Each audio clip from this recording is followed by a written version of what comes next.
on a cold afternoon after the New Year holiday when work ended. The biting wind stung his face. In front of the grand office building of the State Grid Electric Power Research Institute, the ginkgo trees had long shed their leaves, leaving only bare branches trembling in the wind. Jiang Pengfei stood before the unit's bulletin board, scanning the newly posted list of cadre promotion candidates over and over again. His hands clenched tightly into fists in his coat pocket, trembled slightly.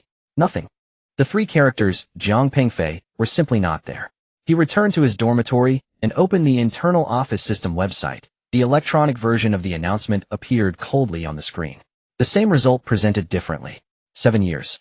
Since graduating from Tsinghua University's Department of Electrical Engineering with a master's degree and joining this top research institute under the State Grid, he had participated in more than 20 major scientific projects, published 18 SCI papers, received excellence ratings in 6 annual assessments, and been awarded the title of Advanced Worker 6 times.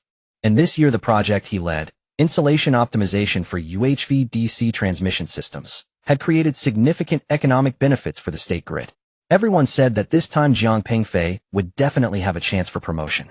He thought so too. Everyone was wrong. And he was wrong again. Jiang Pengfei slowly closed the web page, cleared the browsing history, and then sat dazed in his chair. He could not let anyone discover any dissatisfaction he had with the list. In this national-level research institution crowded with highly educated elites and fierce competition, he had long learned how to conceal his emotions.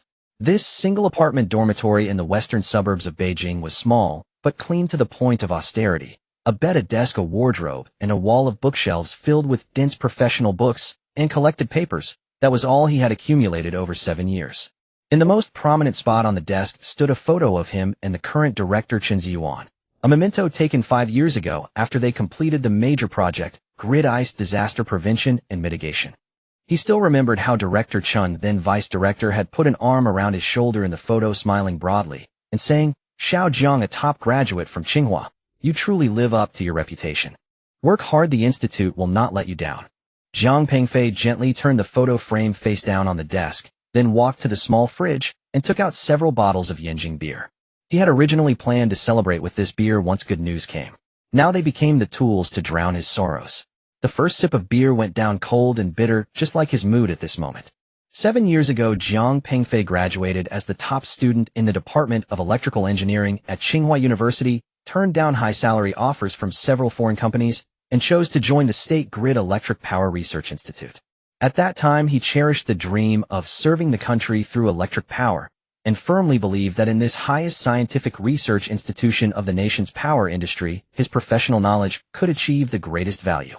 He remembered before leaving the university, his advisor patted him on the shoulder and said, "Pengfei, the State Grid Research Institute is the industry leader. It's the perfect place for you. With your ability, you'll surely achieve great progress within 5 or 6 years." 7 years had passed, and he had indeed worked diligently, but progress always seemed to slip away from him. The first bottle of beer was soon finished. Jiang Pengfei opened the second this time, taking a large gulp straight from the bottle. His thoughts drifted back to half a year ago, the project he had thought would change the course of his life.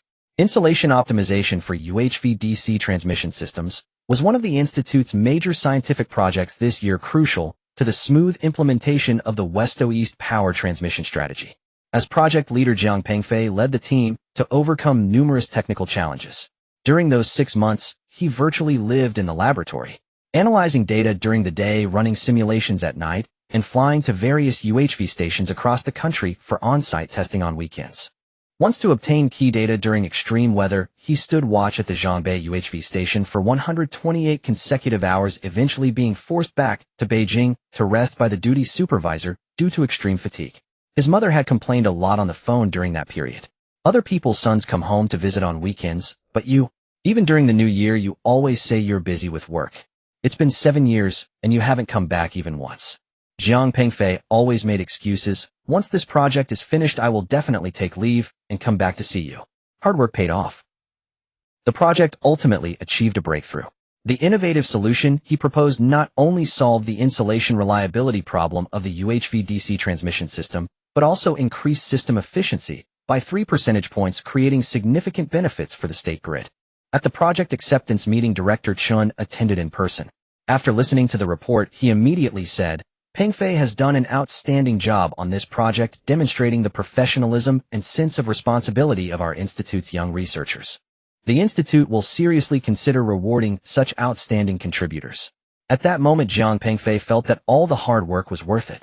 He had even begun quietly planning that if he were promoted to Deputy Director of the Research Office Deputy Division level, he would first push for certain scientific innovations and cultivate young talents. The second bottle of beer was empty. The phone suddenly rang in the silence, the screen showing Mother. Jiang Pengfei hesitated and did not answer. He did not know how to explain this outcome to his mother. His mother had already boasted about his success among relatives and neighbors. Now with this situation, he simply could not face that expectant voice. After the call automatically ended, WeChat notifications rang one after another.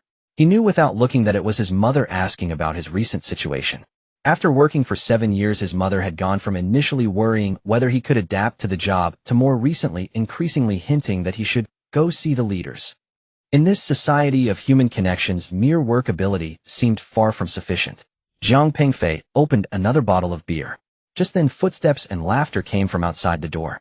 From the voices, it was Li Chang, the newly promoted deputy director of the System Research Institute, along with his followers.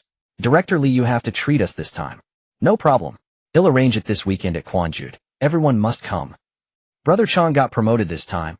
Next year we'll drink at your wedding. Isn't that a double blessing? A burst of laughter. Jiang Pengfei held his breath until the voices outside faded and the sound of a door closing next door was heard. Li Chang was 6 years younger than him, an undergraduate from North China Electric Power University, and had been at the institute for only 4 years. His scientific research ability was mediocre, but he had an uncle who was a department director in a national ministry. For this promotion, Director Chen personally named him. Young cadres should be boldly appointed. Don't stick to age or educational background. A surge of unprecedented anger and grievance rose in Jiang Pengfei's heart. He remembered at the beginning of this month, to make his promotion more secure, he had deliberately bought expensive gifts and intended to visit Director Chen's home. Yet he paced in the corridor for half an hour and ultimately lacked the courage to knock. On his way out, he unexpectedly ran into Li Chang walking out of the director's apartment unit. The two exchanged an awkward glance and said nothing. Now Jiang Pengfei hated his own cowardice. If he had been a little thicker-skinned at that time, would the outcome have been different? If over these years he had spent more time on interpersonal relationships instead of burying himself in research, would his name have been on today's list? The phone rang again. This time it was Old Wang from the lab. Pengfei, have you seen the announcement? Old Wang's voice carried a hint of caution. I've seen it. Jiang Pengfei tried to keep his voice steady. Well, don't take it too hard. You're still young, there will be opportunities. Old Wang paused. Actually, everyone was surprised. Your project was outstanding. Logically speaking, maybe I'm just not qualified enough. Jiang Pengfei interrupted. Hey, have you heard that they're going to send technical experts to Xinjiang to support the large-scale photovoltaic base project? I heard conditions are tough, more than a year. Old Wang tried to change the subject. After a few more words, Jiang Pengfei made an excuse and hung up. Old Wang was a veteran researcher at the institute, still an ordinary researcher after 25 years, known by everyone as a hopeless, honest man. Old Wang was a veteran researcher at the institute, still an ordinary researcher after 25 years, known by everyone as a hopeless, honest man. A terrifying thought suddenly struck Jiang Pengfei. In another 7 or 8 years, would he become another version of Old Wang? After all, he was already 32. By the time he finished his 4th bottle of beer, Jiang Pengfei was clearly drunk. He staggered to his feet, walked to the bookshelf, and randomly pulled out a thick volume titled UHV-DC Transmission Technology. The dense notes and formulas on the pages, which once filled him with warmth and a sense of achievement, now seemed so ironic. What's the use of strong research skills? No matter how well you do, you're just a senior technician, he muttered, flinging the book onto the bed. Through his drunken eyes, he caught sight of another book on the shelf, Power System Analysis. It was a gift from his mentor upon graduating from Tsinghua. On the title page was inscribed, "To Pengfei, may you shine in the power industry, illuminating others." To Pengfei, may you shine in the power industry, illuminating others. Once he thought those words were full of mission and romance. Now they seemed so naive and laughable. Jiang Pengfei pulled the book out and threw it hard onto the floor. At that moment, a yellowed slip of paper fluttered out from between the pages. He bent down and picked it up. On it was his mentor's neat handwriting. Life is like an electric circuit. There are series and parallel connections, high voltage and low voltage, conduction and insulation. But believe that as long as the current flows, you will find a way to shine. Life is like an electric circuit. There are series and parallel connections, high voltage and low voltage conduction and insulation. But believe that as long as the current flows, you will find a way to shine. Tears streamed down his face without warning. For 7 years, no matter how hard or exhausting, he had never cried. But at that moment, those simple words shattered all his defenses. He sat on the edge of the bed, sobbing silently. All the grievances, frustration, and disappointment burst out like a dam breaking. After an unknown length of time, Jiang Pengfei struggled to his feet, washed his face with cold water. In the mirror, he saw himself with red, swollen eyes and a pale complexion, a picture of defeat. He shook his head with a bitter smile and sat back down at the desk. The dizziness from the alcohol gradually faded, replaced by a strange calm. He recalled fragments of the past 7 years, the joy of solving his first research problem, the pride when senior experts patted his shoulder and said, "The Tsinghua boy is good," and his mother's understanding, even though she was always complaining. Had he really been wrong? Was this value of focusing on research and working diligently no longer viable in this era? Jiang Pengfei turned on his computer and accidentally opened a folder containing old files. Inside were many research notes and work summaries he had written right after joining the institute. In a document labeled November 2016, he saw this passage: "The power industry is the vanguard of the national economy. Our work concerns the nation's energy security. Choosing this path is not for fame or wealth, but to truly contribute to the country. I hope that 10 years from now, looking back, I will be proud that I held on to the right values." Jiang Pengfei was stunned. That was him 7 years ago, full of idealism. When did he become so impatient for success? So obsessed with promotion? He closed the document, took a deep breath, and made a decision: he would take a home leave. For 7 years, he had never once returned to his hometown, always using work as an excuse. Now it was time to go back and see his parents, whom he hadn't seen for 7 years, and his younger brother and sister-in-law. He had even missed his younger brother Jiang Hongfei's wedding because of a UHV experiment for the West-East power transmission project. He had been on site for 8 consecutive months. His brother had been quite upset about it. Later, his brother had a child, and in the previous 2 years his grandparents passed away. He hadn't been able to return for any of them. Just then, an email notification sounded. He opened the email. It was a notice from the Institute's HR department. "Comrade Jiang Pengfei, after deliberation by the Institute's leadership, it is proposed to assign you to the National Grid's Xinjiang large-scale photovoltaic base construction project for technical support, duration 18 months.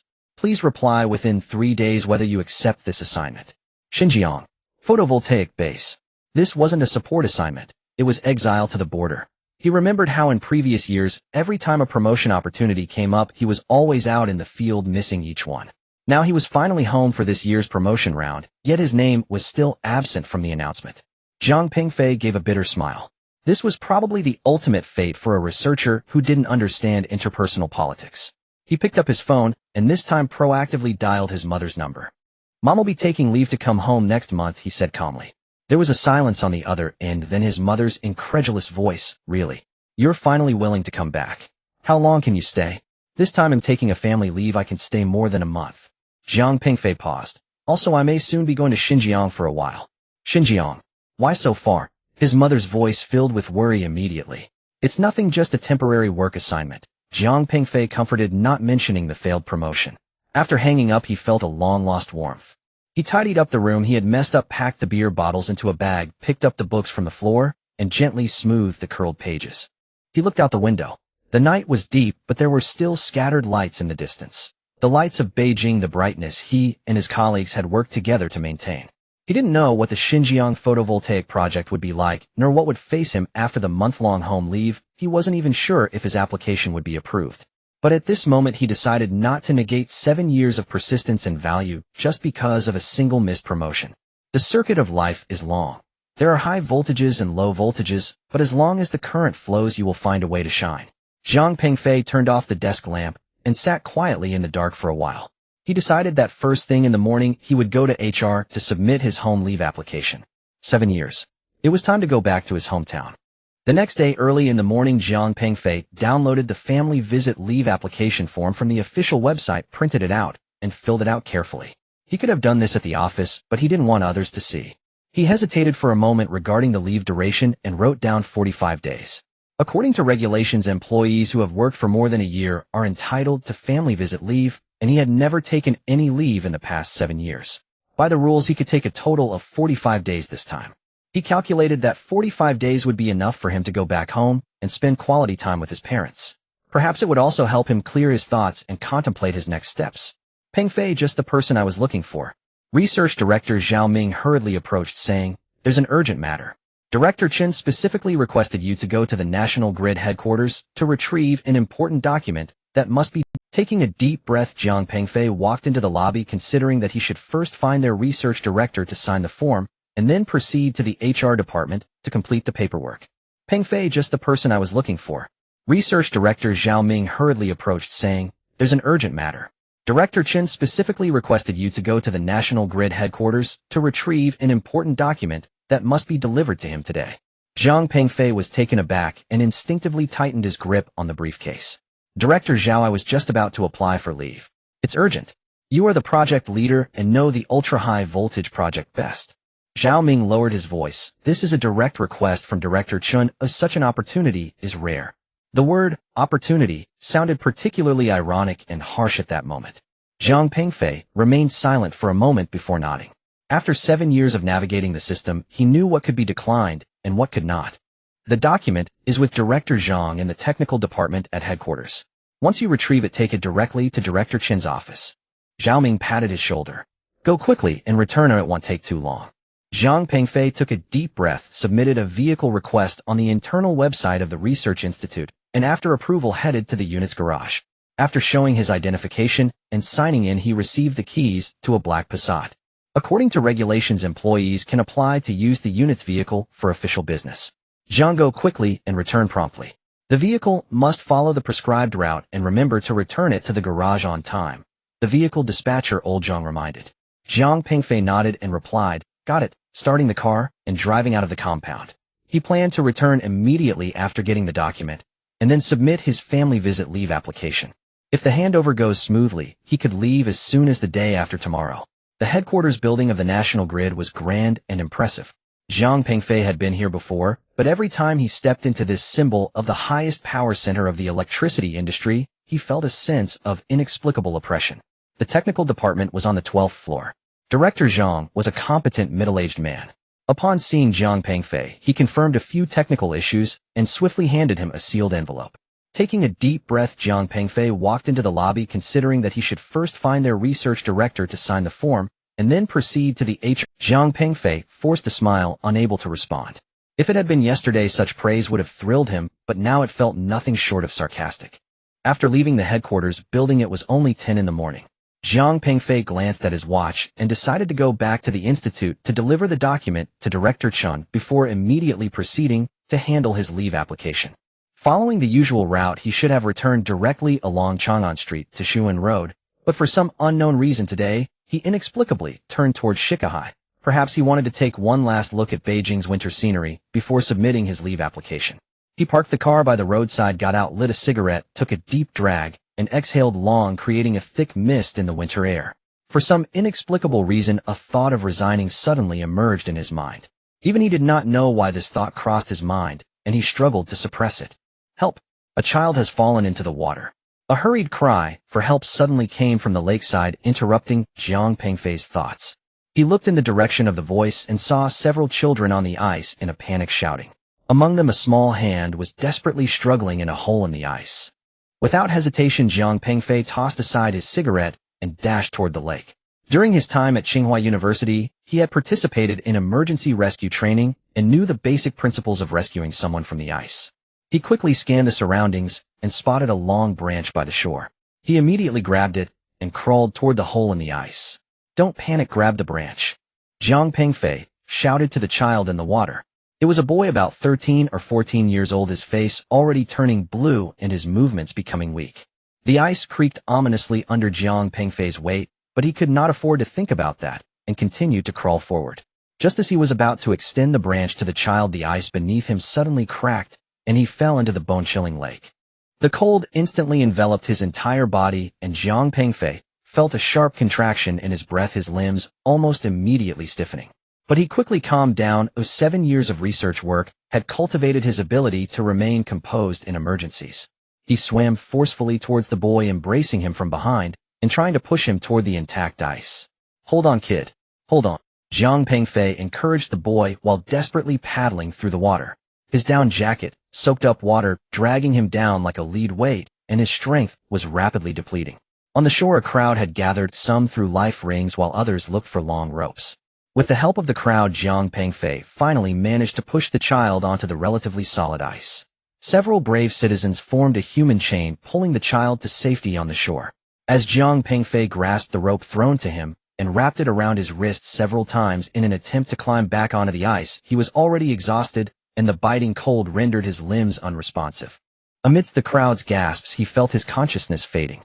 The last thing he saw was the pale winter sky before plunging into endless darkness. When Jiang Pengfei awoke, the first thing he saw was a white ceiling and an IV drip. A nurse was adjusting the IV tube on his arm.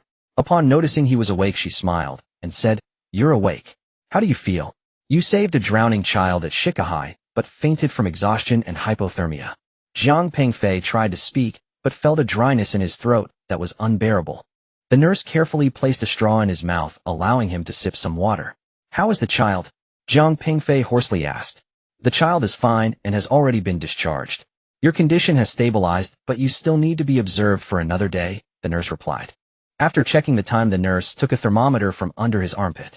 After checking his temperature, she gave him a few instructions before leaving. A few minutes later, the door to the ward was gently pushed open and a well-dressed, distinguished-looking middle-aged woman entered, followed by a stately middle-aged man. "Comrade John, you are awake. That's wonderful." The woman exclaimed, "I am the mother of the child you saved, and this is my husband. Thank you for saving our son's life. Thank you for rescuing my son. The doctor said that if you had brought him in any later it would have been dangerous. Hypothermic shock is no trivial matter." Li Jianping stepped forward and firmly shook Jiang Pengfei's hand, saying, "Comrade Jiang, I am Li Jianping. Thank you for saving my son. This kindness will never be forgotten by our family." Jiang Pengfei calmly replied, "This is simply what I ought to do." He continued, "It may seem trivial to you, but to our family it is a tremendous grace." Li Jianping said earnestly, "Please take good care of yourself. If you need anything, feel free to contact me directly." The middle-aged couple stayed for about 10 minutes before taking their leave. They left behind a business card with only a name and phone number. Jiang Pengfei then learned that the middle-aged man's name was Li Jianping. During the subsequent treatment period, Jiang Pengfei's heroic act went unreported by the media. Only a few knew about it. Meanwhile, Jiang Pengfei faced unexpected troubles. Because he had unilaterally altered the bus route and stayed in a non-public area for an extended time, the disciplinary inspection team of his unit had intervened. Despite the commendable nature of his rescue, the regulations regarding bus management are strict and must not be violated. The day before his discharge, Director Chun and Deputy Director Zhao came to visit their Tone complex. "Pengfei, your act of saving someone has been acknowledged by the hospital, and you should have received commendation." Director Chen first spoke affirmatively, then shifted the conversation. "However, regarding the use of the bus, you did indeed violate the regulations. The disciplinary inspection team's stance is that you still need to be dealt with according to regulations and given a written reprimand." Jiang Pengfei silently nodded. For the first time in 7 years, he faced disciplinary action, feeling a mix of emotions. On the day of his discharge, Jiang Pengfei handled the discharge procedures alone. In the winter sun of Beijing, although the sunlight was bright, a layer of gloom clouded his heart. His family visit was postponed due to this incident, and the bus event led to a reprimand, shattering the good record he had painstakingly built over 7 years. In frustration, he aimlessly wandered outside the hospital. Passing by a lottery shop, Jiang Pengfei hesitated for a moment before going inside. He never bought lottery tickets, believing it to be a tax on intelligence, but at this moment, he felt that fate was so unpredictable. Saving a life, yet receiving punishment, what an irony. "How do you play?" the shopkeeper asked lazily. Jiang Pengfei took out his wallet and found he had 504 yuan in cash. Due to the wallet having been soaked, it was wrinkled, but at that moment he inexplicably took everything out. Red ball 0206, 12, 24, 29, 30, blue ball 07. This set of numbers placed 252 bets. The number combinations he chose held significant meaning. 2 were the date he joined the state grid, 2 were his birthday, and 2 were the date he saved that child. The blue ball represented his years of service. This was not a random choice, but rather a commemoration of critical junctures in his life. The shopkeeper was taken aback for a moment, but still input the numbers, letting Jiang Pengfei verify them. After confirming, he split the 252 bets into 3 tickets for printing. In his mind, he had already regarded Jiang Pengfei as a fool dreaming of getting rich overnight. Holding the 3 flimsy lottery tickets, Jiang Pengfei chuckled to himself. Perhaps life truly requires a bit of luck rather than relying solely on hard work and talent. Taking a taxi back to the unit's dormitory, Jiang Pengfei carefully tucked the stack of lottery tickets between his diary pages and printed a new family visit application form, placing it on the table. Both are paper. One represents his adherence to rules, while the other signifies his yearning for luck, together composing the complex state of his mind at that moment. The next day, Jiang Pengfei took the newly filled family visit application form and directly walked toward Director Chen's office. "Director, I would like to take a family visit leave. Here is the application." He placed the form on the desk. Director Chen glanced at the form, furrowing his brows, then looked at Jiang Pengfei, before finally signing his name. "All right, you should take a break. Don't take the bus matter too much to heart. Rules are rules." "I understand," Jiang Pengfei replied calmly.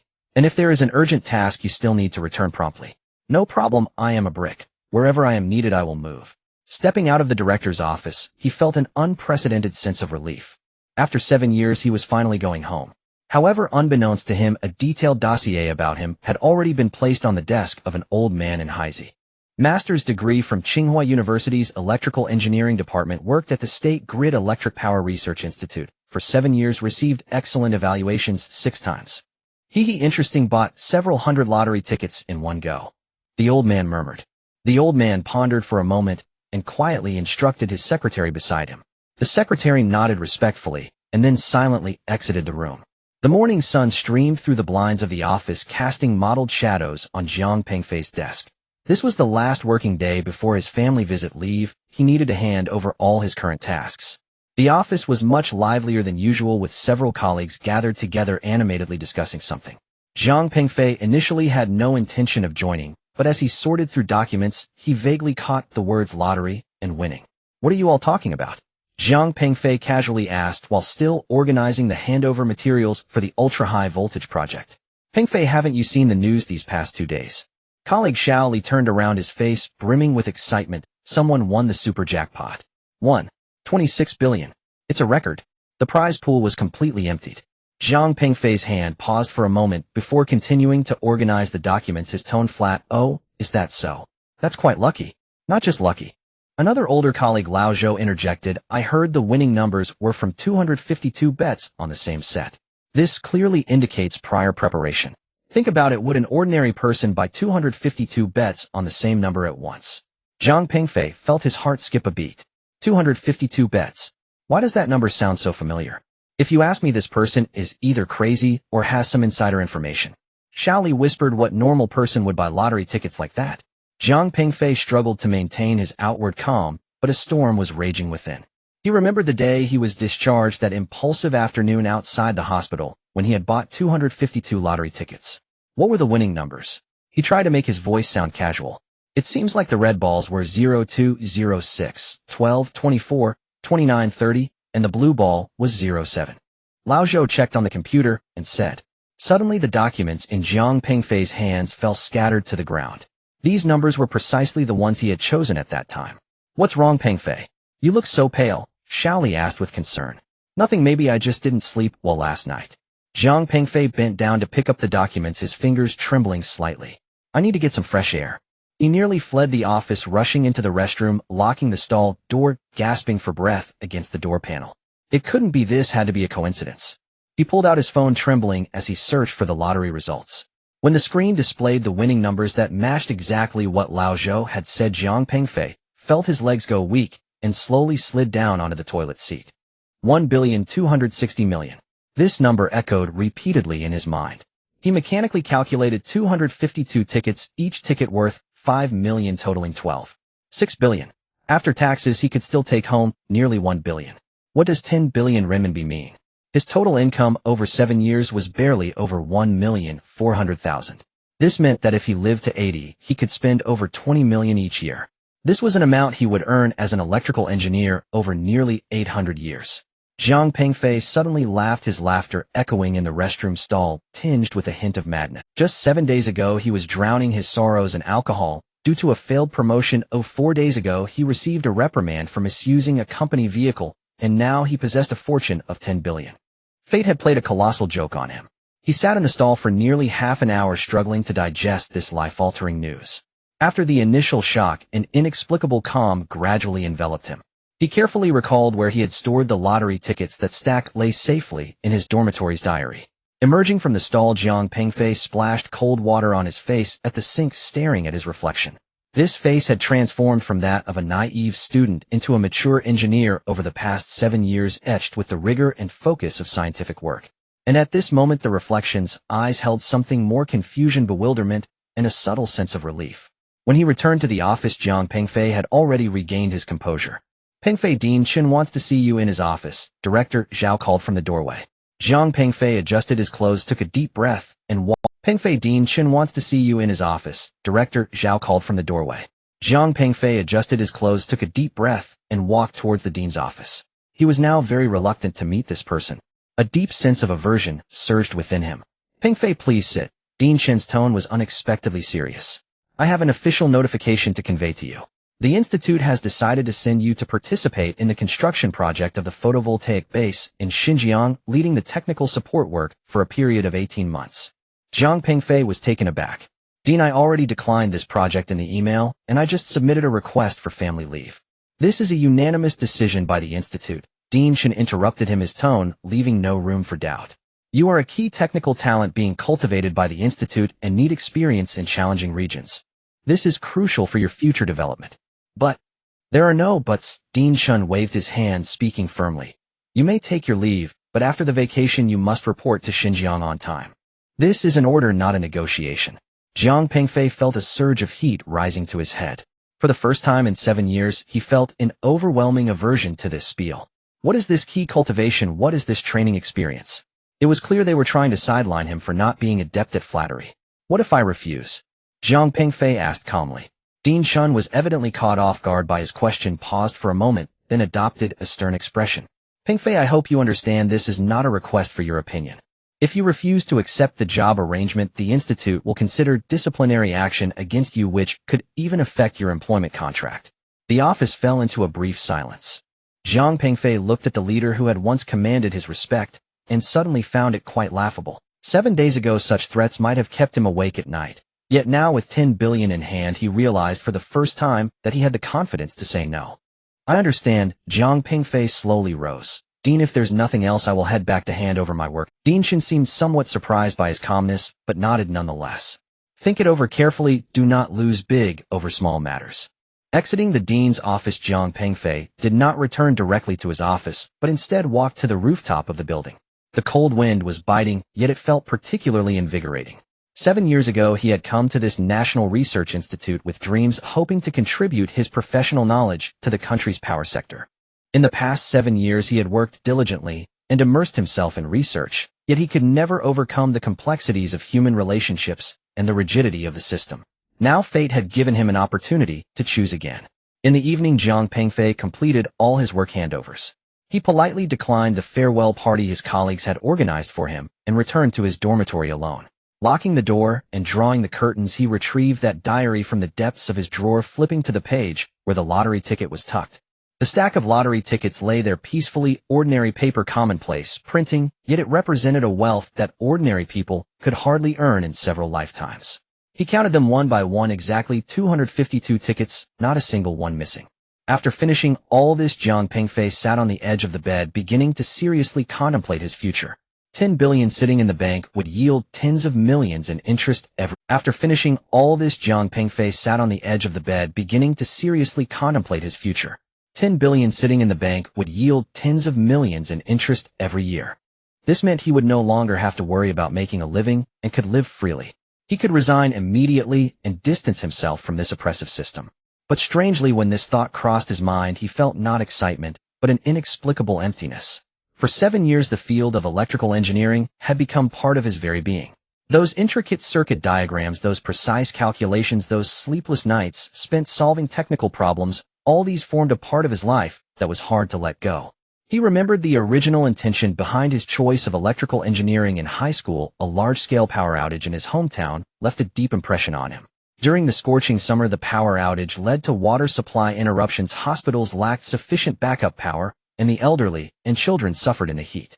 From that moment on, he vowed to dedicate himself to the power sector, contributing to the country's energy security. While studying at Tsinghua, his mentor once said, "China's power industry still has a long way to go. Our generation must build a strong and reliable power grid for the country so that every household no longer has to worry about electricity. These memories surged like a tide washing over his restless heart, stirred by the immense wealth. Zhang Pengfei walked to the window of his dormitory, gazing at the nearby State Grid Research Building.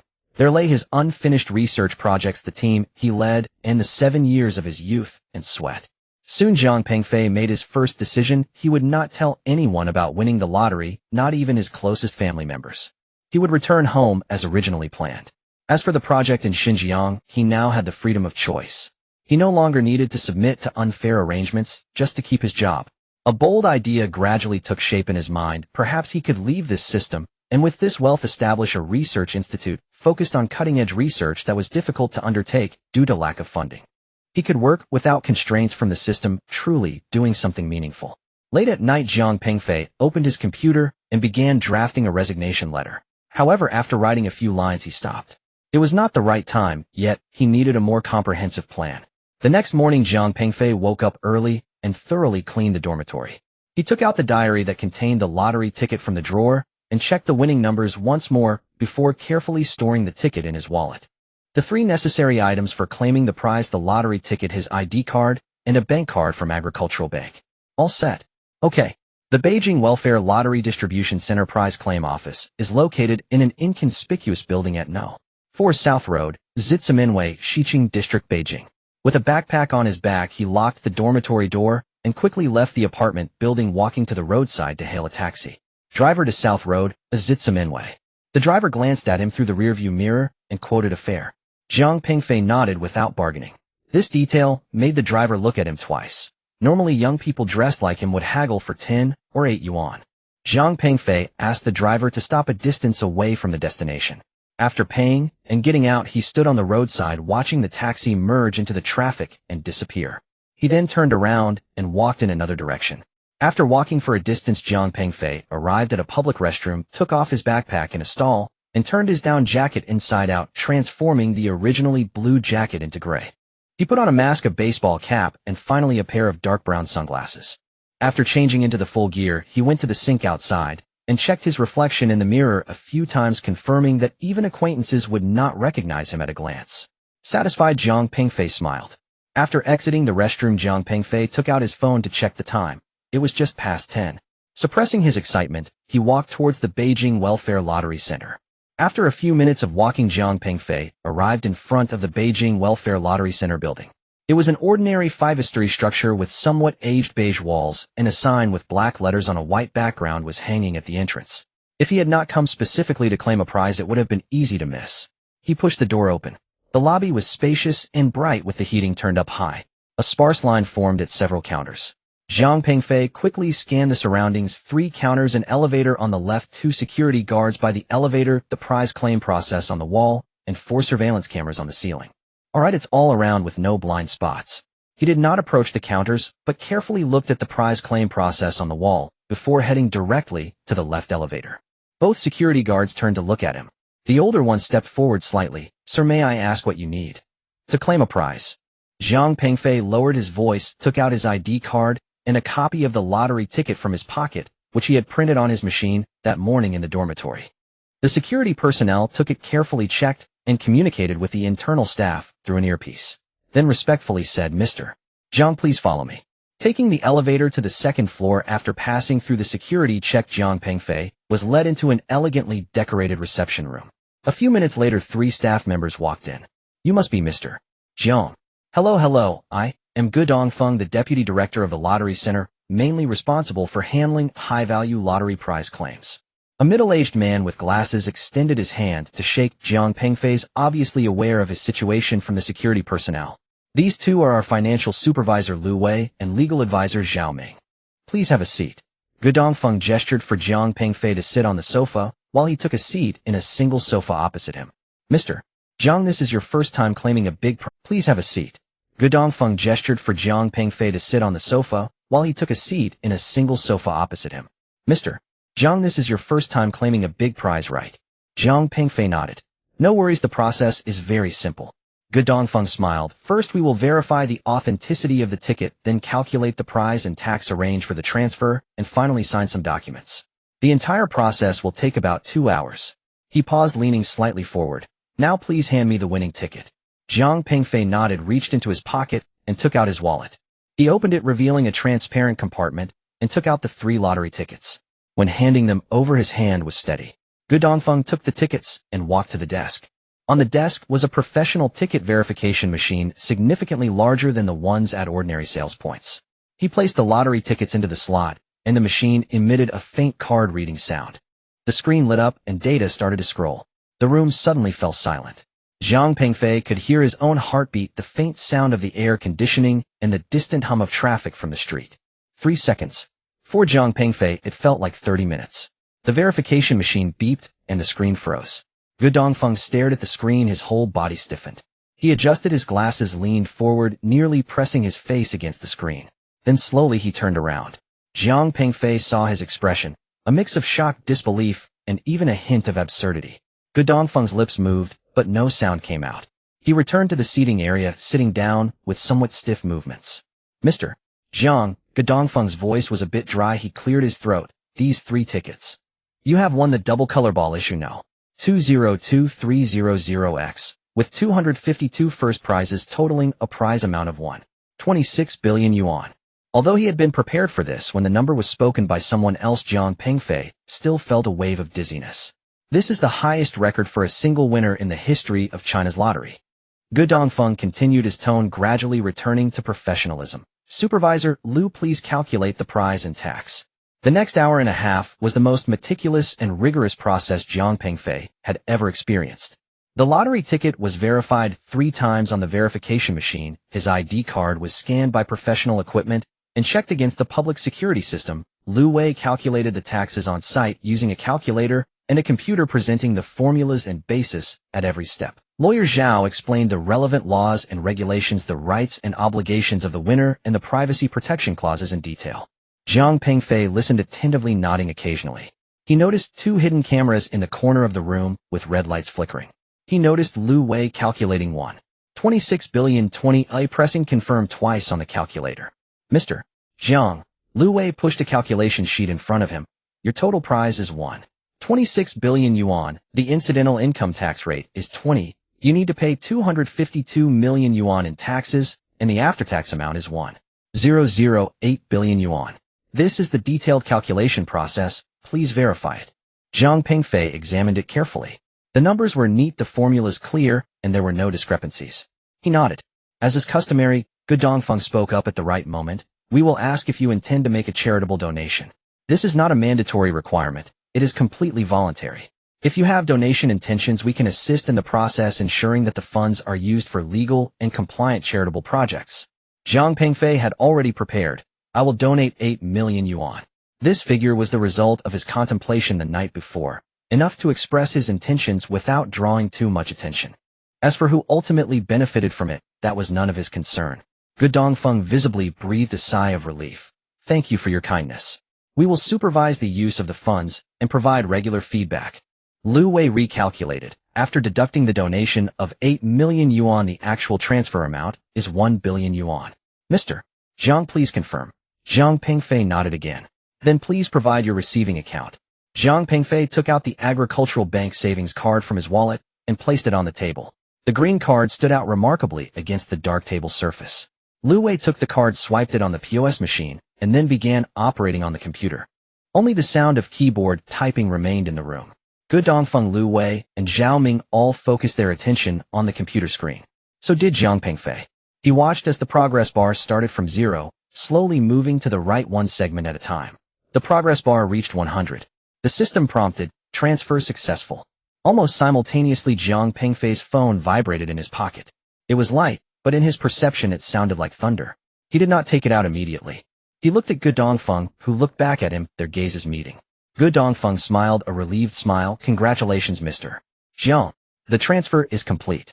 Jiang Pengfei then took out his phone and unlocked it. A push notification from the agricultural bank app read, your account ending in 3476 has transferred 1 yuan today at 1042, current balance 1012325459. 41 yuan. He stared at that string of numbers for 10 seconds, 20 seconds.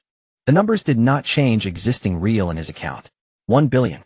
one followed by 9 zeros. Mr. Jiang, Gu Dongfeng called him softly. Jiang Pengfei raised his head and turned off the phone screen. All right. The subsequent signing of documents was quick. One by one documents were handed over, and he signed his name, Jiang Pengfei. His handwriting went from slightly trembling at first to gradually stabilizing. When he put down the last stroke, he suddenly felt a strange sense of calm, like having traversed a long journey finally arriving at a certain place. Not the end, but the beginning. Mr. Jiang, Gu Dongfeng put away the last document and tentatively asked, according to the center's regulations, the prize winners can choose whether to disclose their prize information. If you are willing to cooperate with the publicity, I choose to remain anonymous, Jiang Pengfei interrupted him. Understood, Gu Dongfeng nodded. Then we can take a photo of you receiving the prize. You can wear a mask and sunglasses, or we can just photograph your back. This will be used for the center's archives and necessary publicity, and your facial features will not be revealed. Jiang Pengfei agreed. The staff brought in a huge mock check template printed with 1.26 billion yuan. Jiang Pengfei stood in front of the backdrop, holding the check positioned sideways. The photographer took 3 pictures. All right, everything is done. Gu Dongfeng shook hands with Jiang Pengfei again, this time firmly. Accompanied by the 3, Jiang Pengfei took the private elevator directly to the underground parking lot. A black sedan was already waiting there. Mr. Jiang, this car will take you to the designated location, ensuring your privacy and safety. Gu Dongfeng opened the car door for him. Jiang Pengfei named a nearby shopping mall.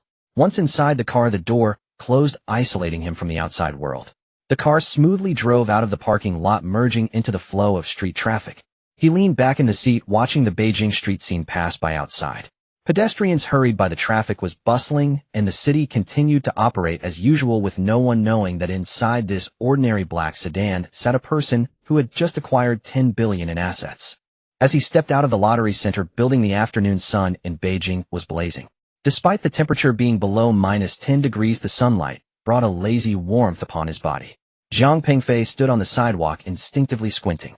He pressed his hand against his chest where his wallet was hidden, containing an agricultural bank card. A thin piece of plastic, yet it bore the weight of 1 billion RMB. The street was bustling with cars and hurried pedestrians.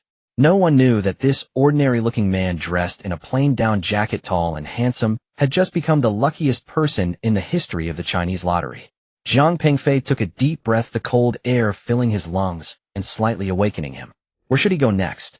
This question suddenly left him feeling a bit lost. His gaze unconsciously swept across the buildings on the opposite street, suddenly fixating on a familiar bank building, the agricultural bank's branch outside Zizeman. The iconic green sign made his heart tighten suddenly. Zhang Wanting. This name pierced his memory like a sharp needle, catching him off guard. His ex-girlfriend worked at that bank. 2 years ago they had parted ways here. No, to be precise, it was Zhang Wanting who returned the engagement ring to him in front of all her colleagues. Your monthly salary isn't enough for me to buy a bag, so let's not waste each other's time, she had said that day, her expression calm, as though discussing the weather. Jiang Pengfei still remembered how he had looked then, holding the diamond ring he had saved up for half a year to buy, standing in the center of the bank lobby like a foolish clown. Surrounding customers and bank employees were watching the spectacle, their gazes piercing into him like needles. It was only later that he learned Zhang Wanting had already started dating the son of a vice president at their branch. Less than a week after their breakup, she flaunted her new boyfriend's Chanel bag on social media, tagged in the Maldives. Jiang Pengfei pressed his hand against his wallet in his pocket. The bank card inside now held 1 billion in cash. He could have taken a taxi straight to the high-speed railway station and returned home to start a new life. Yet inexplicably his footsteps led him towards the bank across the street. Perhaps he wanted to put an end to it. Or maybe he just wanted that woman who once looked down on him to know she was no longer worthy. The bank lobby was warm and bright, a stark contrast to the cold outside. Jiang Pengfei pushed open the glass door, and the mixed scent of heating printed paper and air freshener hit him. At 3 in the afternoon, there weren't many people conducting business. A few windows had scattered lines. He stood in the center of the lobby, scanning the surroundings. Then he saw Zhang Wanting.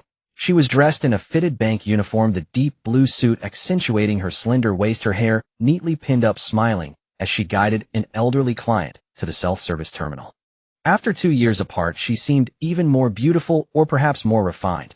Her eyebrows perfectly shaped, her lips painted with the trendy bean paste lipstick, and the Cartier watch on her wrist, which Jiang Pengfei remembered cost over 30,000. Zhang Wanting lifted her head, her gaze unintentionally sweeping over to the entrance, then freezing. The smile on her face solidified, quickly fading, replaced by a mix of surprise, awkwardness, and wariness. She hurriedly said something to the elderly client, then walked straight towards Jiang Pengfei, her high heels echoing sharply against the marble floor. Jiang Pengfei. Her voice was low but clear enough. What are you doing here? Jiang Pengfei looked at her calmly, saying nothing. Haven't we already broken up? Jiang Wanting frowned, her tone carrying clear displeasure. Please do not. The voice she lowered still drew several glances in the quiet lobby. A security guard glanced over his hand resting on the rubber baton at his waist. Jiang Pengfei suddenly smiled. It was a faint smile, the corners of his mouth slightly lifting, yet his eyes held no warmth. Manager Jiang, he used a very formal title. You think too highly of yourself. Jiang Wanting was taken aback, clearly unprepared for his response. I'm here to conduct business. Jiang Pengfei continued, his voice calm, and even to process my funds. If your bank does not welcome customers, I can leave right now or file a complaint against you. What is the number to call? 12,378 or 95,599? He said, truly turning as if to leave. Wait. Jiang Wanting almost blurted out. Her professional instinct made her immediately switch to a service smile, though it was somewhat stiff. What business does Mr. Jiang want to conduct? A large deposit. Jiang Pengfei turned back, looking directly at her. I want to speak with someone in charge here. You are not qualified. This statement was heavy. Jiang Wanting's face turned red instantly, her chest visibly rising and falling.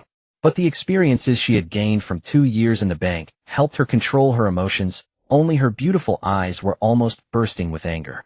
Jiang Pengfei, what do you mean? She gritted her teeth, her voice squeezed out between clenched jaws. I know you weren't happy when we broke up, but there's no need to pick a fight like this. Do you know where this is? I know. Jiang Pengfei nodded. Agricultural bank's branch outside Zizeman. I also know that customers have the right to choose which level of management they wish to deal with. If you can't decide, then please call someone who can. If your bank stipulates that customers do not have this right, I will file a complaint with the Banking and Insurance Regulatory Commission right now. His voice was not loud, but it was clear, each word striking Jiang Wanting's heart like a small hammer.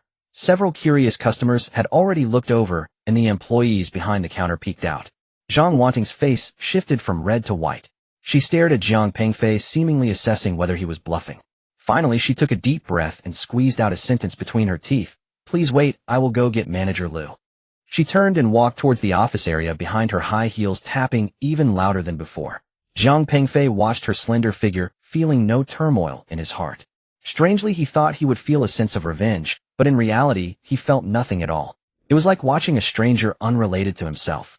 The night 2 years ago filled with heartache when he got drunk in his dormitory and kept asking why seemed to. In its place was the man standing in the center of the bank lobby, at this moment pocketing $1 billion in deposits.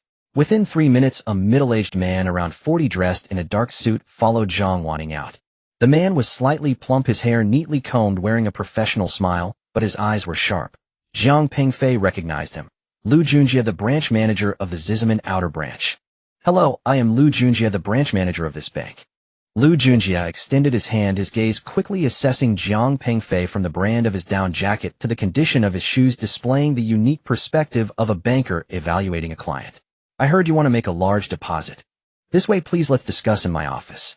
His tone was polite, yet reserved, clearly not believing that this seemingly ordinary young man could have any substantial business. Jiang Wanting followed behind, wearing an expression that seemed to say, let's see how long you can keep this up. The manager's office was on the second floor, small but elegantly arranged. A solid wood desk, genuine leather sofa, and the bank's honor certificates on the wall were spotless.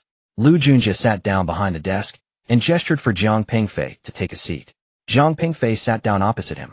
Jiang Wanting hesitated at the door, but eventually walked in, closing the door behind her. She probably wanted to see what kind of act Jiang Pengfei was going to put on. What business does Mr. Jiang want to conduct? Lu Junjie got straight to the point, his hands crossed on the table. A deposit. Jiang Pengfei took out his wallet from his pocket, pulled out a bank card, and placed it gently on the table. The amount is quite substantial. Oh, I'd like to inquire about the interest rates you can offer. Lu Junjie glanced at the ordinary savings card, his expression unchanged. High-value clients typically used gold or diamond cards. For this regular card, having a few million in deposits would be impressive. What's the specific amount? He asked. 1 billion. The office fell silent for 2 seconds. The smile on Lu Junjie's face faltered. Jiang Wanting let out a snort of laughter, but quickly covered her mouth. Mr. Jiang Lu Junjie leaned forward, his tone becoming serious. We are eager to provide quality service to each client, but we also hope for sincere communication from our clients. You mentioned 1 billion, do you mean? In RMB, Jiang Pengfei interrupted him, his voice still calm. 1 billion RMB. To be precise, it's 1,123,459,401 fun. If Manager Lu doesn't believe me, he can check right now.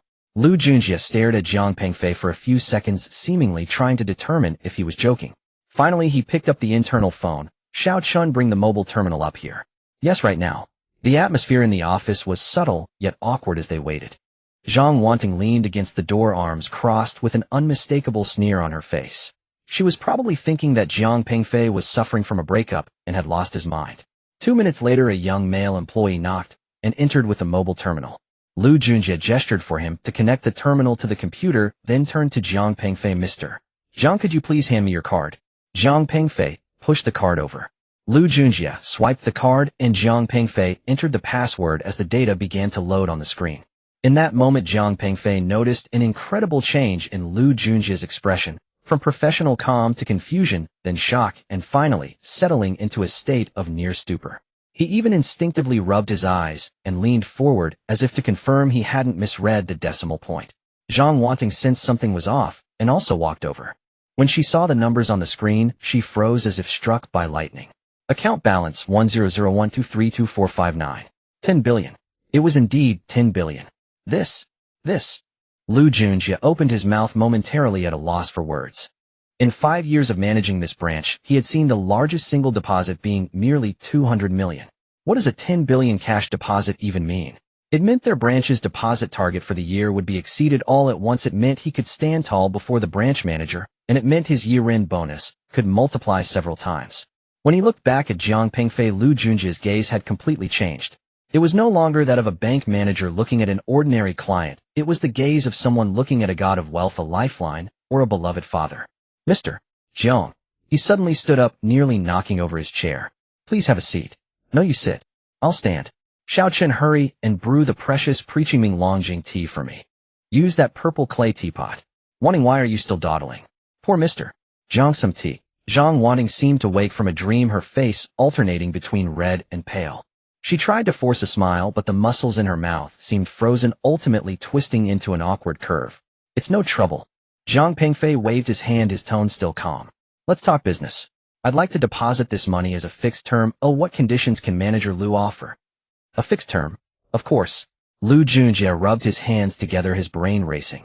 10 billion fixed term. This is an unprecedented large amount for our branch. So Mr. Jiang, I will call the branch manager immediately and surely strive to get you the best interest rate. Please wait a moment, just a moment. He almost lunged for the phone, his hands trembling slightly. When the call connected, his voice was so excited it cracked. Manager Wang. It's me, Xiaolu. There's an urgent situation. A distinguished guest has come to deposit 10 billion in fixed term. Yes, 10 billion. The cash is already in the account. Yes, I understand we must keep him. Interest rate. He hopes we can provide a plan. All right, I'll ask him. After hanging up, Lu Junjie turned around, his face filled with the brightest smile he had ever worn in his life. Mr. Jiang, our branch manager is taking this very seriously. He asked me to communicate with you first. He will come over personally. You see, for 10 billion at a 3-year term, we can offer you an annualized rate of 4.8. This is already exceptional. Jiang Pengfei remained silent, merely lifting the teacup and lightly blowing on the surface of the water. The fragrance of the Preaching Longjing spread, but he had no mood to savor it. That's too low. He set the teacup down, his voice soft but clear. Lu Junjie's smile faltered. Mr. Jiang, 4.8 is already the maximum interest rate for a 3-year fixed deposit. There are regulations from the central bank. Regulations are dead, people are alive. Jiang Pengfei interrupted him. Manager Lu, 10 billion cash where to deposit is not an issue. ICBC, CCB, BOC, I believe they would all be very interested. I'm sitting here because I happen to pass. If Manager Lu cannot make a decision, I can wait for your branch manager, or he paused. I can head over to the ICBC across the street now. Wait. Mr. Jiang. Please sit. Lu Junjie panicked, quickly trying to hold him back. Though he didn't actually touch him, he made the gesture clear. The interest rate can be negotiated. It can be negotiated. Let me make another call. For the next 40 minutes, Jiang Pengfei witnessed the efficiency of the banking system in competing for large deposits. The branch manager Wang Jicheng really arrived within 20 minutes. He was a man in his 50s with gray hair, but a lively demeanor. Behind him were the branch's financial director and risk control supervisor, and the small office was suddenly crowded with people. The negotiation process resembled a psychological game. Zhang Pengfei maintained an extreme calm throughout.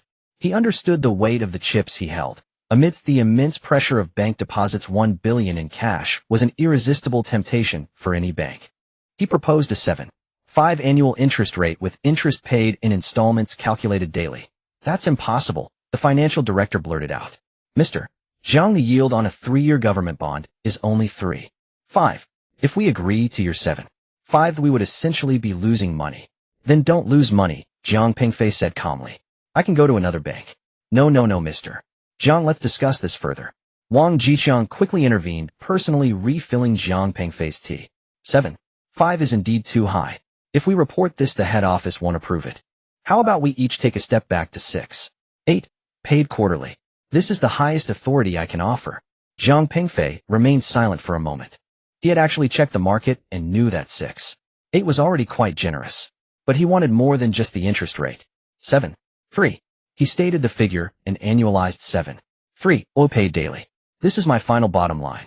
If you agree, I will sign the agreement now. If not, he glanced at his watch. I have a tea appointment with the bank manager of the Industrial and Commercial Bank in Xiqing at 4:30. This was psychological warfare.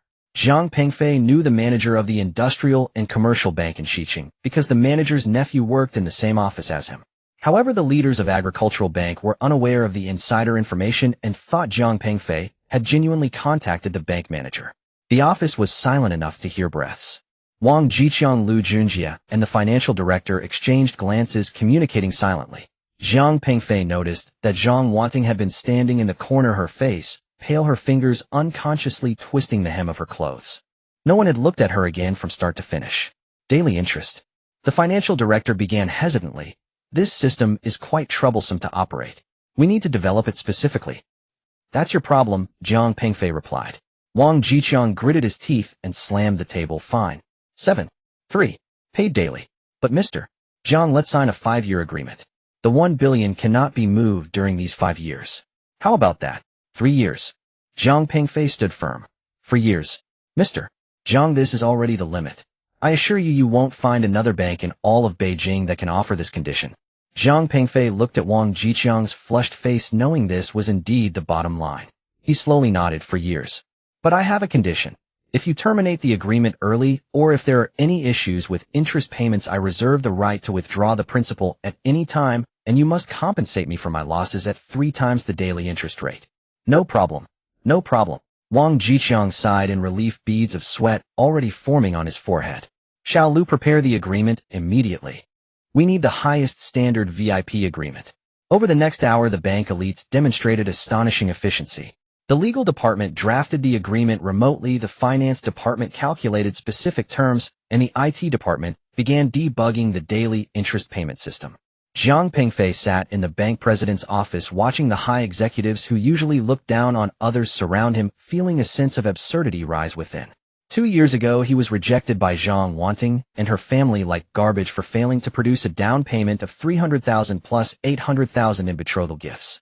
Yet today, people several levels above Zhang Wanting were bowing and scraping before him, fearing he would be dissatisfied because of the 1 billion deposit he held.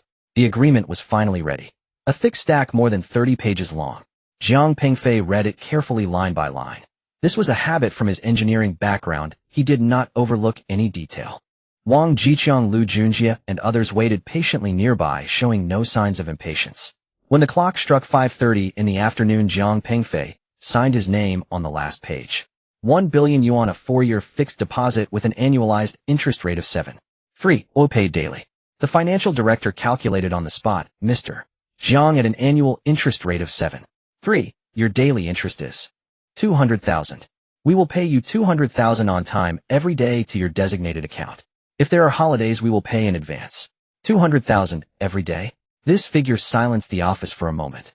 Zhang Wanting swayed, needing to lean against the wall to steady herself. She looked at Zhang Pengfei, her expression as complex as a spilled palette. Shock, disbelief, regret, jealousy, and deep confusion. Lu Junjie rubbed his hands, a blooming smile on his face. Mr. Jiang, starting tomorrow, your 200,000 interest will be deposited punctually before 9 every morning. If you need anything, feel free to call me 24 hours a day. This is my personal number, please save it. He handed over a gold-embossed business card and added, additionally, we have prepared the highest level of private banking services for you. For any financial management, investment, or life needs, we have a professional team to serve you. You will be our most esteemed client from now on. Jiang Pengfei took the card, nodded, and said nothing. He gathered his copy of the agreement and stood up. Is everything done? Everything's done. Everything's done. Wang Jiqiang also stood up, personally opening the office door for Jiang Pengfei. Mr. Jiang will see you out. No need. Jiang Pengfei waved his hand, but Wang Jiqiang and Lu Junjie insisted on escorting him to the bank's entrance. It was already evening, the lights were just coming on, and the cold was biting, yet both bank managers wore only thin suits, oblivious to the freezing temperatures, smiling broadly as they stood at the door, watching Jiang Pengfei walk around the corner. Jiang Pengfei did not look back. He knew that the bank was certainly in an uproar at that moment, and he could imagine Jiang Wanting's expression. But that was no longer important. After walking quite a distance, he finally sat down on a bench at the bus stop, watching the streams of cars and people on the street. The bank card in his pocket would increase by 200,000 every day. In 1 month, that would be 6 million, and in a year, 73 million. And he wouldn't have to do anything. He leaned back against the chair and closed his eyes. The new life of the billionaire began quietly at dusk in Beijing during winter. And those who had once looked down upon him, mocked him, and betrayed him would forever look up to him from this day forward. He knew this was just the beginning. The real challenge was how to manage this windfall of wealth rather than being consumed by it. When he opened his eyes, Jiang Pengfei's gaze had already regained clarity. He stood up, adjusted his collar, and walked towards the direction of the New Century Hotel. Tomorrow he would go home, to the place that truly welcomed him. Jiang Wanting couldn't remember how she returned to her workstation. She mechanically sat back in the manager's chair, her fingers unconsciously caressing the smooth surface of the desk. The stares of her colleagues pierced her back like needles, and she could hear the deliberately hushed whispers, each syllable ringing painfully clear. 1 billion. My God. Wanting's ex-boyfriend. The one she dumped 2 years ago. 20,000 in interest every day. That adds up to 6 million a month. If she hadn't broken up, she'd be a wealthy lady worth $1 billion now. Jiang Wanting's ears buzzed, and her mind kept flashing back to the long string of numbers on the computer screen. 1 is a 1 2 3 2 4 5 9. 41. 10 billion. Jiang Pengfei really has 10 billion. Suddenly her stomach cramped, and she had to cover her mouth, fighting the urge to vomit. The image of their breakup flooded her mind uncontrollably. She had shoved the diamond ring worth over 100,000 back into Jiang Pengfei's hands in front of all her colleagues, her voice clear and cold. Your monthly salary can't even buy me a purse, so let's not waste each other's time. What was Jiang Pengfei's expression like at that moment? She remembered the light in his eyes dimming little by little like the dying embers of a fire. She recalled how the knuckles of his fingers holding the ring box turned white. She remembered how he didn't say a word, his slightly hunched figure, as he turned to leave. What had she been thinking of? She had been thinking about the Hermes bag the vice president's son had just given her, dreaming of a trip to the Maldives and picturing a life that others would envy. She had even felt smug about her wise choice. What if he was a Tsinghua graduate? What if he worked in scientific research at the State Grid? With a salary of over 20,000 a month, working hard for 2 years in Beijing wouldn't even be enough to buy a toilet. Her phone vibrated. It was a WeChat message from her boyfriend Lu Hao. Baby, should we go eat at that Japanese restaurant tonight? I've booked a table. Lu Hao, a credit manager at the branch. He drove a BMW 5 Series and his parents lived in a 140 square meter decorated apartment in Chaoyang district, wearing a Rolex worth 200,000. When she chose Lu Hao, all her friends said she was fortunate and had good taste. Jiang Wanting stared at the message, suddenly feeling an overwhelming sense of irony. What was Lu Hao worth? His total annual income might not even match Jiang Pengfei's interest for 2 or 3 days. Wanting, Lu Junjie's voice sounded from behind her, filled with a complex emotion. Come to my office for a moment. Jiang Wanting stood up, numbly following Lu Junjie into the office. After closing the door, Lu Junjie sat behind his desk, not gesturing for her to sit as he usually did. You and Mr. Jiang. Lu Junjie pondered his words. What exactly is going on? Jiang Wanting opened her mouth, but found her throat tight, unable to speak. I don't care what grievances you had before. Lu Junjie's tone turned serious. But from today, Mr. Jiang is our bank's most important client, bar none. Do you understand what this means? I understand. Jiang Wanting finally found her voice rough as sandpaper rubbing together. You don't understand. Lu Junjie shook his head. A 10 billion fixed deposit allows our branch to walk tall within the bank system. My year-end bonus will at least triple. All your performance metrics will exceed expectations. He paused, staring at Zhang Wanting. So I don't want your personal feelings to affect our relationship with Mr. Zhang. If necessary. He didn't finish, but the meaning was clear. If necessary, Zhang Wanting could be transferred away or even let go.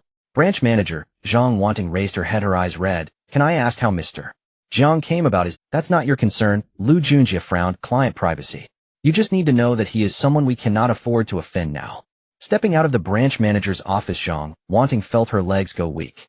She hid in the restroom, locked the stall door, and finally couldn't hold back her tears. Not the kind of weeping that resembles a flower drenched in rain, but a suppressed sob that surged from deep within her chest. She remembered all the moments spent with Jiang Pengfei. He was a Tsinghua graduate while she was just an ordinary undergraduate. They met at a corporate networking event. Jiang Pengfei wasn't the romantic type, but he would bring her hot porridge when she worked late. Remember that she couldn't eat ice during her period and clumsily play the guitar and sing on her birthday. A month before their breakup, he mysteriously mentioned wanting to give her a surprise. It was only later that she learned he had saved half a year's worth of salary to buy the ring, planning to propose on their 3rd anniversary. And she, a week before the anniversary, had accepted Lu Hao's pursuit. What can you achieve with him? Renting forever? Or being a slave to a house? Squeezing onto the subway every day? Her mother's words echoed. Lu Hao's family has a house and a car, and his father is even a bank manager. People aim high. Your mother only wants what's best for you. Was it really for her benefit? Zhang Wanting looked at her tear-streaked reflection in the mirror, suddenly feeling incredibly unfamiliar. This exquisitely made-up, well-dressed bank employee, this once smart woman who thought she had made the best choice, was actually a complete fool. 10 billion. Jiang Pengfei has 10 billion. That number spiraled in her mind like a curse. She took out her phone, opened the calculator, and mechanically entered 1000,000,007. 336. 520,000. 200,000 in interest every day. 6 million a month. 73 million a year. What is her current annual salary? Adding performance bonuses, barely 200,000. She would have to work a whole year without eating or drinking to earn what Jiang Pengfei makes in a single day. And she had once pushed this person away herself. Her phone vibrated again. It was still Lu Hao. Why aren't you replying? That Japanese restaurant is hard to book. Zhang Wanting stared at the screen, suddenly feeling nauseous.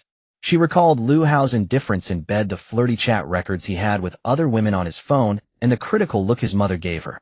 A bank job is decent, but the family background falls short. But if Howard likes you, then just go along with it. She had once thought this was the highest branch she could reach.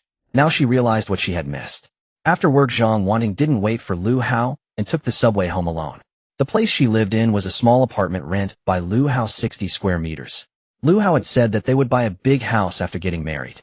But she knew that the property deed for that big house would not have her name on it. She took a shower, then sat on the sofa and began scrolling through the chat history with Jiang Pengfei on her phone. She hadn't deleted it since the breakup, not out of nostalgia, but to keep a memento, a reminder of how she had rid herself of a man without prospects. Now looking at those records, every word felt like a slap in her face. Zhang Wanting stared, and suddenly the tears streamed down her face. How desperate must Jiang Pengfei have been at that time? By some strange twist of fate, she clicked on Jiang Pengfei's WeChat avatar.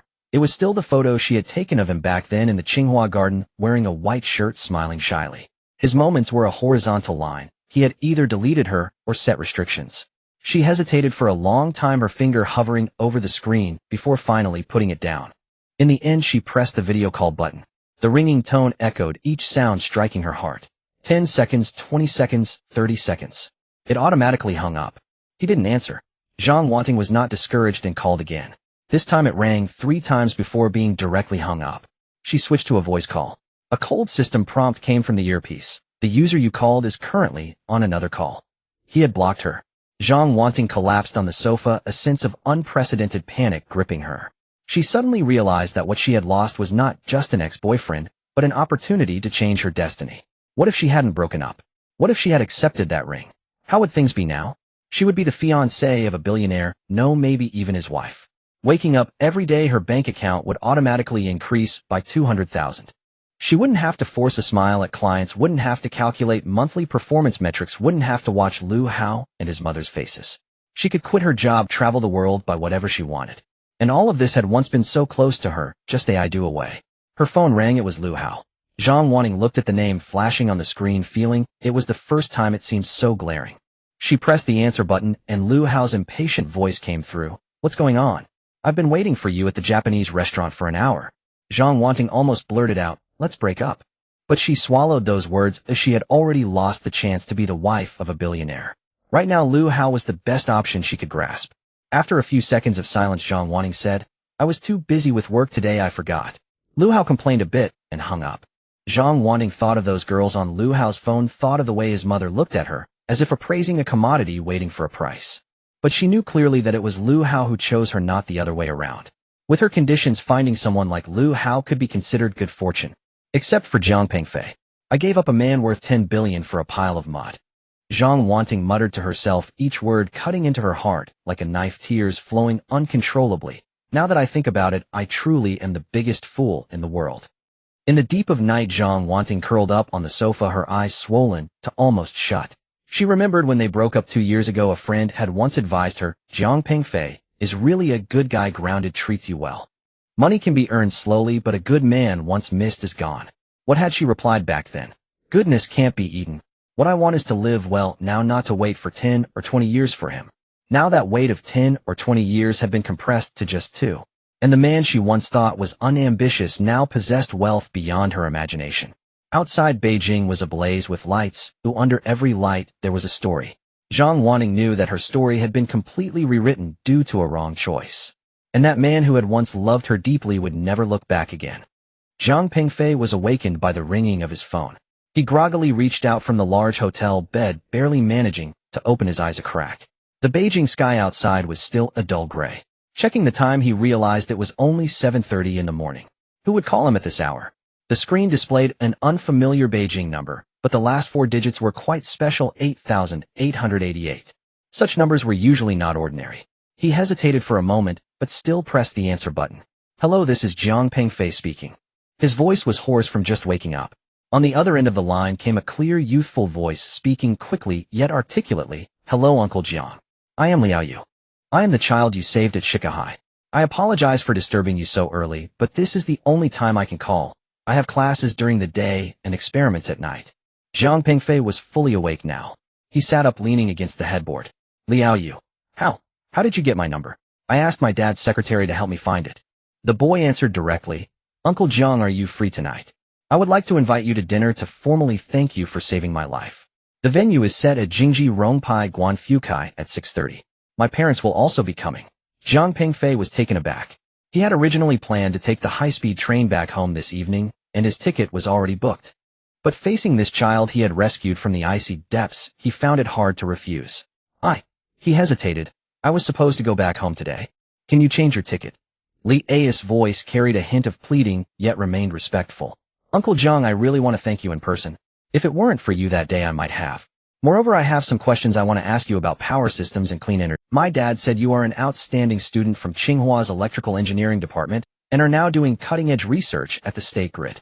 Jiang Pengfei raised an eyebrow in surprise. This 13-year-old not only knew his background, but could also pose questions in his field of expertise. How old are you? He couldn't help but ask. 13, turning 14 this July, Liao Yu replied. I attend the youth class at Tsinghua High School majoring in physics and mathematics, but I have a strong interest in energy science. I read your paper published in the State Grid Technical Journal on the insulation optimization of ultra-high voltage direct current transmission systems, and it was very enlightening. Jiang Pengfei was left speechless. A 13-year-old child reading his professional paper and finding it enlightening. This was no ordinary genius. All right, he finally relented. I'll go change my ticket. 6:30 at Jingji Rongpai Guanfukai, right? Yes. Thank you, Uncle Jiang. Li A's voice brightened noticeably. They'll send you the private room number. See you tonight. After hanging up, Jiang Pengfei sat on the bed for a while. This morning's unexpected twist had completely disrupted his plans, but for some reason, he did not. Perhaps it was Li A's maturity and wisdom beyond his years that intrigued him, or perhaps he was simply curious about the kind of person this child he had saved truly was. He got up to wash up, then went online to change his ticket. After doing all this, he noticed there was still plenty of time and decided to go to a nearby mall to buy a decent outfit. An evening event was somewhat formal, and it would certainly be inappropriate to wear the down jacket he had worn for 3 years. At 5:30, Jiang Pengfei set off an hour early. He took a taxi and told the driver his destination. Jingji, huh? The driver glanced at him through the rearview mirror, his expression subtly shifting. That place isn't cheap. Even a plain dish costs nearly 1,000. Jiang Pingfei chuckled without responding. His bank account had been credited with 200,000 every day, so it was no pressure at all to order the entire menu, let alone just a plain dish. But such things couldn't be said and had to be kept to himself.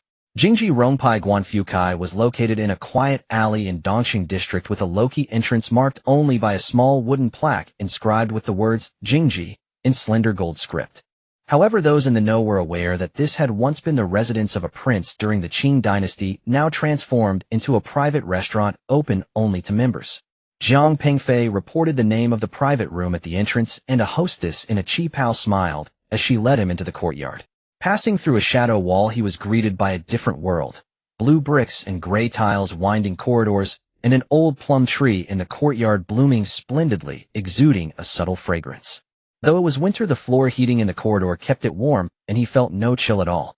He was led to a private room called Tingshuexian. Upon opening the door, 3 people were already waiting inside. Mr. Jiang. Li Jianping was the first to stand up, quickly stepping forward to shake his hand. Unlike their last meeting at the hospital, Li Jianping was dressed in a deep gray Zhongshan suit today, appearing less imposing yet more refined. He shook Jiang Pingfei's hand firmly. Thank you for coming. I am truly grateful. You are too kind, Mr. Li Jiang Pingfei replied with a slight bow. This is my wife, Jiang Yeping. Li Jianping introduced the gentle-looking woman beside him. Jiang Yeping was dressed in a dark green qipao with a cashmere shawl draped over her shoulders, and her makeup elegantly understated. She deeply bowed to Jiang Pingfei. Mr. Jiang, I couldn't properly thank you at the hospital that day. You are a benefactor to our whole family. Please don't mention it. Jiang Pingfei quickly sidestepped the bow. In such circumstances, anyone would have stepped in to help. But not everyone can endure for so long in such low temperatures, and not everyone ensures that the child reaches the shore first before exhausting their own strength. Jiang Yeping's eyes glistened with tears. The doctor said if the rescue had been delayed for another minute, or if you hadn't taken the correct rescue measures, you might have. She couldn't continue, lowering her head to gently wipe her tears with a handkerchief. Mom, here you go again, a youthful voice chimed in, tinged with a hint of helplessness. Only then did Jiang Pingfei notice the boy standing behind his parents. Liao Yu appeared older than his actual age, standing about 1.70 m slim and wearing a pair of black-rimmed glasses. Yet his eyes were particularly bright, with a focused and direct gaze that conveyed a maturity beyond his years. Hello, Uncle Jiang. Liao Yu stepped forward, formally bowing to Jiang Pingfei. I am Liao Yu. Thank you for saving my life. Jiang Pingfei quickly supported him. No need for this, really. I'm just glad you are all right. The 4 of them took their seats. The private room was not large, but was decorated exquisitely. There was a redwood 8 immortal tables, eaten wooden chairs, and a copy of Sue Weiss, Ink Plum, from the Ming Dynasty hung on the wall. Though it was a copy, the brushwork was remarkable, clearly done by a skilled hand. Outside the window, the small courtyard revealed a red plum tree glowing like fire under the lights. After exchanging a few pleasantries, the waiter began to serve the dishes. The first course was a platter of 4 cold dishes: aged huadiao, drunken crab, honey-glazed pork, crystal meat, and cucumber wrapped in reed. Each dish was crafted as exquisitely as a work of art. Uncle Jiang, I raise my tea to you in place of wine. Liao Yu said, holding up his teacup, his expression earnestly adorable. I am too young to drink, but I sincerely thank you. That day was my fault. I shouldn't have been skating in a place where the ice wasn't thick enough. Jiang Pingfei clinked cups with him. Just be careful in the future. You are an only child, right? Yes, Liao Yu nodded, then added. But I believe the one-child policy has been relaxed now, so I could suggest to my parents to have another one. That way, even if I engage in dangerous research in the future, they wouldn't be too worried. This statement left the adults at the table speechless, and soon after Li Jianping and Jiang Yeping began to laugh. Jiang Pingfei couldn't help but smile as well, if this child's way of thinking was indeed unique. Yu has been like this since he was little, speaking like an adult. Jiang Yeping said affectionately, yet reproachfully, as she glanced at her son. At 3 years old, he could recite 300 Tang poems. By 5, he had completed all elementary school courses on his own, and at 8, he skipped to middle school. Now he's in the Tsinghua youth class, where the teachers all say he is a rare genius. Liao Yu slightly frowned, saying, Mom, don't say that. High intelligence is just a talent. There's nothing to boast about. What matters is how to use that talent. Just like Uncle Jiang, a Tsinghua master's graduate doing cutting-edge research at the state grid, that is true value. Jiang Pingfei was somewhat surprised. You know so much about me. I checked the public information. Liao Yu adjusted his glasses. You were the science stream top student in the 2009 college entrance examination in the Sudong region, and you entered Tsinghua's Department of Electrical Engineering for a combined bachelor's and master's program. During your master's, you published 3 SCI papers, and after graduation you chose to enter the State Grid Electric Power Research Institute, instead of going abroad for further studies or accepting a high salary from a private company. In 7 years of work you participated in over 10 significant research projects and received excellent ratings in the annual assessments 6 times. The recent project you led, insulation optimization for ultra-high voltage direct current transmission systems, has generated significant economic benefits for the state grid. He finished in one breath, and the table fell silent again. Li Jianping and Zhang Yeping exchanged glances, clearly hearing their son speak about these topics for the first time. You. Zhang Pengfei opened his mouth. Why are you looking this up? I want to understand what kind of person saved my life. Liao Yu said seriously, if a person of high moral character who contributes to society saved me, then my life would have a greater responsibility to cherish it, and I would also want to become such a person in the future. But if the person who saved me, well, is not that respectable, then I might feel that saving such a life has... Hearing this made even the experienced Li Jianping gasp lightly. Zhang Pengfei was even more shocked. What a profound reflection on the value of life from a 13-year-old child. Li Jianping said sternly, every life deserves to be saved. That is the fundamental spirit of humanitarianism. I know, Dad. Liao Yu nodded, but I personally believe that who saves you can influence the saved person's understanding of the meaning of life. I am very fortunate to have been saved by someone like Uncle Jiang. The hot dishes began to be served. Braised pork clear soup with bird's nest scallion, braised sea cucumber, and hibiscus chicken slices. Each dish showcased the chef's profound skills. But Zhang Pengfei's mind was no longer entirely on the food. Uncle Zhang, I read your paper on insulation optimization for ultra-high voltage, and I have a few questions to ask. Liao Yu indeed shifted the topic to professional territory. In the third part of your paper, you mentioned the dielectric constant and dielectric loss factor of the new composite material insulation layer, which differs from the research on similar materials that I've seen. Is it due to different material ratios or differences in testing conditions? Zhang Pengfei was utterly shocked. He put down his chopsticks and looked seriously at the boy in front of him. You understand those professional terms and formulas? Most of them, yes. Liao Yu replied, candidly, I self-studied university physics, basic electrical engineering, and an introduction to material science. However, some of the more profound parts one truly do not understand, which is why I wanted to ask you. Zhang Pengfei and Liao Yu began discussing professional issues. From ultra-high voltage transmission to clean energy storage, from photovoltaic efficiency to the commercialization prospects of nuclear fusion, the two became increasingly engrossed in their conversation. Li Jianping and Zhang Yeping could not interject at all, but when the couple exchanged glances they both wore smiles of contentment. It had been a long time since they had seen their son so excitedly engage with someone. Yu has never had many friends. While the two tech geeks discussed fervently, Zhang Yeping quietly said to Zhang Pengfei, other children find him too peculiar, and he thinks they are too immature. Besides professors and mentors at school, you might be the first person he can converse with like this. Zhang Pengfei looked at Liao Yu, who was drawing something on the table with his chopsticks, explaining a concept about superconducting grids. In the light, the youthful face, still carrying traces of innocence, radiated brilliance. He's a genius, Zhang Pengfei said sincerely. Geniuses are often lonely. Li Jianping sighed, sometimes my wife, and I think perhaps being average would make him happier. But he was born this way, and we can only do our best to provide him with the best education and growth environment. As dinner reached its conclusion, the waiter brought out dessert, stewed snow frog with rock candy and pea cake. Liao Yu finally temporarily stepped away from the technical discussion and said seriously to Zhang Pengfei, Uncle Jiang, I will be taking the college entrance examination this year. What? Zhang Pengfei thought he misheard, but you're only 13. Students in the Tsinghua youth class can take the college entrance examination early after completing the required courses. Liao Yu explained, I have completed all high school courses and passed Tsinghua's preparatory examination last semester. If my college entrance examination scores meet the requirements, I can officially enter Tsinghua for my undergraduate studies this fall. Zhang Pengfei was left speechless for quite a while.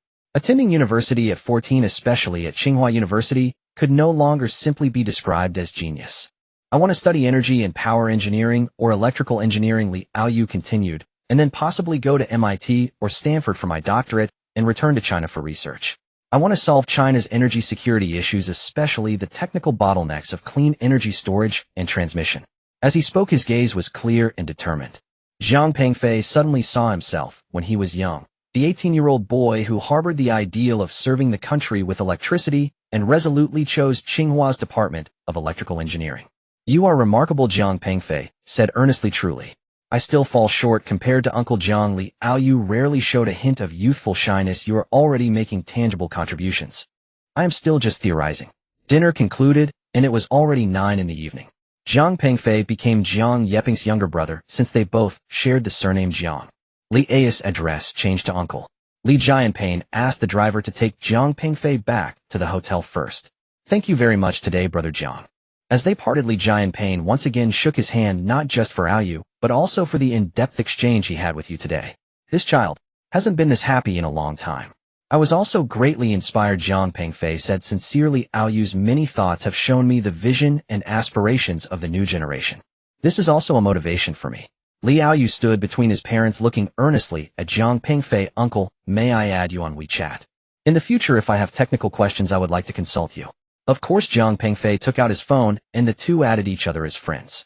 Looking at Li Ai's profile picture, the cover of Hawking's A Brief History of Time, Jiang Pengfei felt a warmth surge within him.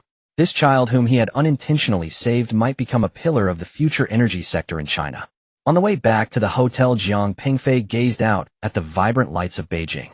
His phone vibrated with a message from Li Yu. "Uncle, did you arrive safely? I had a great time today, thank you. P.S. Can you send me the paper you wrote on the stability control of superconducting grids? I couldn't find the full text on CNKI." Jiang Pengfei smiled and replied, "Almost at the hotel. I'll send you the paper tomorrow. Get some rest. Even young geniuses need adequate sleep."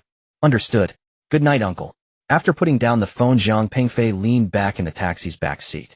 He suddenly felt that delaying his return home by a day might not be such a bad thing. This unexpected dinner allowed him to see something more valuable than a billion-dollar fortune. A boy's clear eyes reflecting the future of this country. And the injustices faced within the system, the entanglements of human relationships, seemed to matter less at this moment.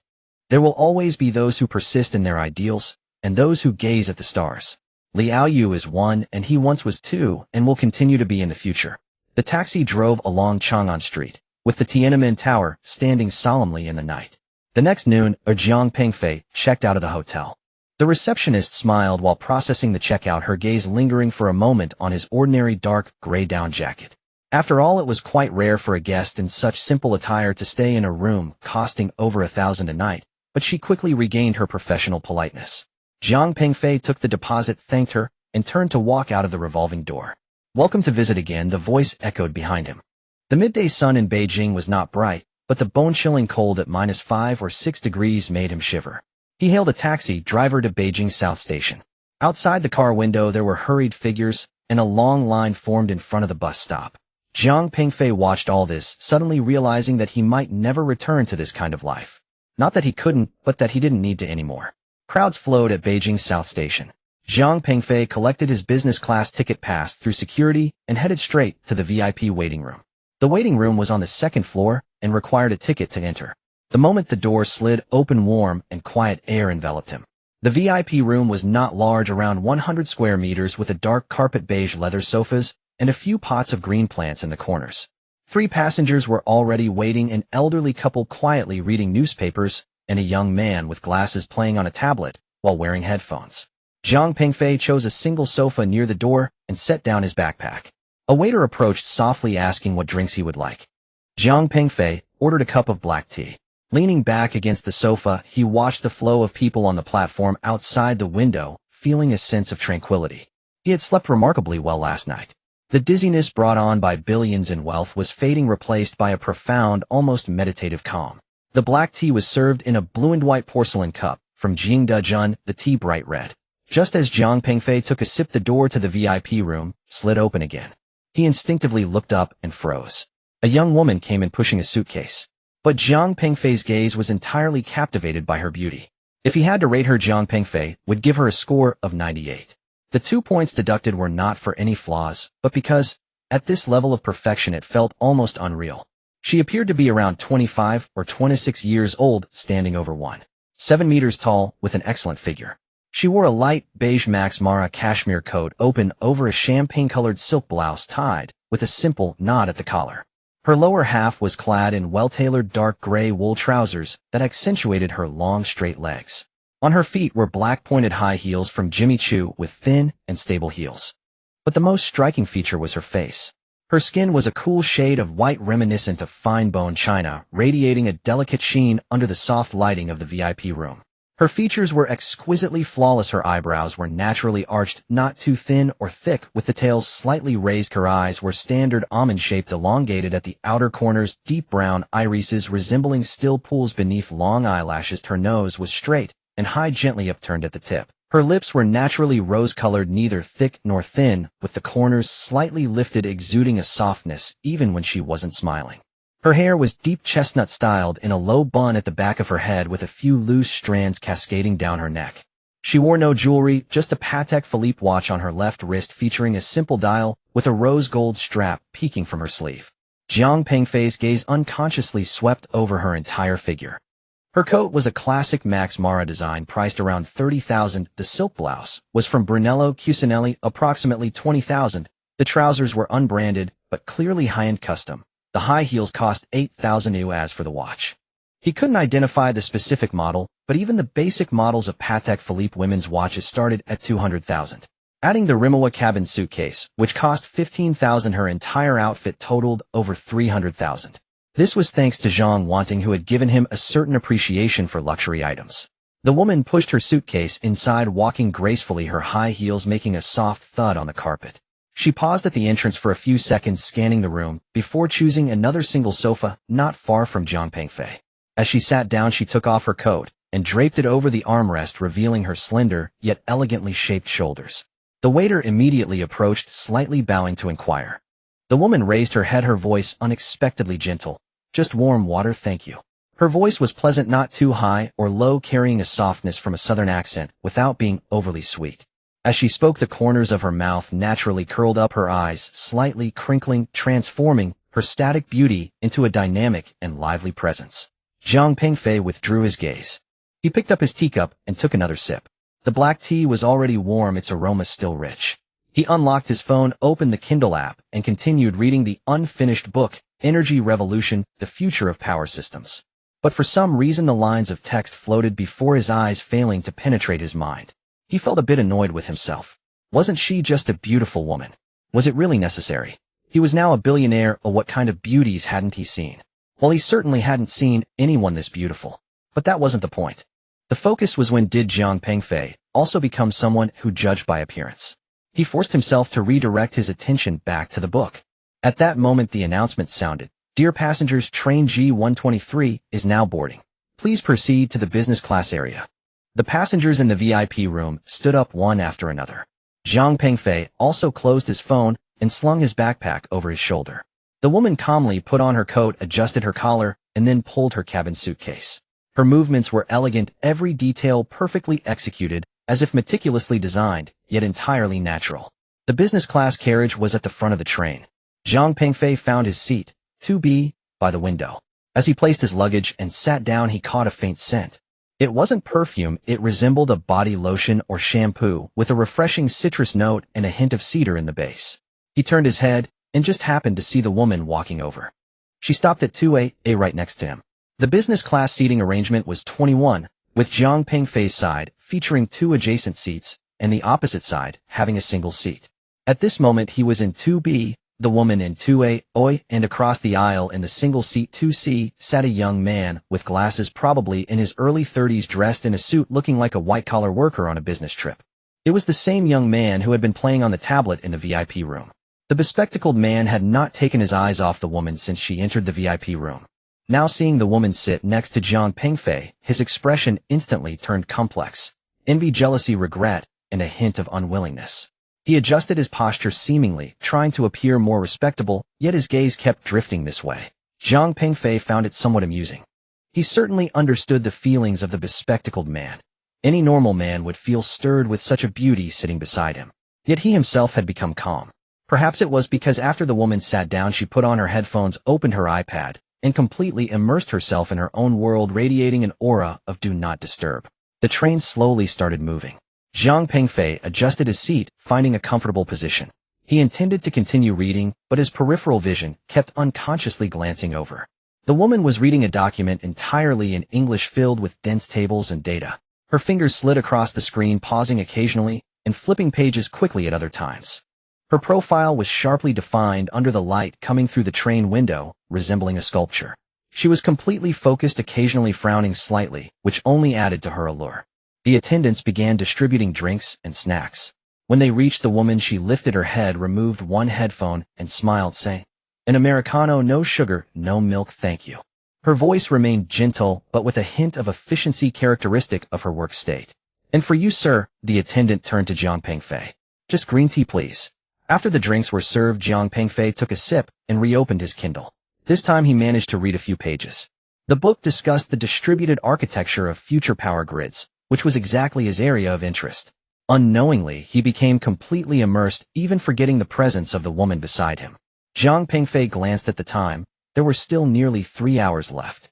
He stood up and went. Upon returning, as he passed by the woman's seat, he inadvertently caught a glimpse of her iPad screen. It was a business plan titled Blue Energy Hydrogen Fuel Cell Energy Storage System Industrialization Project. His footsteps faltered. Hydrogen fuel cell energy storage. This was precisely the direction he had been focusing on recently. A research group at the State Grid Electric Power Research Institute was working on related studies, but progress was slow primarily due to the significant challenges in industrialization and the high costs. The woman seemed to sense his gaze and looked up. Their eyes met in the air. In that moment, Jiang Pengfei saw her eyes. Looking closer, the brown deepened with a faint golden ring around the edge of her pupils.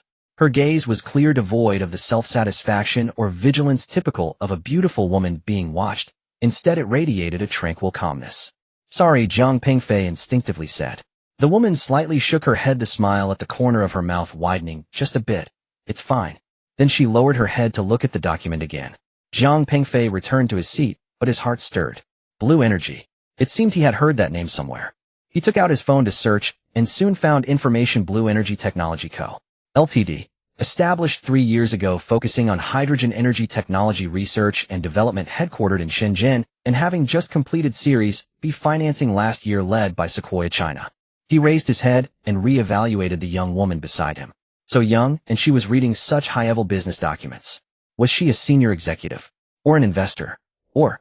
The train was running smoothly, and the scenery outside transformed from city outlines to the desolate fields of winter.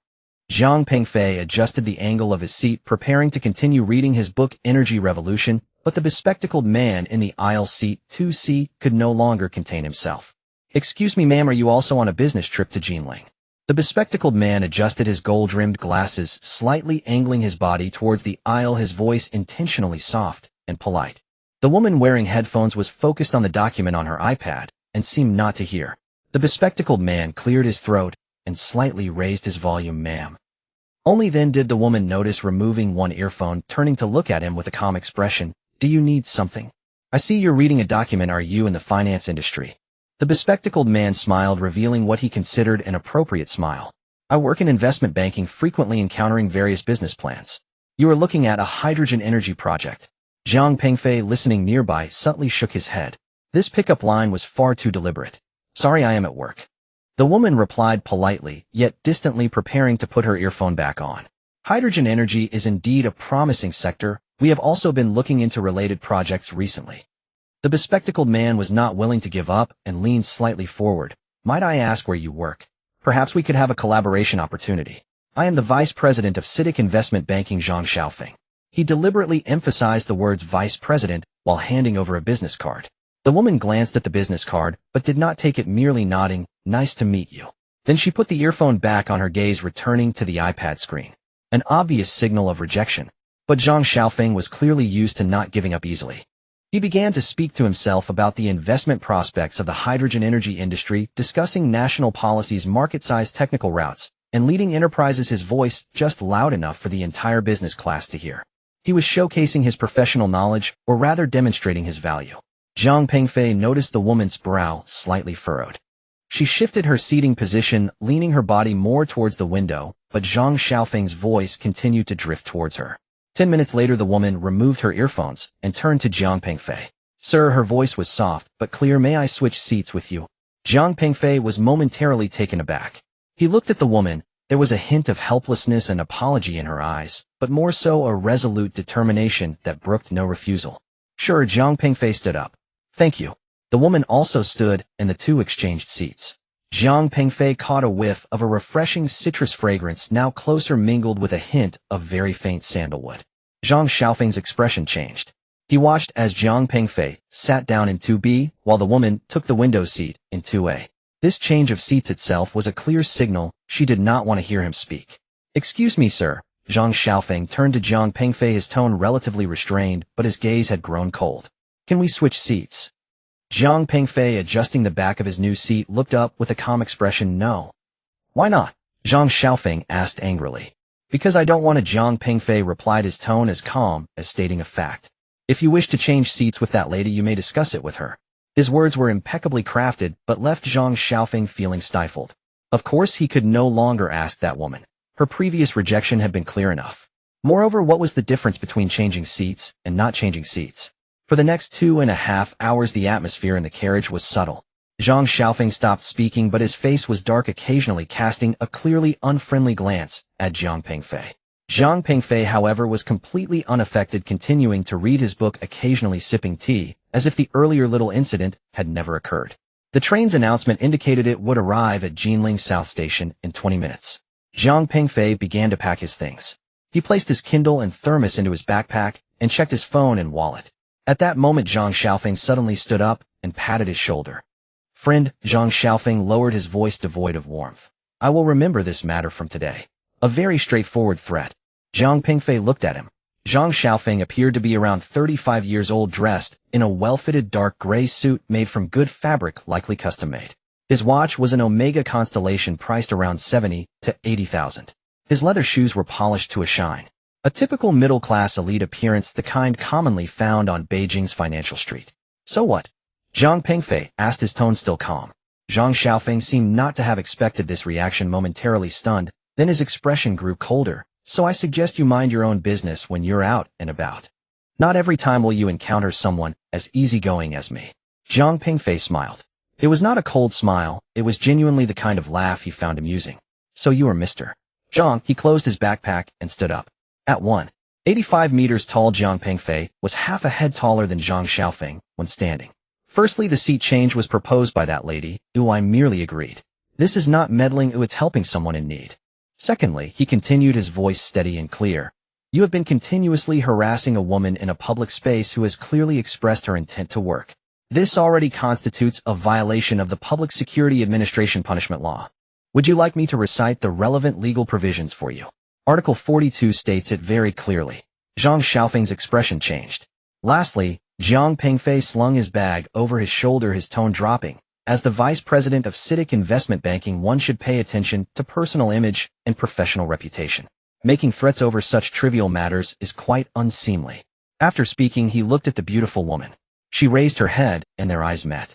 There was a hint of complexity in her gaze, apology, gratitude, and a bit of curiosity.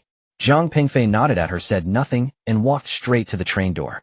Zhang Xiaofeng sat in seat 2C2, timid to occupy the empty spot next to Zhang Pengfei, watching Zhang Pengfei's back. As he carried his luggage towards the train's connecting area, his jaw clenched tight. He muttered a curse under his breath, keeping his voice low enough to avoid attention, but it was loud enough to catch the eye of a passing train attendant. What are you staring at? Zhang Xiaofeng glared back irritably. The attendant quickly averted her gaze and pushed the food cart onward. Zhang Xiaofeng pulled out his phone, unlocked the screen, swiftly scrolled through WeChat, and began typing furiously. Putting away his phone, Zhang Xiaofeng leaned back in his seat, his gaze unconsciously drifting towards Su Jining in seat 2A. The woman was still engrossed in her iPad, her profile illuminated by the light streaming through the window, looking unrealistically beautiful. He recalled the earlier scene. She had actually suggested swapping seats with that guy, avoiding him. Why should she? Anger flared up inside Zhang Xiaofeng. Zhang Xiaofeng, 35 years old, was the vice president of the CITIC Investment Banking Department, earning over $2 million annually. He owned a 120-square-meter apartment in Beijing's East 3rd Ring Road and drove an Audi A6. While not considered a top-tier success, he had already surpassed 95% of his peers at this age. At social gatherings, many women would approach him, though he often didn't find them appealing. And this Su Jining, he had just caught a glimpse of her name on her high-speed rail ticket, was clearly not impressed. What was even more infuriating was that meddlesome individual. Judging by her attire, she looked like an ordinary office worker. How dare she embarrass him in front of others, even bringing up the Public Security Administration punishment law. Pretending to be important, Zhang Xiaofeng muttered under his breath, unconsciously scrolling on his phone. The train's announcement rang out again. Attention passengers, the train is about to arrive at its final destination, Jinling Station. Please prepare to disembark if you are getting off at Jinling Station. Zhang Xiaofeng gathered his belongings. He only had a briefcase traveling light. As he stood up, he deliberately adjusted his suit and straightened his tie. Noticing Su Jining also preparing to disembark, he flashed what he believed to be an appropriate smile, saying, "Miss, I'm also heading to Jinling City. Do you need a ride? I can give you a lift." Su Jining looked up, her expression calm. "No, thank you." "No problem, it's on my way," he insisted. "Really, no need." Su Jining's tone turned cold as she stowed her iPad and began packing her things. Her movements were unhurried but exuded an air of unapproachability. Zhang Xiaofeng's smile faltered. He wanted to say something more, but Su Jining had already stood up, pushing her Rimawa suitcase directly towards the door. She walked at a steady pace, her high heels making a firm sound on the carpet. The train doors opened, and a rush of cold air poured in. Jiang Pengfei stepped out of the train with a confident stride. Su Jining was among the last to disembark, wrapping her coat tightly around herself as she exited the high-speed train. Stepping out of the warm carriage, she felt the platform's temperature was even lower than Beijing's, likely around -5 or 6 degrees. Her breath formed a white mist in the air. Zhang Xiaofeng followed closely behind her, dragging a small suitcase. As he walked, he was on the phone. "Mr. Wang, I've arrived. I'll be out shortly." Yes, wearing a dark blue suit." "Okay, see you soon." Hanging up, he quickened his pace to catch up with Su Jining, saying, "Beautiful lady, my friend's car is right outside. Really no need to be polite. In this weather, it's not safe for a girl to take a taxi alone." Su Jining didn't look back or respond, merely quickening her steps. The two walked out of the station entrance, entering the square at Jinling Station. By evening, the sky had darkened, and the square was brightly lit, crowded with people waiting for rides and various vehicles. Su Jining stood by the roadside, scanning the area. Soon she spotted the car she was looking for. A black Rolls-Royce Cullinan parked about 50 meters away. The car's body gleamed with a subtle yet luxurious sheen under the streetlights, its boxy front, vertical grille, and the iconic Spirit of Ecstasy hood ornament indicating its high value even to those unfamiliar with cars. She waved in that direction. Just then, a BMW 730 Li suddenly turned out from the flow of traffic and stopped right in front of her. The passenger window rolled down, revealing Zhang Xiaofeng's face adorned with a courteous smile. "Beautiful lady, hop in. This is my friend's car, let me give you a ride," Zhang Xiaofeng said as he got out of the car, reaching for Su Jining's suitcase. "I told you no need." Su Jining stepped back, avoiding his hand. Her voice remained calm, but her brow furrowed. Don't be polite, we're all friends." Zhang Xiaofeng's friend, Mr. Wang, who was driving, also leaned out, a middle-aged man in his 40s with a bit of a paunch, wearing a large gold watch. "Zhang's friend is my friend too. Get in, beautiful lady, it's freezing out here." Su Jining took a deep breath. Just as she was about to speak, the Rolls-Royce Cullinan glided silently towards them, its massive body smoothly pulling up next to the BMW. The two cars stood side by side in stark contrast. One was a BMW 7 Series, a large luxury sedan, and the other was a Rolls-Royce Cullinan, a full-size ultra-luxury SUV. In terms of size, presence, and price, they were not even in the same league. The driver's door of the Cullinan opened, and a driver in a dark suit and white gloves stepped out, briskly approaching Su Jining while slightly bowing. "Miss Su, thank you for your patience on the road." The driver, probably around 40, had an upright posture and impeccable manners. He took Su Jining's carry-on suitcase and opened the rear door for her.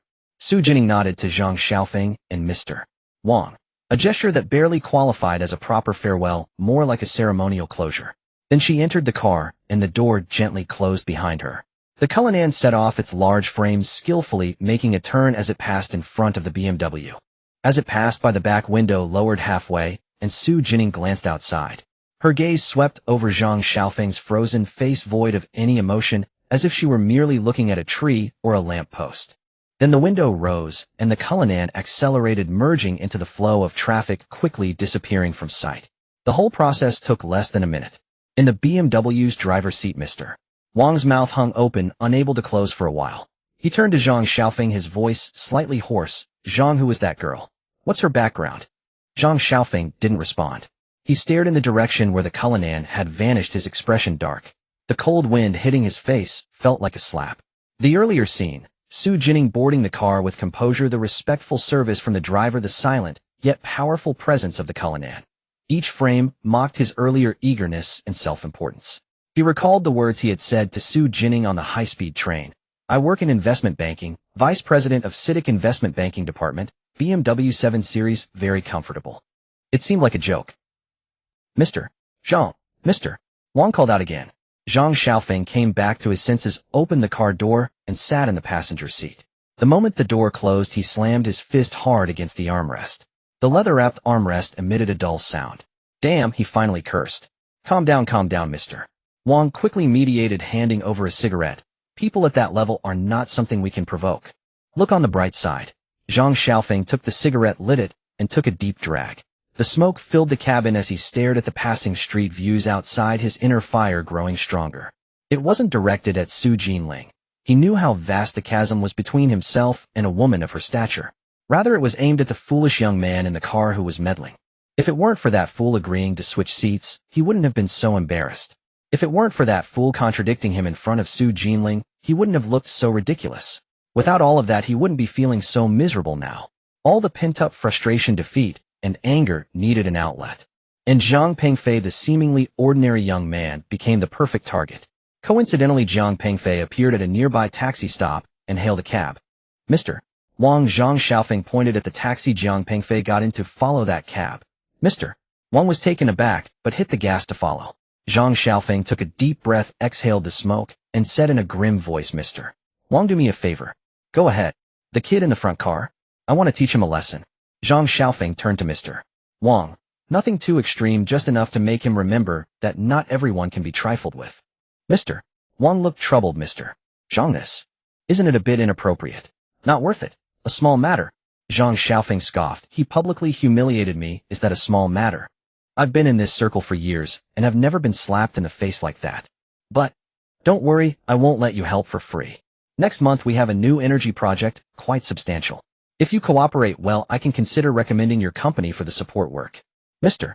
Wang's eyes brightened a little, and he finally nodded. All right, but Mr. Zhang, let's agree to just scare him. Don't cause a big scene. It's troublesome to get involved in lawsuits these days. Understood, I know my limits. Zhang Xiaofeng waved his hand, feeling slightly better. He recalled Jiang Pengfei's appearance when he got out of the car, carrying a slightly worn-out backpack and wearing an ordinary dark gray down jacket. A typical attire for the working class. There are plenty of people like him in Beijing, cramming into subways daily for their commutes, worrying about mortgage payments, and racking their brains over promotions and raises. Teaching such a person a lesson would be as easy as pie for Zhang Xiaofeng. The lobby of the new Crystal Hotel was brightly lit, and the marble floor gleamed. When Jiang Pengfei walked in, the three receptionists at the front desk simultaneously looked up. Dressed in an ordinary dark gray down jacket and carrying a slightly worn backpack, he seemed mismatched with the elegance of this veranda halfstar hotel. Hello, sir. Do you have a reservation? The young female receptionist on the left asked with a smile, quickly scanning his attire. No, I need a room right now. Jiang Pengfei set his suitcase down beside him and pulled out his ID and a black bank card from his wallet. The card was pure black with a fine frosted texture on its surface, prominently embossed with the Agricultural Bank's logo, and below it were the words Supreme Dignity Credit Card in smaller text, along with a discreet green diamond symbol in the bottom right corner. This card was personally recommended by branch manager Wang when he made a deposit at the Agricultural Bank yesterday. Mr. Jiang, you are our most esteemed client. Please accept this Supreme Dignity Card. Lu Junjie had handed him the card with both hands, his tone respectful. This is the green diamond version, the highest rank. We've granted you a credit limit of 100 million. Although it may not seem like much to you, it will be very convenient for daily expenses. Global airport lounges, hotel upgrades, personal concierge services. You can enjoy all the... When Jiang Pengfei took the card, Lu Junjie added, most importantly, this card can help you avoid unnecessary attention. Truly capable individuals often understand the value of discretion. At this moment, Jiang Pengfei handed over the card along with his ID. The female receptionist took the ID, and when her gaze fell upon the bank card, her pupils imperceptibly constricted. She clearly recognized this type of card. Working at a hotel of New Crystal's caliber, she had received professional training to identify various high-end bank cards. The Supreme Dignity Card green diamond version was something she had only seen in training manuals before. This was her first time seeing it in reality. Please hold on a moment, Mr. Jiang. The female receptionist's tone was noticeably more respectful as she took the card with both hands and gently swiped it on the POS machine. The machine's screen lit up, displaying a series of verification messages. The female receptionist looked at the screen, her fingers paused for a moment on the keyboard before she quickly returned to normal. She lifted her head, her smile more professional. Mr. Zhang, may I arrange an executive suite for you? It's on the 28th floor with a great view. We provide complimentary upgrades for Supreme Dignity Card clients. That sounds good, Jiang Pingfei nodded. The check-in process was quick. The female receptionist didn't even ask for pre-authorization as she would with normal guests, just politely inquiring, "How many days do you plan to stay, Mr. Jiang?" "Let's book for 3 days for now." "All right, here's your room card. Room 2808E, the elevator is on your right. Would you like help with your luggage?" "No need, thank you." Jiang Pingfei took the room card and headed towards the elevator. He could feel several gazes behind him. The other two receptionists were also watching him, though they were trying to conceal it. Downstairs at the hotel, a BMW 730Li and a black Audi A6L slowly stopped at the steps of the hotel.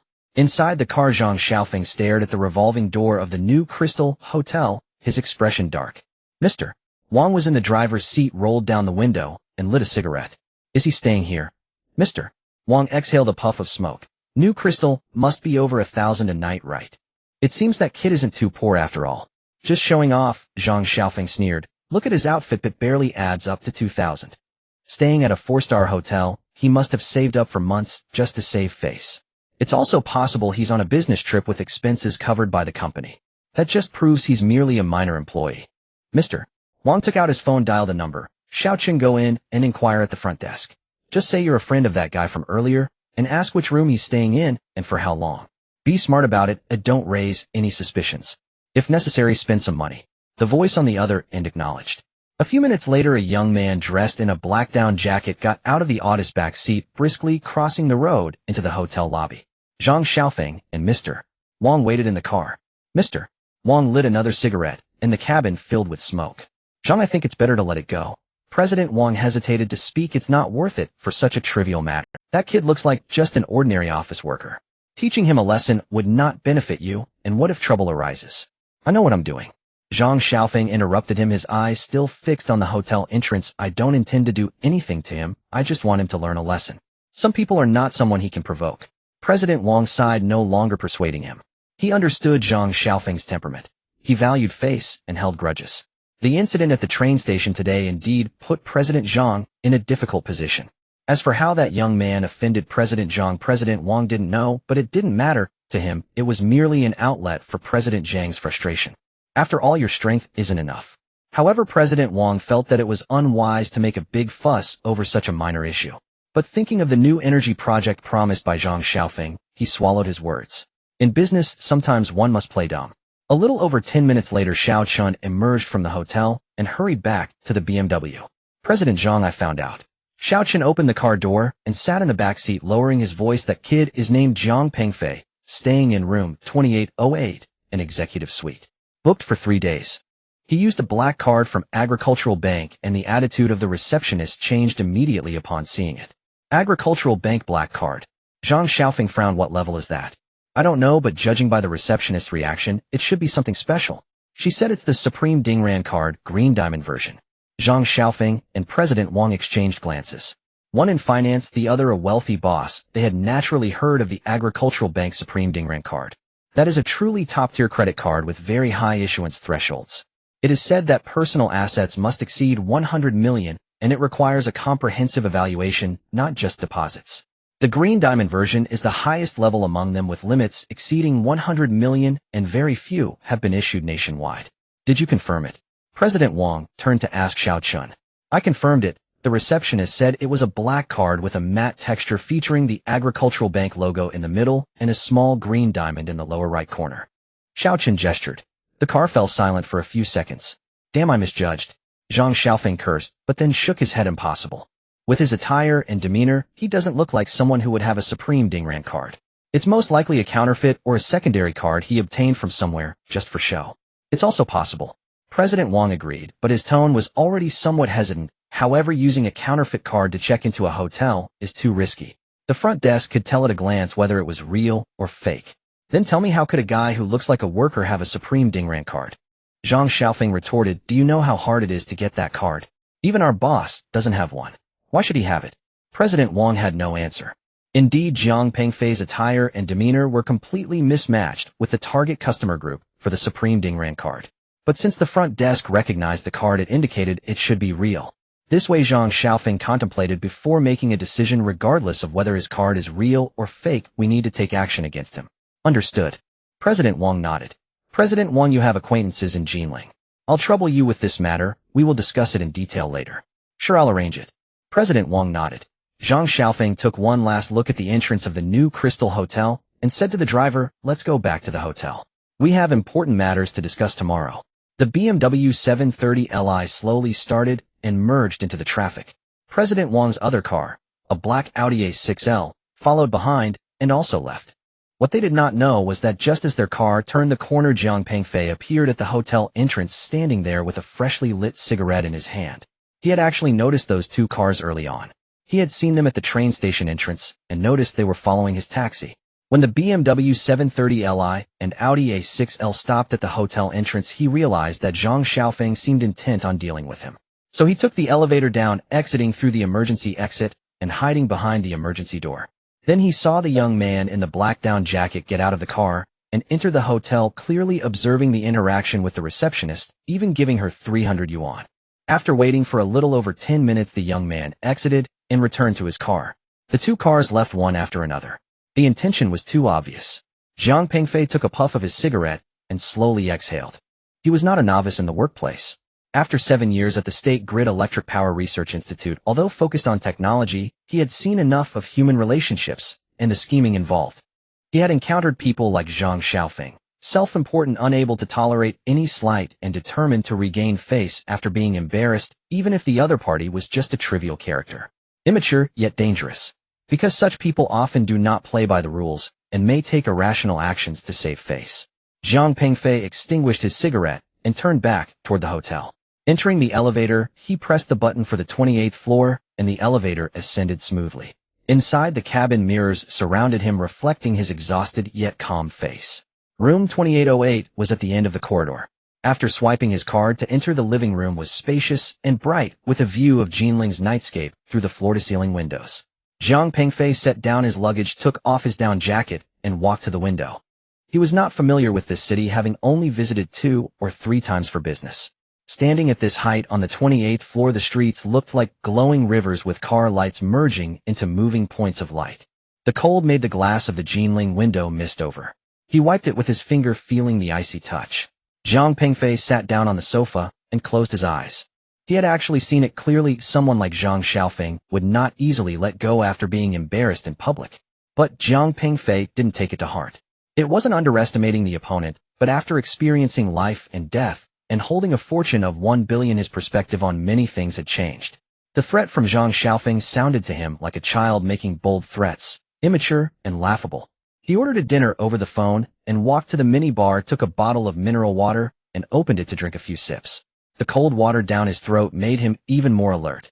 He was not afraid of Zhang Xiaofeng. His billion-dollar fortune gave him the greatest confidence, not the money he could squander, but the freedom to choose to ignore.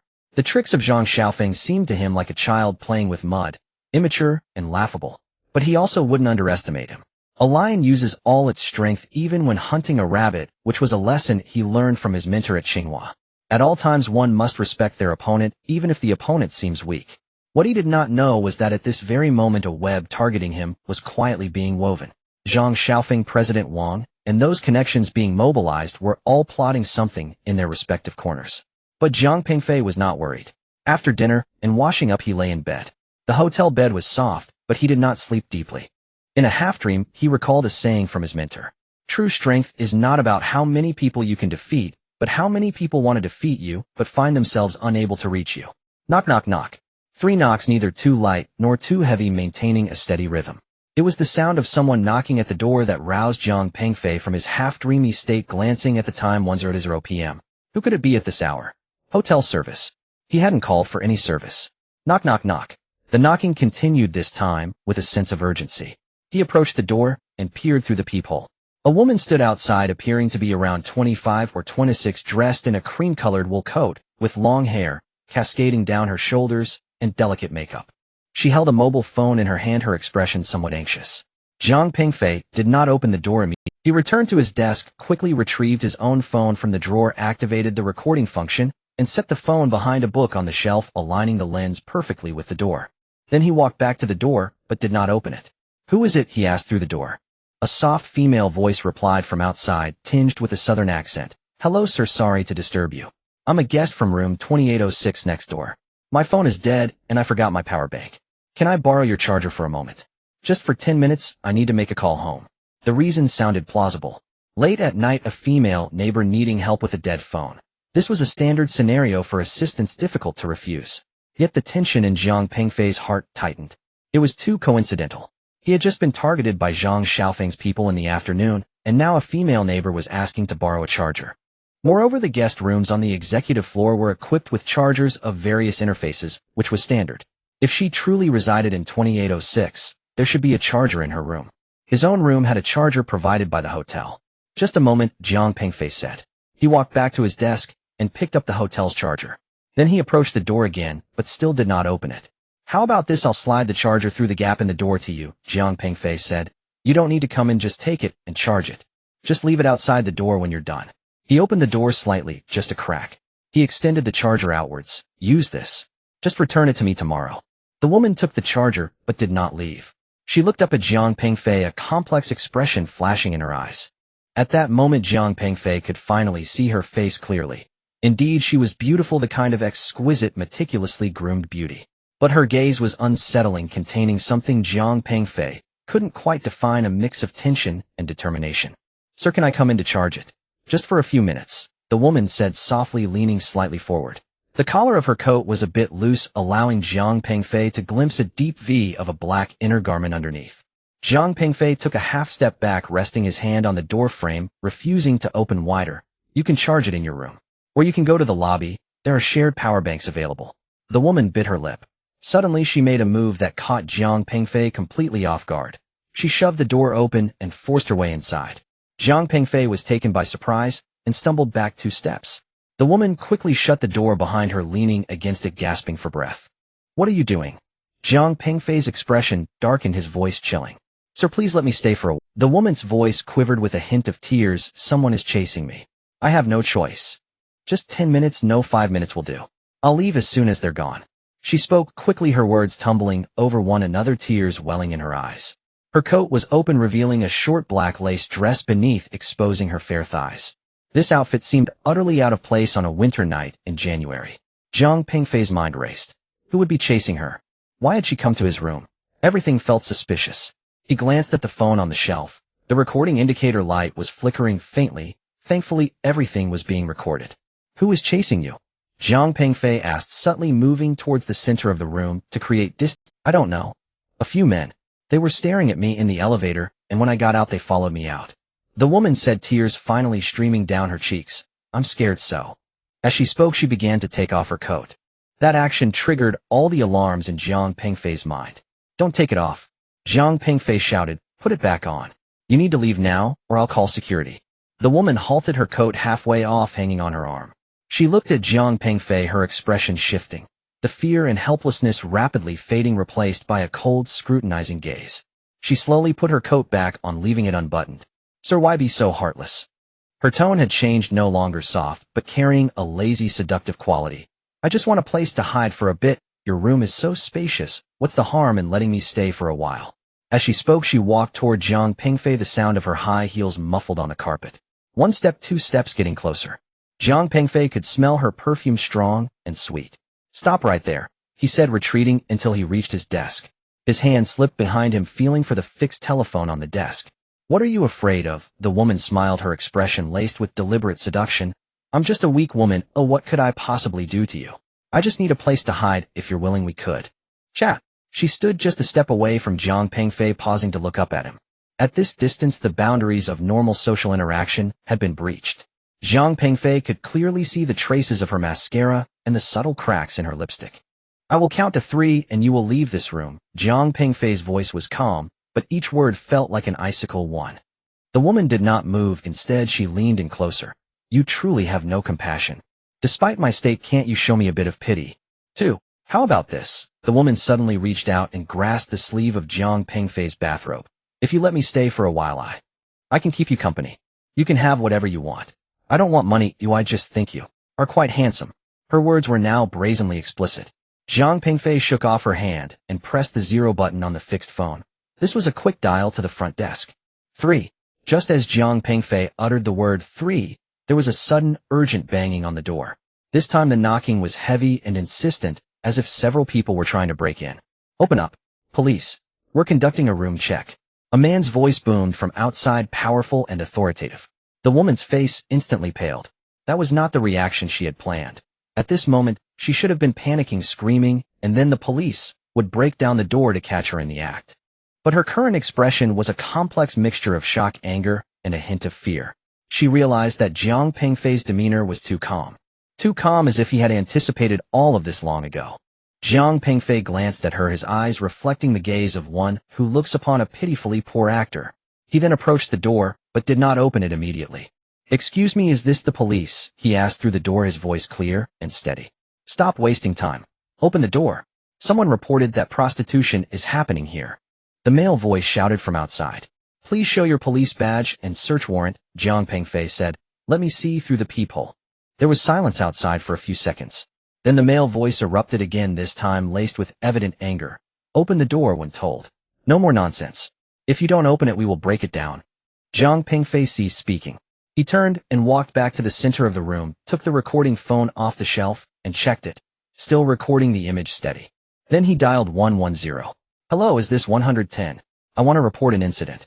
I am in room 2808 of the new Jingli Hotel. Someone is impersonating a police officer and knocking on my door claiming they want to search my room. There is also a strange woman in my room who forcefully intruded, suspected of extortion. Please send someone immediately. He spoke in one breath, his speed steady and his logic clear. The operator on the other end was evidently professionally trained, responding immediately.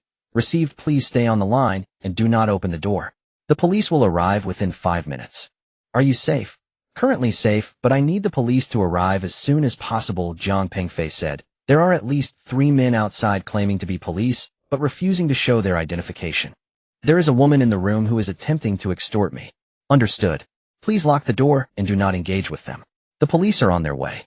Jiang Pengfei hung up the phone and placed the device back in recording position. Throughout the process, the woman remained frozen in place, her face pale. She clearly did not expect things to unfold this way. The target not only remained calm, but also reported to the police. This was completely different from what her employer had described.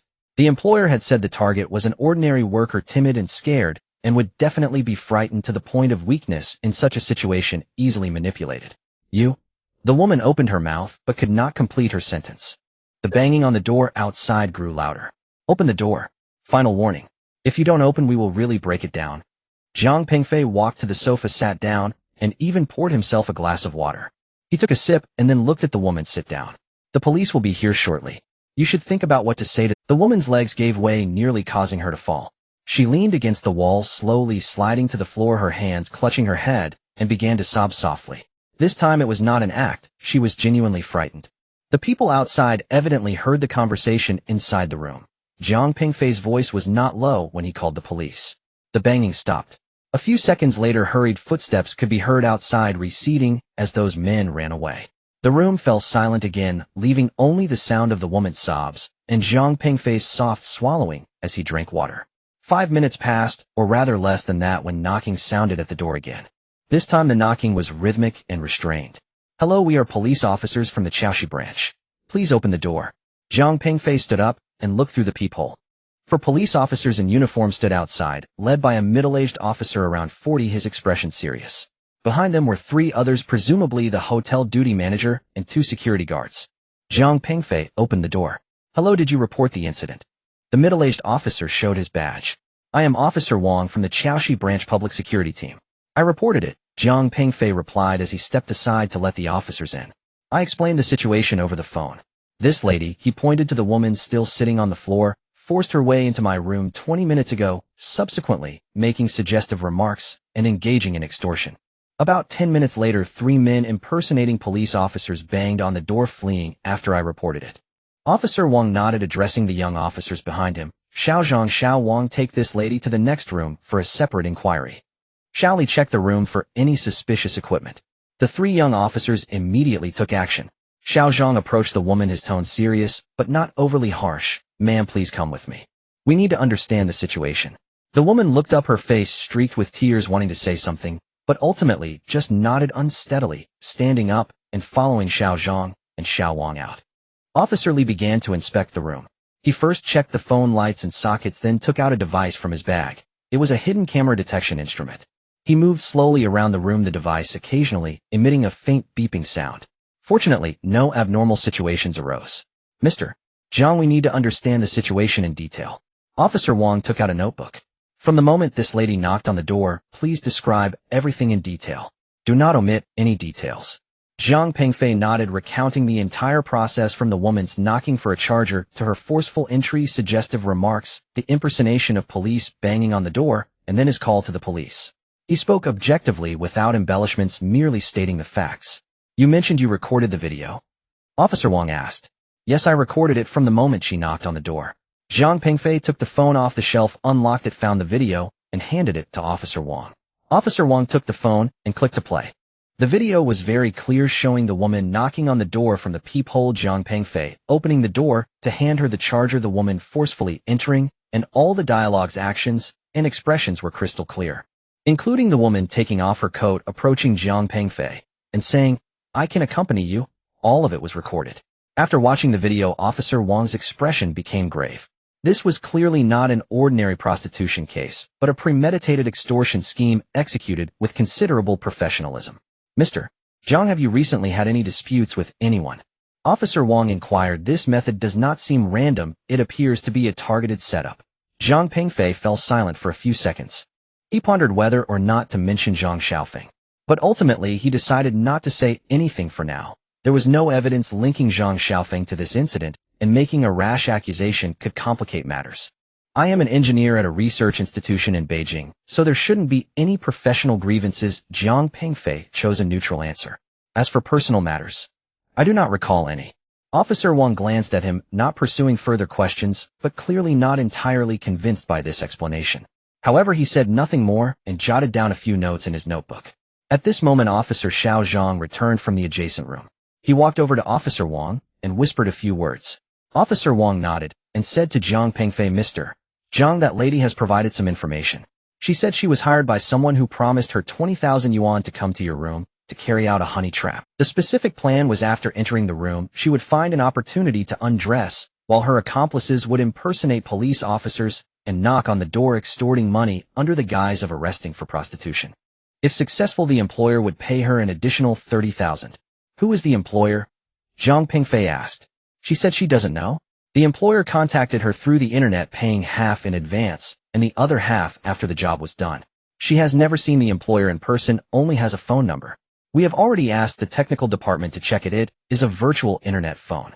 Zhang Pengfei nodded. Indeed, quite professional. Not revealing themselves, using untraceable cards, making it hard to track down even if things go awry. Mr. Zhang, you need to come with us to the station to make a formal statement.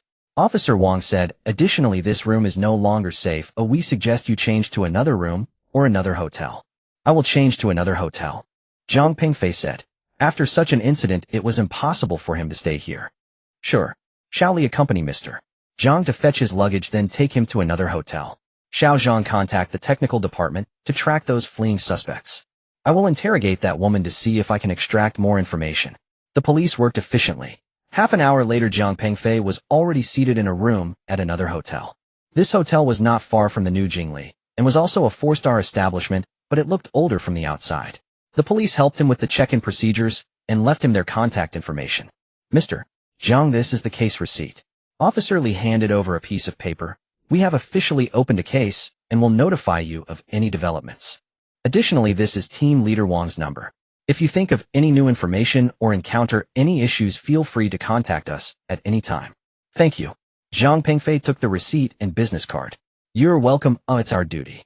Officer Li paused, but still added, Mr. Zhang, your handling of today's situation was remarkably calm and appropriate. The video evidence is crucial. Most people would panic in such situations. It is rare for you to remain composed. Zhang Pengfei smiled and said nothing. After seeing off the police, Jiang Pengfei arrived at his room, which was an executive suite. Once inside, he locked the door, but still cautiously checked the room. The night had deepened. Outside the window, the city had quieted down. Jiang Pengfei looked at the case receipt in his hand, knowing full well that the mastermind behind this incident was definitely Zhang Xiaofeng. He had offended no one in Jinling except Zhang Xiaofeng. However, if it was Zhang Xiaofeng, the actions were too swift. They had just clashed on the high-speed train, and yet he had already arranged such a professional trap in the dead of night. He never expected that a so-called vice president of an investment bank would resort to such despicable tactics. Some people appear glamorous on the surface, but are capable of committing all sorts of dirty deeds behind the scenes. Jiang Pengfei walked to the window. The city was silent on this winter night, with only the distant neon lights flickering tirelessly.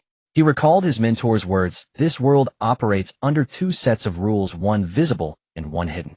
What you need to do is not choose which set to follow, but to see clearly these two sets of rules, and then walk your own path." He never fully understood the meaning of this phrase before. Now it seemed he understood a bit. At 7 in the morning, Jiang Pengfei woke up, as per his habit. Only he was neither in a dormitory apartment nor in a temporary side office, but in a hotel room. The sunlight streamed through the heavy curtain seams, casting a golden beam on the wooden floor. Lying in bed, he stared at the ceiling for a while, replaying the events of the previous night in his mind. A woman forcefully breaking and impersonating a police officer to smash the door, the real police arriving, collecting evidence, and changing hotels. It felt like an absurd dream, but the case receipt on the bedside table reminded him that all of this had indeed happened. He got up and drew back the curtains. The winter sun was cold yet bright, casting a faint warmth on his face. The streets below had become lively with the morning rush hour traffic forming a slowly moving river of lights. The mornings in Jinling City were no different from those in Beijing, both bustling, crowded, and filled with the vitality of life. After washing up, Jiang Pengfei dressed, still in that deep gray down jacket, a plain black sweater underneath jeans and sneakers. He looked at himself in the mirror, unchanged from yesterday or a week ago. However, the person in the mirror had 10 billion in his bank account, with 200,000 in cash added daily. Having just experienced an attempted extortion last night, today, he was going to buy a 3 million yuan car. Sometimes life is just that absurd. Indeed, Jiang Pengfei's true purpose for not returning home was to stay and buy a car. A luxury car. This is every man's dream. At 8 o'clock, Jiang Pengfei went downstairs to the dining room. The buffet breakfast had already begun, and the restaurant was quite crowded. He grabbed a tray and slowly walked through the dining area. Fried eggs, bacon, sausages, fried rice, fried noodles, various pastries, salad, fruit, yogurt, juice, coffee. A delightful mix of Eastern and Western cuisines. He picked up a fried egg, snagged some bacon and stir-fried vegetables, served himself a bowl of porridge, and poured a glass of orange juice, then found a seat by the window. The restaurant was bustling with activity. There were business people traveling alone, eating while looking at their phones, families with children running around, parents chasing after them to feed them, young couples whispering to each other with their heads close together, and a group of elderly tourists chatting animatedly at a table. Everyone was living their own lives, experiencing their own joys and sorrows. Jiang Pengfei slowly ate his breakfast while observing the people around him. He noticed that although the news often reported economic downturns and downgraded consumption, this four-star hotel's breakfast dining room was nearly full. The cheapest room cost at least 1,188 yuan per night, so those who could afford to stay here should have decent spending power. He recalled his own experiences during previous business trips. Back then he was just an ordinary technician, meticulously calculating every expense when staying at a hotel. The reimbursement standard for accommodation was only 150 yuan per day, usually limiting him to budget chains like Home Inn or Hanting. If there was a buffet for breakfast, he would indulge a bit, as he might not have time for a proper meal at noon. Occasionally, when he stayed at a four-star hotel tagging along with a big boss, he would feel that breakfast was truly sumptuous, wanting to try everything. Now he was staying in an executive suite, enjoying a lavish buffet breakfast with 10 billion in his bank account, yet he felt that all of this was somewhat unreal. It was as if he were wearing clothes that didn't belong to him. Although they fit, there was always an uncomfortable feeling. After finishing breakfast, Jiang Pengfei returned to his room to pack his luggage. He didn't have much, just a backpack. When he checked out, the front desk had changed staff, now attended by a young male receptionist who was quick and wore a standard smile. "Sir, there were no additional charges to your room, and the deposit will be refunded to your payment account within 3 to 5 working days. The receptionist returned his identification and bank card, saying, "We look forward to your next visit." Jiang Pengfei nodded, took the card, and stepped out of the hotel door where the cold air rushed at him. He stood by the roadside and hailed a taxi. Driver to the Zhongxing Zhixing Benz 4S shop in Jiangning district. The driver, a man in his 50s, glanced at him through the rearview mirror and said, "Buying a Benz, huh? Young man, you have both strength and vision. A Benz is a great car." Jiang Pengfei smiled and said nothing. The taxi merged into the flowing traffic heading toward Jiangning district. Traffic in Jinling City was relatively smooth in the morning, and 20 minutes later the car stopped in front of an imposing building. The Zhongxing Zhixing Benz 4S shop, with its enormous three-pointed star logo shining in the sunlight. The building had a modern glass curtain wall designed bright and spacious. Next to the main building were service workshops and a parking lot filled with various models of Benz cars.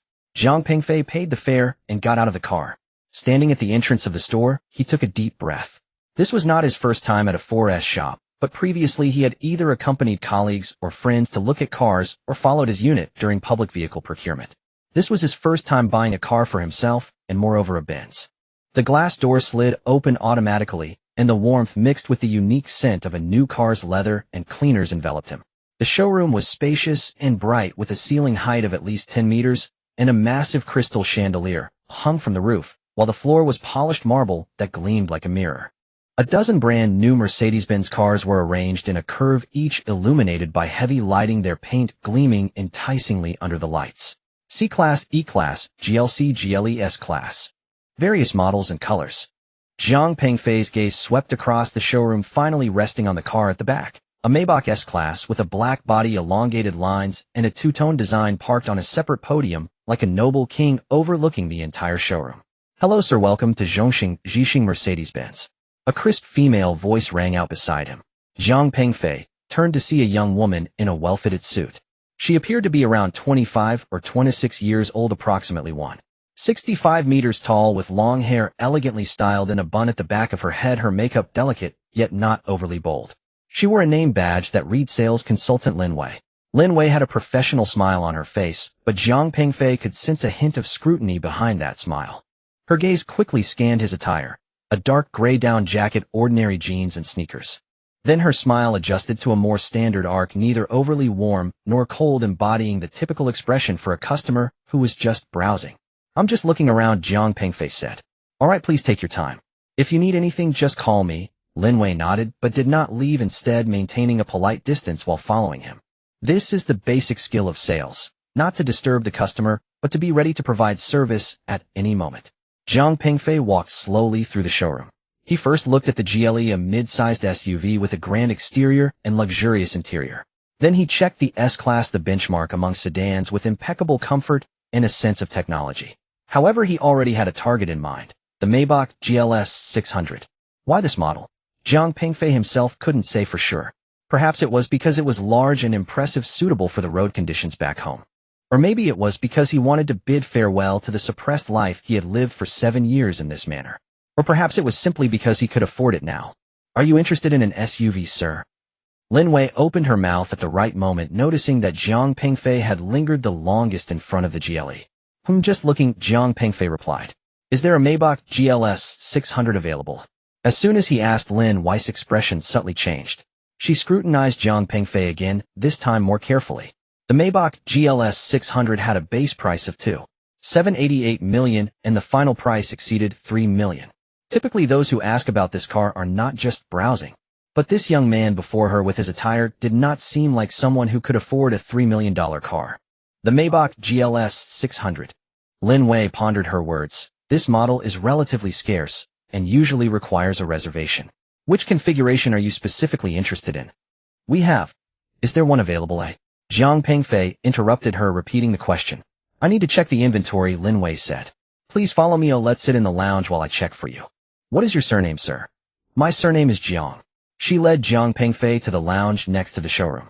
It was another world. Genuine leather sofas, marble coffee tables, and huge floor-to-ceiling windows overlooking a meticulously maintained small garden. A tea artist dressed in a cheongsam was brewing tea, and the aroma wafted through the air. Jiang Pengfei sat down on the sofa.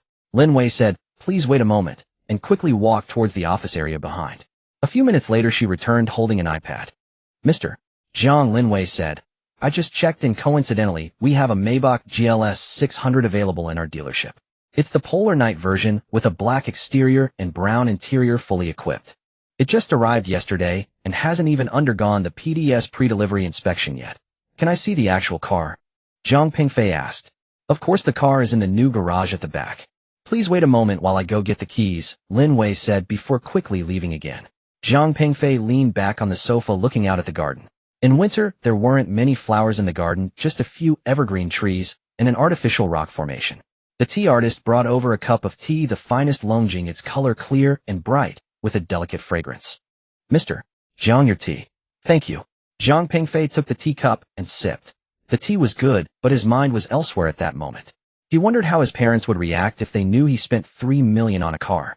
His father had driven a truck for half his life, but never owned his own vehicle, and his mother didn't even have a driver's license. In his hometown, relatives and friends drove the best cars worth only $200,000 or $300,000 7 years ago.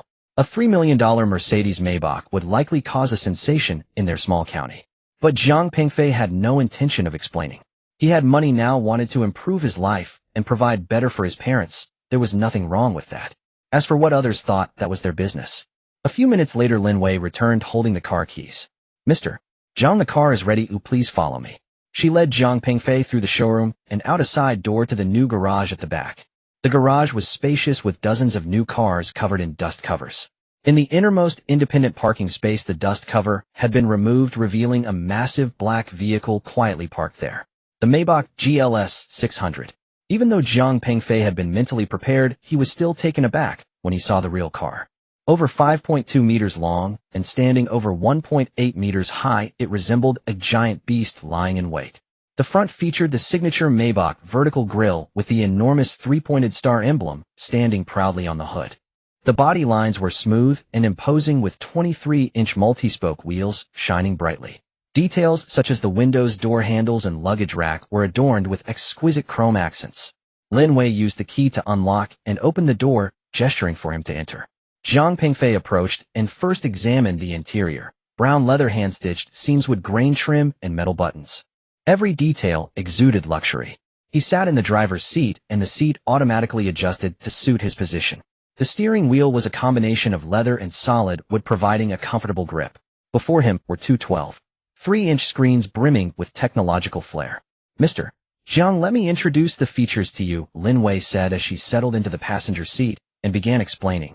This is the Polar Night version, which is fully equipped.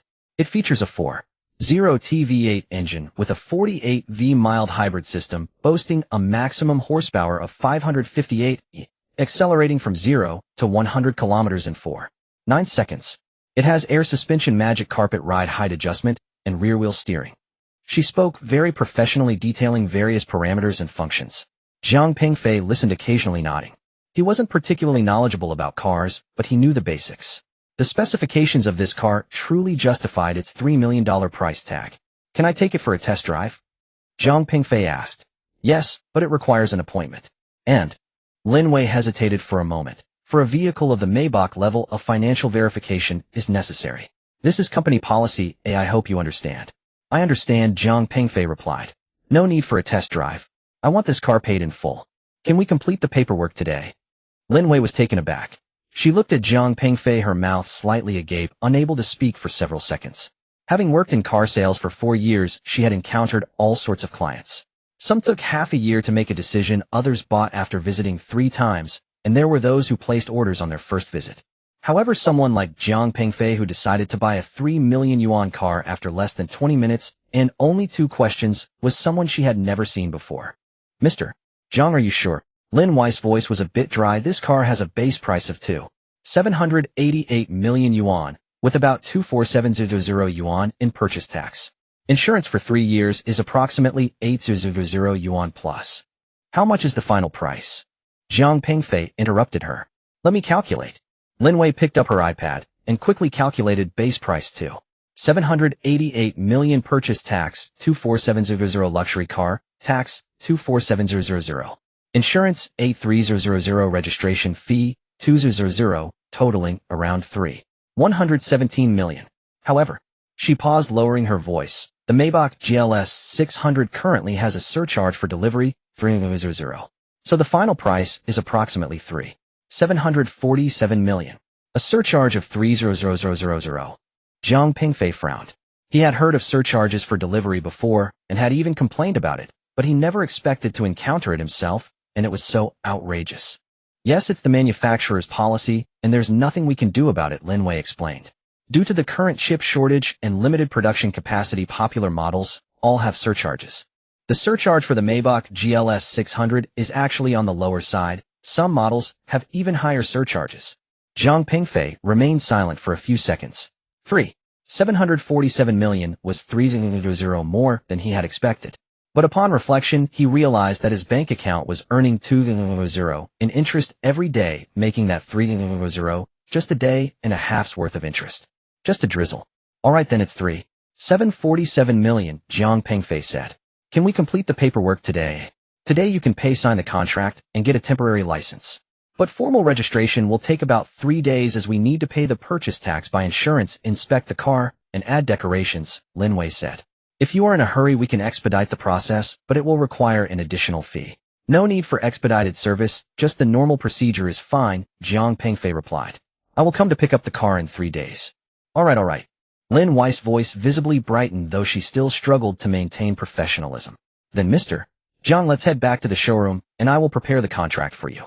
You are paying in full, right? How will you pay? By card, Zhang Pengfei said. Back in the showroom, Lin Wei's demeanor changed completely. She no longer kept her distance, but closely followed him, her face adorned with a genuine smile. She personally brewed tea for Zhang Pengfei, brought snacks, and spoke with a respectful and enthusiastic tone. Mr. Zhang, please sit down. I will prepare the contract right away, Lin Wei said. Enjoy your tea. This is premium Jinjun, made specially served to our esteemed guests. Zhang Pengfei nodded and sat down on the sofa. The tea artist soon brought several plates of exquisite pastries, macarons, cookies, and fruit tarts.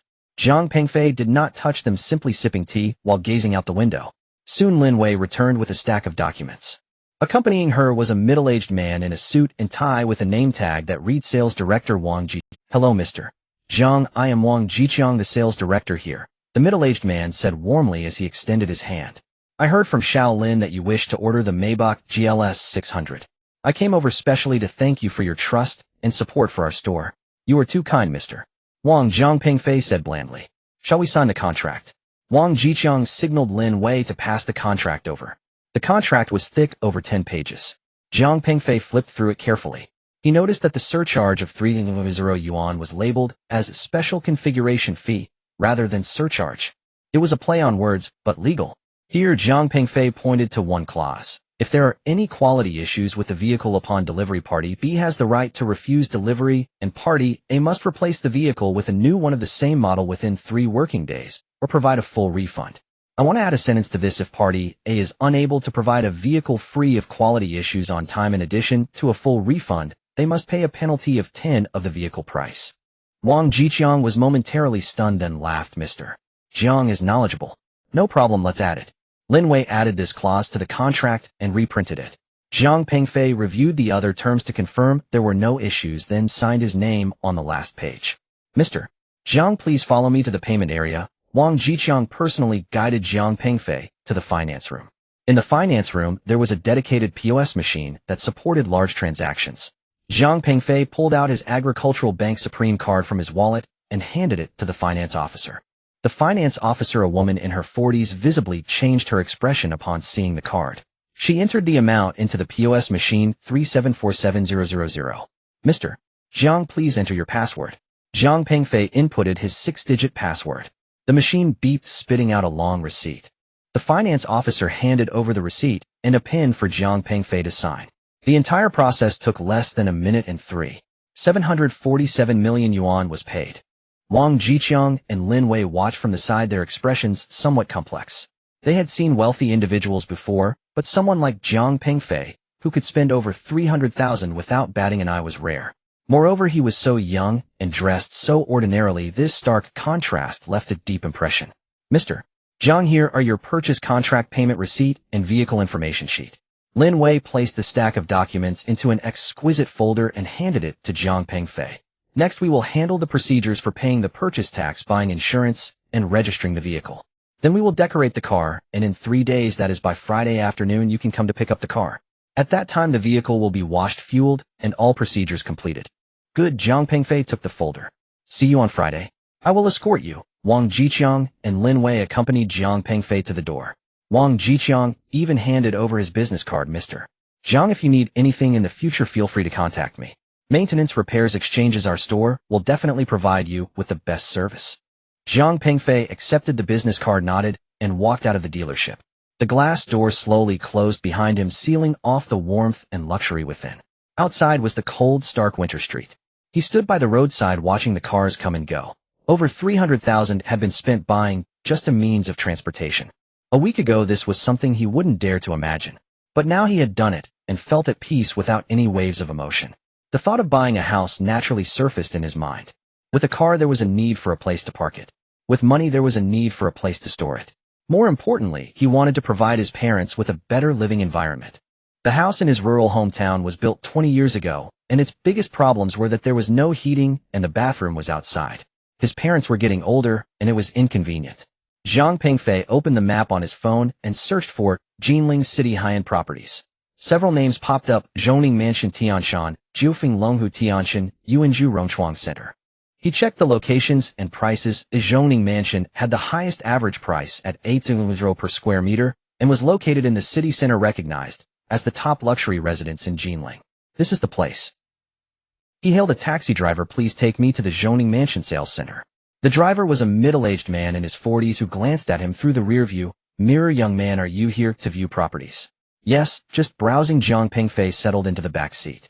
Zhoning Mansion isn't cheap, the driver remarked as he steered. I hear it's 7 or 8,000 yuan per square meter. Each unit costs well over 10 million yuan. Jinling truly has no shortage of wealthy residents. Jiang Pengfei smiled faintly, but offered no reply.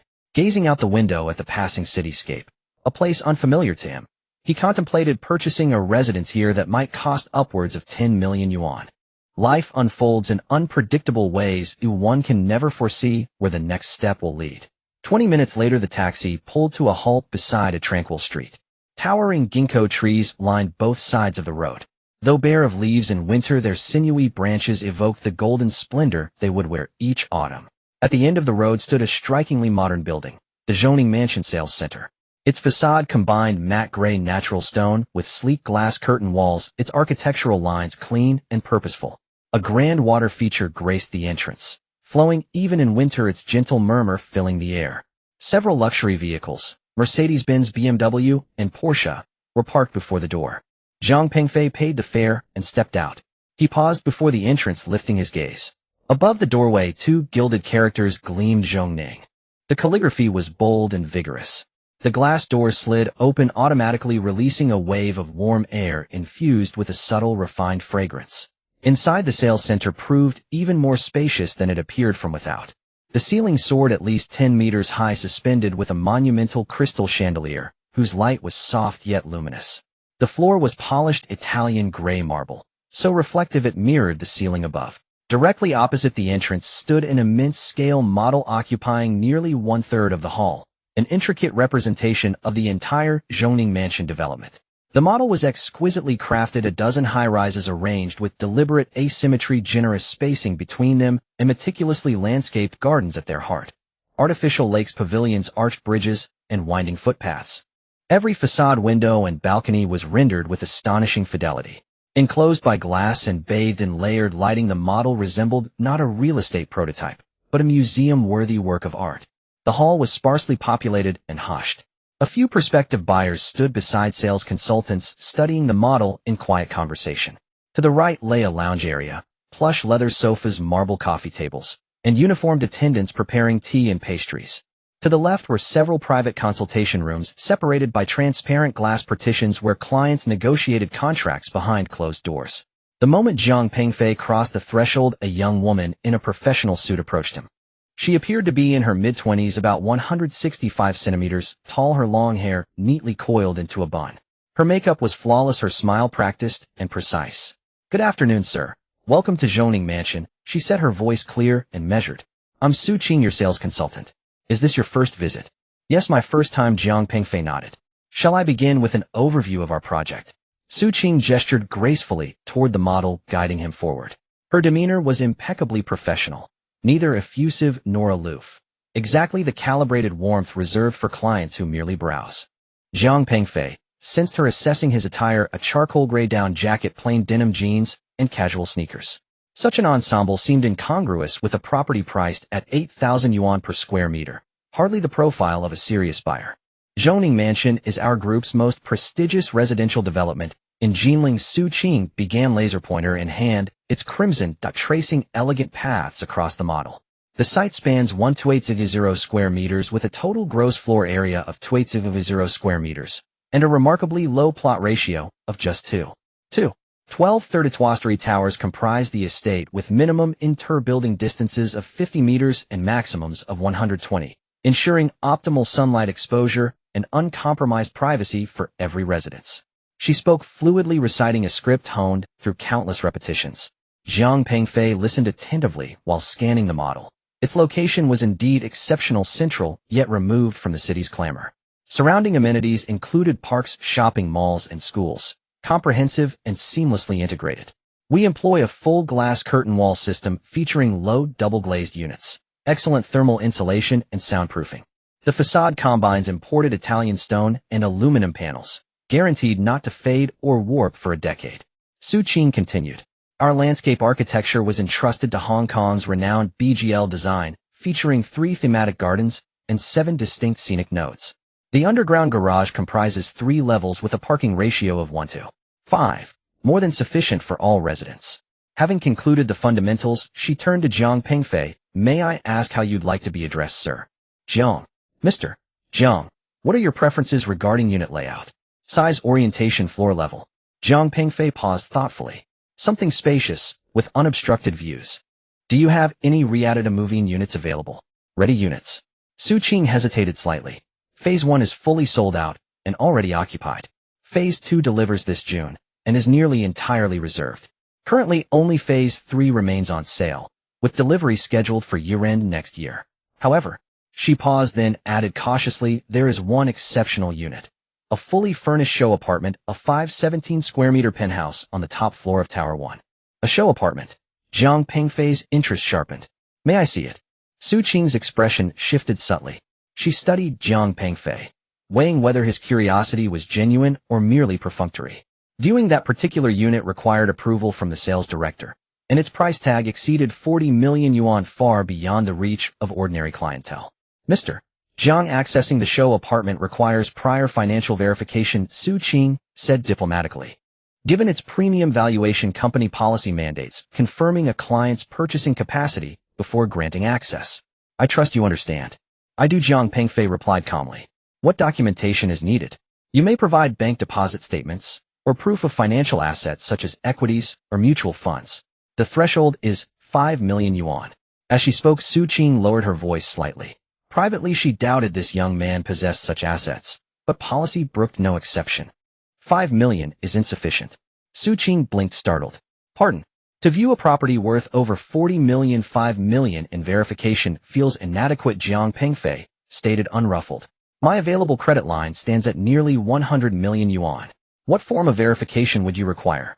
Su Qing froze completely. Her mouth parted slightly as she stared at him, silent for several long seconds. 100 million yuan. Preposterous. Yet Jiang Pengfei's composure was absolute, utterly devoid of irony or bravado. And no rational person would jest so gravely. Mr. Jiang, did you say 100 million? Her voice tightened, parched with disbelief. Approximately 96 million, Jiang Pengfei clarified.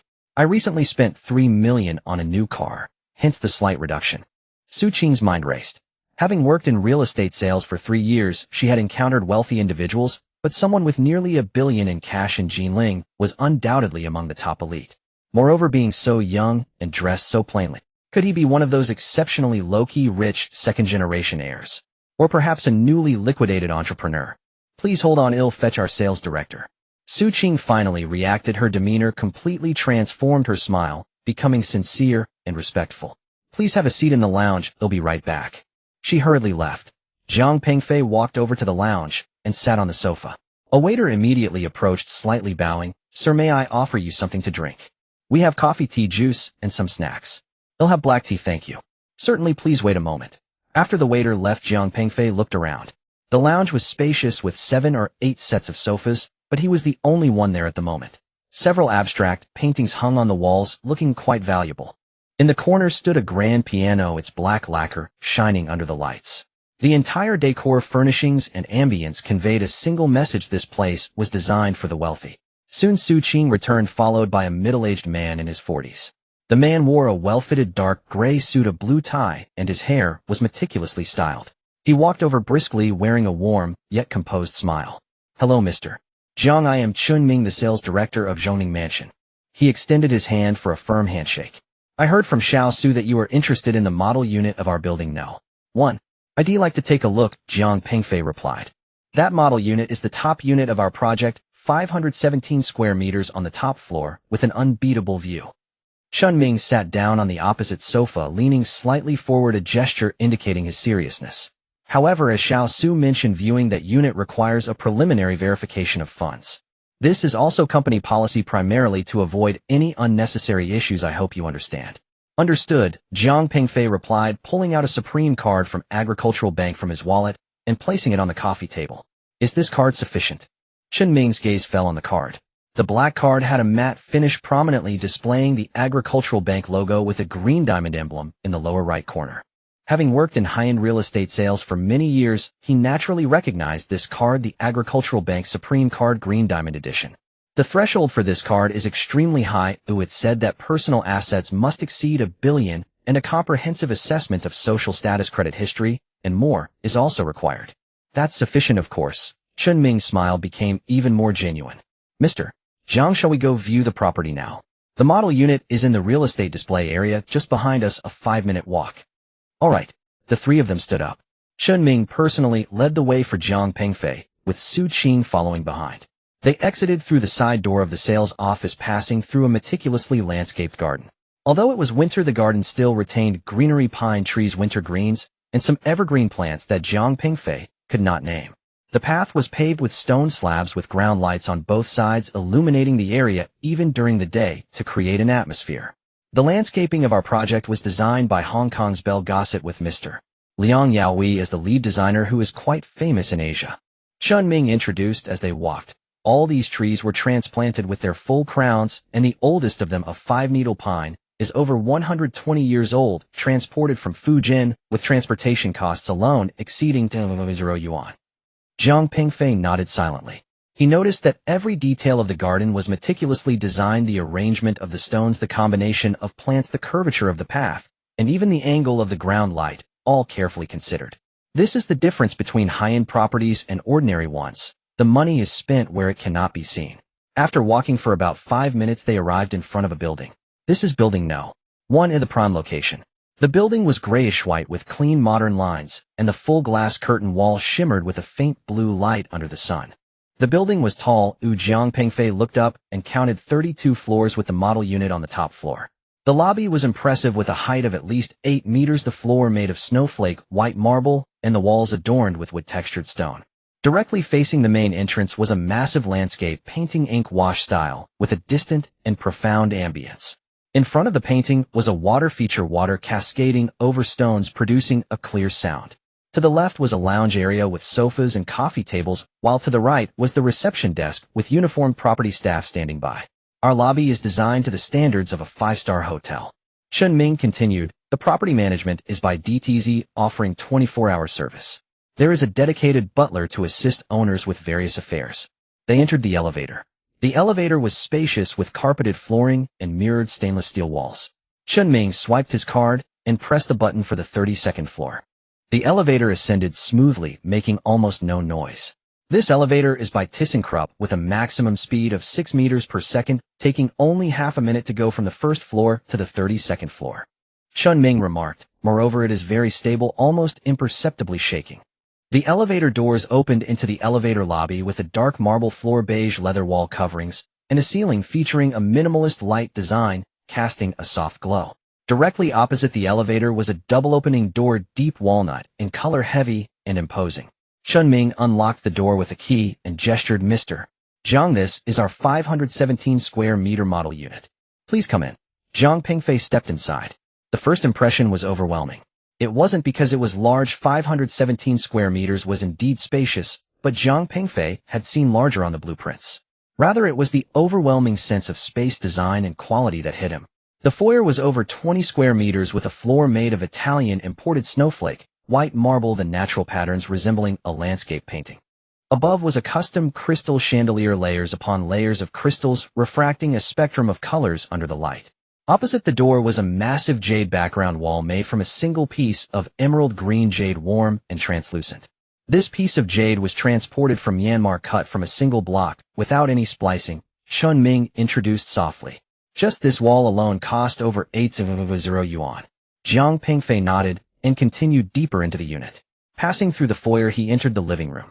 The living room was enormous, with a height of 6 meters flanked by floor-to-ceiling glass windows, offering an astonishingly open view.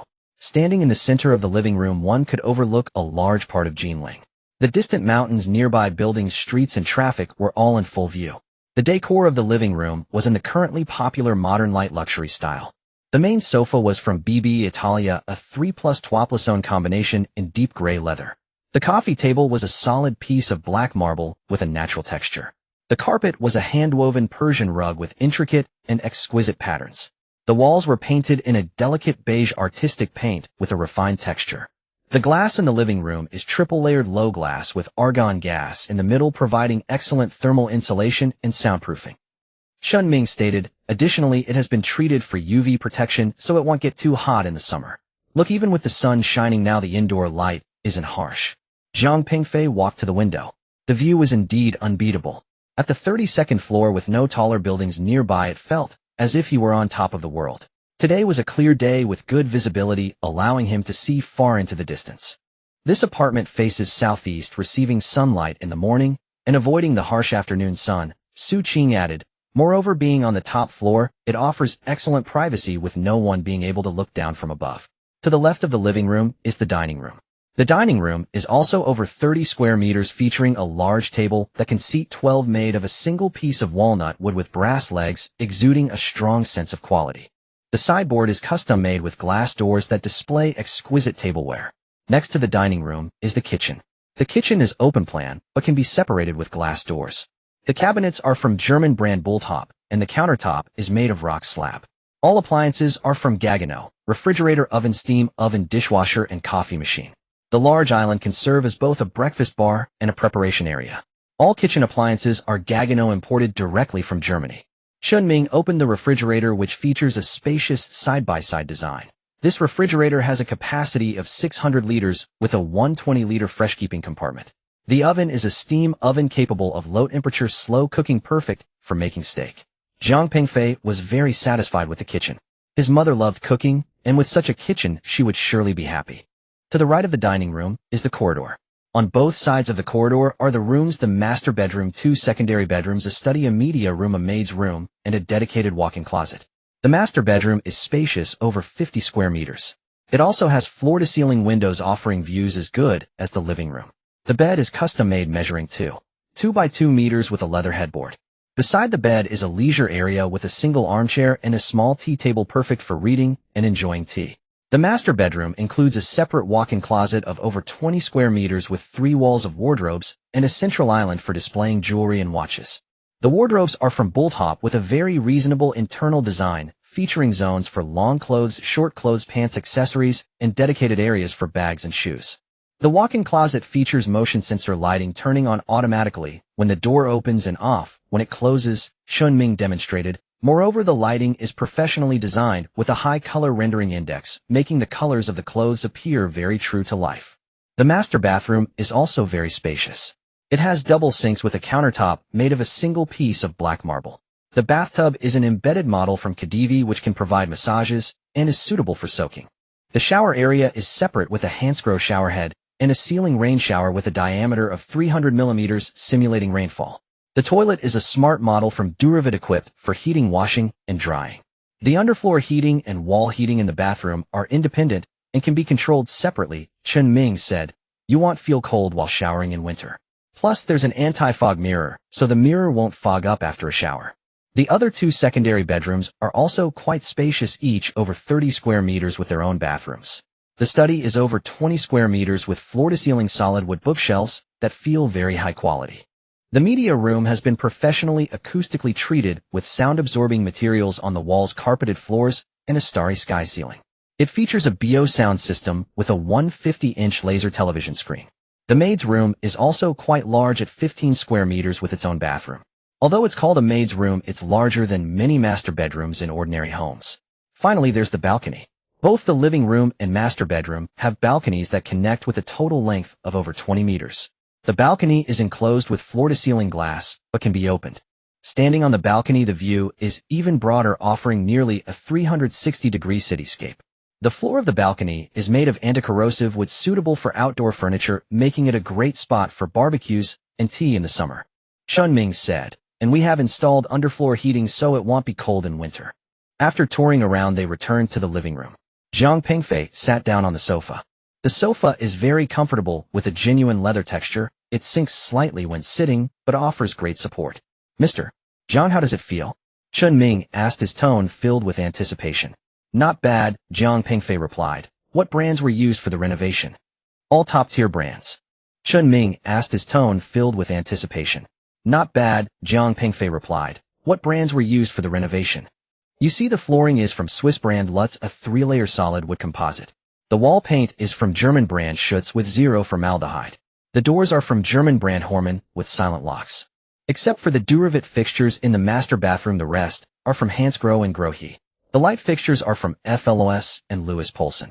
The curtains are from German brand Mizu with electric tracks that can be controlled via a smartphone. Jiang Pengfei flipped through the booklet. Indeed, all the materials were top-tier brands, many of which were imported.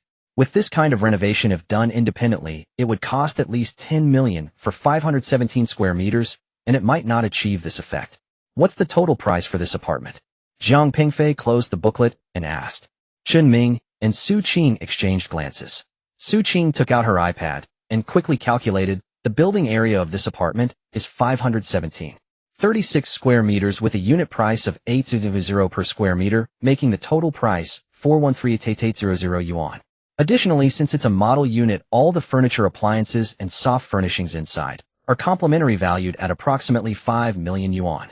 So in reality, you are spending a little over 40 million for a property worth nearly 50 million. A total of 413,800 yuan. Jiang Pengfei quickly calculated in his mind.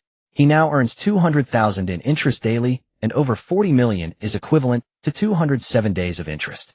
A little over half a year. Can I pay in full? Jiang Pengfei asked. Chun Ming and Su Qing exchanged glances again. This time the shock in their eyes was hard to conceal. Over 40 million paying in full. Even for clients of top-notch luxury properties like Zhoning Mansion, less than 1 in 10 pays in full. Most people would choose to take out a mortgage even if they could afford to pay in full, because mortgage rates are low and the money can be used for other investments. Of course you can pay in full. Chun Ming's voice sounded somewhat tense. If you pay in full, we can apply for a 1-point discount. Furthermore, as you are a VIP customer with the Supreme Dingran card, we can offer additional discounts. Let me calculate the final price. He took Su Qing's iPad and quickly calculated. The original price is 413,800 with a 1 discount for full payment, bringing it to 409,74912. Additionally, here's a special discount for you, reducing it to 408,000. Furthermore, the deed tax is 3, amounting to 122,400. The public maintenance fund is 120 yuan per square meter, totaling 62083. Therefore, the total cost is approximately 42086,083 yuan. 42086,083 yuan. Jiang Pengfei was silent for a few seconds. He was contemplating whether to negotiate. But in the end, he felt it was unnecessary. 42 million is truly not a big deal for him. Moreover, this apartment is indeed excellent with impeccable decoration, views, and location. Most importantly, it's ready for immediate move-in, saving the hassle and time of renovation. All right, at this price, Jiang Pengfei said. Can we complete the paperwork today? Su Qing's hand trembled slightly, almost dropping the iPad. She had been in real estate sales for 3 years, and the most expensive property she had sold was 12 million, which she had thought was an astronomical figure at the time. And now this seemingly ordinary young man wants to pay in full for a 42 million yuan apartment, and he hardly negotiated. Yais, Chun Ming's voice also wavered a bit, but he was trying hard to maintain professionalism. We can sign the contract, make the payment, and handle the online registration today. The property certificate will take some time as taxes need to be paid and records filed. But we have an expedited channel, so if you're in a hurry, you can receive the certificate within a month. No hurry, just proceed normally, Jiang Pengfei said. Then, shall we head back to the sales office now? Chen Ming asked. Sure. The three of them left the show apartment and took the elevator downstairs. On the way back to the sales office, Chen Ming and Su Qing hardly spoke. They were still digesting what had just happened. 42 million full payment decided in less than an hour. Such clients were something they had never encountered since they started their careers. Upon returning to the sales office, Chen Ming directly led Jiang Pengfei to the largest negotiation room. This negotiation room was usually reserved for the most important clients, featuring a private restroom, a coffee machine, and a cigar cabinet. Su Qing went to prepare the contract while Chen Ming personally brewed tea for Jiang Pengfei. Mr. Jiang, here's your tea. It's Da Hong Pao from Wui Mountain, this year's new tea. Chen Ming's demeanor was almost reverent. The contract will be ready shortly. Please hold on. Jiang Pengfei sat down on the sofa. The negotiation room had a great view with a garden visible through the floor-to-ceiling windows. He picked up the teacup and the aroma of the tea was enticing. It truly was fine tea. A few minutes later, Su Qing returned with a thick stack of documents in her hands. She placed the documents on the table and spread them out one by one. Mr. Jiang, this is the purchase contract, a total of 8 copies, each with 48 pages. Her voice was soft, as if afraid to disturb something. This is the supplementary agreement. This is the renovation list. This is the property management contract. This is the parking space purchase agreement. 2 parking spaces are included with the show apartment located on the B1 level, the best spots. As she introduced each document, Jiang Pengfei examined them closely. The contracts were thick and filled with many clauses, yet he read through them meticulously. He noticed that the contract clearly stated that all furniture, appliances, and soft decorations within the house, including the 8,000 yuan jade background wall, were included with the purchase. It also specified that if there were any quality issues with the house, the developer would be responsible for repairs and compensation for losses. Here Jiang Pengfei pointed to one of the clauses. Party A guarantees that the property rights are clear with no mortgages, seizures, or other rights restrictions. After this clause, I'd like to add, if the property rights are unclear due to reasons attributable to Party A, in addition to a full refund, a penalty of 20 of the total purchase price must be paid. Sure, no problem, Chen Ming immediately replied. Su Qing added this clause to the contract and reprinted it. Once all documents were ready, Jiang Pengfei began to sign. 1 document, 2 documents, 3 documents. After signing an unknown number of papers, his hand felt a bit sore by the end. After signing, it was time for payment. The financial director personally came over with a POS machine. Jiang Pengfei took out the Agricultural Bank Supreme card once again. Mr. Jiang, the total amount is 42086,083 yuan. Please confirm, the financial director said. Jiang Pengfei nodded. The financial director entered the amount into the POS machine, which emitted a soft card reading sound. Jiang Pengfei entered his password and signed. Just like that, over 42 million yuan was paid. The financial director looked at the long string of numbers on the purchase slip, her hand trembling slightly. Having worked in finance for 20 years, the largest transaction she had ever handled was 23 million yuan, which she thought was the limit at the time. And today, 42 million yuan, full payment made in one go. Are the wealthy in Jinling all this young? Mr. Jiang, here is your payment receipt. This is a copy of the contract. This is the receipt, and this is... The financial director packed a stack of documents into an exquisite folder and handed it to Jiang Pengfei with both hands. We will process the property certificate as soon as possible and notify you to come and collect it once it's ready. Additionally, the keys to the house, the access card, and the garage remote will be given to you after we complete the final cleaning and inspection, which should take about 3 days. Okay. Jiang Pengfei accepted the folder. Chen Ming and Su Qing accompanied him to the door. Chen Ming handed over his business card with both hands. Mr. Jiang, if you have any questions in the future, feel free to contact me. I have already informed the property management side. They will provide you with the best service. Also, we have a homeowners club that holds regular events, and you are welcome to join if you're interested. Su Qing also handed over her business card, her face slightly flushed. Mr. Jiang, thank you. If any of your friends are looking to buy a house, please refer them to me. Jiang Pengfei accepted the business card, nodded, and left the sales office. The glass door closed slowly behind him. He stood by the roadside looking at the folder in his hand. 42 million yuan, bought an apartment. Just days ago, he was still feeling down about a failed promotion and worrying about the project in Xinjiang. Today, he owned a car, a house, and had 1 billion in his bank account. There was also 2,000 coming in each day. The ups and downs of life were truly exhilarating. The winter sun was chilly, yet it brought a slight warmth when it shone on him. He was holding the heavy folder which contained the purchase contract worth 42 million yuan, the payment receipt, the property information sheet, and the car purchase documents from the Mercedes-Benz dealership. These papers weighed only a few kilograms, but represented nearly 46 million in assets. He needed to find a safe place to store these documents. The conditions of his house back home were average, lacking in fire and theft protection. Moreover, he did not want others to know about his wealth just yet. After thinking it through, a bank safe deposit box seemed like the most suitable choice.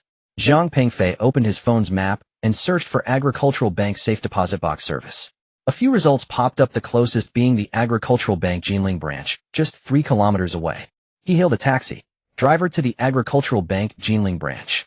The car drove down the street. Zhang Pengfei gazed out at the cityscape passing by. The winter in Jinling was gray and dreary, with bare trees lining the streets and pedestrians hurried by in thick down jackets. The pace of this city was slower than Beijing, with a more vibrant atmosphere of life.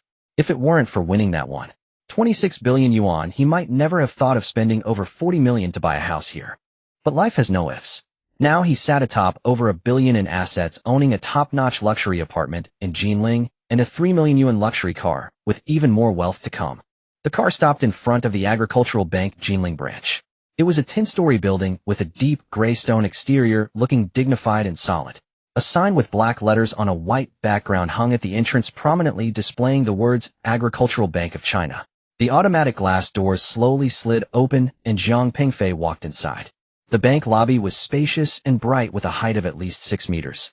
The floor was made of light-colored marble polished to a shine. Directly opposite the entrance was a row of counters with 7 or 8 windows, 2 of which were open and serving clients.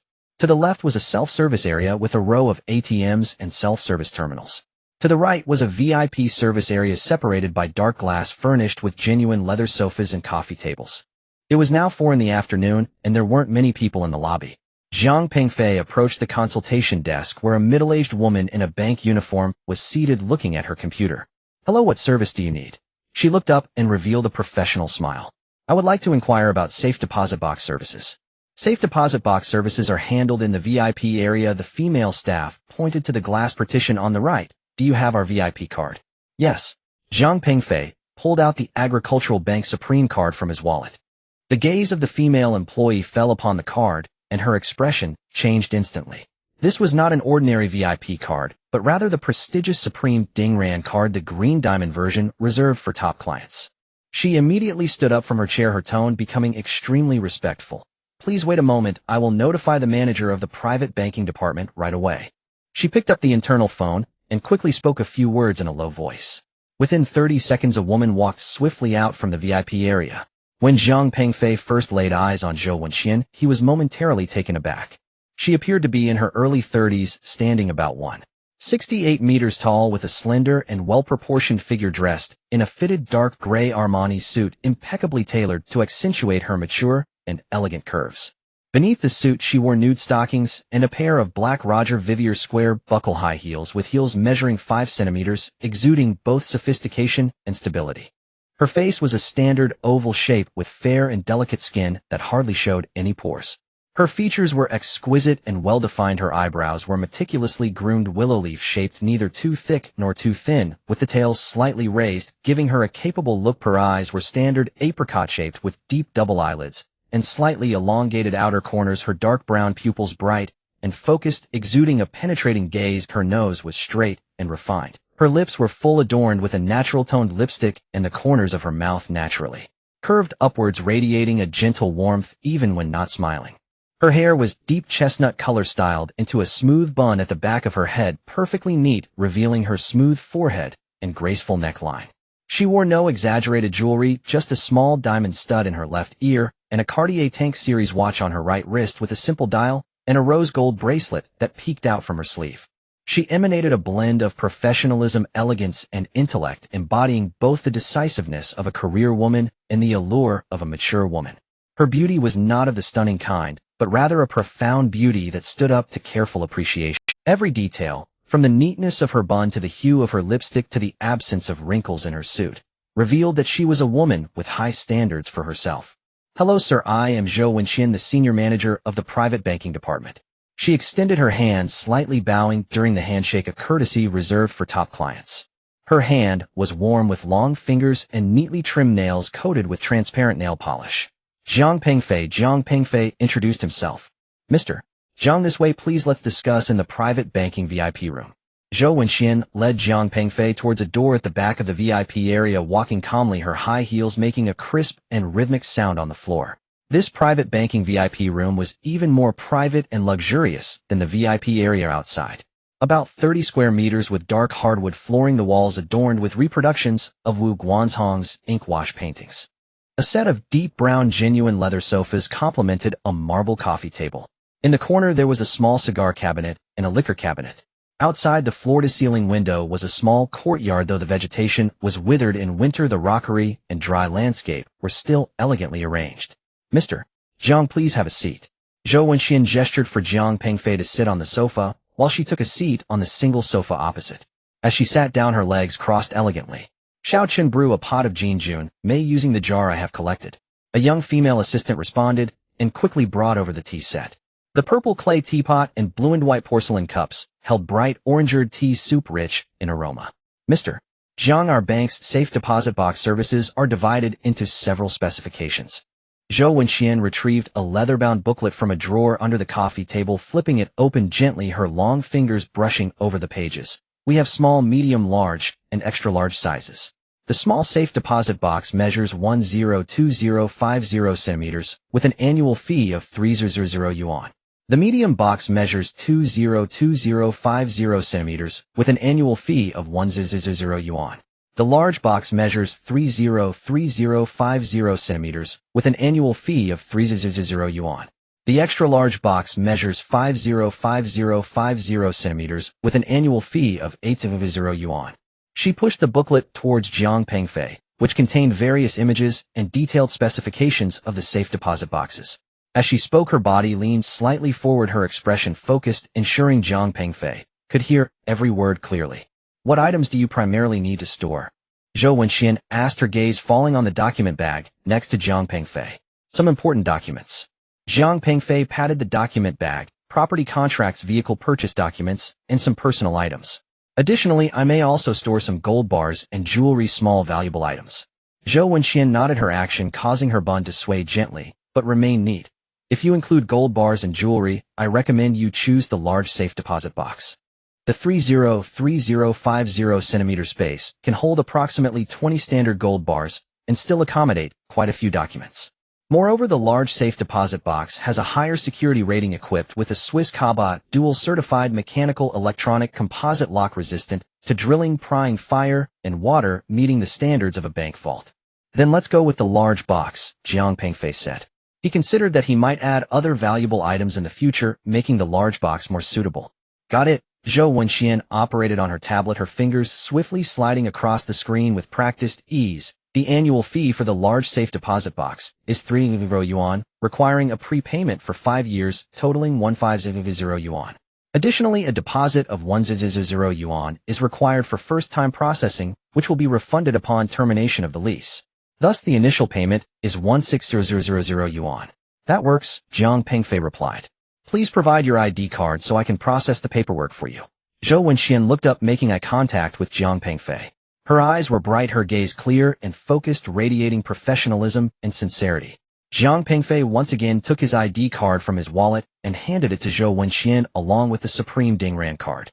This was the second time he presented this card, and this time Zhou Wenxian's reaction was even more pronounced than the female employees before. She took the card with both hands, her gaze lingering on the green diamond emblem of the Supreme Dingran card for several seconds. As the senior manager of the private banking department, she was acutely aware of the significance of this card. There were no more than 500 issued nationwide, with cardholders averaging over 1 billion in assets. More importantly, this card not only symbolized wealth, but also represented that the cardholder's overall rating at the bank had reached the highest level. Zhou Wenxian entered Jiang Pengfei's ID number into the computer, and an exclusive client information interface immediately appeared on the screen. Client level, top tier private banking, client diamond level. Overall rating, SSS level. Total account asset balance 1001432459. 41 yuan. Recent large transactions 420860830. 00 yuan spent today at 1215 real estate 366340. 00 yuan spent today at 1028 vehicle. Over 1 billion and 140 million cash deposits. Daily spending approaching 46 million. Zhou Wenxian had worked as a private banking client manager for 8 years, serving dozens of clients with assets exceeding 100 million. However, encountering someone like Jiang Pengfei, who had nearly 1 billion in cash in his savings account and spent over 40 million in a single day on property and vehicles, was a first for her. She lifted her head and looked at Jiang Pengfei again. Dressed in a dark gray down jacket, ordinary jeans, and sneakers, he appeared to be around 30 years old, with a handsome face, a steady demeanor, and calm eyes. There was no luxury watch, no ostentatious logos, and no extravagant embellishments. However, it was precisely this understated demeanor that made Zhou Wenxian feel the unusual nature of this client. Mr. Zhou Wenxian's voice carried a hint of genuine respect, while still maintaining a professional tone. Your information has been retrieved. Please hold on, I need to make a special request for you. According to our bank's regulations, large safes and above require approval from the director of the private banking department, but for a top-tier client like you, I can take a special channel to process it directly. She picked up the red phone on the desk and dialed a short number. While on the call, she slightly tilted her body, her neck's outline elegant and smooth. Manager Lu, this is Wenxian. We have a diamond-level private banking client who wants to rent a large safe. The account balance is over 1 billion, and he just spent over 40 million today. Yes, the Supreme Dingran card, green diamond version. Okay, understood. After hanging up the phone, Zhou Wenxian turned to Jiang Pengfei, her lips curving into a perfectly measured smile, neither overly enthusiastic nor impolite. Mr. Jiang, our director has specially approved a waiver for your deposit and a 20% discount on the annual fee. The original price for the large safe was 150 yuan for 5 years, but now it's only 100 yuan. This is our special courtesy for top-tier clients. Thank you. Jiang Pengfei nodded. He did not care much about the tens of thousands in savings, but the feeling of being valued was indeed pleasant. Additionally, the director has specifically instructed to arrange a safe in Area A for you. Zhou Wenxian continued her speech steady and clear. Area A is the most core area of our vault, with independent security systems, constant temperature and humidity, and dedicated personnel on duty 24 hours a day. Regular clients cannot rent a space in Area A. Only top-tier private banking clients qualify. Good, Jiang Pengfei said. Zhou Wenxian began printing documents.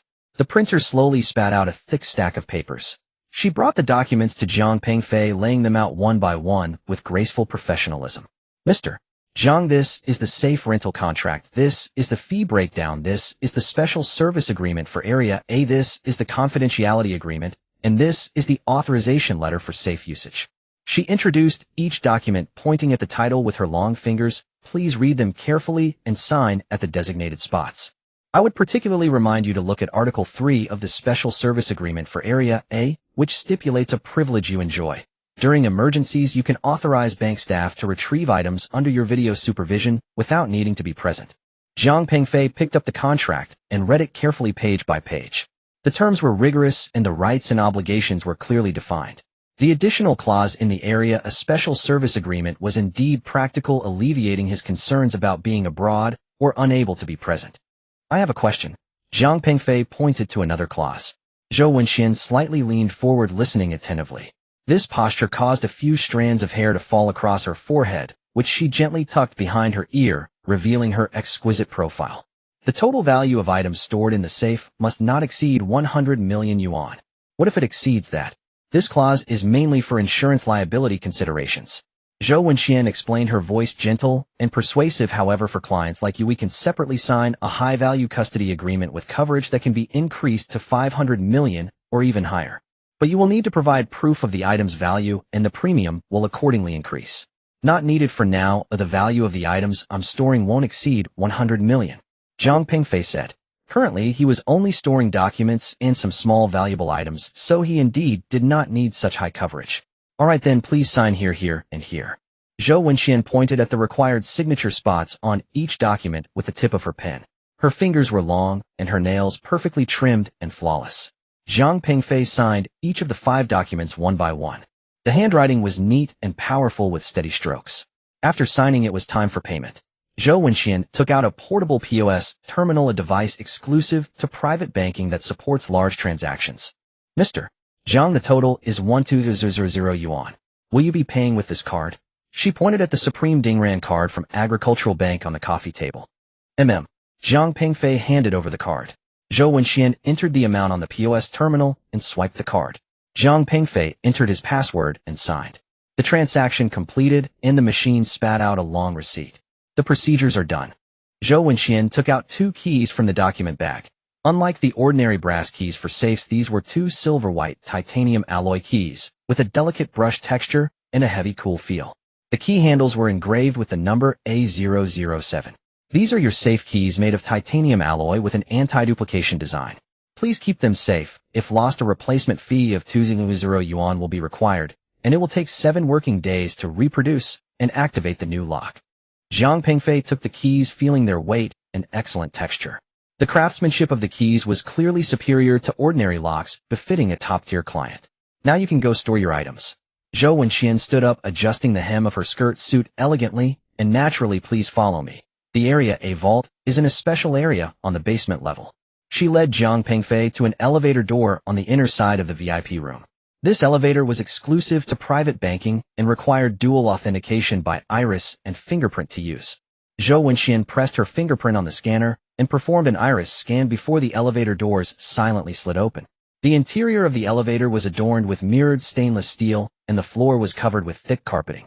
During the descent, there was hardly any sound, only a faint sensation of weightlessness indicating they were going down. The elevator doors opened again, revealing a spacious corridor.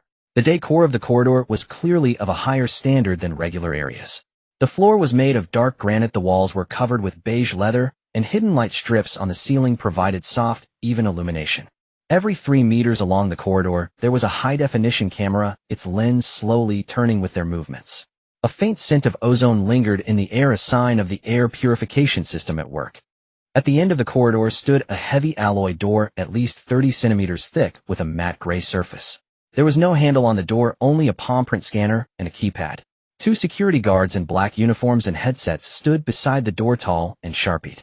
Manager Zhou. Both security guards nodded in acknowledgement. This is Mr. Jiang, the new renter of A007. Storing items for the first time, Zhou Wenxian said, her voice echoing in the spacious corridor, crisp and clear. Please present your ID and keys, said the guard on the left. Jiang Pengfei handed over his ID and keys. The guard scanned the ID with a device and used another to verify the authenticity of the keys. After passing the checks, he registered on the tablet computer mounted on the wall. After completing the registration, he turned to the alloy door, pressed his palm on the scanner, and entered a 12-digit password. The alloy door emitted a low sound of air pressure release and slowly opened inwards. The door was impressively thick. Jiang Pengfei estimated it to be at least 40 centimeters. Behind the door is a room of about 100 square meters.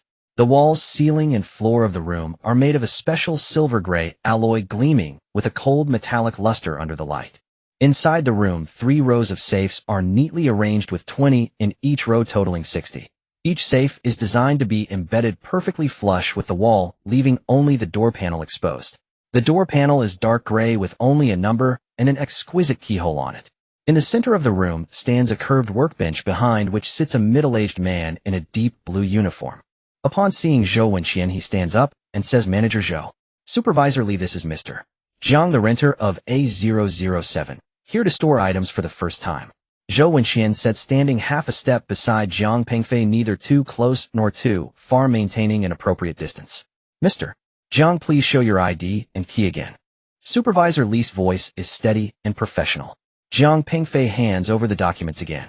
Supervisor Li carefully checks and then registers the information on the computer at the workbench. After registration, he stands up and walks to the left wall, finding the safe numbered A007. It is a dark, gray metal box with a smooth and flat door panel devoid of any decoration. The door features only a keyhole and an electronic display. Unlike ordinary safes, this one has a touch-sensitive electronic display that appears highly technological. Mr. Jiang, please use the key to unlock the mechanical lock, Supervisor Li says, then input the 6-digit password and the electronic lock will open. The password is what you said on the contract earlier, please confirm. I remember. Jiang Pengfei steps forward and inserts the titanium alloy key into the keyhole. The design of the keyhole is very precise, and there is almost no resistance when inserting the key. He turns it to the right twice, hearing a crisp mechanical click. He then inputs the 6-digit password on the electronic touch screen. The screen lights up with a blue glow displaying verifying. 3 seconds later, the screen turns green, showing verification successful. A faint motor sound comes from inside the safe, and the door automatically opens a crack. Supervisor Li pulls the safe door open. The space inside is larger than Jiang Pengfei had imagined. 303,050 centimeters, almost like a small safe. The interior walls are lined with soft black velvet to protect the stored items from scratches. At the top of the box is a small LED light that automatically turns on when the door opens, casting a soft and even light. Jiang Pengfei opens 2 document bags and takes out the documents one by one. The purchase contract for the 517 square meter luxury apartment in Zhongning Mansion, thick with 68 pages, along with supplementary agreements, renovation lists, and property contracts bound into a hefty volume. The purchase documents for the Mercedes-Maybach GLS 600 also exceed 20 pages. Additionally, there is a deep blue diary with a photocopy of the lottery ticket that changed his fate tucked inside. He carefully places these items into the safe. The documents are stored upright, secured with the provided document divider, while the diary lies flat at the back. After arranging them neatly, there is still at least 2/3 of the space in the safe, enough to store future additions like gold bars, jewelry, or other valuables. Once he has finished placing the items, Jiang Pengfei closes the safe door. The electronic lock automatically activates, emitting a soft beep, and the screen displays locked. Jiang Pengfei pulls out the key, feeling its cold, heavy weight in his hand. "All right," he says to Supervisor Li. Supervisor Li solemnly records in the registration book Jiang Pengfei A007. Items stored several important documents. Time 1518. Handler Li Jiangguo. Witness Zhou Wenxian. Zhou Wenxian leads Jiang Pengfei out of the vault and back to the private banking VIP room.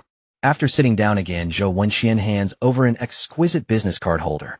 Her movements are calm and elegant, with every detail reflecting her professional demeanor. "Mr. Jiang, this is my personal business card, which contains my 24-hour direct line. This is the direct phone number for the management of Area A of the vault. This is the business card of the director of the private banking department. This is our top-tier customer service hotline. Whenever you have any needs, just call this number, and a dedicated team will assist you." Zhou Wenxian said, her voice gentle and clear. "Additionally, I have added you to this month's invitation list for private banking client activities. On the 20th of this month, we will hold a small-scale wealth management forum in Jinling, inviting several economists from Tsinghua, Peking University, and abroad. If you are interested, I can arrange the itinerary for you." "Not for now, thank you." Jiang Pengfei accepts the business card holder. "I will contact you if needed. I am always at your service." Zhou Wenxian slightly bows, a gesture that accentuates the elegance of her neckline. "Let me escort you out." She accompanies Jiang Pengfei to the bank's entrance. The automatic door slides open and the cold winter air rushes in, tousling her fringe. "Mr. Jiang, take care, and you are always welcome here." Zhou Wenxian stands at the door, maintaining a respectful posture until Jiang Pengfei walks down the steps. She stands inside the glass door, her figure appearing tall and graceful under the light, only turning back after Jiang Pengfei gets into a taxi. Jiang Pengfei sits in the taxi, watching the bank building gradually recede through the rear window. Zhou Wenxian's figure is no longer visible, yet her image remains vivid, professional, elegant, meticulous, with every detail impeccable.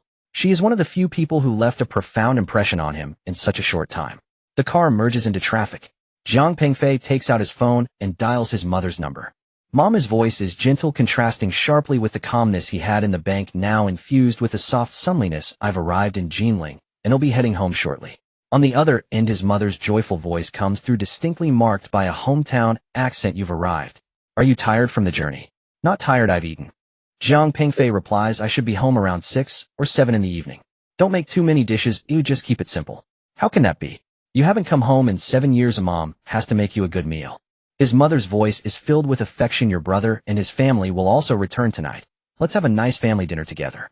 "Okay." Warmth surges in Jiang Pengfei's heart, and his eyes slightly moisten. "See you tonight. Be careful on the road, don't sleep in the car, and watch your luggage." "Understood, Mom." After hanging up, Jiang Pengfei gazes out at the passing scenery. On the winter streets of Jinling, pedestrians are bundled in thick clothing, hurrying along, each person busily toiling for their own life. He too is going home, returning to the rural village he hasn't seen for 7 years, back to his parents. But this time he is no longer the boy who left home. He has amassed a fortune of 1 billion, holds the keys to a top-tier mansion, possesses orders for luxury cars, and has documents representing vast wealth stored in the bank's safe. Yet the most precious thing remains his mother's voice on the phone, the long-awaited family reunion dinner that has been 7 years in the making. The taxi delivers him to the bus station. From Jinling to his hometown's county seat, there is still an hour's drive. He buys a ticket for the last bus and boards. The bus pulls out of the station, and the fields outside appear desolate with wisps of smoke rising from distant villages in the twilight. Jiang Pengfei leans back in his seat and closes his eyes. On this day he has spent over 40 million, yet his heart feels neither excitement nor unease, only a profound tranquility. It seems as if all of this is what he rightfully deserves.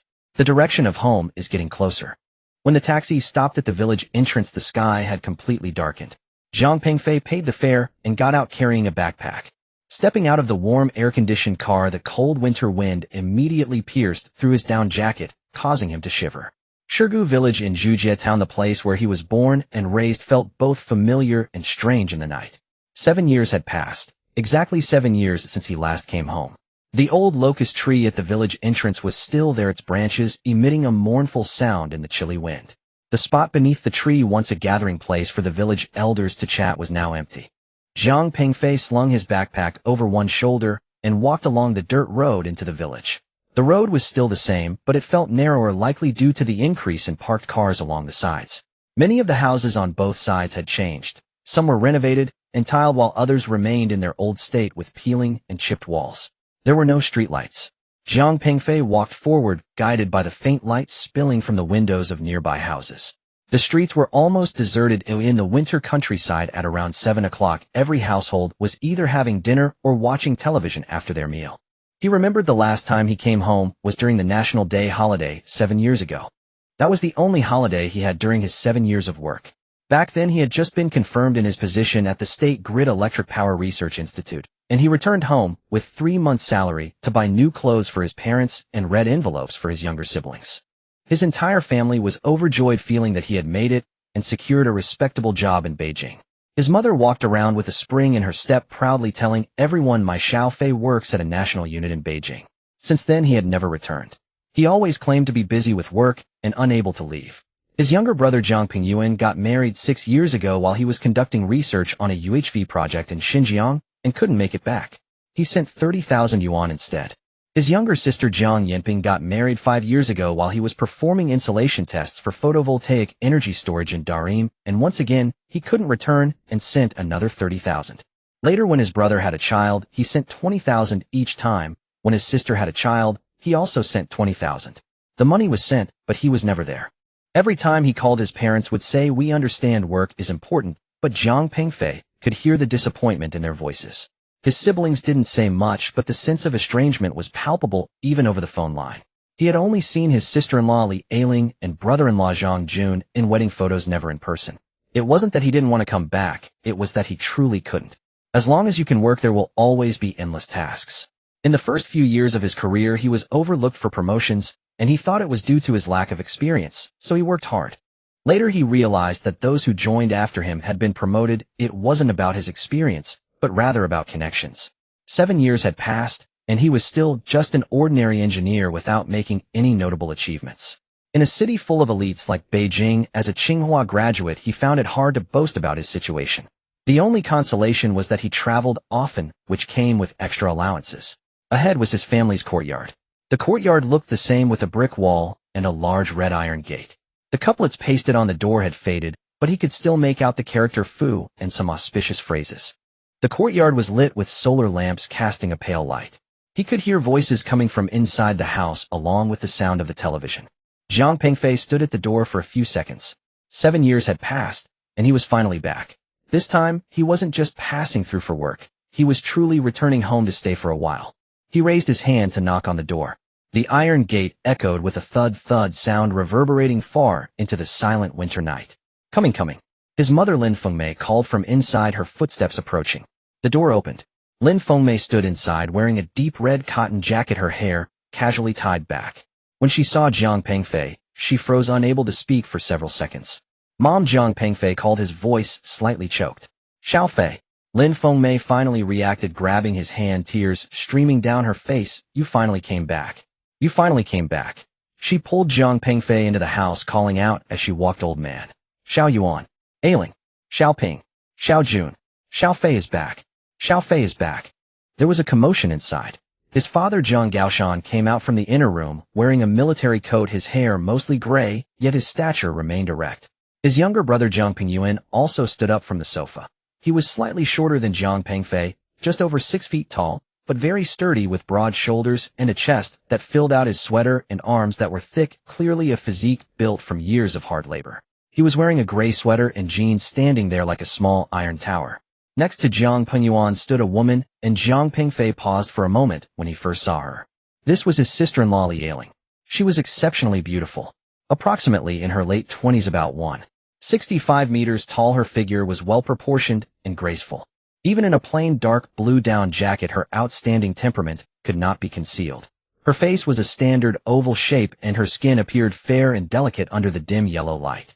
Her eyebrows were long and naturally shaped, looking beautiful without the need for embellishment. Her large eyes were the kind of almond-shaped, slightly upturned at the corners, clear, yet carrying a hint of aloofness. Her nose was high and delicate, while her lips were naturally rosy, neither too thin nor too thick, with a beautiful shape. Her deep brown hair was tied in a low ponytail at the back with a few strands framing her face, adding to her softness. She wore no makeup, but her natural beauty shone even more. Standing there, she resembled a meticulously crafted ink painting. Cool, elegant, and somewhat out of place in this simple rural living room. In person, she was a world apart from her photos. Li Ailing held a little girl about 5 years old with 2 braids resembling her mother with big eyes and a small mouth, a beautiful little girl. In her other arm, she held a little boy about 3 years old with a round face that looked like their father Jiang Pengyuan. On the other side of the sofa, his sister Jiang Yimping stood up, cradling a boy about 3 or 4 years old, who also had a round face. Next to Jiang Yimping sat a man wearing glasses, around 30 years old, dressed in a gray jacket, looking refined. He stood up, as well, height no less than 6 feet, with a smile on his face. This must be his brother-in-law Zhang Jun. Dad, Jiang Pengfei called out. Jiang Gaoshan nodded, saying nothing, but his eyes were red. He walked over and took Jiang Pengfei's backpack, saying, come in, it's cold outside. The family entered the living room. It was warmer inside than outside, but there was no heating, just a small solar heater glowing in the corner, emitting a weak warmth. The furniture in the living room was still the same. An octagonal table, several chairs, an old-fashioned cabinet, and a 29-inch old television, the bulky kind. On the wall were certificates of merit from when he and his siblings were children, now yellowing and curling. Sit down. Lin Fengmei pulled Jiang Pengfei to sit on the chair, sitting close to him, her eyes fixed on him, as if afraid that he would disappear with just a blink. You've lost weight, a lot of weight. Didn't you eat well in Beijing? Must be too tired from work. Not really, Mom, I'm not tired, Jiang Pengfei replied. He looked at his mother, who had aged significantly after 7 years. The wrinkles on her face deepened, her hair had turned mostly gray, and even age spots were visible on her face. She was only 55, but looked over 60. Brother, Jiang Pengyuan called out, handing over a cup of hot water. His voice was loud and carried the strength typical of someone who worked hard. Brother, you've had a hard journey. Zhang Jun also came over, his smile warm and welcoming. I'm Zhang Jun, Yimping's husband. I often hear Mom and Dad mention you, saying you're doing research at the State Grid in Beijing and are particularly impressive. Hello. Jiang Pengfei accepted the cup and shook hands with Zhang Jun. Zhang Jun's hand was warm, his handshake firm, and his smile sincere. Li Ailing stood beside Jiang Pengyuan, not moving. She gently nudged the little girl beside her. Ting, call your uncle. This is your uncle, the one who works in Beijing. The little girl hid behind her mother, peeking out shyly at Jiang Pengfei, without saying a word. The girl was truly beautiful, having completely inherited her mother's good genes, with big eyes, long eyelashes resembling a doll. Ting is a bit shy, Li Ailing explained, her tone flat and devoid of emotion. She glanced at Jiang Pengfei, nodded as a greeting, then lowered her head to adjust her daughter's collar, saying nothing further. Even with such a plain expression, her beauty could not be concealed. It instead added a touch of cool elegance. Jiang Pengfei could sense Li Ailing's coldness. This was normal. He hadn't returned for 7 years. To this sister-in-law he was nothing but a stranger, the elder brother who was busy working in Beijing, according to her husband. Moreover, he had missed their wedding, although he had sent money, being absent made the feeling of estrangement unavoidable. Zhuang, call your uncle. Jiang Yimping said to the boy in her arms, this is your uncle, the one who works in Beijing. The boy was not shy at all. He looked at Jiang Pengfei with wide eyes and cheerfully called out, uncle. Hey! Jiang Pengfei felt a warmth in his heart. He took out his backpack, unzipped it, and pulled out the prepared red envelopes, 6,006 for each child. He first handed one to Ting. This red envelope is from Uncle, go buy some candy.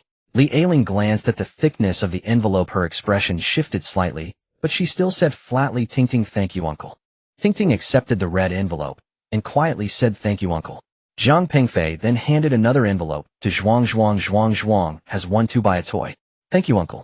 Zhuang Zhuang happily accepted the envelope, twisting around in his mother's arms. This is too much. Jiang Yinping hurriedly said. Take it, buy something good to eat, something fun for the kids, Jiang Pengfei insisted. He looked at the two children, and a wave of guilt washed over him. He had missed their births, their growth, and could only compensate in this way. Lin Fengmei watched from the side, her eyes shimmering with tears. Xiaofei is still the same, always giving money whenever there's an occasion. It's not easy for you either. Expenses are high in Beijing. Don't always think about home. Mom, I'm fine, Jiang Pengfei replied. He glanced at the boy in Li Ailing's arms and asked Xiao Yuan, is this your second child? Jiang Pingyuan nodded and said yes.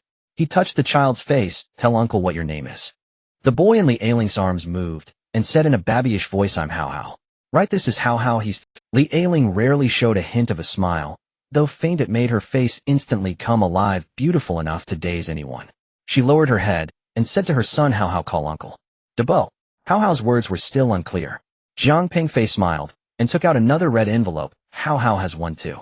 Here, uncle gives you a red envelope. Hao Hao reached out to accept it, grinning and revealing a few small white teeth. The child was sturdy, resembling his father, but had his mother's delicate features. Thank you, big brother, Li Ailing said, her tone slightly warmer than before.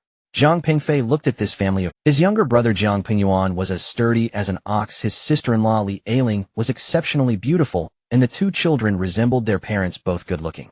Such a combination would surely be an enviable family in the village. His younger brother didn't do well in junior high, was directly diverted, learned to be an electrician, and worked at a factory in town, earning 5,000 to 6,000 a month. Li Ailing also worked at the same factory doing quality inspection, earning 3,000 to 4,000. Together they made just under 10,000, which wasn't low in town, but raising two children was still tight. His sister Jiang Yinping attended a normal university and graduated with a master's degree, now teaching at a primary school in the county, earning over 10,000. Zhang Jun was a middle school math and physics teacher, a homeroom teacher considered a backbone, with an even higher salary. Both of them had stable jobs, owned an apartment in the county, but hadn't finished paying off the mortgage. Life should be a bit better than his younger brothers, but it wasn't affluent. Yet he sat among them with a bank account of 1 billion, receiving 200,000 daily, yet couldn't speak of it. He could only start by giving a little money to the children to make up for it. Haven't eaten yet. Lin Fengmei suddenly remembered. Mom, we'll go fry some dishes for you. The main dishes are ready, and the sides are just waiting for you to come back to fry. Mom, I'll help you. Jiang Yinping offered to help. You sit and talk with your brother. Lin Fengmei pressed Jiang Yinping back into the chair and quickly walked to the kitchen. Zhang Gaoshan sat down opposite, took out a pack of cigarettes, rolled one around, and handed one to Jiang Pengfei. Jiang Pengfei accepted it, and Zhang Jun lit it for him. How many days can you stay this time? Zhang Gaoshan asked. About 40 days, taking family leave 2 years worth, Jiang Pengfei replied. 40 days. Zhang Gaoshan nodded. Good. Stay a few more days, your mother misses you. Dad, how's your health? Is your back still hurting? Just an old problem from driving big trucks. Jiang Gaoshan waved his hand. I'm not driving anymore, resting at home, much better now. Your sister got me some ointment to stick on, it's okay. Zhang Jun took over the conversation. Brother, you do electrical research in Beijing. What exactly is your focus? I teach physics, and I'm quite interested in this field. With the rapid development of new energy, now there must be many new things in the power grid, right? Mainly ultra-high voltage transmission and grid stability, Jiang Pengfei said. When it came to his profession, he spoke more. Now there's the west-to-east electricity transmission, along with new energy integration requiring higher stability and scheduling capabilities for the power grid. We mainly research insulating materials and system optimization, and we also have some studies on artificial intelligence applications. Ultra-high voltage, I know that's above 1,000 kilovolts, right? Zhang Jun was very interested. Isn't this technology leading in the world from our country? Yes, we are indeed at the forefront in ultra-high voltage transmission, Jiang Pengfei nodded. Especially for DC ultra-high voltage, the technology is very mature with many engineering applications. Impressive, Zhang Jun sincerely said. Brother, you're making contributions to the country. We teachers just teach students. Oh, we can't compare to you researchers. Don't say that. Education is also very important, Jiang Pengfei replied. He looked at Zhang Jun. This brother-in-law seemed quite nice, warm, polite, and caring towards the family. Li Ailing remained silent, sitting quietly, occasionally speaking softly to her son, adjusting his hair or gently patting him. The atmosphere in the main room was somewhat delicate. Jiang Pengfei and Zhang Jun were engaged in lively conversation, while Jiang Yinping smiled and listened, holding her child, and Li Ailing and Jiang Pingyuan appeared somewhat subdued. Sounds of cooking wafted from the kitchen, filling the air with delicious aromas. It was the scent of twice-cooked pork, Jiang Pengfei's favorite dish. Brother, your workplace is the State Grid Electric Power Research Institute, right? Yes, Jiang Penyuan finally spoke up, his voice resonant. I have a colleague whose relative also works at the state grid, but at the power supply company doing maintenance work.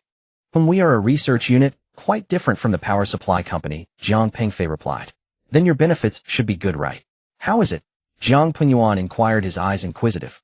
In a place like Beijing, expenses are high, a low salary won't do. It's all right, sufficient for my needs, Jiang Pengfei replied vaguely. He didn't want to discuss his income, fearing it would upset his brother.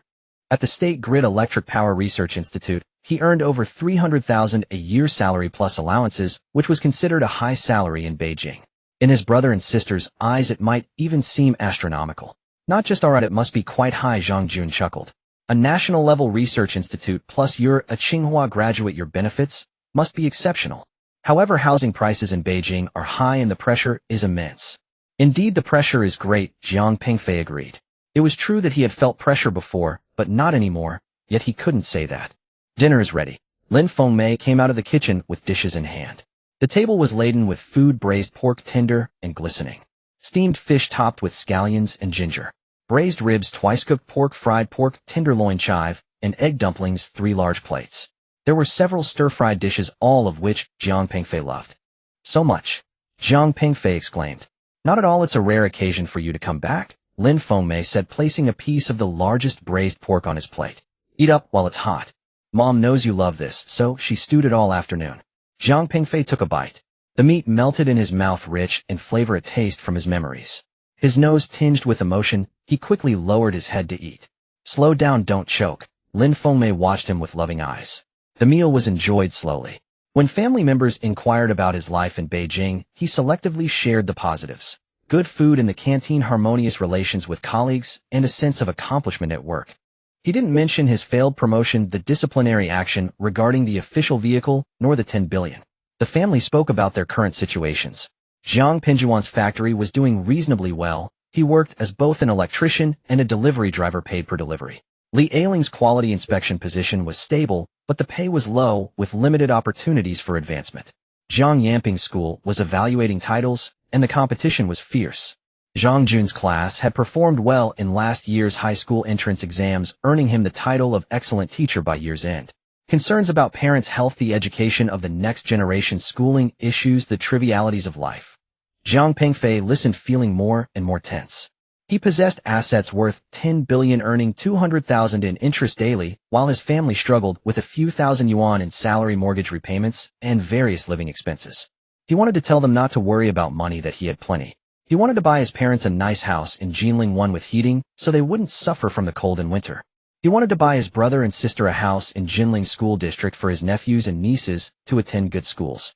He wished to find his brother and sister easier jobs, or even let them stop working altogether while he supported them. But he couldn't say anything. At least not now. The secret of his sudden wealth was too heavy, and he hadn't figured out how to deal with it. How could he suddenly tell his family? After dinner, Li Ailing stood up first to clear the dishes. Mom and Dad, you keep talking to your big brother, he'll take care of this. Her movements were swift, her waist slender, and even in a thick down jacket her good figure was evident. Jiang Penyuan also stood up to help. The couple worked seamlessly together. One cleared the table, while the other took the dishes to the kitchen. Jiang Yinping and Zhang Jun sat for a while longer, but the child was sleepy, rubbing his eyes. Zhang Jun said, "Brother, it's getting late, we should take the child home to sleep. In a couple of days over the weekend, we'll formally welcome you again and have a proper chat. All right, be careful on your way home." Jiang Pengfei stood up to see them off. "Brother, you stay put, don't come out, it's cold outside." Zhang Jun waved his hand, holding the already asleep Zhuang, and drove away with Jiang Yinping. The car was an ordinary Honda Fit. The main room was left with only Jiang Pengfei and his parents, while sounds of Jiang Penyuan and Li Ailing washing dishes came from the kitchen. "Xiao Fei, there's something I want to ask you this time you're back." Lin Fengmei sat down opposite Jiang Pengfei, her expression somewhat serious. "Mom, go ahead. You're 32 this year. Have you thought about personal matters?" Lin Fengmei asked. "A few years ago you mentioned you were seeing someone. Oh, what happened? Why haven't we heard anything since?" Jiang Pengfei's heart tightened. He had indeed dated Zhang Wanting for 3 years, discussing marriage, only to be dumped later for not being ambitious enough. He hadn't shared this with his family, fearing they would worry. "We broke up," Jiang Pengfei said simply. "Why?" Wasn't that girl good? It's not that, it's that I wasn't good enough. Jiang Pingfei smiled bitterly. Mom, there's no rush, I'm still young. 32 is not young anymore. Lin Fengmei sighed. When I was your age, I was already studying on my own, and your brother was already running errands. You're in Beijing alone without a partner, it makes me uneasy. Look at Xia Yuan and Xiaoping, their child is already this big. Mom, I'm really fine, Jiang Pingfei interrupted her. I'm busy with work and don't have time to think about these things right now. I'll think about it again when things stabilize in a couple of years. Lin Fengmei wanted to say more, but Jiang Gaoshan waved his hand. Let the children handle their own affairs. Xiao Fei knows what he's doing. At this moment, Jiang Pingyuan and Li Ailing came out of the kitchen. Li Ailing wiped her hands and said to Jiang Pingyuan, "It's getting late, we should take the children back to sleep. Tomorrow Tingting has kindergarten." "All right," Jiang Pingyuan nodded and said to Jiang Pingfei, "Dad, Mom, brother, we will head back now too. All right, take it slow on the road." Jiang Pingfei stood up. Li Ailing held Tingting with her left hand and cradled the already sleeping Hao Hai in her right. As they reached the door, she turned back and nodded to Jiang Pingfei, saying, "Big brother, get some rest early." Her tone remained flat, but it was slightly better than when they first met. Under the lights, her profile was graceful, her nose was straight, and the curvature of her chin was just right. Even in such a humble environment, her outstanding beauty could not be concealed. His brother's family also drove here in a Baojun 560. The door closed. The main room fell completely silent. Jiang Pingfei gazed at his parents, who had aged after 7 years apart, yet their eyes still held the same love and concern for him as when he was a child. "Get to bed early, it's tiring after a day of travel." Lin Fengmei stood up. "The blankets are all aired out and ready for you. Tomorrow I'll make you dumplings with beef filling." "All right, Mom, you should also rest early." His parents returned to their room, and Jiang Pingfei went back to the room he used to live in. The room remained just as he had left it, with his high school textbooks on the bookshelf, certificates of achievements on the walls, and a family photo on the desk. The bed was already made with soft, fluffy blankets carrying the scent of sunshine. Jiang Pingfei sat at the edge of the bed, feeling the warmth, likely due to the electric blanket being turned on. He opened his phone and looked at the electronic certificate on it. 10 billion. This amount of money, just the interest alone was enough to change the fate of his entire family. His family believed he was struggling in Beijing, thought he had immense work pressure, and assumed he was lonely living. They had no idea that he was now a billionaire, a top client capable of spending over 40 million to buy luxury houses and cars in Jinling. This contrast weighed heavily on Jiang Pingfei's heart. He felt guilt towards his family, towards his brother and sister, and towards his 2 beautiful and adorable nephews and nieces. Now he had the ability to make amends, yet the weight of his secret prevented him from speaking, deepening his feelings of guilt. Outside, the village fell completely silent, with only the occasional barking of dogs heard. Jiang Pingfei turned off the light and lay on the bed. The blankets carried the scent of sunshine, feeling very warm. After 7 years, he had finally returned home.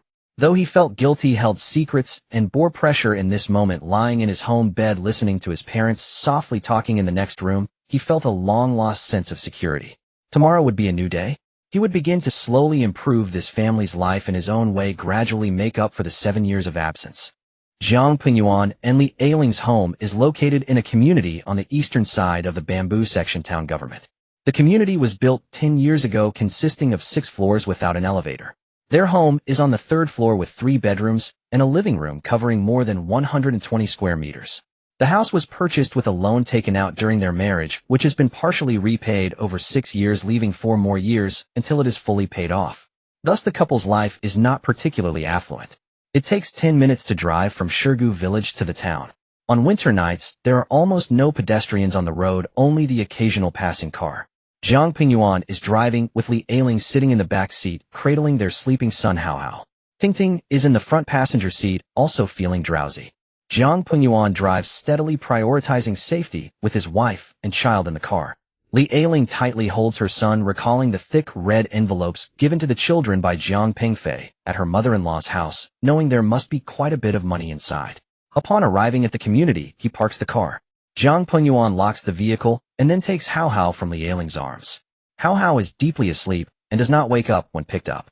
Tingting is so sleepy, she can barely keep her eyes open, being led by Li Ailing as they groggily head upstairs. Upon opening the door, a familiar homey scent wafts over them. The living room is not large, furnished with a sofa, TV cabinet, and dining table, all clean and tidy. On the wall hangs their wedding photo, where Li Ailing looks stunningly beautiful, while Jiang Pingyuan in a suit has a simple smile. Tingting, go brush your teeth, and wash your face before bed, Li Ailing tells her daughter. Mom, I want to see the red envelopes. Tingting replies, rubbing her eyes. Look at them tomorrow, first go to sleep. Tingting reluctantly heads to the bathroom. Jiang Pengyuan carries Hao Hao into the children's room, gently placing him in the crib, undressing him, and covering him with a blanket. Hao Hao turns over and continues sleeping. Coming out of the children's room, Tingting has already finished brushing her teeth. Li Ailing helps her wash her face and feet, changes her into pajamas, and sends her back to her room. After Tingting lies down, she suddenly says, Mom, the red envelope from Uncle is so thick. Sleep now, Li Ailing replies, turning off the light and closing the door. In the living room, Jiang Pengyuan has already removed his coat and is sitting on the sofa smoking. Li Ailing walks over, taking out the 3 red envelopes from her bag, 2 thin ones for the children and 1 thick one for them, described as a greeting gift. She first opens the one for Tingting. Inside is a stack of red bills secured by a bank seal. She counts them, 66 bills amounting to 6,006. She then opens Hao Hao's, which is also 6,006. The envelope for them contains 8,008. A total of 22,000. Li Ailing places the money on the coffee table, her expression complicated. Jiang Pengyuan glances at it, but says nothing, continuing to smoke. Your brother is quite generous this time. Li Ailing comments, her tone ambiguous. Each child gets 6,006, and we receive 8,008. Together that's 22,000, which is equivalent to 5 months' salary for me. My brother has always been generous, Jiang Pengyuan replies. When I got married, he sent 30,000. When Yimping got married, he also sent 30,000. Later, when the children were born, he sent 20,000 each. It's normal for him to give red envelopes to the children this time. Normal? Li Ailing raises an eyebrow, sitting down across from Jiang Pengyuan. Your brother hasn't returned for 7 years. 7 years. Has there been any significant event in your family that he did not come back for? He didn't return for your wedding, nor for my childbirth, nor for Yamping's wedding, and he also didn't come when our parents were sick in the hospital. Now he suddenly returns, stating he wants to stay for more than 40 days and generously gives money. Don't you find that strange? Jiang Pengyuan falls silent. The cigarette burns between his fingers, ashes falling onto the coffee table, which he does not notice. Moreover, Li Ailing continues, her voice lowered. Isn't it too coincidental that your brother returned this time? What's so coincidental about the timing? The village is about to be redeveloped, didn't you know? Li Ailing stares at Jiang Pengyuan. Shirgu village has been slated for redevelopment. The news has been circulating for over half a year. Last month, someone from the town came and held a meeting in the village committee, stating that the compensation plan would be finalized soon. Your family's yard plus the land behind it could at least be divided into 2 or 3 houses, along with 1 or 2 million in cash. At this critical juncture, your brother suddenly returns, planning to stay for over 40 days. Don't you find that odd? Jiang Pengyuan almost drops the cigarette from his hand. He raises his head to look at his wife. Are you saying my brother returned for the redevelopment funds? What else could it be? Li Ailing scoffs. He hasn't returned in 7 years, yet shows up at this specific time, claiming he wants to stay for over a month. He's so busy with work, used to not returning even during the new year. Now, he can take more than 40 days off. Do you believe that? My brother isn't that kind of person. Not that kind of person. Li Ailing leans forward, her eyes gleaming ominously in the light. Jiang Pengyuan, I've been married into your family for 6 years. How many times have I seen your brother? Not once, except for our wedding, which was only via video. In these 6 years, how many times has he called home? Each time he calls, he hangs up after less than 3 minutes, saying he's busy with work. When our parents were sick, he sent money, but didn't come home. When you and your siblings had significant events, he sent money, but never came home. Now that the village is up for redevelopment, and he can share in the profits, he returns and wants to stay for over a month. You tell me, is this just a coincidence? Jiang Pengyuan is left speechless. He takes a few deep puffs of his cigarette, the smoke swirling in the living room. Let me tell you, Li Ailing's voice lowers further, filled with the certainty of uncovering a secret. This redevelopment compensation will be at least 5 to 6 million. Your parents' house combined with your grandparents' house amounts to at least that much. In your family, your parents get 1 share, you get 1 share, your brother gets 1 share, and Yimping has married out, so she doesn't count. If they are dividing houses and money, your brother's share is worth at least 2 million. Now that he's back, he'll get his share. Once the money is in his hands, he'll return to Beijing and do whatever he wants. This trip he'll net 2 million. What a profitable deal. Don't talk nonsense. Jiang Pengyuan suddenly raises his voice. My brother isn't that kind of person. He has a respectable job in Beijing as an engineer at a state unit. He doesn't lack that 2 million. A respectable job. Li Ailing laughs, her smile laced with sarcasm. Yes, an engineer at a state unit, very prestigious. But can prestige feed you? You know how high the housing prices are in Beijing. How much does your brother earn in a month? 30,000. 50,000. Even if he earns 50,000 a month without eating or drinking, that's 600,000 a year. To save $1 million, it would take 4 years. Now he comes back a small allowance of money and can get 1 to 2 million. Oh, wouldn't you come back? Zhang Pingyuan falls silent. He extinguishes the cigarette butt and lights another. In the swirling smoke, his face appears somewhat blurred. Moreover, Li Ailing continues, her tone softening, but her words cut deeper. Your brother is 32 this year, right? Still unmarried. In a place like Beijing without a house or a car, who would want him? Now with this 1 to 2 million, he might be able to pay a down payment on a big house and find a partner. Doesn't he understand this logic? My brother. Zhang Pingyuan opens his mouth wanting to say, my brother isn't that kind of calculating person, but the words catch in his throat. He recalls his brother's appearance at dinner. Dressed in an ordinary down jacket, regular jeans, and common sneakers. He looked almost unchanged from 7 years ago, only a bit thinner with a steadier gaze. His speech remained the same, gentle and polite, but not very talkative. When asked about his life in Beijing, he said, it's okay. When asked about work, he replied, it's all right. When asked personal questions, he responded, not in a hurry. Everything felt the same as before, yet also different. A person who hadn't returned home in 7 years suddenly comes back, intending to stay for over 40 days. This is indeed unusual. Moreover, Li Ailing seems to see through his thoughts, adding, have you noticed that your brother came back this time with nothing? Just a single backpack. Saying he wants to stay for over 40 days, yet brings so little. And he gives the children red envelopes, generously 6,006 and 8,008. Does he look like someone who lacks money? Zhang Pingyuan feels a stir in his heart. Indeed, his brother's return seems too simple. So simple that it doesn't look like someone planning to stay long. Moreover, the money he gave is so generous, over 20,000 without even batting an eye. He works at the State Grid Electric Power Research Institute. His salary is high, but the expenses in Beijing are substantial. How much can he save? Being so generous is indeed abnormal. Furthermore, Li Ailing increasingly feels her reasoning holds weight. Your brother hasn't mentioned a word about the redevelopment. Logically speaking, such a significant event, like the village redevelopment, should have reached him even if he's in Beijing, right? Yet tonight he didn't ask a single question. Is this normal? The only explanation is that he already knew and came back specifically for this. Therefore he doesn't ask, fearing that inquiries might expose him. Zhang Pingyuan feels his throat dry.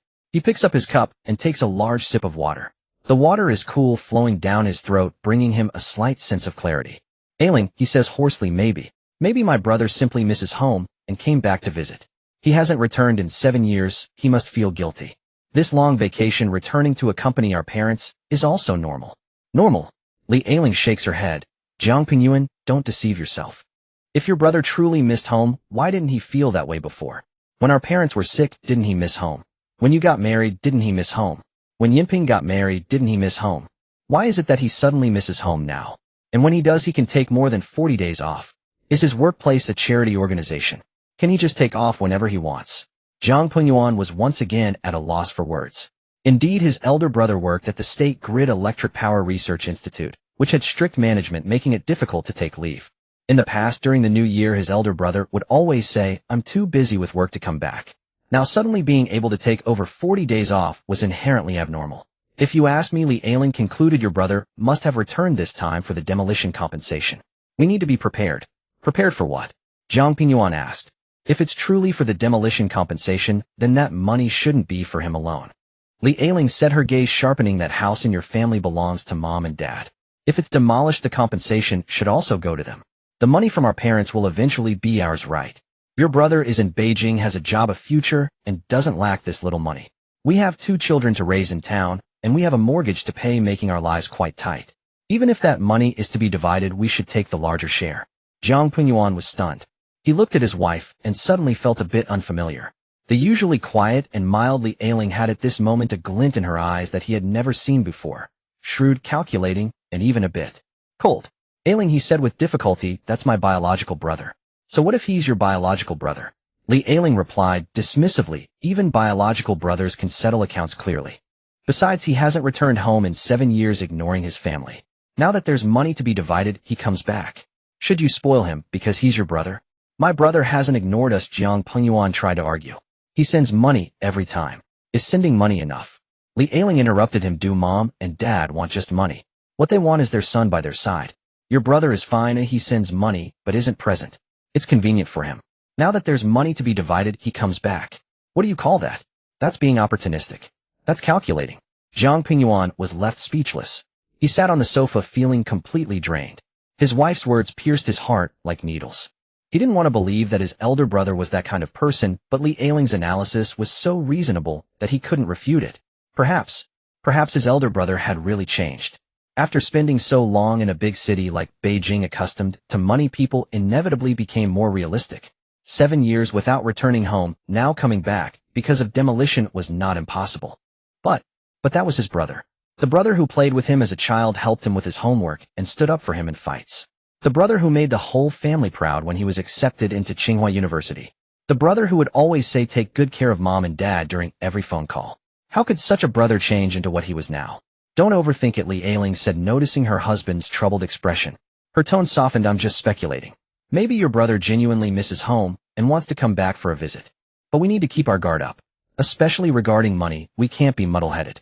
She stood up, walked over to Jiang Pingyuan, and sat beside him, her voice gentle. Pingyuan, I'm not trying to sow discord between you brothers. I'm thinking of our family. Our 2 children will need money for schooling and weddings. In the factory, your salary is limited, and my position in quality control doesn't offer much room for advancement. Mom and dad are getting older, and they will need money for medical care in the future. This demolition is an opportunity for our family to turn things around. This money must be spent wisely, and not let your brother take it away. Jiang Pingyuan looked at his wife. Li Ailing was beautiful even in the modest living room under the dim light. She was stunningly captivating. When he married her, many young men in the village envied him. For the past 6 years she had been with him, living through hard times, yet she never complained. She was right to think of this family. So, what do you think we should do? Jiang Pingyuan asked, his voice weary. Let's observe first. She was right to think of this family. So, what do you think we should do? Jiang Pingyuan asked, his voice weary. Let's observe first.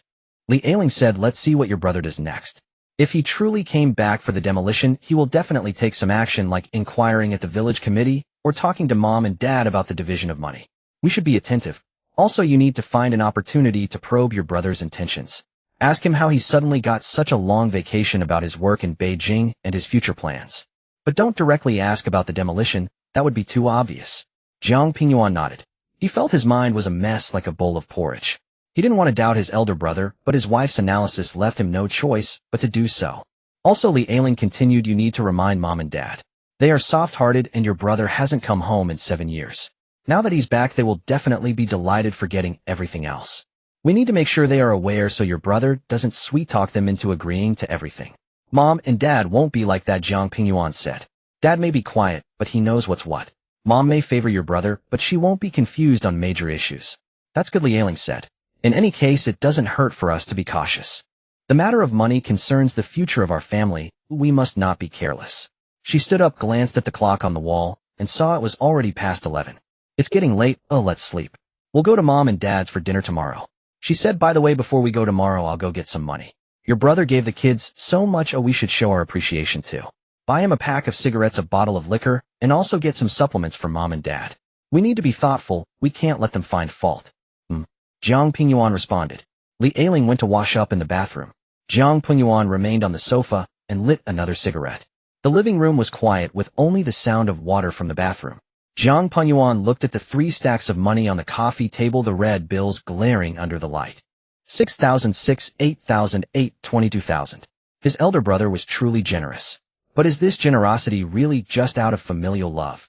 He recalled his elder brother's demeanor during dinner. He spoke gently, smiled politely, but there was always a feeling of distance. It wasn't like when he was a child, when they would say anything to each other. Now his elder brother felt more like a guest. Yes, a guest. Polite and courteous, yet distant. Can 7 years truly change a person so much? Jiang Pingyuan thought of himself. In 6 years he had transformed from a reckless youth into a father of 2, a middle-aged man worrying about the essentials of life. He had changed. How could his elder brother not have changed? Perhaps Li Ailing was right. In a place like Beijing, surrounded by the realities of life, one inevitably becomes more pragmatic.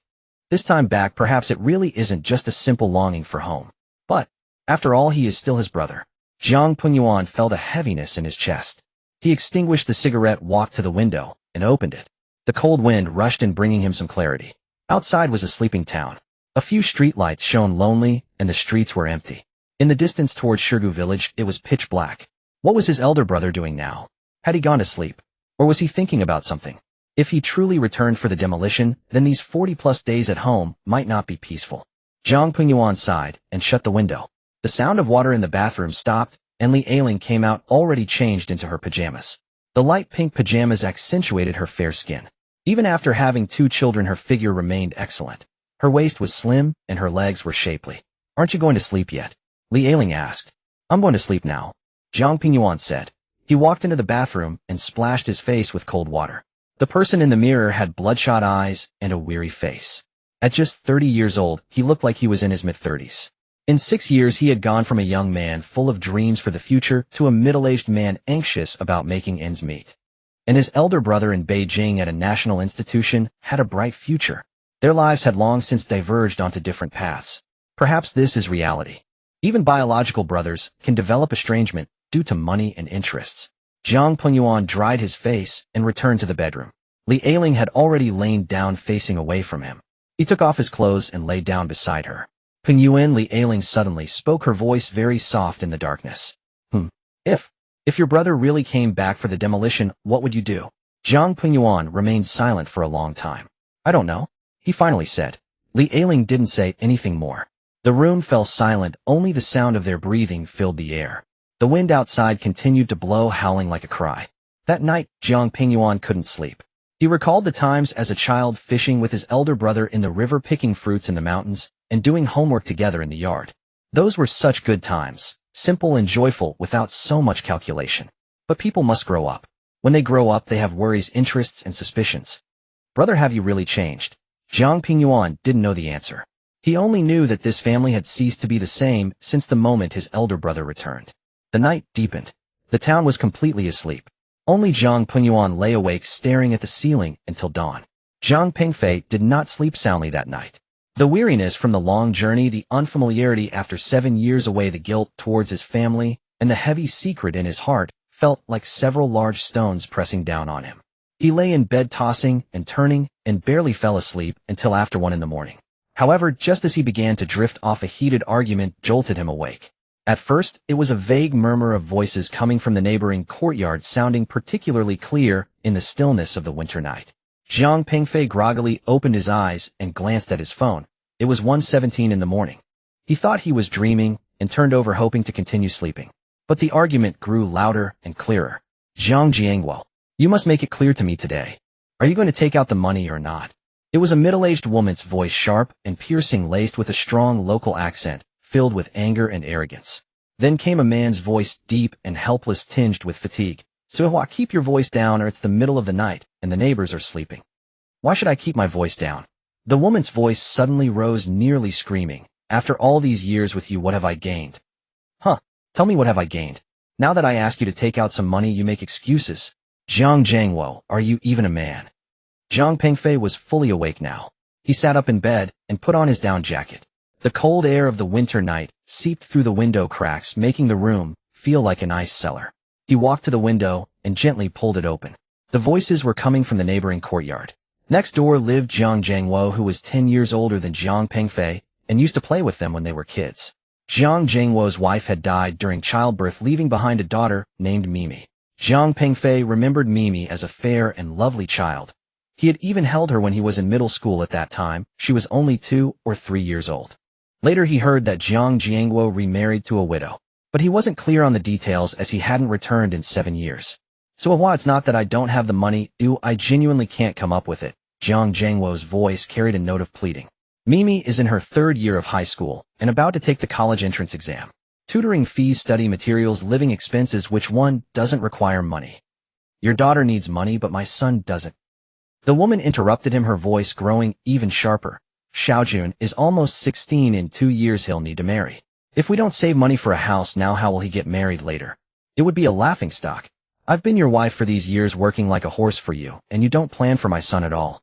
Jiang Jiangwo's voice weakened. What do you mean it's too early? Time flies. The woman cursed vehemently. His real father died young. Now who am I supposed to rely on? You are my man and my son is your son. How can you not plan for your son? Is there such logic in this world? Then came the sound of things being thrown. Bang! It sounded like a thermos had shattered. Clatter, like bowls and dishes crashing to the floor. Jiang Pingfei's heart tightened. He thought about getting up to take a look, but felt it was inappropriate to meddle in other people's affairs, especially someone who hadn't returned in 7 years. Suehua, don't break things. Zhang Jiangwo's voice carried a note of pain. That thermos was newly bought. I will break it. What of it? I can break my own things, you don't have a say in it. The woman's voice grew more frantic. Zhang Jiangwo, I tell you, if you don't start saving this money today, then don't expect to continue living this life. I'm taking my son, and leaving you can go with your precious daughter. Suehua, don't do this. Let's talk it over properly. Talk it over properly. Is that even possible? When I married you, what did you say? You said you would treat me well, and care for Xiaojun and Xiaobin. But what about now? All these years you only care about your daughter. You save all the good food and clothes for her. What about my son? My son only gets what's left over. Zhang Jiangwo, has your conscience been eaten by dogs? Another round of crashing sounds followed. This time it was even more chaotic, as if a chair had toppled over and a table had been flipped. Jiang Pingfei stood by the window listening to the commotion next door, feeling quite uneasy. Zhang Jiangwo was an honest man, tall and strong, but his character was gentle, even a bit weak. When they were kids they were mischievous, but Zhang Jiangwo never got angry, always smiling. How could such a person marry a shrew like this? Suehua, what have I done wrong to Xiaojun and Xiaobin? They go to school, and I pay their tuition, they eat and wear, and I've never skimped. Xiaojun is in vocational school with tuition over 10,000 a year, and I paid it without a second thought. Xiaobin is in middle school and needed a bicycle, and I gave him 800. How else have I not treated them well? Zhang Jiangwo's voice began to carry anger, but was still restrained. What good does that little money do? You're making over 6,000 a month, all of which goes to your daughter. My son will need to buy a house to get married. If you don't start saving now, how will you have money later? The woman scoffed. Zhang Jiangwo, let me make this clear. Starting next month you will hand your salary over to me to manage. Save at least 5,000 every month until my son gets married. Otherwise I'll cause a scene at your workplace and at your daughter's school, letting everyone know what kind of person you are. You, Zhang Jiangwo, seemed to be provoked, his voice rising. Matsuehua, don't go too far. Mimi is my biological daughter. What's wrong with me supporting her education? She's in her 3rd year of high school, a crucial time. How can I not care for her? Xiaojun is only 16, and Xiaobin is only 13. Marriage is still far away. How can you force me to save for a house now? Is there such a thing as a mother like you? What's wrong with me being a mother? As a mother I must plan for my son. The woman's voice was sharp enough to pierce eardrums. Zhang Jiangwo, say that again. If I don't plan for my son, who should I rely on? Expecting his deadbeat father to rise from the grave and give him money. You are simply unreasonable. I'm unreasonable. Yes, I'm unreasonable. And I will be unreasonable today. Zhang Jiangwo, listen, while starting next month I will manage the salary.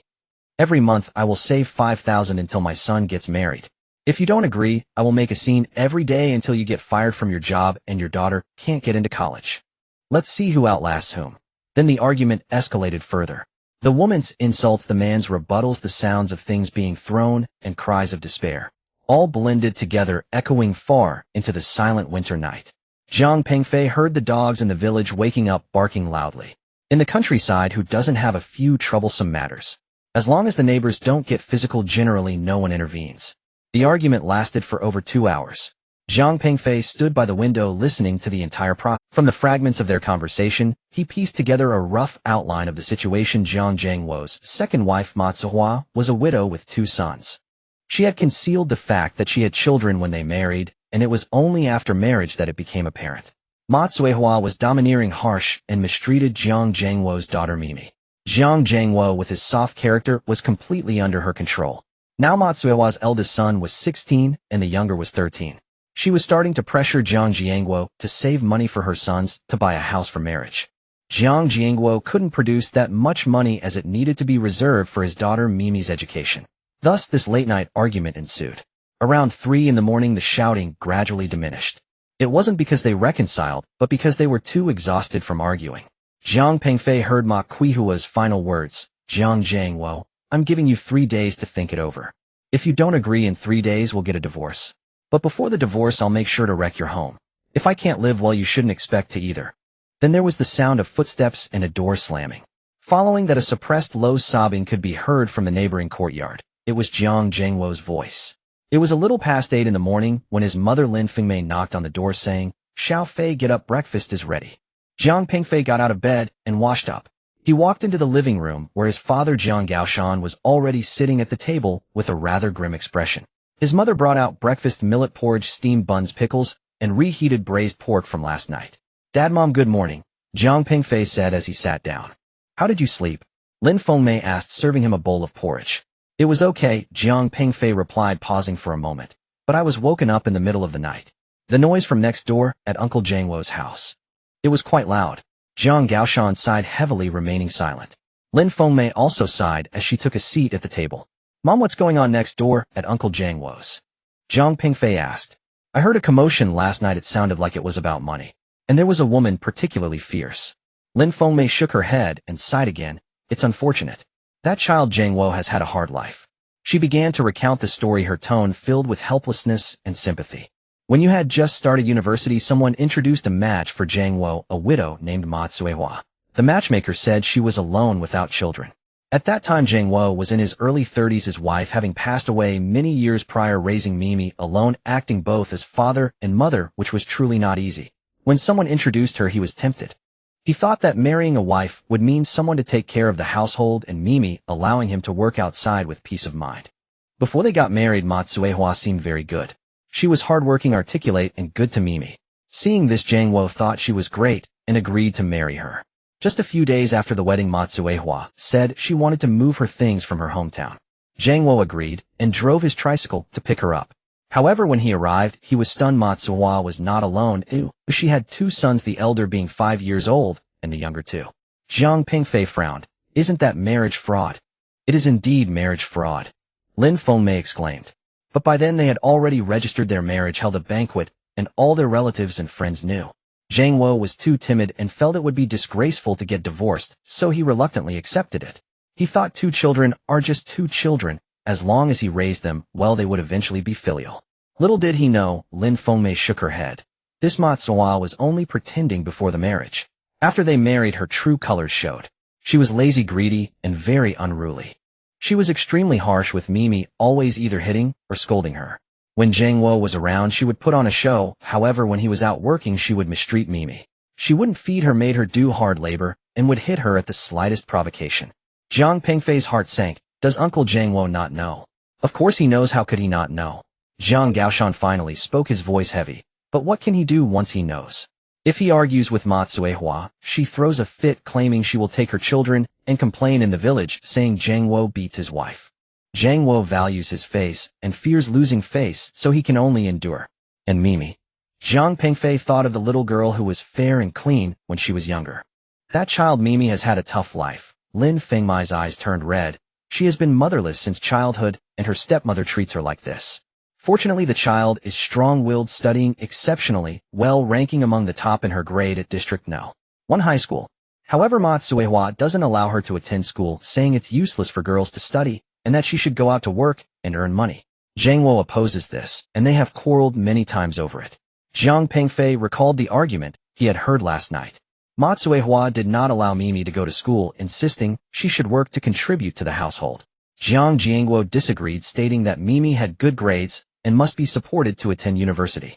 Last night's argument was because Ma Cuihua's eldest son turned 16, and she started planning to save money to buy him a house. Lin Fengmei continued. She wanted Jiang Wo to give her 5,000 each month to save.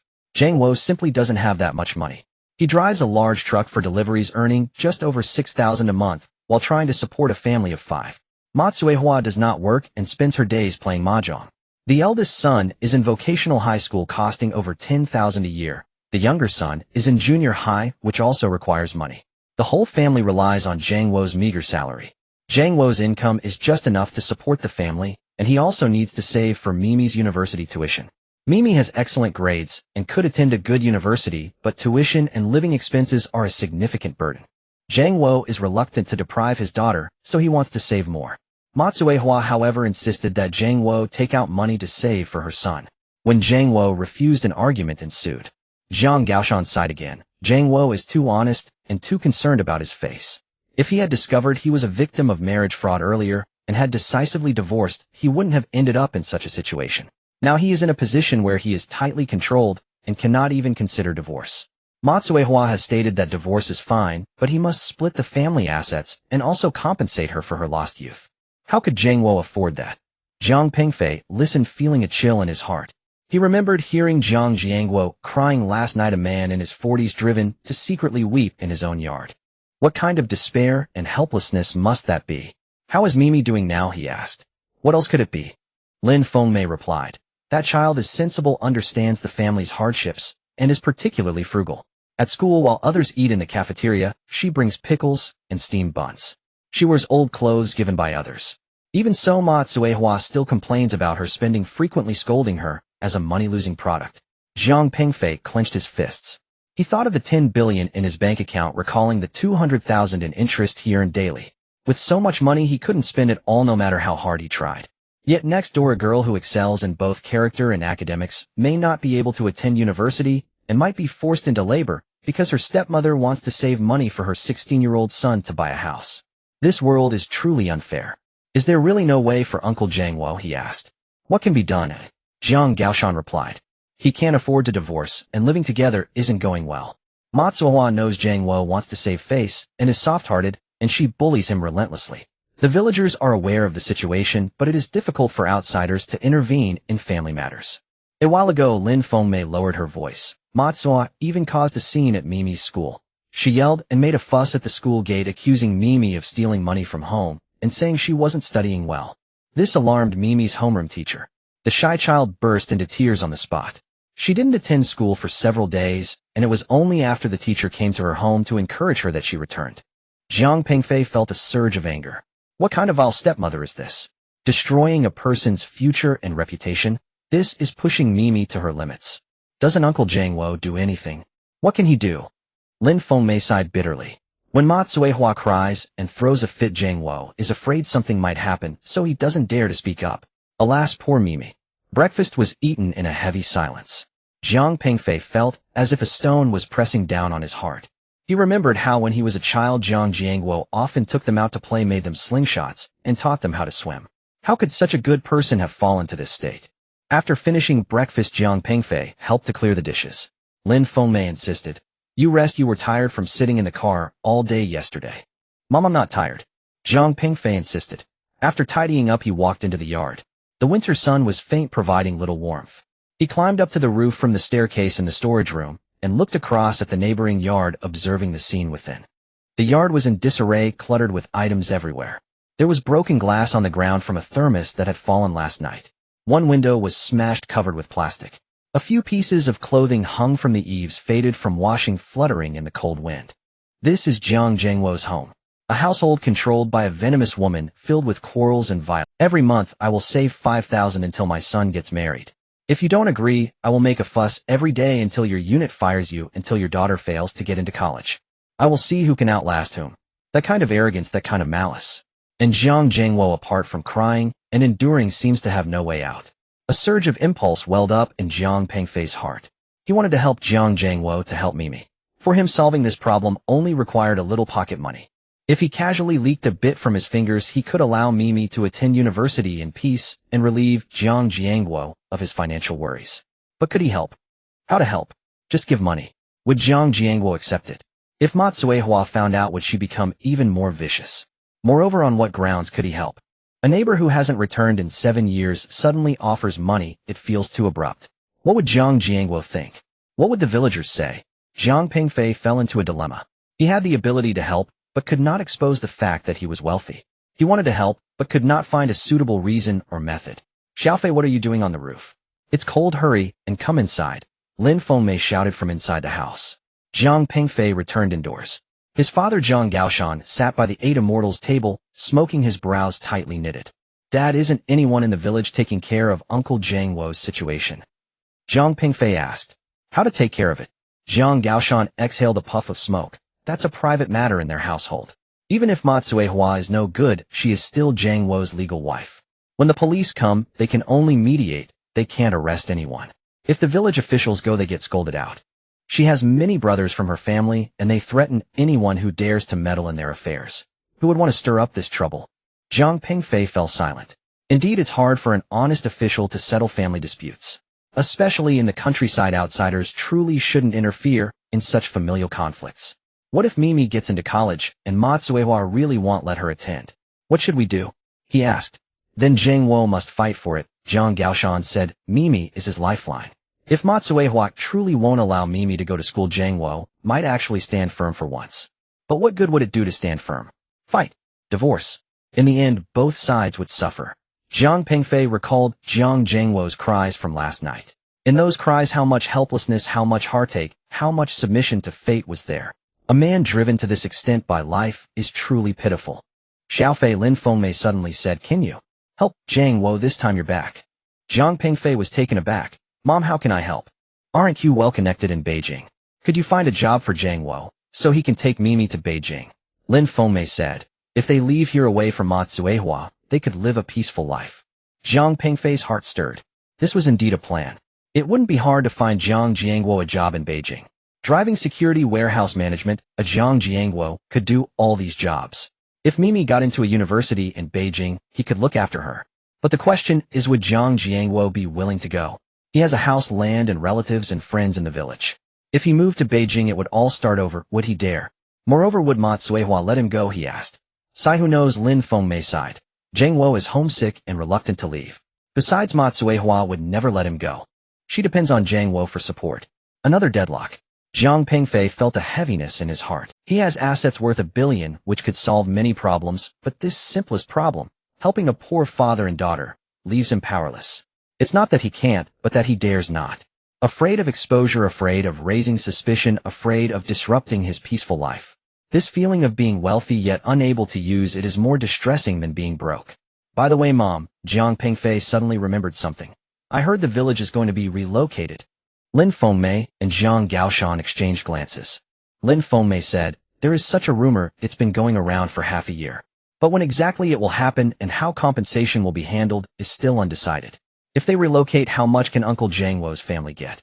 Their yard is big, they could get 2 houses plus several $100,000 in cash, Zhang Gaoshan said.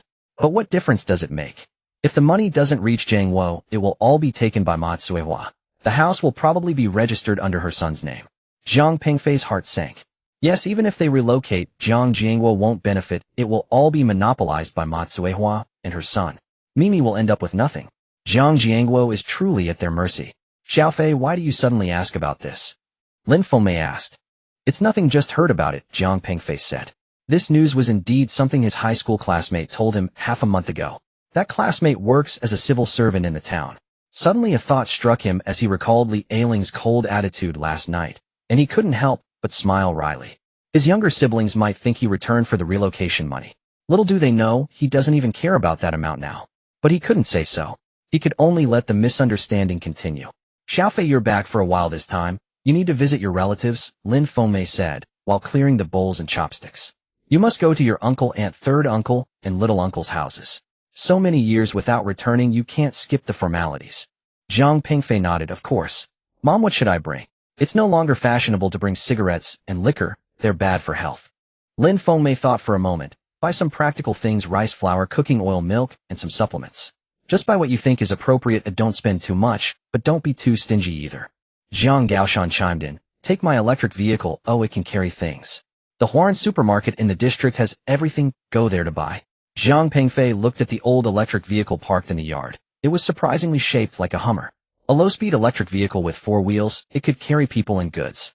This vehicle was bought after his father stopped driving big trucks, convenient for traveling in the town and village. All right, then he'll go this morning, Jiang Pengfei said. First, let's see if your uncle is at home. Lin Fengmei took out her phone. He'll give him a call. After a few words, after hanging up, Lin Fengmei said, your uncle is home. He said you should come over for lunch. I said it's unnecessary, you just need to visit and sit for a bit before leaving.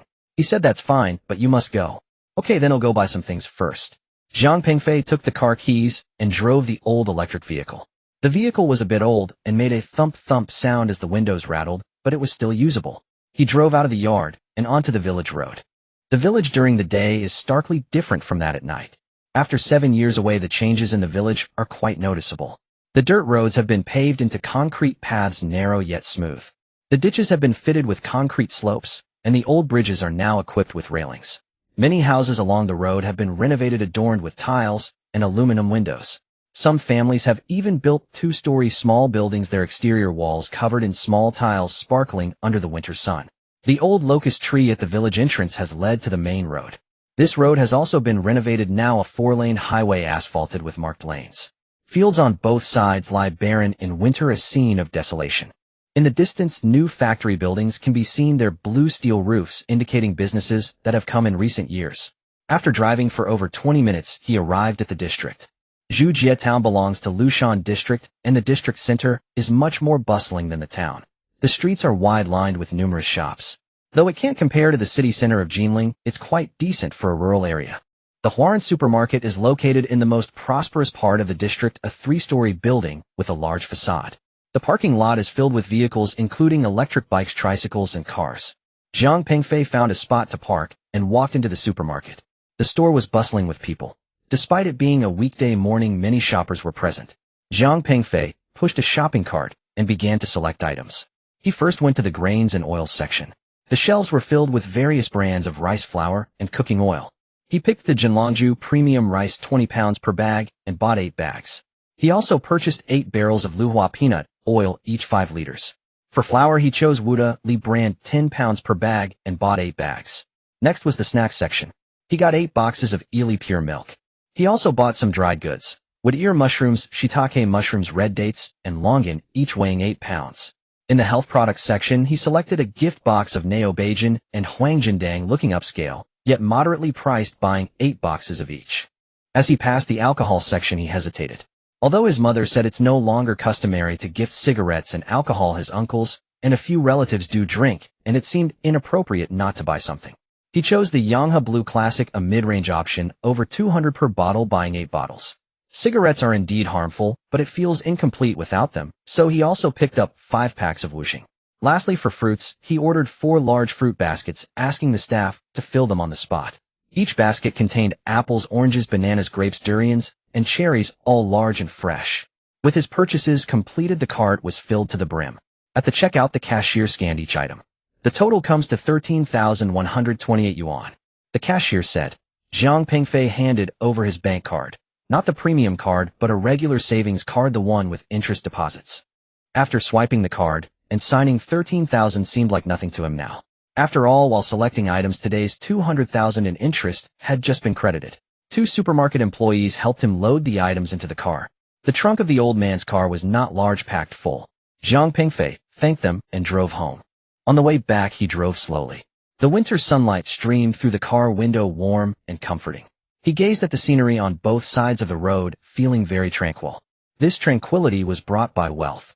If he were still the old Jiang Pengfei, earning 20 to 30,000 a month, contemplating marriage and buying a house, needing to pay mortgages, support living expenses, and send money home, spending over 13,000 on gifts would have caused him distress. But now over 13,000 is merely a few hours of interest spent without any feeling. Indeed, money can change many things, including one's mindset. Upon returning to the village, he drove into the yard. Lin Fengmei heard the sound and came out, surprised by the items in the back of the car. Did you buy so much? There are 4 families, 1 portion for each. Jiang Pengfei replied. I've divided it up and I'll send it to my uncle's house first. He unloaded the items and divided them into 4 portions. Each portion was roughly the same: 2 bags of rice, 2 barrels of oil, 2 bags of flour, 2 boxes of milk, 2 boxes of health products, 2 bottles of alcohol, 1 pack of cigarettes, and 1 fruit basket along with some dried goods. After dividing, he took 1 portion and placed it in the car. Mom, I'm going to my uncle's house. He handed a pack of Wuxing to his mother, saying, this is for Dad. Go ahead, drive slowly. Just sit for a bit at your uncle's, and don't stay for dinner. Lin Fengmei reminded as she took the cigarettes. Got it. Jiang Pengfei got in the car and headed to his uncle's house. Uncle Jiang Gaotian also lived in the village, but not in their group. He was at the western end of the village. It took 5 to 6 minutes to drive over. He drove slowly along the narrow village roads, occasionally passing pedestrians. Some people he recognized, the village elders, others he did not, possibly the newly married daughters-in-law or the children who had grown up. Oh, isn't this little Fei? A voice called out from the roadside. Jiang Pengfei stopped the car and saw a man in his 50s standing by the road looking at him. It was Jiang Fuxing, the village accountant, a contemporary of his father. Uncle Fuxing. Jiang Pengfei got out of the car and pulled out a cigarette from his pocket, offering him one. Jiang Fuxing accepted the cigarette, sizing him up. Little Fei has returned. When did you come back? I came back yesterday. Zhang Pengfei lit the cigarette for him. That's good, that's good. Zhang Fuxing took a puff. Your parents have missed you. How long can you stay this time? About 40 days. I'm on a family visit leave. 40 days. That's not short. Zhang Fuxing nodded. You must be busy working in Beijing. I heard you work for the state grid. Yes, at the Electric Power Research Institute doing research. That's great, a stable job at a national institution. Zhang Fuxing smiled. Your parents are fortunate their son is successful. Unlike my family, working in Guangdong only comes back once a year. Working isn't bad, you can earn money. Zhang Pengfei responded. Earn what? Money? Barely scraping by. Zhang Fuxing waved his hand. Alright, I won't hold you up any longer, you should go. Is this going to your uncle's house? Yes, just going to check in. That's right, that's right. Hurry along now. Zhang Pengfei got back in the car and continued driving. In the rearview mirror, Zhang Fuxing still stood by the road watching him drive away. After going a few dozen meters, he encountered another person. It was an elderly lady in her 70s carrying a vegetable basket. Zhang Pengfei recognized her. It was Grandma Wang from the east end of the village, who often gave him candies when he was a child. He stopped the car. Grandma Wang. Grandma Wang squinted her eyes, looking at him for a while. Is that Little Fei? Yes, it's me, Grandma Wang. How have you been? Good, good. Grandma Wang smiled, revealing sparse teeth. Little Fei is back. You've grown taller and healthier. Working in Beijing? Yes, in Beijing. Successful, very successful. Grandma Wang said, your parents must have been eagerly waiting for your return. This time stay for a few more days and spend time with them. Yes, I'll be here for over a month. Good, good. Grandma Wang said, hurry along now, I won't hold you up. Zhang Pengfei continued to drive. He could feel the gazes of the villagers on him, filled with curiosity, inquiry, and envy.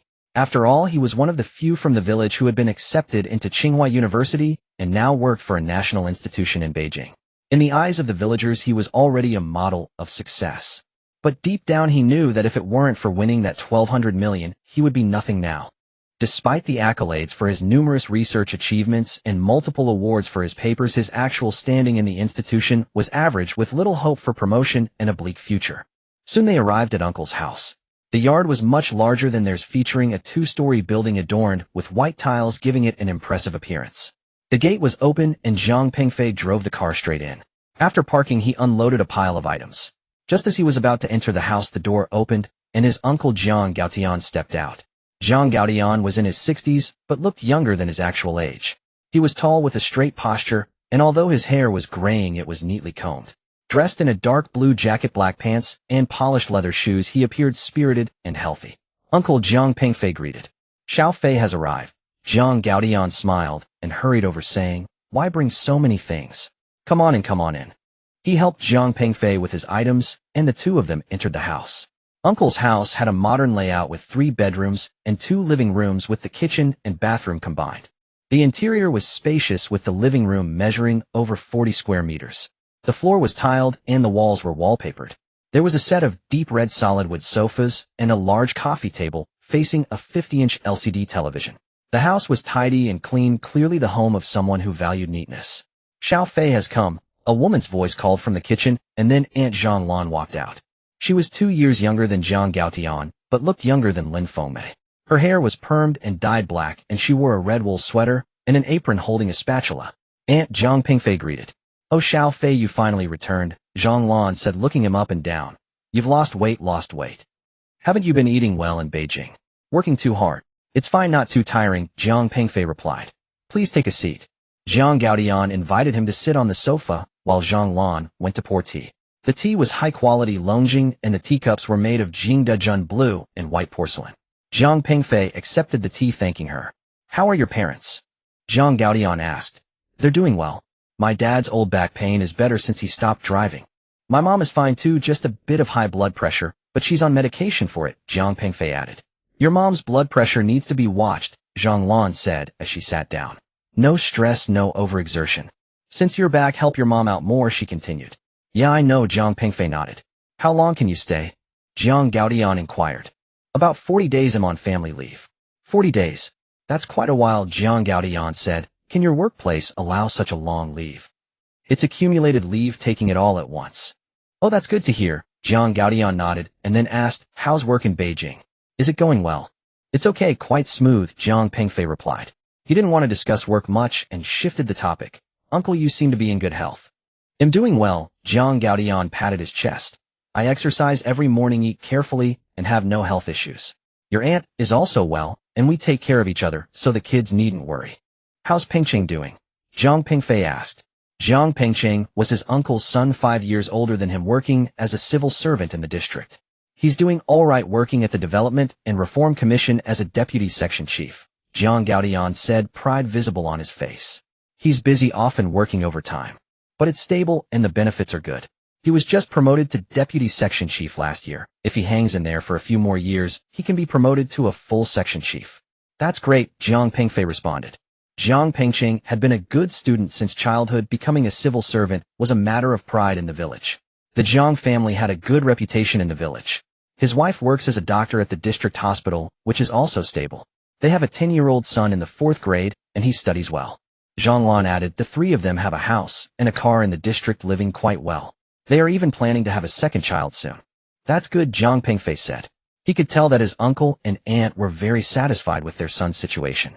Indeed, being a civil servant in the district with a house and car and a stable job for his wife and child was a life many envied. Xiao Fei, how's your personal life? Any girlfriend? Zhang Lan asked. Here we go again. Jiang Pengfei smiled wryly in his heart, but kept a calm face, saying, not yet, not in a hurry. You're 32, you should be getting anxious, Zhang Lan remarked. Are there no suitable ones in Beijing?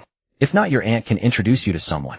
We have a girl here, 28, working at a bank, quite pretty, and her family is well off. Aunt, really no need. Jiang Pengfei quickly interrupted. I'm busy with work right now, no time to think about this. Let's talk about it in a couple of years. In a couple of years you'll be 34, even harder to find a match. Zhang Lan replied. Your Pengcheng brother got married at 25. You're already 32. All right, let the children handle their own affairs. Jiang Gaotian waved his hand. Xiao Fei is in Beijing, well experienced and knowledgeable, he'll know what to do. Zhang Lan wanted to say something more, but glanced at her husband and refrained. Xiao Fei, have you heard about the village's planned demolition? Jiang Gaotian asked. Jiang Pengfei's heart stirred. Here it comes. He nodded. I've heard a little, but am not clear on the specifics. It's coming up soon, probably after the new year, Jiang Gaotian said. The compensation plan hasn't been finalized, but I've heard it's good. This is good news, Jiang Gaotian said. With demolition, you'll get to live in a new house with a better environment. This is good news, Jiang Gaotian said. With demolition, you'll get to live in a new house with a better environment. Your parents are getting older, living in an apartment is convenient with heating and gas, no need to burn coal anymore. Yes, it is good news, Jiang Pengfei agreed. However, Jiang Gaotian's tone shifted. The demolition involves money, which can easily lead to disputes. When it comes to dividing houses and money, everything must be clear. Don't let money harm family ties. Jiang Pengfei caught the implication in his words. Uncle was reminding him as well as testing him. Uncle, don't worry, our family won't have any issues, Jiang Pengfei assured. However, it's divided well, follow my dad's lead. I have no objections. That's good, Jiang Gaotian nodded. Your dad is a sensible person and can handle things well. Since you're often away, you should listen to your dad on family matters. Yeah, I understand, Jiang Pengfei replied. They chatted about family matters for a while. Jiang Pengfei asked about his aunt and 2 uncles, and Jiang Gaotian answered one by one. His aunt wasn't in good health, suffering from diabetes and on medication for years. His 3rd uncle had a small supermarket in town and business was decent. His younger uncle drove a taxi in the district. It was hard work, but could earn money. Noticing the time, it was almost noon. Jiang Pengfei stood up to take his leave, saying, Uncle, and I should head back. They'll come to see you again another day. Why the rush? Have lunch before you go, Zhang Lan said. No, my mom is waiting for me to have lunch. Next time for sure. All right, then we won't keep you. Jiang Gaotian stood up to see him off. Tell your dad to come visit when he has time. We brothers should have a drink together. Sure, he'll definitely bring him along. Jiang Gaotian and Zhang Lan saw Jiang Pengfei to the door. Watching him drive away, they then turned back inside. Returning to the house, Zhang Lan looked at the pile of items on the floor, examining each one. The rice is from Jinlong, the oil is from Luhua, the milk is from Ili, and the wine is from Yanghe. This pile must be worth at least a couple of thousand, right? Not just that, Jiang Gaotian replied. Look at those health products, Brain Platinum, Golden Partner, they're not cheap either.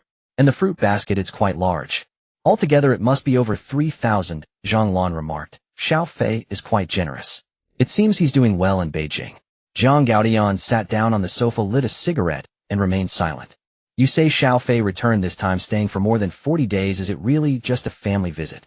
Zhang Lan sat down across from him and lowered her voice. Or is it about the demolition? Why do you care why he came back? Jiang Gaotian said, Isn't it normal to come back and see his parents? It should be. I just feel that the timing is too coincidental. The village is set for demolition and he came back to stay for over a month. Don't you find it strange? What's strange about it? Jiang Gaodian exhaled a puff of smoke. Xiao Fei hasn't been back for 7 years, he misses home, and wants to visit, which is very normal. Don't make wild guesses. Am I guessing wildly? Zhonglan scoffed. Look at him, 32, and still unmarried, hasn't made a name for himself in Beijing either. This time he came back, it's likely he heard about the demolition and is here to share the spoils. Otherwise, why didn't he come back before? You should say less. Jiang Gaodian frowned. That boy Xiao Fei, I watched him grow up, he's not that kind of person. Not that kind of person. Zhonglan sneered, people can change. After staying in a place like Beijing for so long, what wouldn't he learn? Besides, it's several 100,000, who wouldn't be tempted? Jiang Gaodian fell silent. He was smoking, gazing out the window. In the yard, the old van that Jiang Pengfei drove off had already left, leaving only 2 tire tracks. If you ask me, Zhonglan continued, the Gaoshan family's demolition this time is bound to stir up trouble. Xiao Fei is back. How could Pingyuan not have thoughts about it? And Yinping, though married, is still his real daughter. How will they divide this money and property? There will be disputes.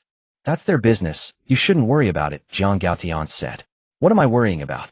I'm just saying. Zhonglan stood up and began to tidy up the things Jiang Pengfei brought. But to be honest, it's a pity for that boy Xiao Fei. A pity about what? A pity that college was wasted on him, Zhonglan said. A Tsinghua master's degree, what a good diploma. But what happened? After 7 years in Beijing, he hasn't achieved anything noteworthy.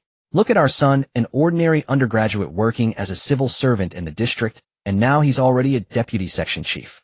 What about Xiao Fei? He has no money, no power, and not even a partner. Wasn't that college a waste? Jiang Gaodian fell silent for a moment and sighed. Yes, it's a shame, he said. That boy Xiao Fei was so smart and studious when he was young.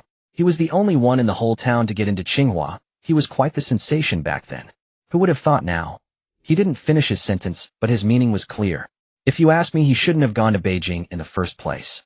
In our area, if you pass the civil service exam or get into a state-owned enterprise, you'd have settled down and started a family, by now living a stable life. Going to Beijing looks glamorous, but in reality, the pressure is high, expenses are heavy, and it's hard to succeed. All right, stop talking about it. Jiang Gaodian extinguished his cigarette. Everyone has their own fate. Xiao Fei has his own path. Paths? Zhonglan shook her head. I see it as a dead end. At 32, he has nothing. This time he came back. If it weren't for the demolition money, would he stay this long? I think he can't make it in Beijing anymore, wants to return to make a quick buck, and then... Shut your mouth. Jiang Gaodian suddenly raised his voice. The more you say, the more ridiculous it sounds. That's your nephew. Zhonglan was startled and fell silent, but the expression on her face clearly showed her disagreement. Jiang Gaodian stood up and walked to the window. Outside the window, the winter sun was faint yet bright. He gazed into the distance, feeling a tangle of emotions. That boy Xiao Fei was one he watched grow up. Smart, sensible, and good at studying. The year he got into Tsinghua, everyone in the village came to congratulate him, and Jiang Gaoshan was so happy, he couldn't stop smiling. Back then, everyone thought this boy would surely achieve great things in the future. But 7 years have passed, and Xiao Fei returns still the same. In fact, he's worse than before, thinner, more silent, with a weariness in his eyes that's hard to describe. And the clothes and shoes he wore looked quite old, giving off a sense of being down and out. Could it be true, as his wife said, that this college degree was a waste? Jiang Gaodian was unwilling to believe it. But he also knew that reality is often more brutal than imagination. In a place like Beijing, a rural kid with no background or connections would find it incredibly difficult to succeed. Prepare the meal, he said to Zhonglan. Pengqing will be back for dinner soon. Got it, Zhonglan replied, and went to the kitchen. Jiang Gaodian remained standing by the window. He recalled Xiao Fei's demeanor earlier, polite in speech with a fitting smile, yet there was always a sense of distance. He wasn't like when he was young, saying whatever came to mind, laughing when he wanted to, and crying when he felt like it. Can 7 years really change a person so much? Or is it that a place like Beijing can truly grind a person down like this? Jiang Gaodian did not know the answer. He only knew that the clever and lively nephew he had watched grow up seemed to have disappeared. In his place was a polite, courteous, yet incomprehensible stranger. Perhaps this is what growing up is.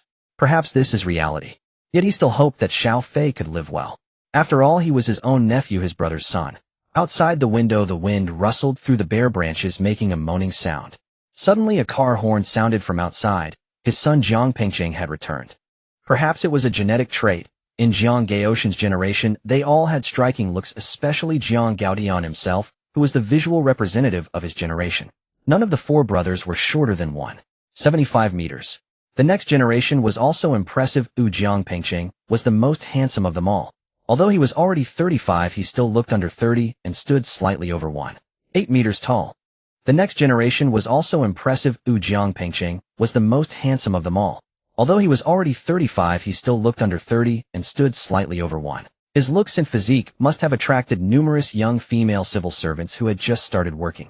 When Jiang Pengqing pushed open the door, he happened to see his mother Zhang Lan squatting on the living room floor sorting through a pile of gifts. Rice, flour, oil, milk, health products, a fruit basket, and 2 bottles of Yanghe Blue Classic along with 2 packs of 5-star cigarettes filled the floor. Mom, who came by? Why did they buy so much?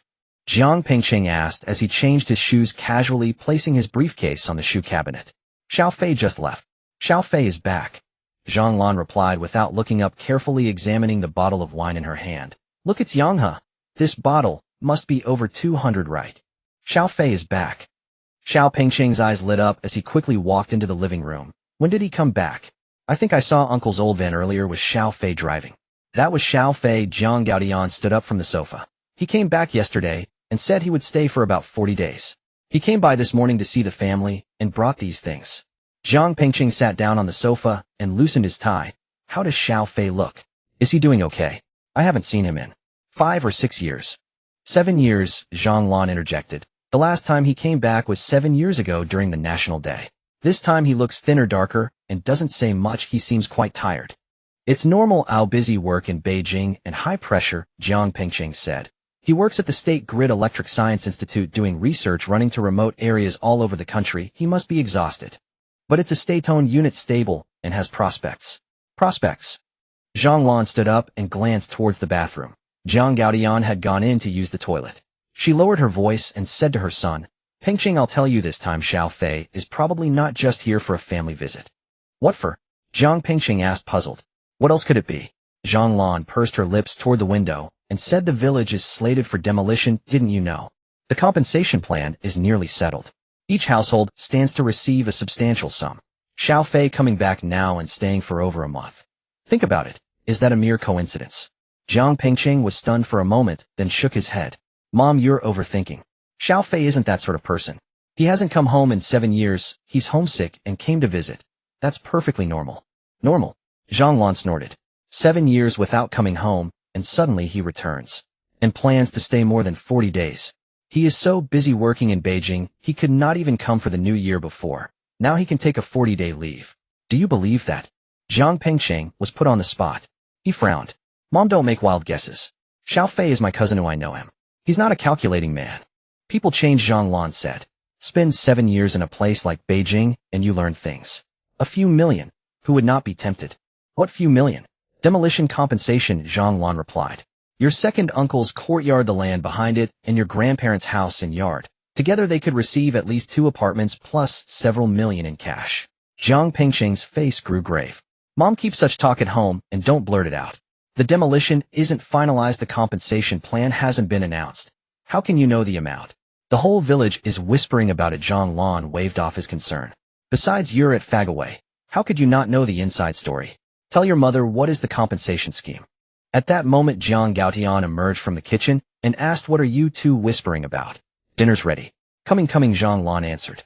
Zhang Lan replied, and gave Jiang Pengqing a meaningful look that said, we'll talk after dinner. The midday meal was abundant. Zhang Lan had prepared 4 dishes and a soup: braised pork ribs, steamed grouper, garlic broccoli, stir-fried eggs with tomatoes, and a seaweed egg drop soup. They were all Jiang Pengqing's favorites. The 3 of them sat down to eat. Jiang Gaotian opened a bottle of Yanghe Blue Classic that Jiang Pengfei had brought. Try the wine. Xiao Fei brought. Jiang Gaotian said, pouring a cup for his son. Jiang Pengqing hurriedly waved his hand. I can't drink. I have a meeting this afternoon, and the county chief will attend. I'm not bad. Xiao Fei is thoughtful, Jiang Gaotian said. That boy is just too polite, he added, setting the cup before himself. He came and brought so many things. I just glanced at it. The items add up to about 3 to 3,500 yuan. He hasn't had it easy in Beijing, or why would he spend money frivolously? He meant well, just accept it. Zhang Lan served a rib to her son. Pengqing, eat more, work wears you out. You need to replenish yourself. He'll serve myself, Mom, Jiang Pengqing replied. He took a bite, hesitated, then spoke up, Dad, Mom, there's something I need to tell you. What is it? Jiang Gaotian put down his cup. It's about the village demolition. Jiang Pengqing lowered his voice. The compensation scheme has been basically decided. Jiang Gaotian and Zhang Lan exchanged a glance. Zhang Lan's eyes brightened. Decided?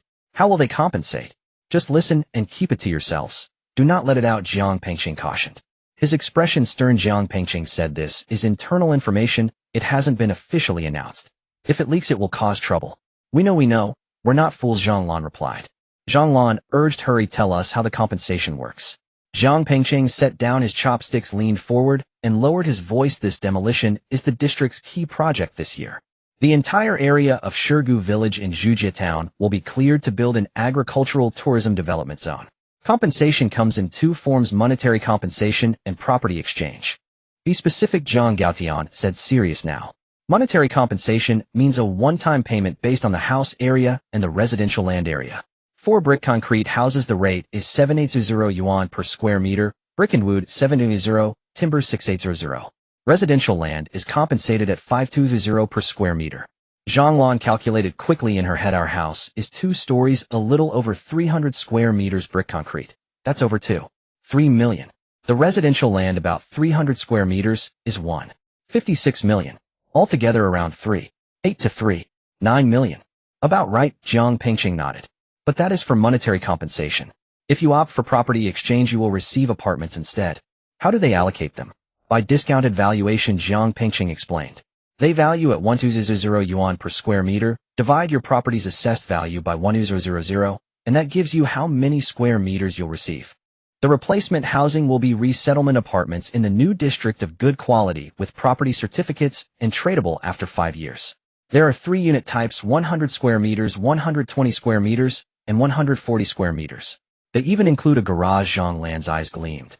Our 3.83.9 million at 1200 per square meter. That amounts to over 300 square meters of housing, right? Yes, Jiang Pengqing said. And if you choose property exchange, you also get part cash as a renovation subsidy, 500 yuan per square meter. Then of course choose property exchange. Zhang Lan declared without hesitation. Housing is tangible and can appreciate. Cash in hand will be spent and gone. That's my view too, Jiang Gaotian said. Take the houses. 3 100 square meter units. Live in one and rent the other 2. The rent will cover our living expenses. What about second uncle's family? Zhang Lan asked. Jiang Pengqing thought a moment. If second uncle opts for monetary compensation, given their courtyard, they get around 2.5 to 2.6 million. And grandfather's house is similar. Together the 2 plots would amount to over 5 million. Over 5 million. Zhang Lan inhaled sharply. That could be exchanged for more than 400 square meters. Astonishing. The renovation subsidy alone would be over 200,000. About right, Jiang Pengqing said. So I say if Xiao Fei returned because of the demolition, it's understandable. His share would be worth over 1 million. Jiang Gaotian frowned. Pengqing, why would you say that? Xiao Fei isn't that sort of person. Dad, I'm not saying Xiao Fei is that sort of person, Jiang Pengqing explained. I mean only that if he came back for the demolition, it's understandable. 1 million or so may be nothing in Beijing, but here it is a fortune. Xiao Fei in Beijing probably earns at most 20 or 30,000 a month, right? To save 1 million, you'd have to scrimp for years. Now he can return, sign a paper, and receive 1 million.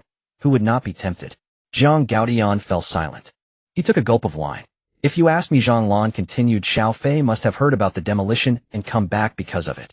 Otherwise, why return after 7 years and stay over a month? Isn't that plainly waiting to sign and collect the money? Mom, please say less of that, Jiang Pengqing interjected. Jiang Pengqing said, Xiao Fei is my cousin. Family. Don't speak of him that way. Family. Zhang Lan snorted. Family who never returned for 7 years. Family who ignore the household. Look at your second uncle and aunt. They miss him so. Has he ever cared? Now that money is at stake, he returns. If that's not calculating, what is? Mom. Jiang Pengqing raised his voice. Enough. Xiao Fei is not that kind of person. He's busy in Beijing and couldn't come home. That's normal. He came back this time simply because he missed home. Don't think the worst of him. Zhang Lan fell silent at her son's outburst, but discontent still lingered on her face. Jiang Gaotian sighed. All right, everyone, stop arguing. It's a good thing that Xiao Fei is back. As for why he returned, let's not speculate recklessly. When we meet again, we will naturally understand. Jiang Pengqing recalled, by the way, Xiao Fei said he would stay for over 40 days this time. He said it was a family visit leave combining 2 years of accumulated leave. Jiang Gaodian replied. Over 40 days. Jiang Pingqing pondered that should be enough time. The relocation mobilization meeting is about to be held, and signing the documents will be a matter of the end of the month. If he stays until then, he will catch up with it. See, what did I tell you? Zhang Lan couldn't help but interject, isn't the timing too precise to not be calculated? Jiang Pingqing did not refute this time. He remained silent for a moment and said, Dad, Mom, this matter should remain between us. Please don't talk about it outside. Especially since the relocation plan hasn't been announced, yet it would be bad if it got out. I'm telling you this so you're aware not to spread it around. We know we're not foolish, Zhang Lan said, but what about your second uncle? As for your second uncle, don't mention it either. Jiang Pingqing said, wait for the official notification. When it's time for him to know, he will naturally find out. Then, Zhang Lan hesitated. What if Xiao Fei asks about it? Jiang Pingqing thought for a moment. If he asks, just say you don't know, it's not decided yet. Don't say too much. Okay, understood. Jiang Gaodian nodded. The lunch ended in a somewhat subtle atmosphere. After finishing the meal, Jiang Pingqing had to return to work. Zhang Lan escorted him to the door. Pingqing, Zhang Lan said softly, do you think Xiao Fei is not doing well in Beijing? Jiang Pingqing was taken aback. Mom, why do you ask that? Look at him, he's 32, still unmarried, and I haven't heard of any achievements. Zhang Lan remarked, in a place like Beijing without a house or a car, it's hard to find a partner. This time he came back, I looked at him, and I just feel a bit downcast. Mom, don't overthink it, Jiang Pingqing said. Xiao Fei works at the State Grid Electric Power Research Institute. It's a legitimate national research institution. The benefits won't be bad. It's just that the pressure is high and it's exhausting. Look how thin and dark he is. That's from working hard, not from not doing well. I hope so, Zhang Lan sighed. I just think it's a pity. A Tsinghua master's degree, what a great diploma. If he had stayed here and passed the civil service exam, he might be doing even better than you now. Mom, everyone has their own aspirations, Jiang Pingqing responded. Xiao Fei enjoys doing research. There's more room for development in Beijing. Staying here would be a waste of his talent. Waste of talent? I don't agree, Zhang Lan dismissed. I see it as having high aspirations, but low capabilities. He thinks he's impressive because he's from Tsinghua and insists on going to Beijing. What's the result? It's been 7 years, and what has he achieved? If you ask me, he should have come back, found a job here, and lived a stable life. Jiang Pingqing shook his head and said nothing more. He knew that his mother's thoughts represented many villagers' sentiments. They felt that struggling in big cities like Beijing or Shanghai was not as good as having a stable job back home. This mindset is something I can't change. I'm going to work now, he said. As for the relocation matter, please don't talk about it outside. Got it, don't worry. Zhang Lan replied. Jiang Pingqing drove away. Zhang Lan stood at the door, watching her son's car disappear into the distance, still pondering. What could Xiao Fei's return be for? If it really is for the relocation, this kid must be quite calculating. He hasn't been back for 7 years, and now he's coming back just to split the money. If this gets out, what will people in the village say? But on second thought, she could understand. Over 1 million, who wouldn't want that? If Xiao Fei is making 20 to 30,000 a month in Beijing, to save over 1 million, he would need to not eat or drink for 2 to 3 years. Now he comes back, signs a document, and can get it. Who wouldn't be tempted? It's just that this way there might be conflicts between the brothers. What about Xiao Yuan? Could he not have thoughts about this? Yinping has married out, but she's still his own daughter. Could she have no opinions? Zhang Lan shook her head and turned back into the house. Inside, Jiang Gaodian was still sitting on the sofa, lost in thought while smoking. What are you thinking about? Zhang Lan asked. I'm thinking. Jiang Gaodian exhaled smoke. Xiao Fei must be feeling uneasy about his return this time. Uneasy? Why? Look at him, he hasn't been back for 7 years, and the family has changed so much. His younger siblings are all married with children, and he is still alone. His parents are getting old, and the family is struggling. He can't help much. This time he comes back and is suspected of coming for money. If it were you, would you feel good? Zhang Lan was stunned. She hadn't thought of it from this angle. Well, you can't blame others for being suspicious, she retorted. If he had been coming back regularly, who would suspect him? After 7 years of not coming back, he returns just in time for the relocation. Oh, wouldn't it make people think too much? All right, enough of that. Jiang Gaodian snuffed out his cigarette. The child's return is a good thing. As for why he returned, let's not speculate. We will know when we see him. Zhang Lan fell silent. However, in her heart, the seed of suspicion had already been planted. After Jiang Pingqing left, the atmosphere at Jiang Gaoshan's home did not lighten. Zhang Lan was washing the dishes, still reflecting on the news her son had just revealed. 5 million, that number kept spinning in her mind. But what concerned her more was Jiang Pingqing's last remark. Grandpa and Grandma's house will naturally be counted under the second uncle. This sounded reasonable, but Zhang Lan knew that it wasn't that simple.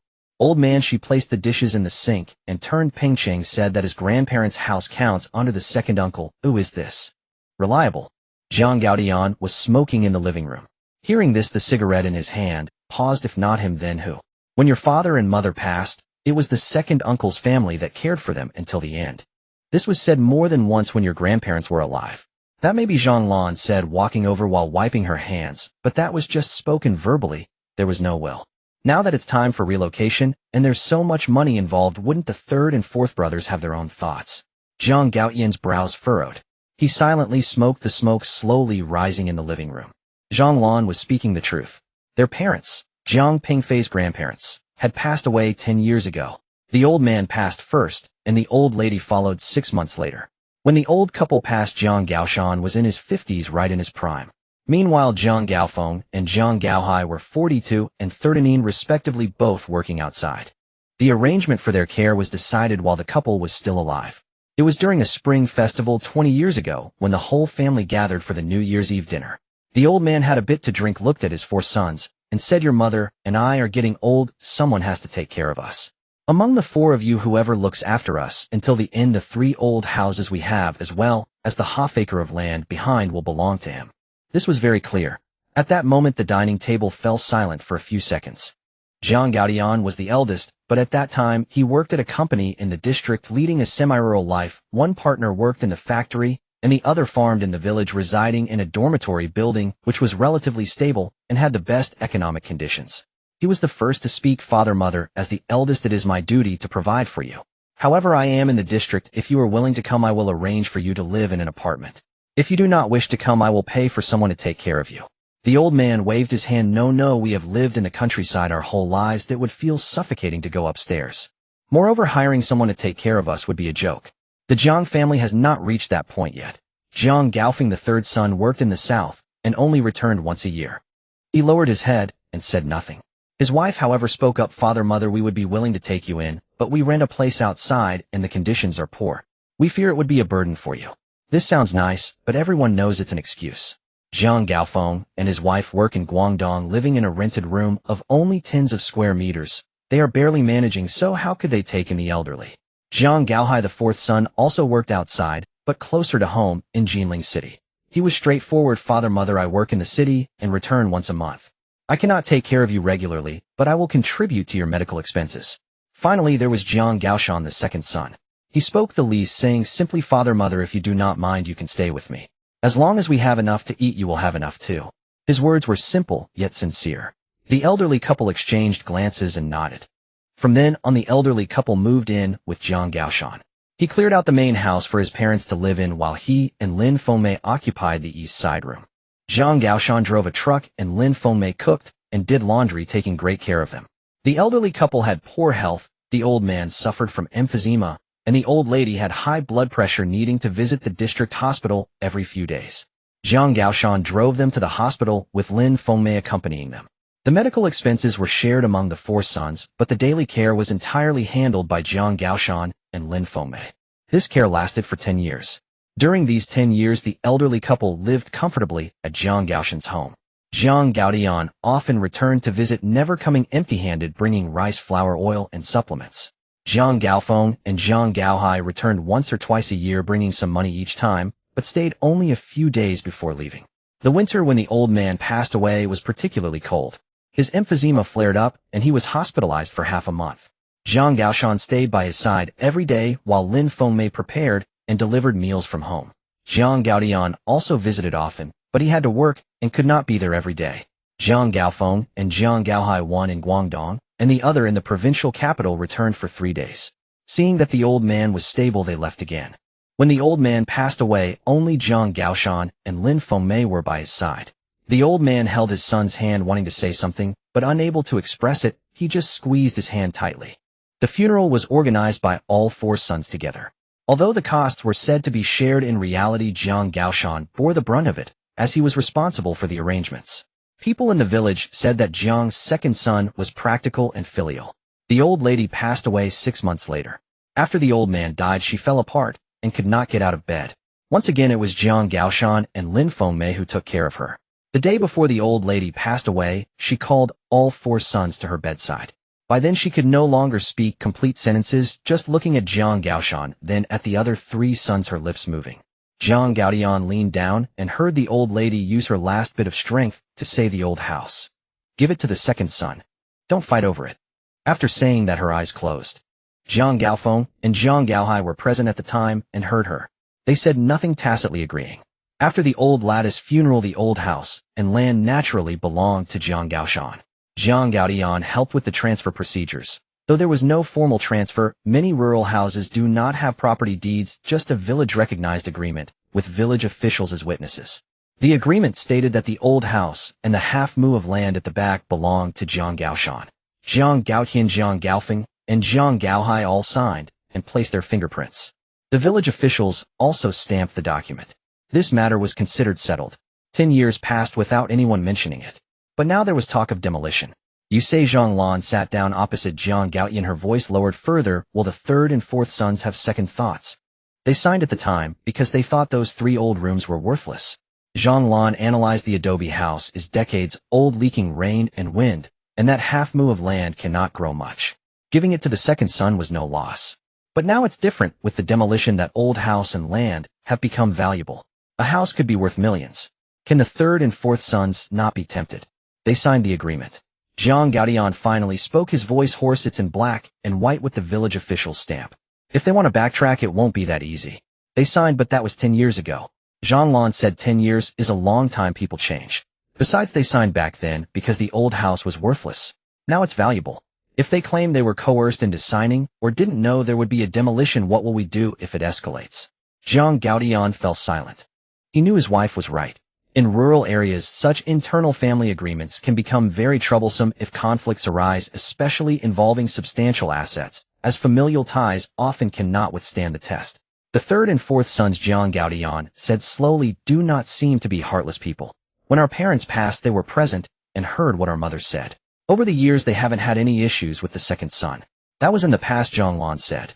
Back then, the old house was worthless, so they naturally had no objections. Now it's worth hundreds of thousands. Can they really have no objections? I heard that the 4th son, when working in the provincial capital, didn't earn much. His son is getting married and is struggling to find a house.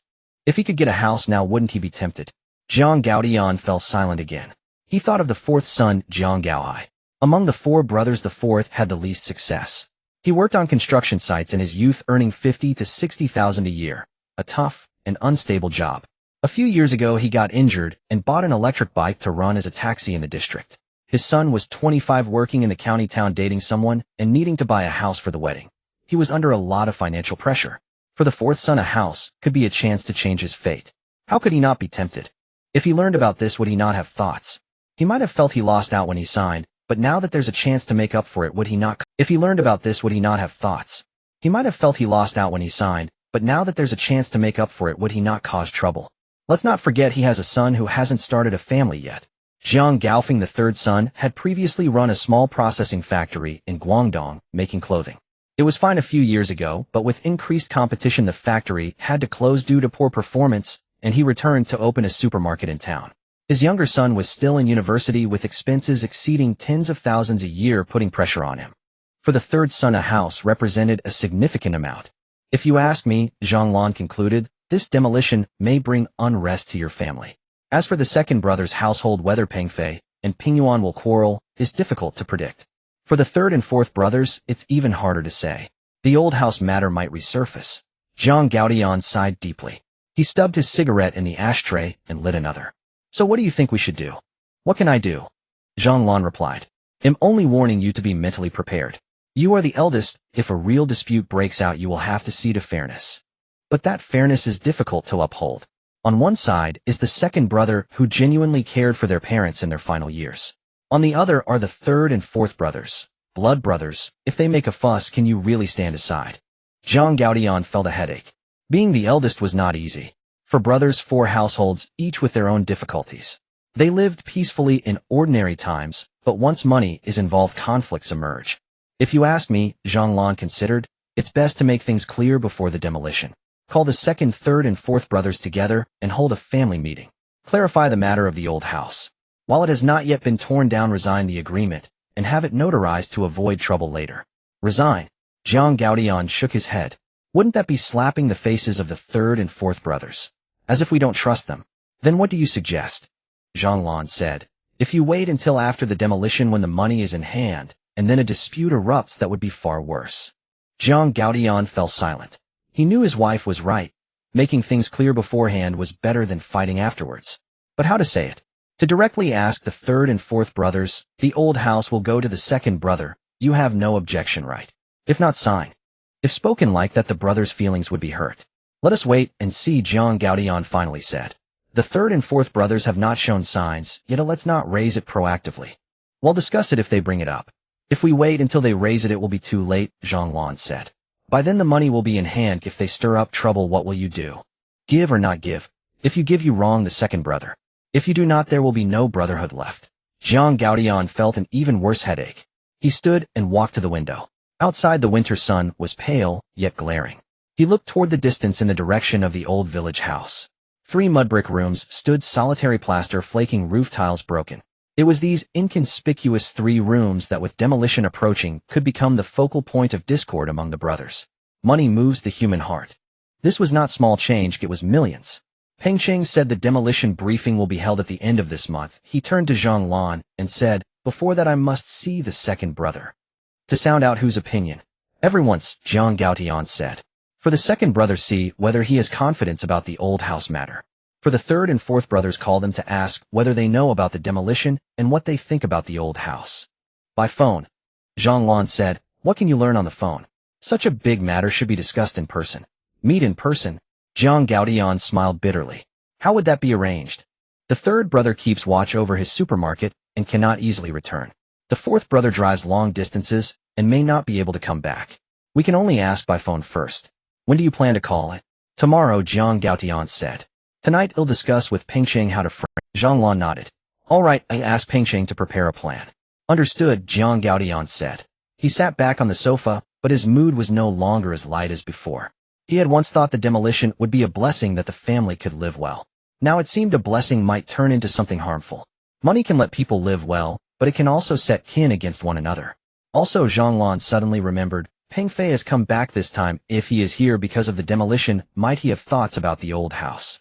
He is the eldest son of the second brother's household, and by right should have a share of the old house in the future. Now that he has returned, if he has designs on the old house, would that not complicate matters further?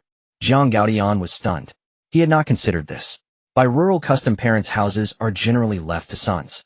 Jiang Gaoshan has 2 sons, Jiang Pengfei and Jiang Pingyuan. In the future, the old house should be divided between the 2 brothers. If the house is demolished, any houses or money allocated should likewise be split. But the problem is that the old house belonged to the grandparents, not to Jiang Gaoshan. Although Jiang Gaoshan inherited it, essentially this property came from his parents. Jiang Pengfei and Jiang Pingyuan as his sons will have inheritance rights in time, but not yet. Yet if Jiang Pengfei demands his share now, it is not entirely unreasonable. After all, as the elder son of Jiang Gaoshan's household, he will surely have a portion of the old house in the future. Now with demolition imminent, if he asks for his share, can one say he is wrong? That boy Pengfei, Jiang Gaodian said slowly, probably would not. Would he? You always say probably, Zhang Lan replied. When the old house was worthless, of course he had no thoughts. Now that it is valuable, can he remain indifferent? Besides, he is in Beijing and short of money. A house would be a strong temptation. Jiang Gaodian felt his head throb more painfully. He rubbed his temples, a tide of weariness, while his instinct told him this extended family was about to unravel. The money had not yet been received and conflicts had already surfaced. What would happen once the money was actually in hand? He did not know. He only hoped the brothers would remember family ties and not sacrifice harmony for money. But he also knew that hope is one thing and reality another. In the face of hundreds of thousands or millions, familial affection often fails the test. Jiang Gaodian looked out the window, lit a cigarette, his heart heavy. Take a walk and see. See whether this family can still be as harmonious as before. He recalled childhood when the 4 brothers worked in the fields together, swam in the river together, and ate in the yard together. Those times were simple and joyful without so much calculation. But people grow up. With adulthood come families, children, responsibilities, and selfishness. Perhaps this is the price of growing up. Jiang Gaodian sighed, rose, and went to the bedroom. He needed rest and quiet. Returning from his eldest uncle's house, when Jiang Pengfei parked the car in the yard, he smelled a familiar aroma, ground beef mingled with scallion and ginger, drifting from the kitchen and filling the courtyard. He entered the main room. His parents were busy. Lin Fengmei, wearing an apron, deftly rolled dumpling wrappers at the board. Jiang Gaoshan stood nearby, mixing the filling and stirring the bowl with chopsticks. "Dad, Mom, and back," Jiang Pengfei said. "Back?" Lin Fengmei looked up at him. "Your eldest uncle is at home, right?" "Yes, both he and aunt are at home," Jiang Pengfei said, setting a bowl in the kitchen sink. "We sat and chatted for a while, and then came back. They didn't keep you for a meal, eh?" "They did. I said my family was waiting, so I returned." "That's good." Lin Fengmei continued rolling. "How is your eldest uncle's health?" "Quite good, very spirited. Aunt looks young too." "Your eldest uncle takes care of himself," Jiang Gaoshan said, chopsticks still moving. "He exercises every morning, watches his diet, and keeps a good mindset. Unlike me, full of ailments." "Dad, don't say that," Jiang Pengfei replied. "Now that you no longer drive and are resting at home, you'll slowly improve." Jiang Gaoshan smiled without speaking. He continued to mix the filling. The meat was evenly blended, glossy with oil and fragrant. "Mom, let me wrap them." Jiang Pengfei washed his hands and moved to the board. "You know how to wrap?" Lin Fengmei regarded him skeptically. "I do. I wrap them myself in Beijing," Jiang Pengfei said. In truth, he seldom cooked, let alone wrapped dumplings, but seeing his mother busy, he wanted to help. Lin Fengmei stepped aside to make room. Jiang Pengfei picked up a wrapper, scooped a spoonful of filling into the center, folded it, and pinched the edge. His movements were clumsy, but he managed to form a dumpling, imperfect though it looked. "Your dumplings." Lin Fengmei looked at the dumplings he had wrapped, wanting to say something, but holding back. "As long as they don't leak, it's fine. You just sit there, we'll wrap them. Then I'll boil the dumplings later." "I can cook," Jiang Pengfei said. "What can you cook?" "Just don't break the dumplings while boiling them." Lin Fengmei pushed him aside. "Just sit still, it won't take long." Jiang Pengfei smiled helplessly and sat down, watching his parents busily working in the kitchen. His father was rolling the dough while his mother was wrapping the dumplings, working in perfect harmony. He hadn't seen this scene in 7 years. In Beijing, he lived alone, eating either at the cafeteria, ordering takeout, or simply cooking instant noodles. There had never been such a moment where the family was together, busy preparing a meal. The warmth of home, that kind of lively atmosphere, was what he had been missing for years. "Where are you planning to go this afternoon?" Jiang Gaoshan asked while rolling the dough. "First to Uncle San's house, then to Uncle Si's house," Jiang Pengfei replied. "It's a straightforward route." Jiang Gaoshan nodded.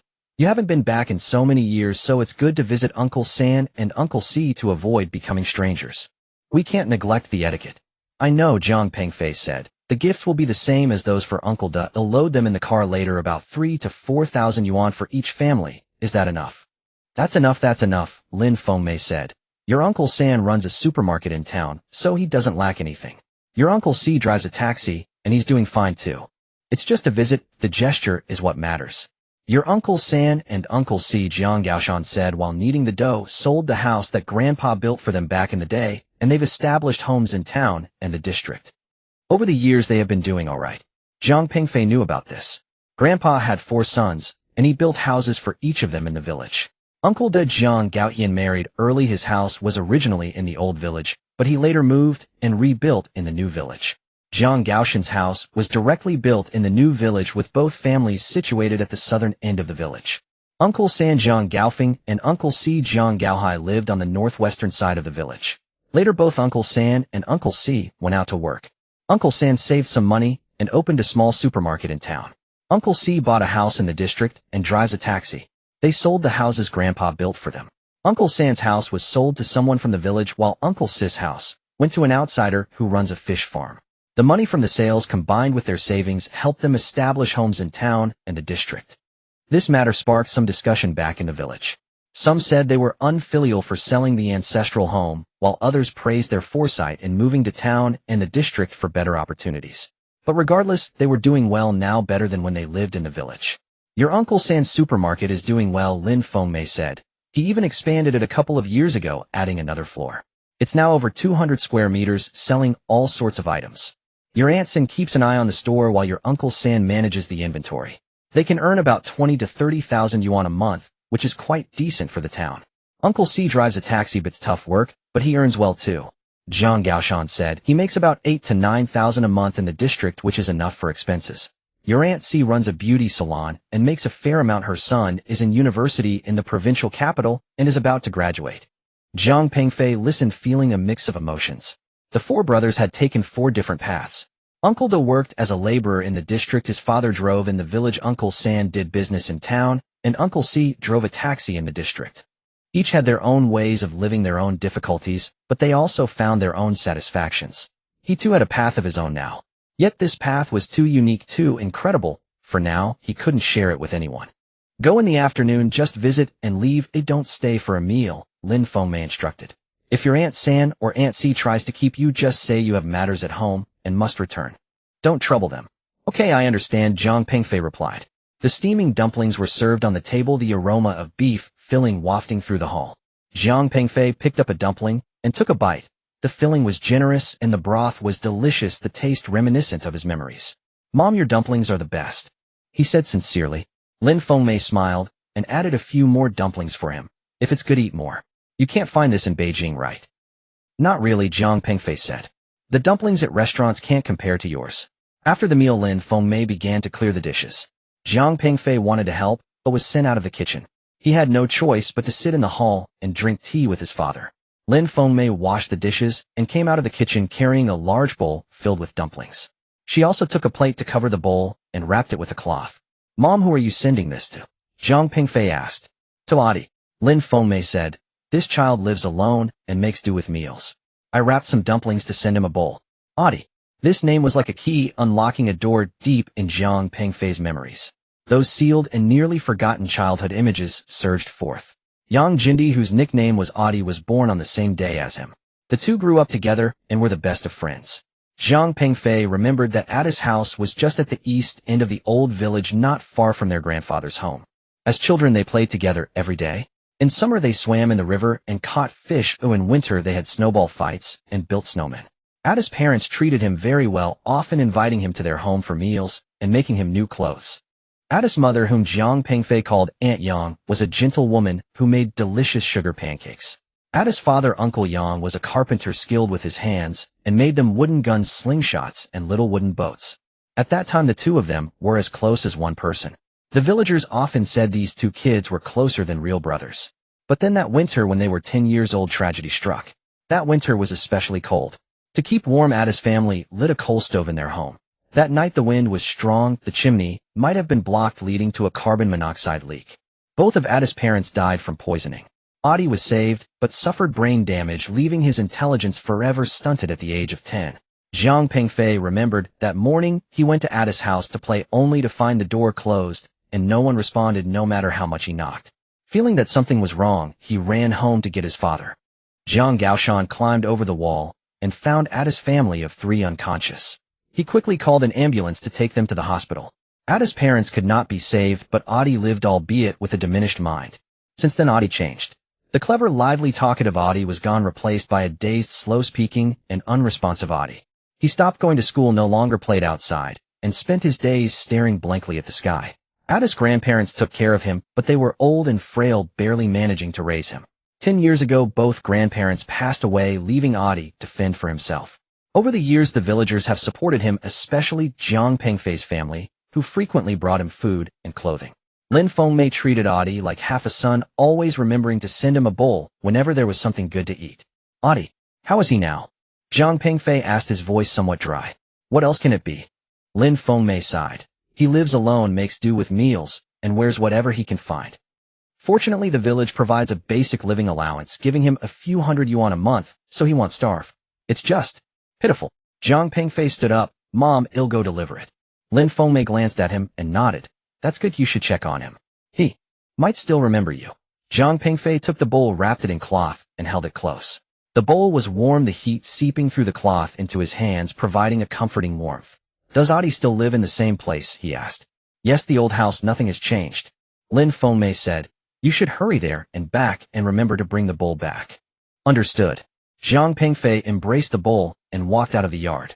The winter sun was pale, offering little warmth. As he walked along the village path, his steps felt heavy. It had been 7 years since he last visited Adi. It wasn't that he didn't want to, it was that he was afraid. He feared seeing Ada's condition, feared recalling those joyful childhood moments, and feared confronting the sorrow of how things had changed. But now he had returned. There was no escaping it. Ada's house is at the east end of the old village, about a 10-minute walk from their home. Zhang Pengfei walked slowly, observing the sights along the road. After 7 years the village has changed quite a bit, but the general layout remains the same. He can still recognize those old houses, those ancient trees, and the places where they used to play as children. That big locust tree where they once played hide and seek. That small river where they swam and caught fish. That open field where they played soccer even though the ball was just a tattered leather one. Everything is still there, but everything has changed. Finally, he saw the yard of Ada's house. The main building is a dilapidated earth house with 5 rooms, its walls peeling and revealing the yellow earth inside. The roofs of the side rooms on both sides have also collapsed. The lower half of the courtyard wall is made of stone while the upper half is made of earth, and it has already caved in halfway. The courtyard gate consists of 2 old wooden doors closed, but not locked. Jiang Pengfei stood at the entrance, his heart racing a bit. He took a deep breath and pushed open the gate. The courtyard is in disarray, overgrown with weeds. In the corner there are piles of junk, scrap cardboard boxes, plastic bottles, and old furniture. In the center of the yard is a stone mill, with only the bare grinding stone remaining. Next to the grinding stone, there is a wooden stool with a person sitting on it. It is Adi. He is wearing a dark blue worn cotton coat, the sleeves already frayed, exposing the cotton inside. His pants are black, patched at the knees. On his feet are a pair of old cotton shoes that have come unglued. He sits on the stone stool, head lowered, holding a branch and scratching something on the ground. Hearing the sound of the door, he looked up. Jiang Pengfei saw his face.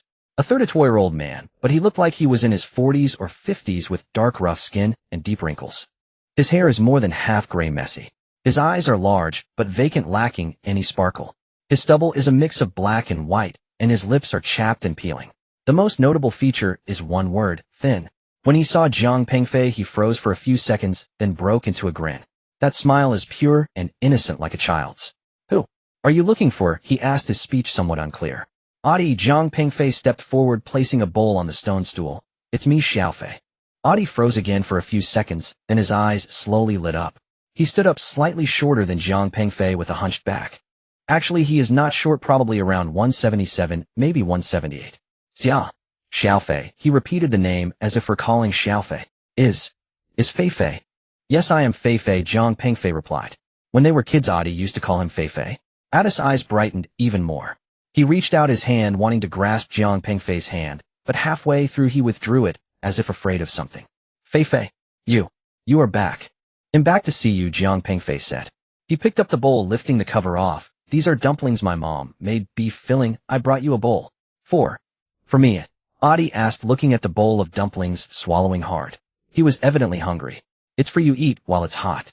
Jiang Pengfei handed him the bowl, then took out chopsticks from his pocket, prepared by Lin Fengmei. Adi took the bowl and chopsticks, sat down on the stone stool, and began to eat. He ate with great delight, taking large bites, as if he hadn't had such delicious food in a long time. Jiang Pengfei stood by, watching this childhood best friend, his heart tugged by an ache. His eyes felt sore. This is Adi. The one who grew up with him, played with him, shared all joys, and now he sits here dressed in tattered clothes, eating dumplings given by others with vacant eyes like a child. Fate is truly cruel. Adi quickly finished the bowl of dumplings, even drinking the last bit of soup. He set down the bowl, wiped his mouth, and smiled contentedly. "Delicious. Delicious," he said. "As long as it's good, that's all that matters." Jiang Pengfei sat down beside him. "Adi, how have you been all these years?" Adi tilted his head, thinking, as if organizing his thoughts. It's all right. I have food to eat and clothes to wear. Just alone, no one to talk to. Don't the villagers come to see you?" "They do," Adi replied. "Aunt Jiang comes often. And Uncle Fuxing comes. Sometimes. He brings food for me." Aunt Jiang is Lin Fengmei, and Uncle Fuxing is Jiang Fuxing, the village accountant. "That's good," Jiang Pengfei said. He looked around the courtyard, and then at the 3 dilapidated earth houses. "Can the house still be lived in?" "Yes, it can be lived in," Adi replied, "but it leaks when it rains. It's cold in winter." Jiang Pengfei felt even more distressed. How can people live in such a house? It leaks wind in winter and rain in summer. How has Adi managed all this alone? "Adi," he asked, "do you want to live in a better house?" "A better house?" Adi looked at him, his eyes confused. "Yes, a new house, one that doesn't leak wind or rain." Adi thought for a moment, shook his head. "No, I don't want that. It's good here. This is home." He said the word home with great seriousness. Jiang Pengfei understood. For Adi, these few dilapidated earth houses are what his parents left behind, the place where he has lived since childhood, his home. No matter how broken or old, it is still home. Then aren't you afraid to be alone? Zhang Pingfei asked. Afraid of what? Audie retorted. I have my dad and mom here. Not afraid. Zhang Pingfei was taken aback. Audie said, I have my dad and mom here, but his parents had passed away over 20 years ago. Where are mom and dad? He asked cautiously. Audie pointed inside the house. They are at home. They are sleeping. Don't let me disturb them. Zhang Pingfei's nose tingled. Addis intelligence has been stuck at 10 years old in his world. His parents are not dead, just sleeping. For over 20 years he has believed that his parents are still at home, just asleep, and that he cannot wake them. This self-deceiving belief is his mental support for survival. Audie, Zhang Pingfei said softly, would you like to come live with me?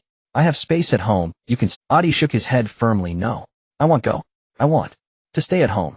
If mom and dad wake up and can't find me, they will be worried. Zhang Pingfei was left speechless. He looked at Audie, this childhood best friend, this person who has been treated cruelly by fate, and a strong impulse surged in his heart. He wanted to help Audie, to change his life, to make it better, but he knew he couldn't rush. Addis' situation is special and needs to be approached slowly. Audie, he said, I'm back this time to stay for more than a month. In the future I'll come to see you often, okay? Audie smiled, his smile bright. Good. Fei is back. I'm happy. Then he'll come every day and bring you good food. Good. Audie nodded like a child receiving a promise. After sitting for a while, Zhang Pingfei checked the time. It was time to go. He still had to visit his third and fourth uncles in the afternoon. Audie, I'm leaving now. He stood up. He'll take the bowl back and come to see you again tomorrow. Audie also stood up somewhat reluctantly. Really? Coming again tomorrow? Yes, I will definitely come, Zhang Pingfei said. He picked up the bowl, wrapping it in a cloth. Audie accompanied him to the door, standing there watching him. Zhang Pingfei reached the courtyard gate and turned back to glance. Audie was still standing there wearing that worn cotton coat, his figure thin and lonely in the winter sunlight. Audie, let's go back. It's cold outside, he said. Audie murmured in assent, yet remained motionless. Zhang Pingfei turned and walked away. He surreptitiously rubbed his stinging eyes. After walking a long distance, he glanced back at the turn, and still saw Audie standing at the doorway like a child keeping watch. His eyes grew moist. Back home, Lin Fengmei was hanging laundry in the courtyard. Seeing him return, she asked, did you see Audie? Yes, I did. Zhang Pingfei handed her the bowl. He ate the dumplings, and said they were delicious. That poor boy, Lin Fengmei sighed. Alone, he eats whatever he can, wears whatever he finds. The village secured him subsistence assistance, 800 yuan per month, barely enough for food. His clothes were all second-hand donations. Winter's chill seeped through cracks in his drafty house. Oh, I made him a thick quilt, though I wonder if it'll truly suffice. Mom, Zhang Pingfei asked, can Audie's house be repaired? Repaired? How? Lin Fengmei shook her head. That house is decades old, rammed earth construction. Repairing it would be pointless. To rebuild properly, it would need complete demolition, and that would cost a fortune. The village has no funds, he certainly has none. So he endures it as best he can, until the roof collapses, and then the village will find him alternative shelter. Still, relocation is imminent. Perhaps he'll receive better housing then. Zhang Pingfei knew he couldn't wait. January was their coldest month. Accustomed to checking weather forecasts, he knew a sharp drop loomed. Rain mixed with snow, nighttime temperatures plunging below -5 degrees Celsius. A true threat to life. Rebuild. He had more than enough money. Constructing a new home for Audie would cost little. 10 or 20,000 yuan. Less than a day's interest on his capital, no more consequential than pocket change. Yet he couldn't simply hand over the funds. He needed a method, discreet, effective, preserving Audie's dignity and avoiding suspicion. Mom, he said quietly, if Audie's house collapses, someone could die. What can we do? Lin Fengmei replied. The village struggles. So many needy families. It simply cannot support them all. At least Audie receives subsistence aid and neighbors' help. That's already more than many get. Others face even greater hardship. Zhang Pingfei fell silent. He knew his mother spoke truth. Across the countryside, countless others lived like Audie. Widowed, orphaned, elderly, infirm, disabled. The village's capacity was limited. Or rather, its willingness was scarce. Help one, and others demand equal treatment. Soon envy festers, claims multiply. Why build his house, but not mine? He's struggling. I'm suffering more. Yet, Zhang Pingfei now possessed power. 10 billion yuan in assets, yielding a steady 20,000 yuan daily in interest. A fraction of that sum could transform countless lives. But how to deploy it? Under what pretext? Mom, he asked suddenly, does the village have any charitable fund, specifically for aiding families in hardship? A charitable fund? Lin Fengmei pondered. Not really. Years ago, a villager who'd made his fortune elsewhere donated 10,000 yuan, intended solely for the elderly and widowed, but it was a one-time gesture, not an enduring institution. Jiang Pengfei's resolve crystallized. He could donate anonymously, specifying that the funds be used exclusively for those like Adi, or establish a formal fund disbursing annual aid ensuring impact without exposure. Such an approach would uplift lives while shielding his identity, compassion cloaked in discretion. Xiaofei, what's on your mind? Lin Fengmei asked, noting his furrowed brow. Nothing much, he replied. Just, Adi seems so pitiful. You've got a kind heart. That's what matters, she said. But helping must be measured. Your expenses in Beijing are high. Don't spend recklessly. For Adi, just visit often. Bring food, clothing. That's enough. Yes, I understand, Jiang Pengfei nodded. Yet inwardly his decision was irrevocable. Adi would be helped. Not only Adi, but every struggling soul in the village. Now that he held such means, action was imperative. Otherwise those 10 billion yuan would remain hollow digits, devoid of meaning. In the afternoon he still had to visit uncles San and Si, but Adi's image lingered unshakable. That figure in a tattered cotton-padded coat, standing sentinel at the threshold, like a thorn lodged deep within his heart. He recalled childhood days playing beside Adi, carefree, radiant, unburdened. Who could have foreseen this? 20 years later, one a billionaire, the other a solitary man burdened by intellectual disability. Fate defies prediction. Yet perhaps those 10 billion weren't granted merely for personal comfort. Perhaps fate entrusted him with a purpose to alleviate the suffering of those like Adi crushed beneath life's cruel weight. That conviction sharpened, gaining clarity with each passing moment. He still had relatives to visit that afternoon, but Adi's plight had taken root in his conscience. He would find a way, absolutely. Jiang Pengfei stepped into the courtyard, gazing at the winter sun, pale yet casting a gentle warmth upon his skin, far gentler than the unheated interior. That too explained why Adi sat outdoors by day. The thought tightened his chest, aching, suffocating. How lively it had been, how full of light.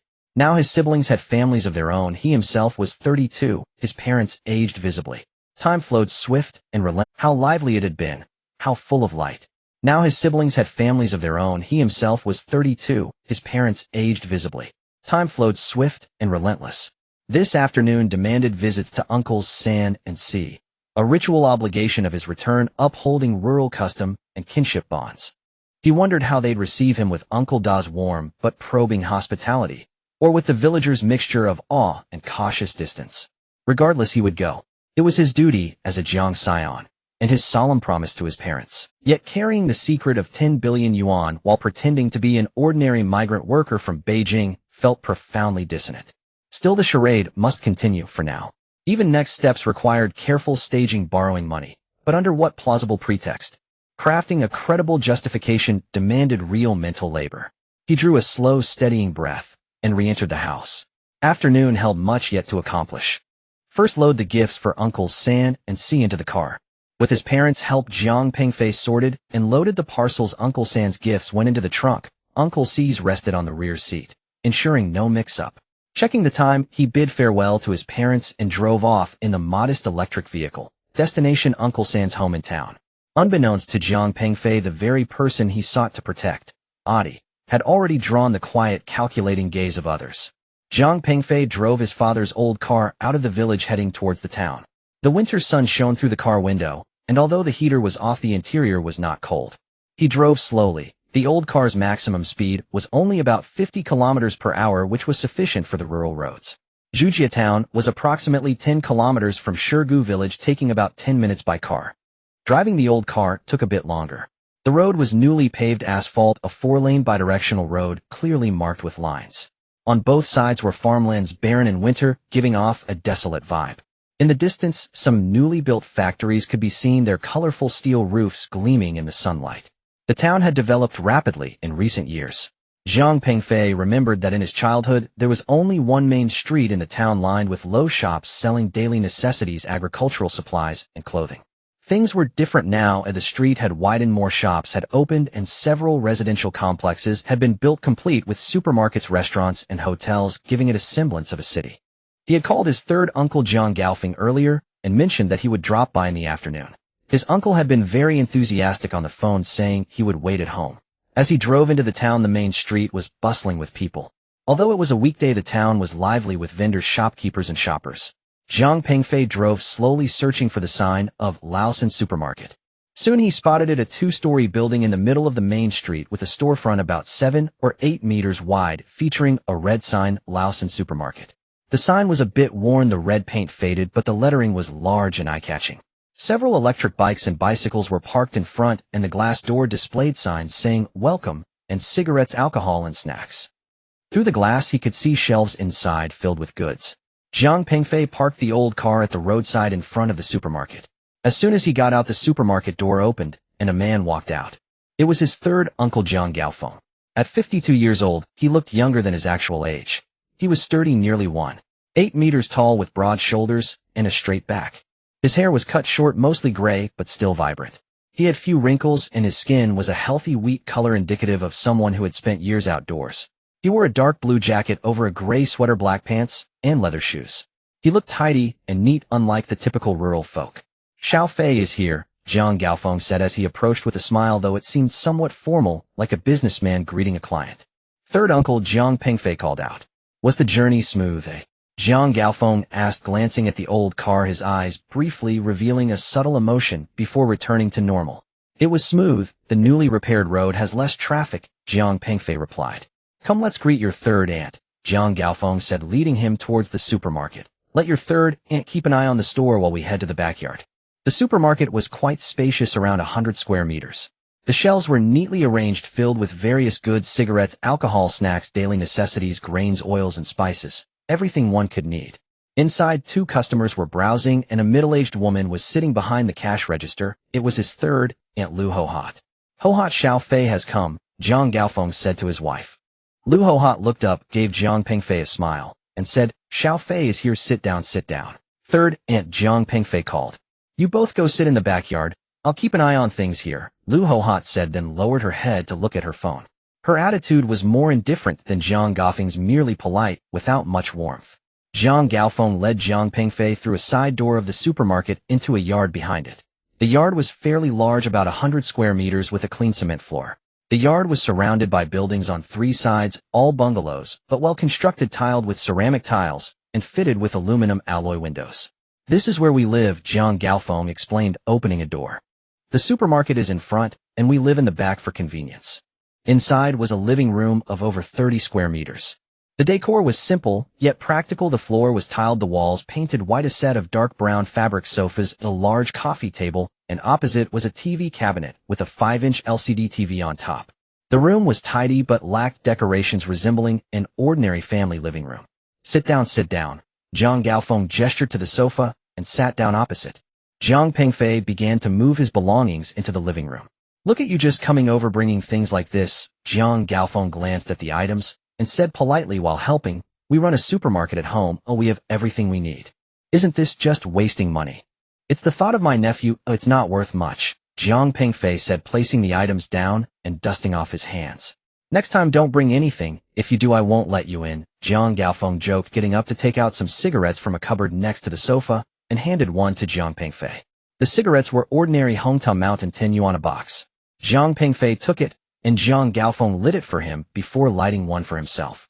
The two sat on the sofa across the coffee table smoking. The smoke curled slowly in the living room, and the atmosphere was somewhat silent. "Xiao Fei, how long can you stay this time?" Jiang Gaofeng broke the silence first. "About 40 days. I'm on a family visit leave," Jiang Pengfei replied. 40 days. That's quite a while." Jiang Gaofeng exhaled smoke. "Can your workplace grant such a long leave? I used up 2 years' worth of family visit leave all at once." "Oh, that's good then." Jiang Gaofeng nodded and asked, "How's work in Beijing? Is it going well?" "It's going fine, fairly smooth," Jiang Pengfei said. He didn't want to talk much about work and changed the subject. "Third uncle, how's the business at your supermarket?" "It's okay, just enough to make a living," Jiang Gaofeng replied. "There are many supermarkets in town, so competition is tough. But we're an established store with many regular customers, so we can hold on.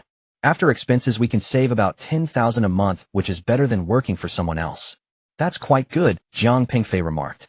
"Good." Jiang Gaofeng waved his hand. "It's hard work. We open at 6 in the morning and close at 10 at night, every day of the year, not even a break during the new year. Your third aunt has to watch the store as well, so she can't go out.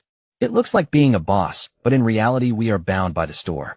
This sounded like a complaint, but there was a hint of pride in his tone. After all, running a supermarket in the town being a boss is better than going out to work. Jiang Pingfei, Zhang Gaofeng had two sons both younger than Jiang Pingfei, one 26 and the other 22. The eldest is working in the provincial capital, making 7 or 8,000 a month. He just got married and his wife is pregnant, so there's a lot of pressure. The second one graduated this year. We're not sure yet what he will do. Once they settle down it will be better, Jiang Pingfei said. Settling down is one thing, but the burden is heavy, Jiang Gaofeng sighed. The eldest bought a house, and we contributed 300,000 for the down payment, and we also have to help pay off some of the mortgage every month. The second one will soon be looking for a partner to marry, so we need to prepare a house for him too. Our supermarket looks profitable, but in reality, we are just supporting our children. Jiang Pingfei nodded in understanding. In rural areas, it was natural for parents to help their children buy homes and get married. Jiang Gaofeng and his wife worked hard running the supermarket, but most of the money they earned went to their children. How are your parents doing? Jiang Gaofeng asked. It's quite good. My dad's chronic back pain has improved since he stopped driving. My mom's blood pressure is a bit high, but she's managing it with medication. You need to pay attention to your mom's blood pressure. She shouldn't get angry or overwork herself. Now that you're back, help her out a bit. Got it, Jiang Pingfei replied. After a moment of silence, Jiang Gaofeng flicked the ash off his cigarette and looked at Jiang Pingfei. So Xiaofei, how are things with your personal life? Do you have a girlfriend yet? Another round of questioning. Jiang Pingfei chuckled bitterly inside, but kept a straight face. Not yet, not in a hurry. You're 32, you should be in a hurry now. Are there any suitable ones in Beijing? If not, your third uncle can introduce someone. There's a girl in town, 28, a primary school teacher, quite good-looking, and her family is well off. No need, third uncle. I'm busy with work right now, I don't have time to think about these things. They'll talk about it in a couple of years, Jiang Pingfei interrupted quickly. In 2 years you'll be 34 or 35, it's even harder to find someone then. Your two younger brothers, including Jiang Pingyuan, got married at 25 or 26. You're already 32. All right, let the child handle their own matters. Lu Hohot came in from outside, carrying 2 cups of water and placing them on the coffee table. Xiaofei has seen a lot in Beijing and knows how things are going. The surveillance camera is right in the living room, so they can leave the supermarket. Moreover, you can see into the supermarket from the glass door of the living room. Her words sounded like they were helping Jiang Pingfei out, but her tone was flat, lacking emotional color, just casual remarks. Aunt San, is the shop busy? Jiang Pingfei asked. It's all right, there are fewer people at this hour. Lu Hohot sat down on a chair nearby and glanced at the things Jiang Pingfei brought. Xiaofei, don't bring anything next time, it's a waste of money. We run a supermarket at home, oh, we have everything. It's the thought that counts, that's not worth much, Jiang Pingfei repeated. The thought is appreciated, but really no need for the gifts. You're in Beijing, expenses are high, and it's not easy to earn money. Save it for yourself, Lu Hohot said. Her words seemed to be for Jiang Pingfei's benefit, but he could detect the underlying message: you haven't been doing so well in Beijing, so don't waste your money. It's all right, I'm not short of this little bit, he said. Lu Hohot looked at him for a moment, but said nothing more. However, there was something in her gaze as if she was judging and evaluating. Xiaofei, have you heard about the demolition in the village? Jiang Gaofeng suddenly asked. Here it comes. Jiang Pingfei's heart stirred, but his face remained calm. I've heard a bit, but am not clear on the specifics. It will happen soon, probably in the next few months, Jiang Gaofeng said. The compensation plan hasn't been finalized, but I've heard it's good. Your family's yard will get a good share. Your dad has mentioned it, right?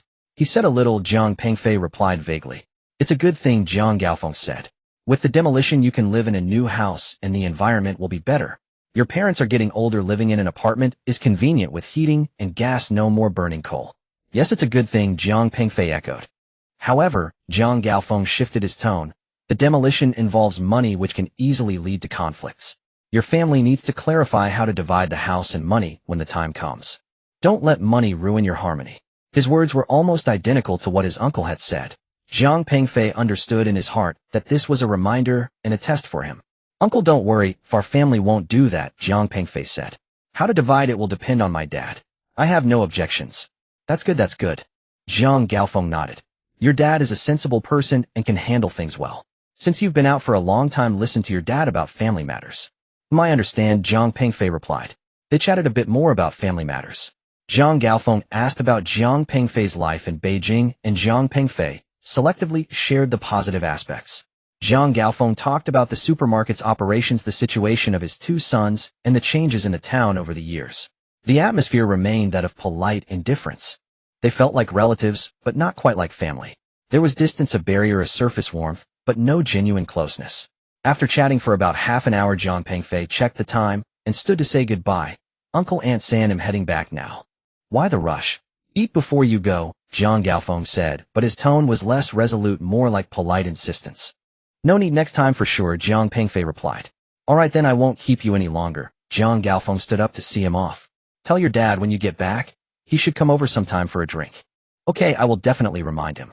Lu Hohat also stood up to see him off to the door, but didn't go outside, just saying take care at the door.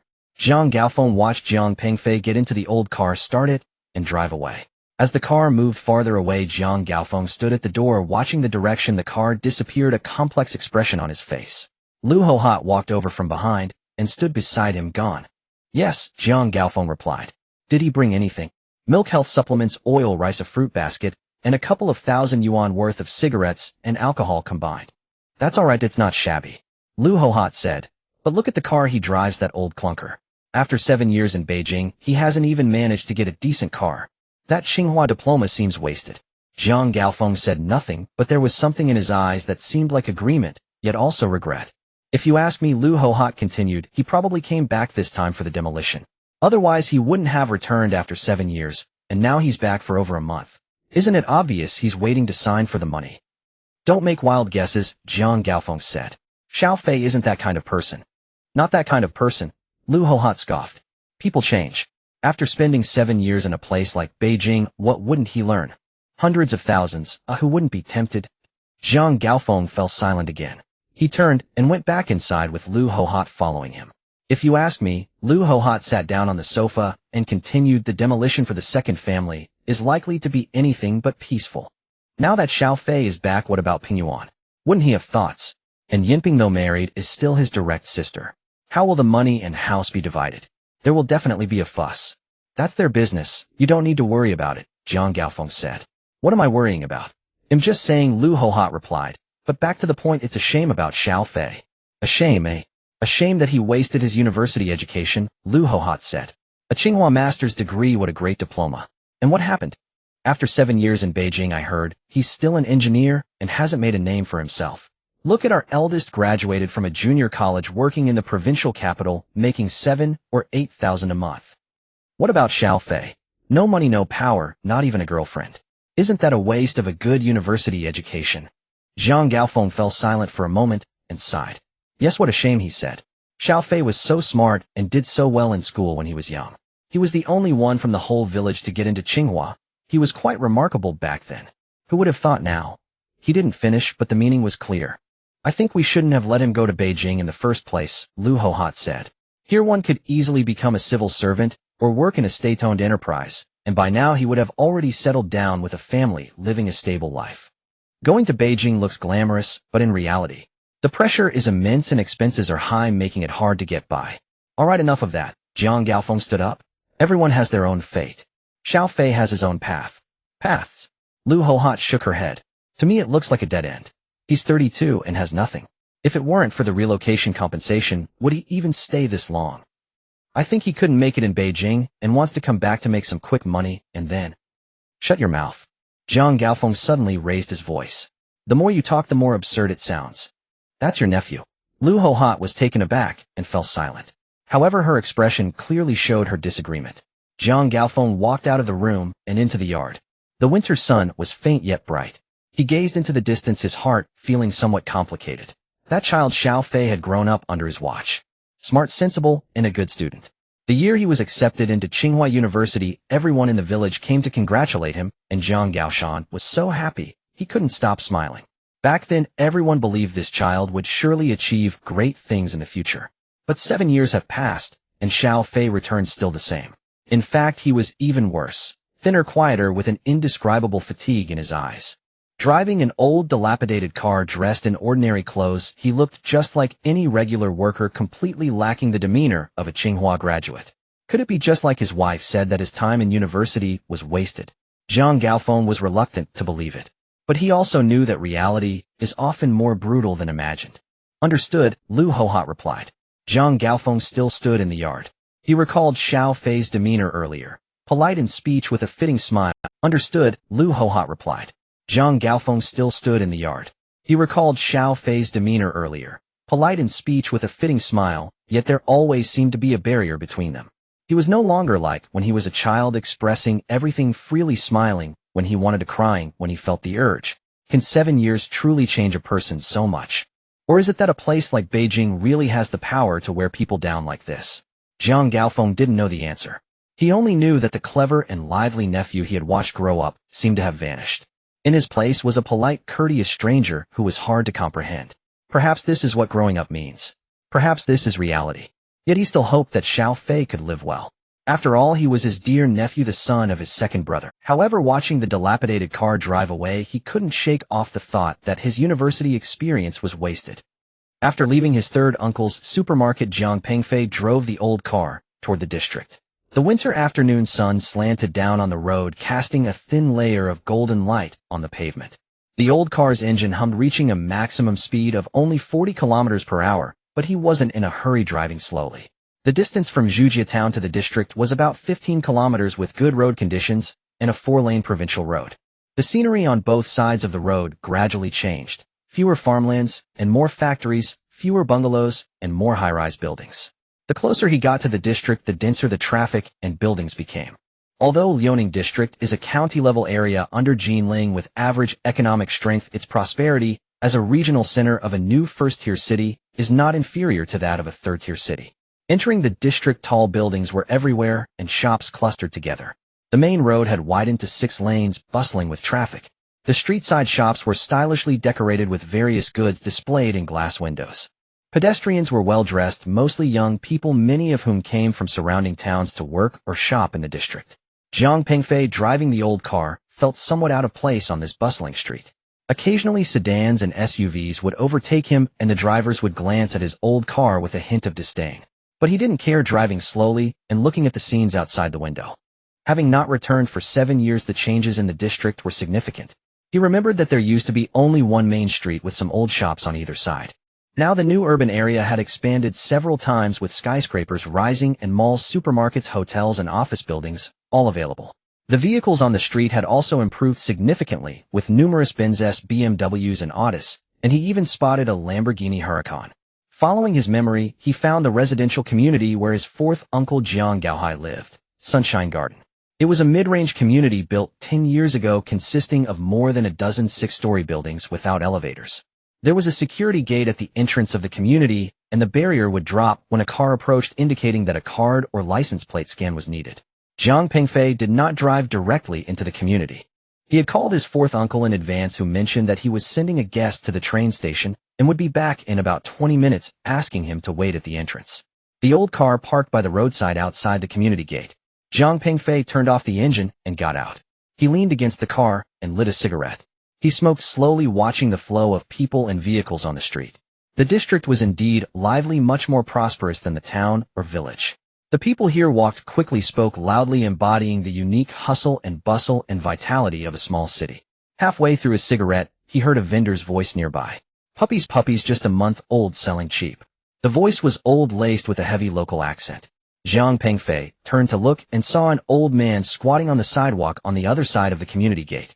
The old man was about 70, with graying hair, wearing a tattered military coat, and had deep wrinkles on his face. In front of him was a cardboard box containing 5 puppies. The puppies were tiny, appearing to be just a month old, fluffy, and huddled together in the box. 1 was red, 2 were black, and 2 were black and yellow spotted. They looked around with their round eyes, occasionally making cute woof-woof sounds. The old man kept calling out to sell them, but most passers-by merely glanced before quickly walking away. Occasionally someone would stop to ask the price, but when the old man said 100 yuan each, they would shake their heads and leave. Jiang Pengfei had little interest in dogs. He lived in a shared apartment in Beijing, making it inconvenient to keep one. Moreover, given his current situation, he hadn't even settled down himself, let alone raise a pet. He continued to smoke, shifting his gaze elsewhere. But soon his attention was drawn back. 3 young men swaggered over and stopped in front of the old man. All 3 were in their early 20s, dressed in flashy styles. Tight pants, loafers, and hair dyed in various colors, one with yellow hair, another with red, and the third with green. They had cigarettes dangling from their mouths, their expressions unfriendly. Old man, who gave you permission to sell here? The yellow-haired one kicked the cardboard box, startling the puppies inside, making them bark. The old man quickly shielded the box. I'm selling my dogs. How does that bother you? Bother The red-haired one scoffed. This area is under the protection of our brother Long. If you're selling here, you need to pay a management fee. Do you understand the rules? What management fee? I don't have money, the old man stammered. No money. The green-haired one bent down, reaching for a puppy. No money, then we'll take a dog as payment. Just right, my girlfriend wants a dog. I'll take one to cheer her up. No, you can't take my dog. The old man panicked, clutching the box tightly. You old thing, you want to be ungrateful, huh? The yellow-haired one shoved the old man. The old man, being elderly, stumbled and nearly fell. Jiang Pingfei watched this scene with a frown. But he didn't move. He didn't want to meddle in others' affairs. Such street thugs exist everywhere, and you can't manage them all. Moreover, given his current unique identity, he didn't want to attract trouble. He continued smoking, pretending not to see. But sometimes trouble finds you even when you're not looking for it. The yellow-haired thug seemed to sense his gaze, turned his head, and glared at him fiercely, saying, "What are you looking at? Haven't you ever seen someone collecting protection fees?" Jiang Pingfei ignored him and shifted his gaze away. Damn, pretending not to see. The red-haired thug also looked over, saying, "I'm talking about you, the one in the ragged old man's clothes, looking like a fool." Jiang Pingfei sighed inwardly. He didn't want to stir up trouble, but since they insulted him to his face, it was no longer in his nature to endure. He found it quite strange, or was there really a sign on his face that said, "Easy to bully"? It seemed that after years of cultivation and self-restraint, others had begun to perceive him as a sickly cat. He raised his head and looked at the three thugs, speaking coolly, "Mind your words." The green-haired thug laughed and exchanged glances with his two companions, saying, "Brothers, this fool is asking for trouble. Oh, let's teach him a lesson on how to behave." The three of them walked toward Jiang Pingfei. Passers-by saw the scene and hurriedly took a detour, none daring to intervene. Jiang Pingfei took the cigarette out of his mouth and flicked the ash. He observed the approaching thugs, calculating the distance. These three moved with a swagger, their footing unstable. They clearly were nothing but a bunch of bluster without any real skills. "Kid, you were enjoying the show just now, weren't you?" The yellow-haired thug stepped in front of him, almost poking him in the face with his finger. "Now you have a chance. Kneel down and call me grandpa, and we'll let you go. Otherwise," Jiang Pingfei asked calmly, "Otherwise what?" "Otherwise we'll break your legs. You still have to call me grandpa," the red-haired thug yelled. Jiang Pingfei chuckled. He brought the cigarette back to his lips, took a deep drag, and then suddenly flicked it. The burning tip hit the yellow-haired thug's face perfectly. "Up!" The yellow-haired thug screamed, covering his face and stepping back. "Damn! How dare you!" Both the red-haired and green-haired thugs charged at him. Jiang Pingfei moved. He was tall, about 185 centimeters, but appeared lean. Dressed in a down jacket, he looked even more slender. The three thugs saw him this way and didn't take him seriously at all. But they didn't know that Jiang Pingfei was the type who looked thin in clothes, but well-built without them, similar to Bruce Lee's physique. In high school, he was famously known as Tiger Brother, not because he was particularly big, but because he was fierce in a fight and could actually fight. Back then, many young delinquents often loitered around the entrance of the district's first high school, harassing female students and extorting male classmates. The school tried to intervene and the police came, but it was only a temporary fix. Until one day a group of over 10 delinquents blocked a girl at the school gate, and Jiang Pingfei happened to run into them. What happened that day became a legend in the district's first high school. It was said that Jiang Pingfei single-handedly brought down all those 10 or more people, not just knocking them down, but breaking arms and legs in the process. The delinquents knelt in a row, hugging their heads, until the police rescued them. After that day, the bizarre delinquents were never seen again at the entrance of the district's first high school. The name of Jiang Pingfei, the Tiger of the first high school, spread far and wide. The story took on a life of its own, as some said he came from a martial arts family, while others claimed he had served in the military. In truth, neither was quite accurate. He simply had great innate strength, quick reflexes, and had learned a bit from the village's old boxing master when he was younger. At this moment, facing the two thugs charging at him, Jiang Pingfei stepped forward instead of retreating. The red-haired thug threw a punch at his face. Jiang Pingfei sidestepped, dodging it, while his right hand shot out like lightning to strike the red-haired thug's neck. The move was swift and precise. The red-haired thug didn't even grunt before collapsing to the ground. Seeing this, the green-haired thug lunged from the side, trying to grab Jiang Pingfei's waist. Jiang Pingfei raised his knee, hitting the green-haired thug squarely in the abdomen. The green-haired thug let out a howl, clutching his belly and squatting down, his face turning a pig liver color. The yellow-haired thug had just brushed off the ash from his face when he saw his two companions go down in an instant and was startled. But he refused to back down, pulling out a spring knife from his waist with a snap. "I'll screw you." The yellow-haired thug shouted, lunging at Jiang Pengfei with the knife. Jiang Pengfei's gaze turned cold. He didn't care about fists, but knives were a different matter. He sidestepped the knife's edge, grabbed the yellow-haired thug's wrist holding the knife, and twisted it with force. Crack! A crisp sound echoed as the yellow-haired thug's wrist dislocated. The knife clattered to the ground. Ah! The yellow-haired thug let out a scream like that of a slaughtered pig.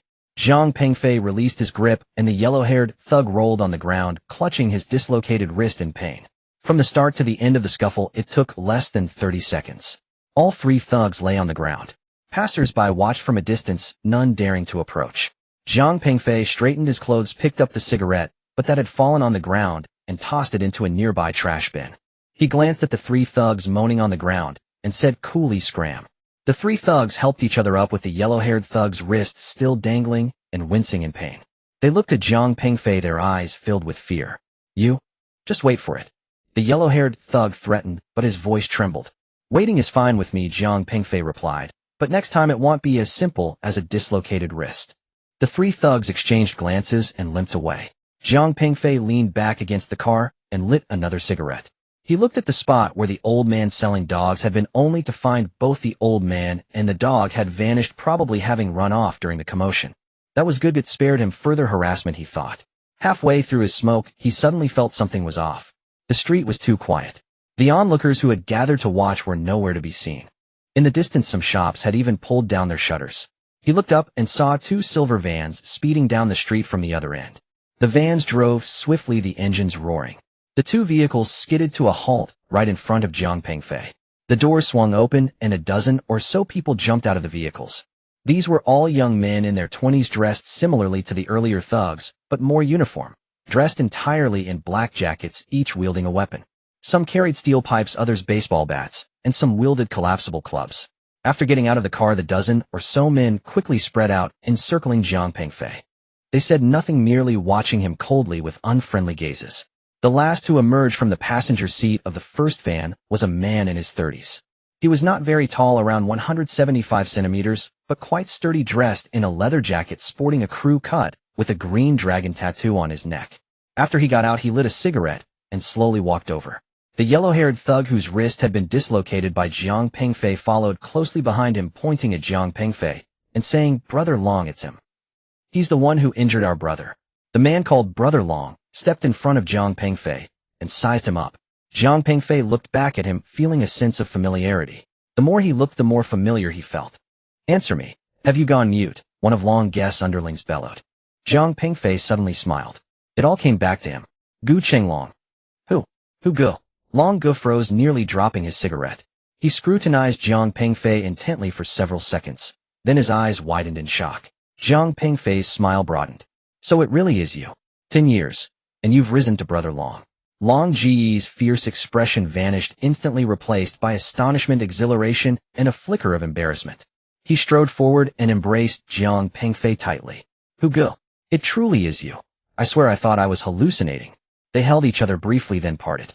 Gu Chenglong examined Jiang Pengfei up and down, his eyes gleaming. "Hu Gu, when did you return? Why didn't you tell me?" "Just yesterday," Jiang Pengfei replied. "What brings you here, of all places, and as Brother Long?" Gu Chenglong scratched his head sheepish. "It's a long story. After high school, I didn't get into university, so I drifted through life. At first I fought on the streets, gradually I earned a name, and well, here I am." He turned sharply to his underlings and roared, "Put your weapons away now. This is my elder brother. My real elder brother." The young men exchanged bewildered glances, but obeyed, sheathing their weapons. "What are you waiting for? Call him Hu Gu." Gu Chenglong barked again. "Hu Gu," they shouted in unison, voices booming. Jiang Pengfei flinched, waving his hands frantically. No, I'm no longer Hu Gu. Just call me Jiang Pengfei. If someone filmed this scene and posted it online, it would look like pure underworld theater. That's out of the question," Gu Chenglong insisted. "To me, you'll always be Hu Gu. Let's go somewhere quiet. We've got 10 years to catch up on. A few drinks are mandatory." He took Jiang Pengfei's arm to lead him off, then paused, remembering something, and turned toward the lanky youth. "You come here." The lanky youth shuffled forward, trembling. "This is my elder brother," Gu Chenglong demanded coldly. "Did you offend him just now, eh? Brother Long?" I had no idea he was your elder brother." The youth's voice cracked with near tears. "Kneel and apologize," Gu Chenglong commanded, voice icy. With a thud, the youth dropped to his knees. Hu Ge, I beg your forgiveness. I failed to recognize a true master. I beg you overlook this petty fool's ignorance. Enough, get up. Zhang Pingfei cut him off. Ignorance warrants mercy, but henceforth, never bully the innocent. That elderly dog seller, he's 70 or 80. How could you lay hands on him? Yes, Hu Ge is absolutely right. I'll never dare again, the youth stammered. Gu Chenglong kicked him lightly. Scram, go get your hand set at the hospital. I'll cover the medical fees. Thank you, Brother Long. Thank you, Hu Ge. The youth fled as if released from death row. Gu Chenglong clapped Zhang Pingfei on the shoulder. Come on, Hu Ge, let's find a place to sit. I know a great barbecue spot. The flavor's unforgettable. We'll eat and talk. Zhang Pingfei considered it, then nodded. Fine. You go ahead with your brothers. I'll wait for my fourth uncle say a few words then join you. Got it. Gu Chenglong beamed, then waved to his crew. Move out. Head to Lao Ba Barbecue and grab us seats. 2 minivans pulled away.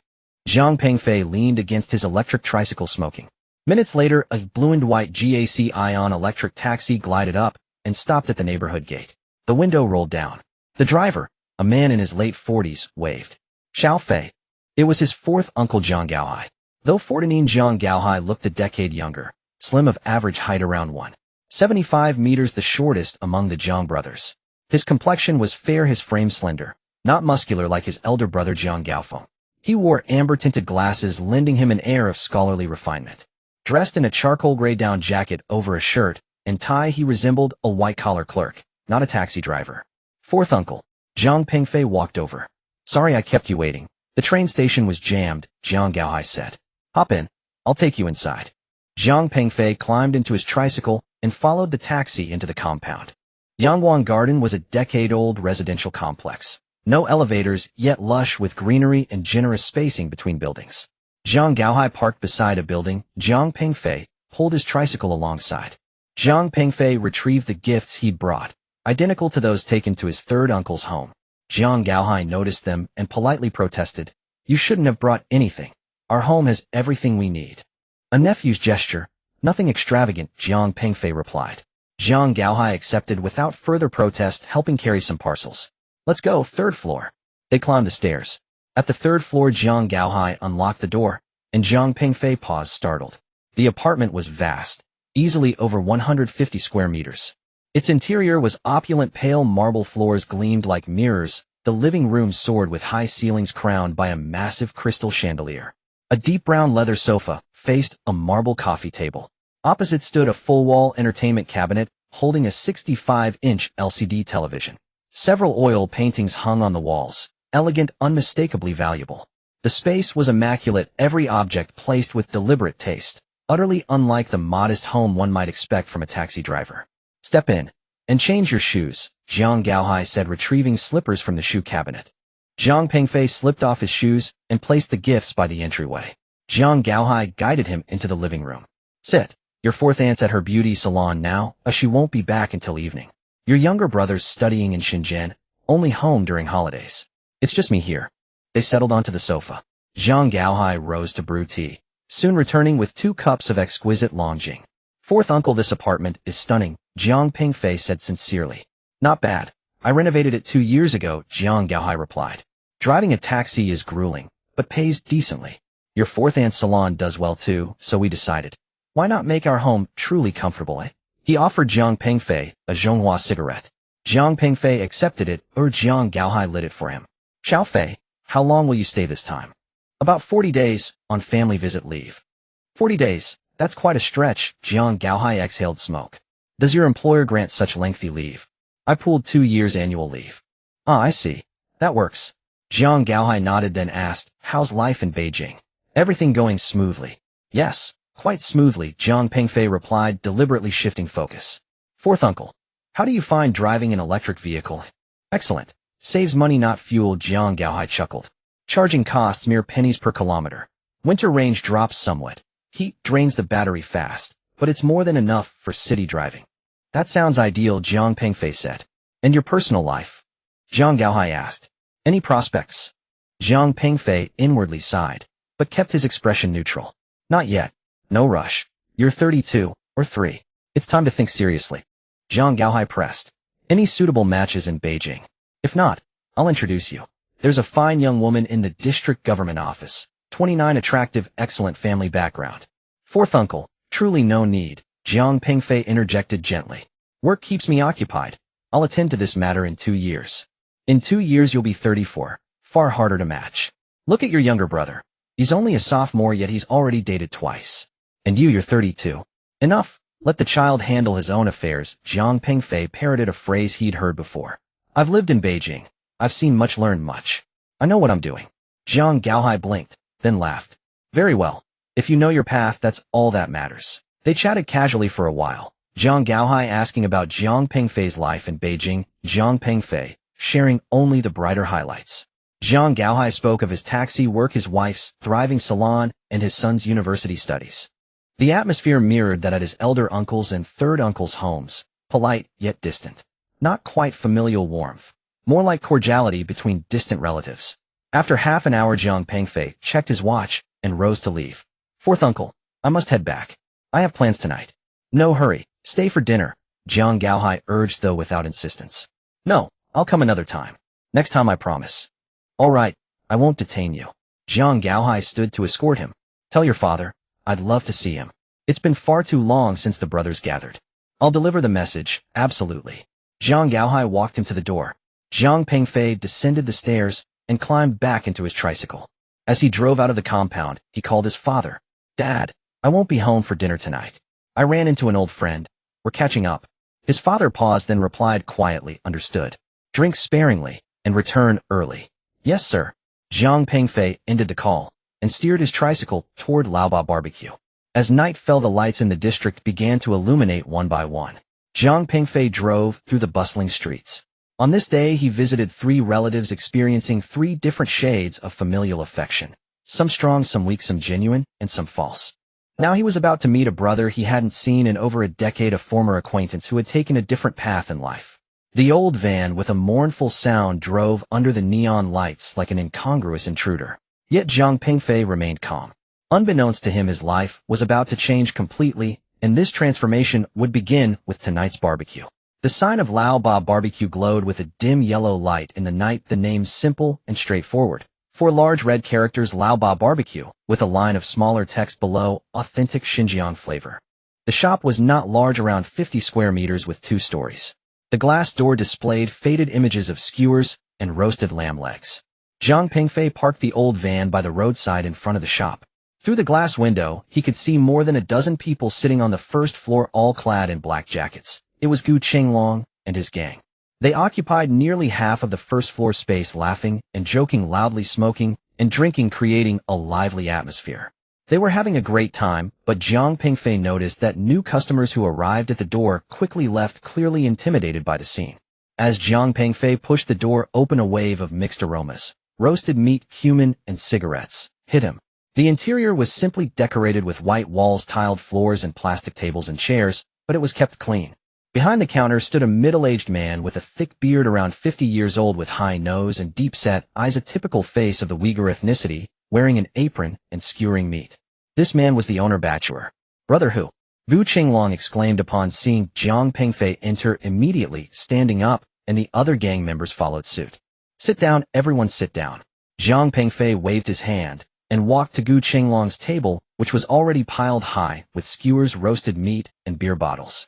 The younger gang members made space for him, and he sat down next to Gu Qinglong. Boss, bring 50 more skewers, 10 kidneys, and 2 cases of beer for each table. Gu Qinglong shouted towards the counter. Bachelor looked up, glancing at Jiang Pingfei, and then at the crowd of gang members, his expression unchanged, merely nodding, coming right up. Jiang Pingfei glanced around. There were 6 tables on the first floor, and Gu Qinglong's group occupied. Of the other 3 tables, 2 were empty, and 1 was occupied by a young couple who were eating quickly, occasionally glancing over, deeply focused on their noodles, Xinjiang style, not lifting their heads. Brother Long, Jiang Pingfei said quietly to Gu Qinglong, with so many of us here, we've taken over the whole shop. How can others eat? Gu Qinglong paused, then laughed. Brother, who, you don't understand. Our presence here is to support Laoba. With us around, no one dares to cause trouble. But no one dares to eat either, Jiang Pingfei replied. Look at that table. They're eating so cautiously. Gu Qinglong looked over and scratched his head. That's true. Then, shall we change places? No need. Jiang Pingfei stood up and walked to the counter. Boss, is there space on the second floor? Bachelor was busy at the grill, not looking up. The second floor is empty, but there's no stove. It's cold. No problem, we have a lot of people, it won't be cold. Jiang Pengfei said, please light the stove. We'll go to the second floor. And add a roasted lamb leg to each table. The younger members cheered loudly. Only then did Bachelor look up, scrutinizing Jiang Pengfei, then glancing at Gu Qinglong, and nodded. All right, you go up first, they'll bring the stove up. Jiang Pengfei returned to the table. Let's go upstairs. Don't disturb the boss business here. The younger members exchanged glances, looking at Gu Qinglong. Gu Qinglong waved his hand. Follow brother, who upstairs. A group of people quickly got up, grabbing drinks and dishes, following Jiang Pengfei to the second floor. The second floor was more spacious than the first, also with 6 tables, but indeed cold. The windows were closed, yet one could feel the chill. Soon Bachelor brought up a charcoal stove, placed it in the middle, and lit the fire, warming the room gradually. Everyone sit down, make yourselves comfortable, Jiang Pengfei said. He sat down next to one of the tables with Gu Qinglong opposite him. The younger members found their places, and a dozen people occupied 3 tables. Gu Qinglong was about to pour wine for Jiang Pengfei, but Jiang Pengfei stopped him. Let's make it clear first, today's meal is on me. That won't do. Brother, who you're back in the host, it should be my treat. Gu Qinglong insisted. If I say I'm treating, then I'm treating. Jiang Pengfei looked at him, his gaze serious. If you argue, then you don't regard me as a brother. Gu Qinglong opened his mouth, but couldn't find the words, finally nodding. Fine, I'll listen to brother who. The cups were filled, and Jiang Pengfei raised his glass to the first cup. To my brothers, thank you all for holding me, Jiang Pengfei, in high regard. The younger members raised their glasses in unison. Cheers to brother who. Once the first drink went down, the atmosphere became lively. The skewers began to arrive, filling the air with a delicious aroma. The younger members began to eat, drink, and chat, but their voices were lower than they had been on the first floor, perhaps influenced by Jiang Pengfei's earlier words. Jiang Pengfei and Gu Qinglong chatted as they ate. 10 years had passed, and there was much to talk about. Brother who, what have you been doing these 10 years? Gu Qinglong asked. After graduating high school, you went to Beijing and never returned news. I heard occasionally that you were with the State Grid, but what exactly were you doing? At the State Grid's Electric Power Research Institute, working on power research, Jiang Pengfei replied. Simply UHV, transmission grid stability, that sort of thing. Sounds high, and Gu Qinglong remarked. Unlike me, who graduated from high school and didn't continue my studies. I went to a factory, worked for half a year, couldn't stand the restrictions, and left. How did you end up in the underworld? Jiang Pengfei asked. Gu Qinglong smiled wryly. What else could I do? Without an education or skills, I couldn't find a decent job, so I had to resort to it. At first, I followed people to fight and collect protection fees. Then as I gained a reputation, people started asking me to mediate disputes.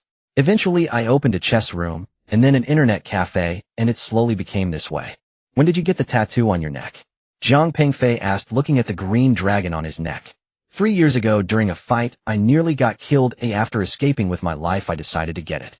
Gu Qinglong touched the tattoo. I thought a dragon tattoo would ward off evil. As a result, after getting it, people on the streets started calling me Brother Long, and it stuck. How's your brother doing now? Jiang Pengfei remembered Gu Qinglong had an older brother who was 7 or 8 years older, working at the district police station back then. My brother is now the deputy director of the sub-bureau, Gu Qinglong said. Because of this, I can mix in the district without anyone daring to touch me. But I also try my best not to cause him trouble. I don't deal with drugs, don't take lives, just collect protection fees, watch over the area, and earn some stable money. Jiang Pengfei nodded. He could tell that although Gu Qinglong was in the underworld, he had his principles. Such a person could not be too wicked. What about you, brother who? How's life in Beijing? Are you married? Gu Qinglong asked. No, alone, Jiang Pengfei replied. Why not? With your conditions, brother who, you have looks and education, why worry about finding a partner? Busy with work, no time. Jiang Pengfei took a sip of wine. Moreover, in a place like Beijing without a house or car, who would want to be with you? Gu Qinglong fell silent for a moment, nodding. That's true. I've heard the housing prices in Beijing are over 10,000 per square meter. Here the best houses are only about 13 or 14,000 per square meter. It's incomparable. Jiang Pengfei remained silent. He remembered the luxury apartment he bought in Jinling City for 42 million, which could buy 30 of the best houses in the district. This comparison struck him as somewhat absurd. Brother who, how long can you stay this time? Gu Qinglong asked. About 40 days, Jiang Pengfei replied. Perfect. During this time, I'll show you around. The district has changed a lot. There are many new places you definitely won't recognize. The sound of the old car's engine whirring echoed loudly on the quiet country road. Jiang Pengfei was driving back to Shirgu village from the district. The night was deep, and there were almost no other vehicles on the road, only the headlights of the old car cutting through the darkness in 2 beams. However, the lights grew dimmer, the car slowed down, and eventually came to a stop in the middle of the road. The car belonged to his father and had been in use for several years. With an aging battery, its range was limited. Jiang Pengfei hadn't fully charged it before leaving in the afternoon, having driven around the district and then gone to Lao Ba barbecue for dinner, covering several dozen kilometers, which drained the battery. But he didn't expect it to run out of power completely just over a kilometer away from home. The old car first slowed down from 40 kilometers per hour to 30, then to 20, and finally crawled to a stop. The battery indicator on the dashboard jumped from yellow to red, flickered a few times, and then went out completely. With a sudden jolt, the car stopped and could no longer move. Jiang Pengfei pressed the accelerator, but there was no response. He glanced at the dashboard. The battery was at 0. He sighed and pushed open the car door to get out.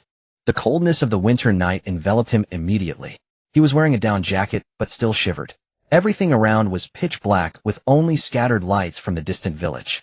The fields alongside the road appeared desolate and barren in the night as the wind rustled through the dry stalks of crops, producing a faint whispering sound. He leaned into the car and tried to push it. The old car wasn't heavy, but it wasn't light, either, weighing around 700 or 800 kilograms. With a strong push, the car slowly began to move. "What bad luck," he murmured softly, starting to push the car forward. Occasionally he would adjust the steering wheel. It was just over a kilometer away, which would take only a few minutes on foot, but pushing a car was a different story. Although it was a cement road, some sections were uneven and uphill. Jiang Pengfei was panting and sweating. The down jacket was too thick, so he took it off and tossed it into the car, pushing in just a sweater. The night was very quiet, so quiet that he could hear his own breathing and footsteps.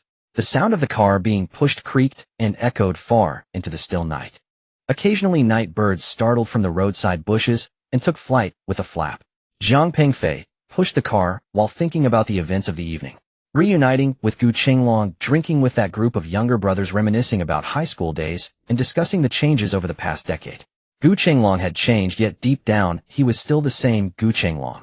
His younger brothers didn't seem like good people, but they weren't bad either. They simply had no prospects and could only muddle through. He now had the ability to help them, but he hadn't figured out how to do it yet. Should he just give them money? That wasn't realistic and would expose him. Investing in a legitimate business. That could work, but what kind of business and how to go about it needed careful planning. And then there was Audie, that childhood friend who had ended up in such a state. He needed to think of a way to help Audie without revealing himself. Anonymous donations, setting up a fund, or perhaps simply building a new house for Audie. He mulled over these thoughts while continuing to push the car. The car grew heavier, and his arms became increasingly sore. After more than 20 minutes of pushing over a distance of just over a kilometer, he finally reached the intersection between the old village and the new village. This was a fork in the road. One path led to the old village, which consisted of the original housing area of Shirgu village, while the other led to the new village, a residential area planned in recent years. The Jiang family's old residence was in the old village, while Jiang Pengfei's house was in the new village. He felt a pressing need to urinate. Having drunk a lot of beer in the evening, he couldn't hold it any longer. He glanced around. It was dark and deserted. A few sycamore trees lined the roadside, bare and ghostly in the night. He parked the car by the roadside, walked behind a thick sycamore tree, and unzipped his pants. Flowing down like a waterfall, he released the pent-up urine, feeling much more comfortable.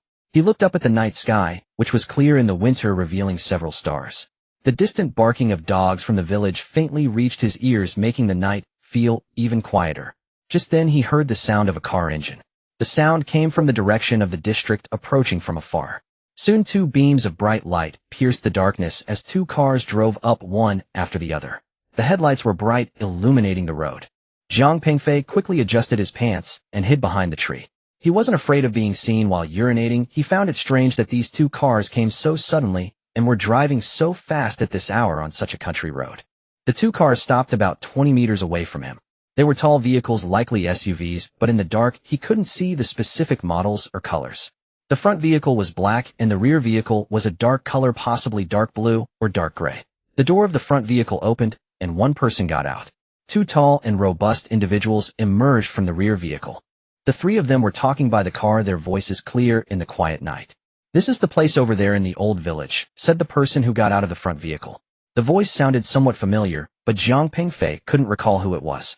"Brother Long, point out which ones they are for us," said the person who got out of the rear vehicle, his voice hoarse. The one referred to as Brother Long pointed towards the old village direction, saying, "All right, you follow me. They'll show you each house. Make sure to mark them well and don't mix them up. Don't worry, Brother Long, I've got this, replied the hoarse voice. We'll definitely take care of it. It's just about scaring them into signing quickly, simple enough. Remember, don't go too far, no casualties, Brother Long said. Just scare them a little, let them know who's in charge. This demolition matter can't be delayed, it needs to be handled quickly. Understood, we know our limits, said another younger voice. All right, let's go together, Brother Long said. Make sure you remember everything, don't mess it up. Okay, got it. The three of them locked the car doors and walked towards the old village. Their footsteps gradually faded away, disappearing into the night. Jiang Pingfei, hiding behind the tree, felt his heart racing. The voice of that Brother Long sounded somewhat familiar, but it definitely wasn't Gu Qinglong. But who could it be? What did he mean by handling business? Who were they trying to scare? Most of the residents in the old village were elderly or impoverished like Adi. Demolition. Scaring them. Jiang Pingfei's heart sank. Could it be that they were there to intimidate villagers who were unwilling to sign? Who would do such a morally reprehensible thing? The majority of the residents in the old village were poor people who shouldn't be threatened or intimidated. He thought about following them to see, but felt it wasn't appropriate. Given his current situation, he shouldn't expose himself. In the midst of his hesitation, the three of them had already walked far away. Jiang Pingfei stepped out from behind the tree, looking towards the direction of the old village. In the night, a few lights flickered. Those were the houses in the old village. He didn't know how they intended to scare the villagers, but it certainly wasn't good news. He could only take it one step at a time. He sighed and returned to his car. The old car was still parked by the roadside. He glanced towards the old village and then towards home, ultimately deciding to head home first. This matter required some thought on how to handle it. Pushing the car again was even more exhausting this time. My arms ached, my legs felt weak, and my mind was preoccupied. After half an hour of effort, I finally made it home. I pushed open the yard gate, and the light in the living room was still on. Jiang Pingfei parked the car in the yard and took out the charger to recharge the vehicle. As soon as I entered, I heard my mother Lin Fengmai's voice. Why are you back so late? What time is it? Lin Fengmai came out from the inner room, her face filled with worry and reproach. Mom, you're still up. Jiang Pingfei said. I was waiting for you. How could I sleep if you weren't back? Lin Fengmai walked over and caught a whiff of the alcohol on him, her brow furrowing even tighter. Have you been drinking? You still drove? How many times have I told you no drinking and driving? You just don't listen. Jiang Pingfei replied, Mom, I didn't drink much, just a little. A little is still alcohol. Lin Fengmai scolded him, giving him a few light slaps on the shoulder, though her anger was evident. What if something happened? At this late hour, the road is dark, and you drove after drinking. It's so dangerous.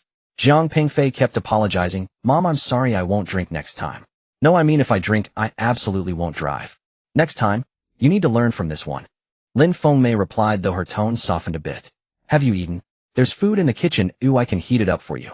I've eaten. Ooh, I had barbecue with friends, Jiang Pingfei said. What friends? Are they from the district? Old classmates from high school. I haven't seen them in years, and we ran into each other, so we had a meal together. Old classmates, huh? That's fine, Lin Fengmai said. Go wash up, you reek of alcohol. Jiang Pingfei poured hot water from the thermos to wash up.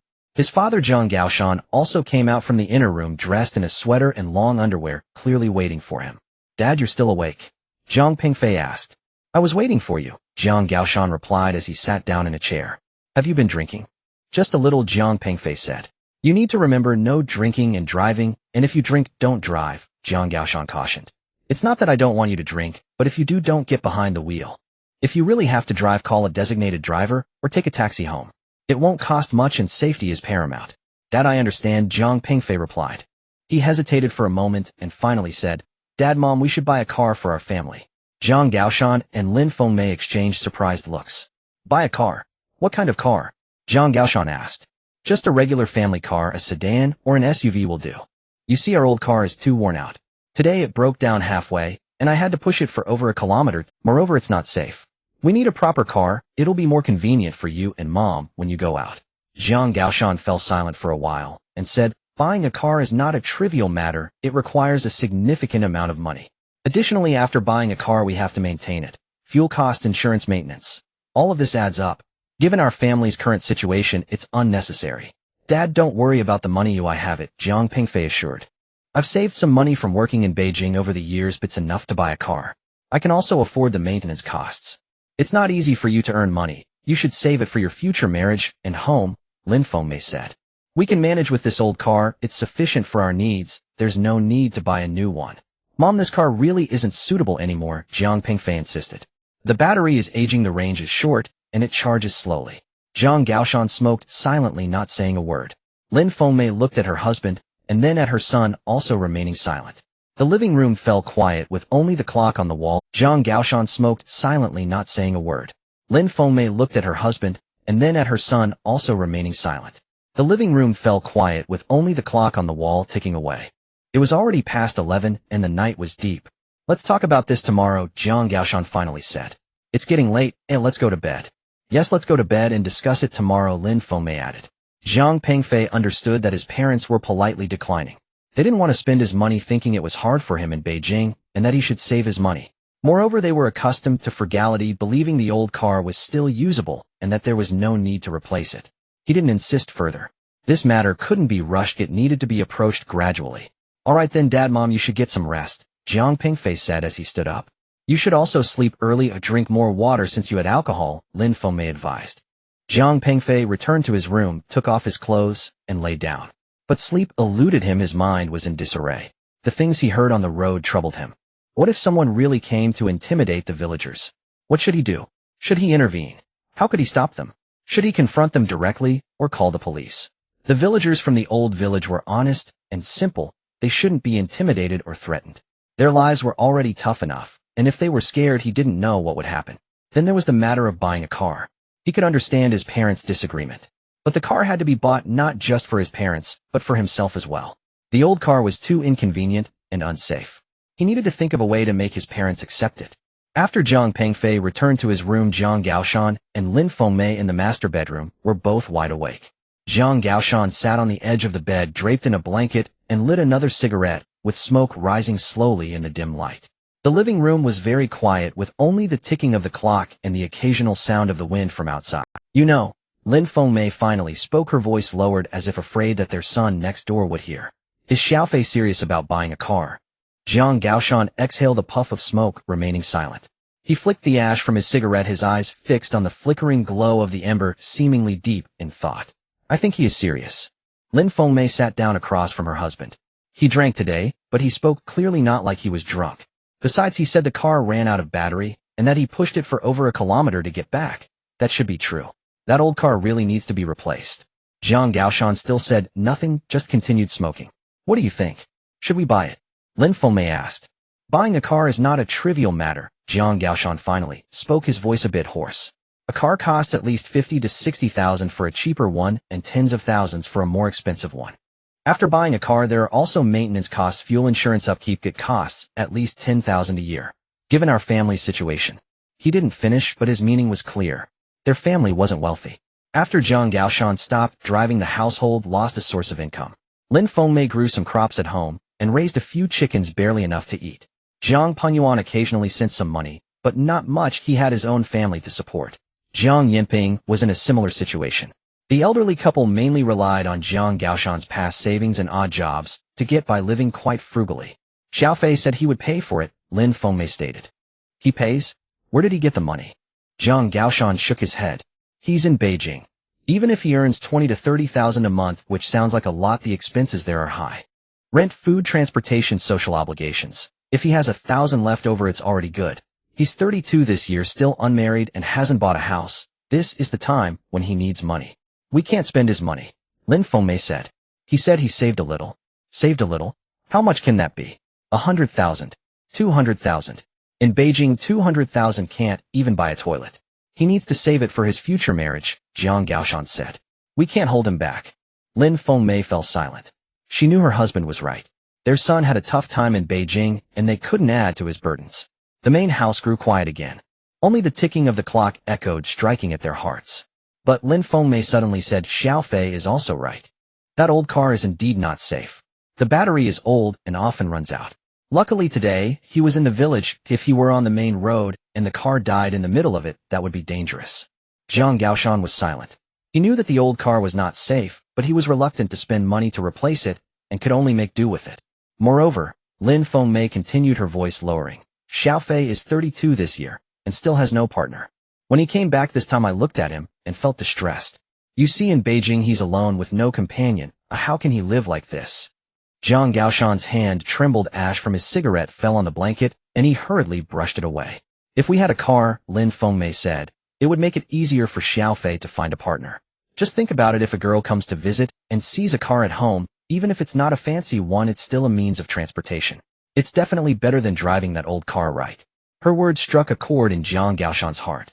Their son was 32 and still unmarried. It weighed heavily on him. In the countryside, a man who is 32 and still unmarried will be the subject of gossip. Although Jiang Pengfei works in Beijing, he is not young anymore. It's time for him to settle down. And, Lin Fengmei said, if we had a car, when Xiaofei brings a partner back, we could go to the station to pick them up, which would also look good. We can't go in that old car, right? That would be a joke. Jiang Gaoshan smoked in silence, but his expression shifted. I know our family isn't wealthy, Lin Fengmei said. But for our son, we must spend what needs to be spent.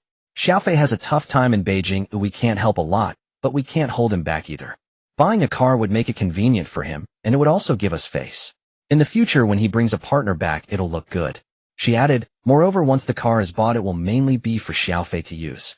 During the 40 days he's home, it'll be convenient for him. Once he goes back to Beijing, we can use it. We're getting older, and having a car would make it easy for us to get out. Going to the district or the city, we won't have to wait for the bus or ask others for a ride. Jiang Gaoshan extinguished his cigarette in the ashtray. He raised his head to look at his wife. How much money do we have now? Lin Fengmei got up, found the keys, and opened the wardrobe. After a while, she came out with a savings book and handed it to Jiang Gaoshan. Our savings plus the money Xiaofei has given us over the years, along with what Peng Yuan and Yinping have given, totals 320,000, she said. This money was originally meant for emergencies, and also in case Xiaofei gets married, we have to prepare something for him. Jiang Gaoshan flipped through the savings book, looking at the numbers. 320,000 is not a small amount for a rural family. Most of this money was given by Jiang Pengfei, but this is their life savings meant for retirement and emergencies. How much to spend, he asked. Xiaofei said he would pay. Lin Fengmei said, we can't let him pay. Jiang Gaoshan shook his head. He has it hard in Beijing, we can't spend his money. If we buy, we must use our own money. Then, how much?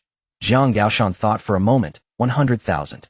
100,000 can buy a decent domestic car. The rest of the money should be kept for emergencies. 100,000. Lin Fengmei hesitated. Isn't that a bit low? I heard people say that decent cars now cost at least 100,000. Just 100,000, Jiang Gaoshan said.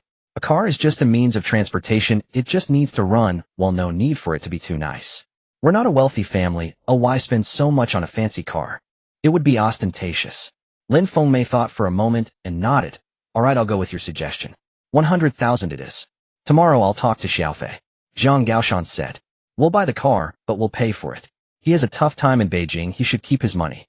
Then, what car should we buy? Lin Fengmei asked. Let Xiaofei choose. He knows, Jiang Gaoshan said. He's been in Beijing and knows what cars are good. All right. Lin Fengmei put away the savings book and then remembered something. By the way, don't tell too many outsiders about the car. Just say that Xiaofei is buying it for us. Don't let people know we have this much money to avoid trouble. Understood. Jiang Gaoshan nodded. The matter was settled. The elderly couple sat in silence for a while, but they both felt at ease. For their son, spending 100,000 was worth it. Let's sleep, it's getting late. Jiang Gaoshan stood up, tossed the cigarette butt, and lay down in bed. Let's sleep. Lin Fengmei also got up and put away the savings book. The two lay down, but neither could sleep. Jiang Gaoshan thought about his son. Xiaofei was 32 and still single. It was a concern for him as a father. This time, looking at his son, he felt a mix of emotions. His son had lost weight, was dark, and there was an indescribable weariness in his eyes. In a place like Beijing, it must not be easy for him. He couldn't help much only feeling anxious. Buying a car was the least he could do for his son. Although it was 100,000, it was worth it for his son. Lin Fengmei was also thinking about their son. She remembered when her son was young, clever, understanding, and did well in school. At that time, she was the proudest mother in the village. When her son got into Tsinghua University, the whole village came to congratulate her. She was so happy that she couldn't sleep for days. But now her son was 32 and still alone. She looked at the people of her son's age in the village. They had all started families and had children, which made her anxious. But feeling anxious didn't help. Her son was in Beijing, and she couldn't do anything about it. This time, when her son returns, she must seize the opportunity to ask someone to introduce a partner for him. Having a car would help in introducing potential partners. Although the car wouldn't be anything fancy, it was better than having none. As she thought about it, tears began to flow. She quickly wiped them away, afraid her husband would see. The night deepened. The village fell completely silent with only the occasional sound of barking dogs. Jiang Gaoshan and Lin Fengmei lay in bed, each with their own thoughts, all for the sake of their son. For their son they were willing to do anything. Spending 100,000 to buy a car was nothing. As long as their son was well, they were content. Outside, the winter night wind continued to blow, but inside it was warm. There is a warmth called parental love. This love is selfless, expecting nothing in return, only wishing for their child's happiness. The next day broke. A new day began, but Jiang Gaoshan and Lin Fengmei knew that today was different from yesterday. Because today they were going to tell their son, the car we will buy. For you, everything is worth it. Jiang Pengfei was roused by the inviting aroma of fried sauce. He opened his eyes to find sunlight streaming through the gaps in the curtains, casting a bright beam of light on the wall. He glanced at his phone. It was 7:30 in the morning. He felt he had become lazy recently. In the past, whether at school, work, or even at on-site locations in Inner Mongolia or Qinghai, he would rise at 6 for his exercises without fail. After washing up, he walked into the main room, just as Lin Fengmei came out from the kitchen carrying a large bowl of fried sauce noodles. The noodles were hand-pulled, very chewy, and the fried sauce had been prepared the day before with pieces of meat that were a nice mix of fat and lean, glistening with oil, topped with shredded cucumber and scallions, making it visually appetizing. "You're up? Come sit and eat," Lin Fengmei said as she placed the noodles on the table and went back to the kitchen for another bowl. Jiang Gaoshan was already seated at the table with a bowl of noodles in front of him. Jiang Pengfei sat down across from him and picked up his chopsticks. "Dad, Mom, good morning," he said. "Good morning, eat up while it's hot," Lin Fengmei replied, sitting down, but not touching her chopsticks, watching him. Jiang Pengfei took a bite of the noodles. The fried sauce was fragrant, and the noodles had the taste he remembered. He dug in heartily while Lin Fengmei watched, a satisfied smile spreading across her face. "Xiao Fei," Jiang Gaoshan said after eating a couple of bites and putting down his chopsticks, "about the car we discussed last night, I talked it over with your mom. We've decided to buy it. That old vehicle really needs to be replaced, but it's not safe. Plus, having a car would make it more convenient for you to go out." Jiang Pengfei's eyes lit up. "Really? Dad, you agreed?" "Yes, I agreed." Jiang Gaoshan nodded. "However, we will buy the car, and we will pay for it. You have a tough time in Beijing. Keep the money for yourself." Jiang Pengfei's smile faltered for a moment. He put down his chopsticks and said seriously, "Dad, Mom, I want to buy the car myself. How can I let you pay for it? I've been working in Beijing for 7 years, saved up some money. Oh, I can afford a car. You should keep your money for your retirement." In fact, he had not won the lottery. He had over $1 million in savings, more than enough for a car. With a monthly salary of over 20,000, he hardly spent much except for a couple of years when his expenses were a bit high during his relationship. "You should save your money for when you get married," Lin Fengmei said. "Buying a car is no small matter. It will cost quite a bit. You're in Beijing. How much can you really save? We old folks don't spend much at home, but we can cover this expense." "Mom, I really do have money," Jiang Pengfei insisted. "I work at the State Grid Electric Power Research Institute. The pay is good. I've saved up over 100. Several $100,000. Buying a car for 100 to 200,000 is no trouble at all. I really can't take your money." As he spoke, he felt a bit guilty, thinking he was being rather unreasonable. Several $100,000. He actually had $1 billion. But he couldn't say that he had to downplay it. Several $100,000. Lin Fengmei and Jiang Gaoshan exchanged surprised glances. They knew their son earned well in Beijing, but they hadn't realized he had saved up several $100,000, over $1 million. "So for the car, don't worry about it. I'll cover the costs," Jiang Pengfei said. "The car will primarily be for you to use. While I'm home for these 40 days, I'll drive it, but when I return to Beijing, it will be yours to use. It will be more convenient for you, and I'll feel at ease." Jiang Gaoshan fell silent for a moment and said, "Xiao Fei, I'm glad you have this intention, but the money will still come from us. You have many expenses in Beijing. Wedding, house, everything requires money. We old folks can eat and drink at home without needing a lot. We can still manage 10,000 yuan. Dad, I really can't accept your money," Jiang Pengfei said firmly. "I've worked for 7 years without contributing much to the family, and now I'm making you worry. This time I'm back. I want to do something for the family. Buying a car is my way of showing my gratitude. If you insist on paying, then I won't buy the car." His words were heavy. Lin Fengmei and Jiang Gaoshan were taken aback. They looked at their son, whose gaze was serious, and he was not just speaking in anger. The main room fell silent. Only the wall clock ticked away in the background. After a long time, Jiang Gaoshan sighed. "All right, I'll listen to you," he said. "You can buy the car, and you'll pay for it. But don't buy anything too expensive. Just something around 100,000 will do. A car is just a means of transport. It just needs to run." Jiang Pengfei breathed a sigh of relief and smiled. "Dad, I know I won't buy anything expensive. I'll just get a domestic Model 1 that's energy efficient, practical, and fuel efficient. That's right, domestic is good, support local products. Lin Fengmei smiled, as well though her eyes were a bit red. She turned away to wipe her eyes. Jiang Pengfei noticed this and felt a pang in his heart. He understood that his parents cared for him and were thinking of his well-being. But now he was capable, it was time for him to think of his parents. By the way, whose name should the car be under? Zhang Gaoshan asked. Put it under yours, or my mom's, Jiang Pengfei replied. When I'm not around, it will be more convenient for you to drive. That won't do, you're paying, so it should be under your name, Jiang Gaoshan said. Dad, I'm in Beijing and don't drive much. If it's under my name, the inspections and insurances will be a hassle. Just put it under yours or my mom's, that's more convenient. Jiang Pengfei insisted. Jiang Gaoshan thought for a moment and nodded. All right then, put it under my name. When you need it, we can transfer it. Jiang Pengfei nodded. The car purchase was settled just like that. He felt happy, yet also a bit sentimental. He could finally do something for his parents. Although it was just buying a car, it was a start. In the future, he took a few more bites of the noodles and suddenly remembered something. Mom, is there any more noodles? Yes, there are some left in the pot. I'll serve you some, Lin Fengmei said, getting up.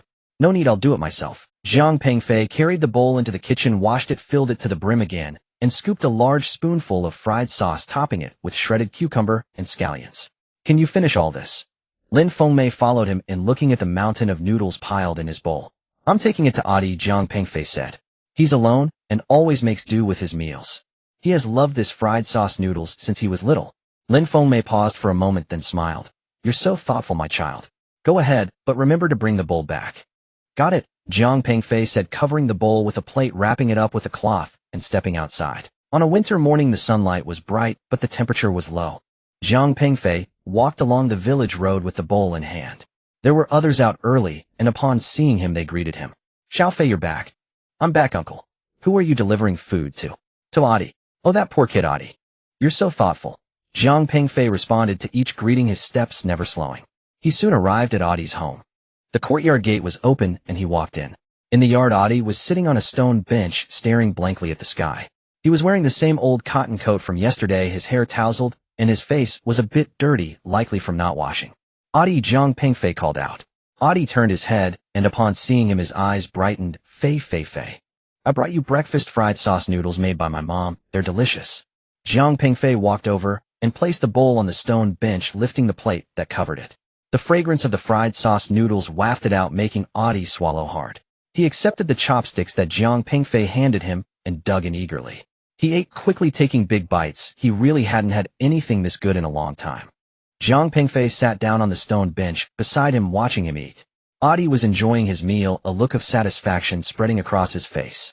This made Jiang Pengfei feel somewhat better. At least he could provide Adi with a good meal. Delicious, delicious, Adi said between bites, his mouth full of noodles.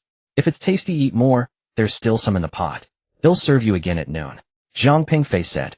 Adi nodded vigorously and continued to eat. Soon he finished a large bowl of noodles, even drinking up the broth. He handed the bowl back to Jiang Pengfei, wiped his mouth, and smiled contentedly. I still want to eat, he said. They'll bring you more at noon, Jiang Pengfei replied, but you mustn't over. Jiang Pengfei dared not let him eat too much at once, his stomach couldn't handle it. Adi nodded.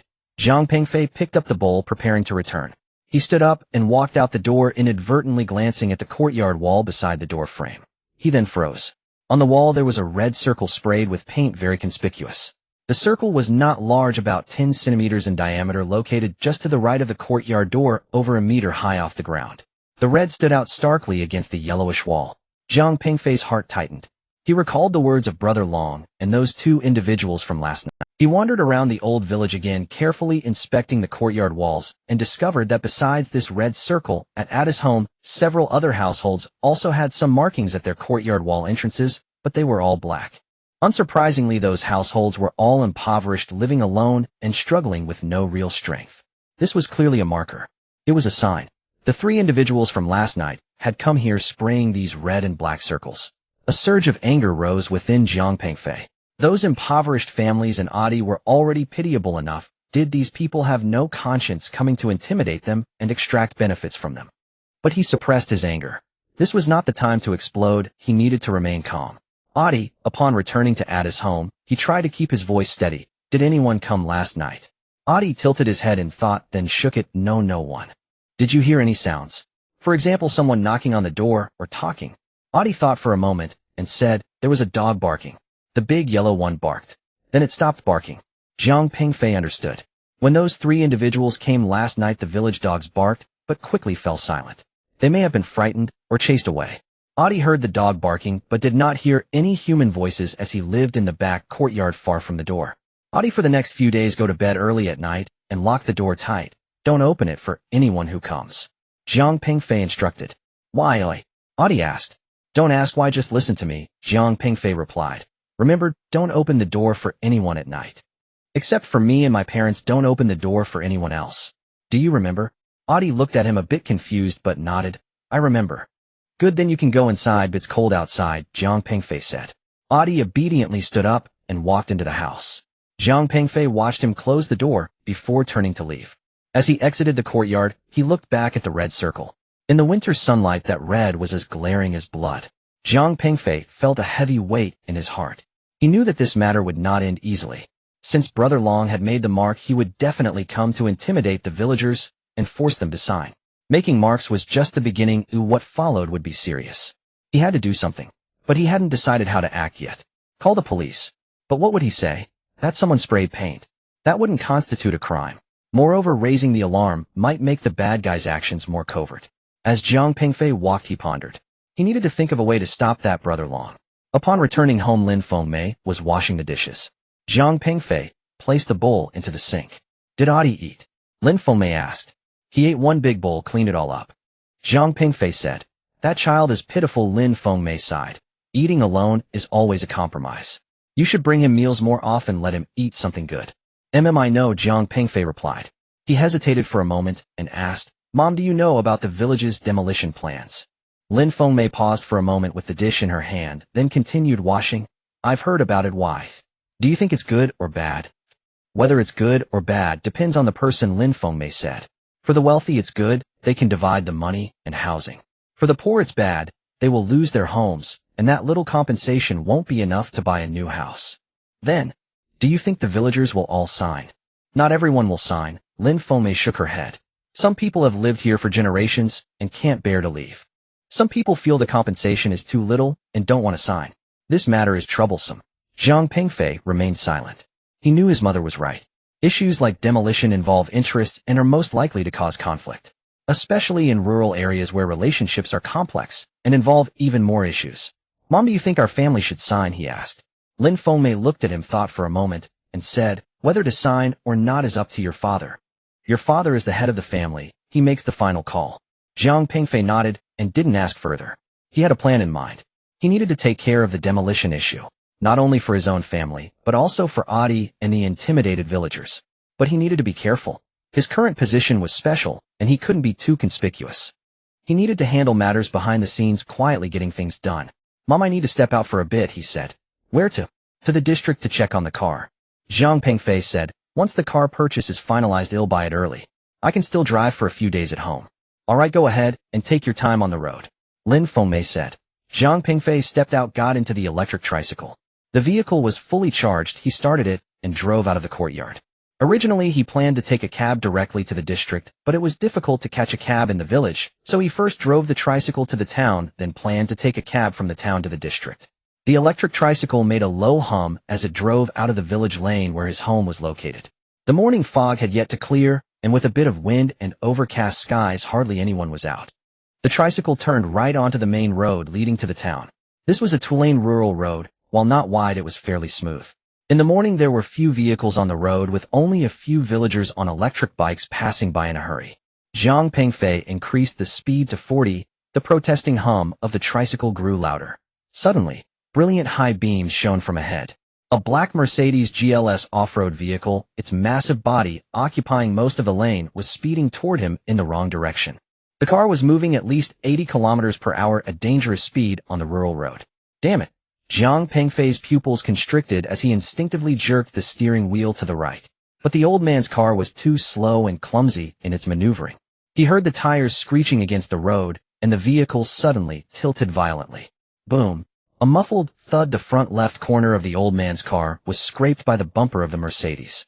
The immense force flipped the old man's car like a toy, causing the front to tilt and head toward the drainage ditch by the roadside. Zhang Pengfei gripped the steering wheel tightly, but it was useless. He felt like he was on a roller coaster, the entire world spinning around him. Clang, crash. The old man's car plunged headfirst into the drainage ditch. The ditch wasn't deep, but was over a meter wide, with the front of the car stuck while the rear remained elevated on the road. The car let out a groaning sound, then became completely immobile.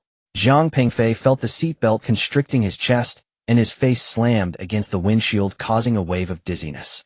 He shook his head. His nose felt incredibly painful, tears streaming down as he realized warm liquid was flowing from his nostrils. His nose had been broken. Before he could gather his wits, he heard a bang as the door slammed shut. He looked out through the tilted window, seeing the black Mercedes parked awkwardly about 20 meters away, almost crashing into a tree. The driver's door opened, and a burly man staggered out. The man was at least 185 centimeters tall and weighed about 200 pounds, with broad shoulders and a hefty waist, clad in a black leather jacket that was opened, revealing a floral shirt underneath. His face was flushed, eyes bloodshot, stumbling as he walked, clearly drunk. "Damn you! Are you blind?" the man shouted. "How dare you block my way?" The strong smell of alcohol wafted over from 10 meters away. He cursed as he walked to the back of the car, opened the trunk, and pulled out a silver baseball bat. Zhang Pengfei's heart sank. He unbuckled his seatbelt and tried to push the door open, but it was stuck against the drainage ditch, leaving only a small gap. He turned sideways, struggling to squeeze out of the gap, and jumped onto the dirt road beside the ditch. Just as one leg hit the ground, he saw the man rushing at him, bat in hand. "I will kill you, you little brat."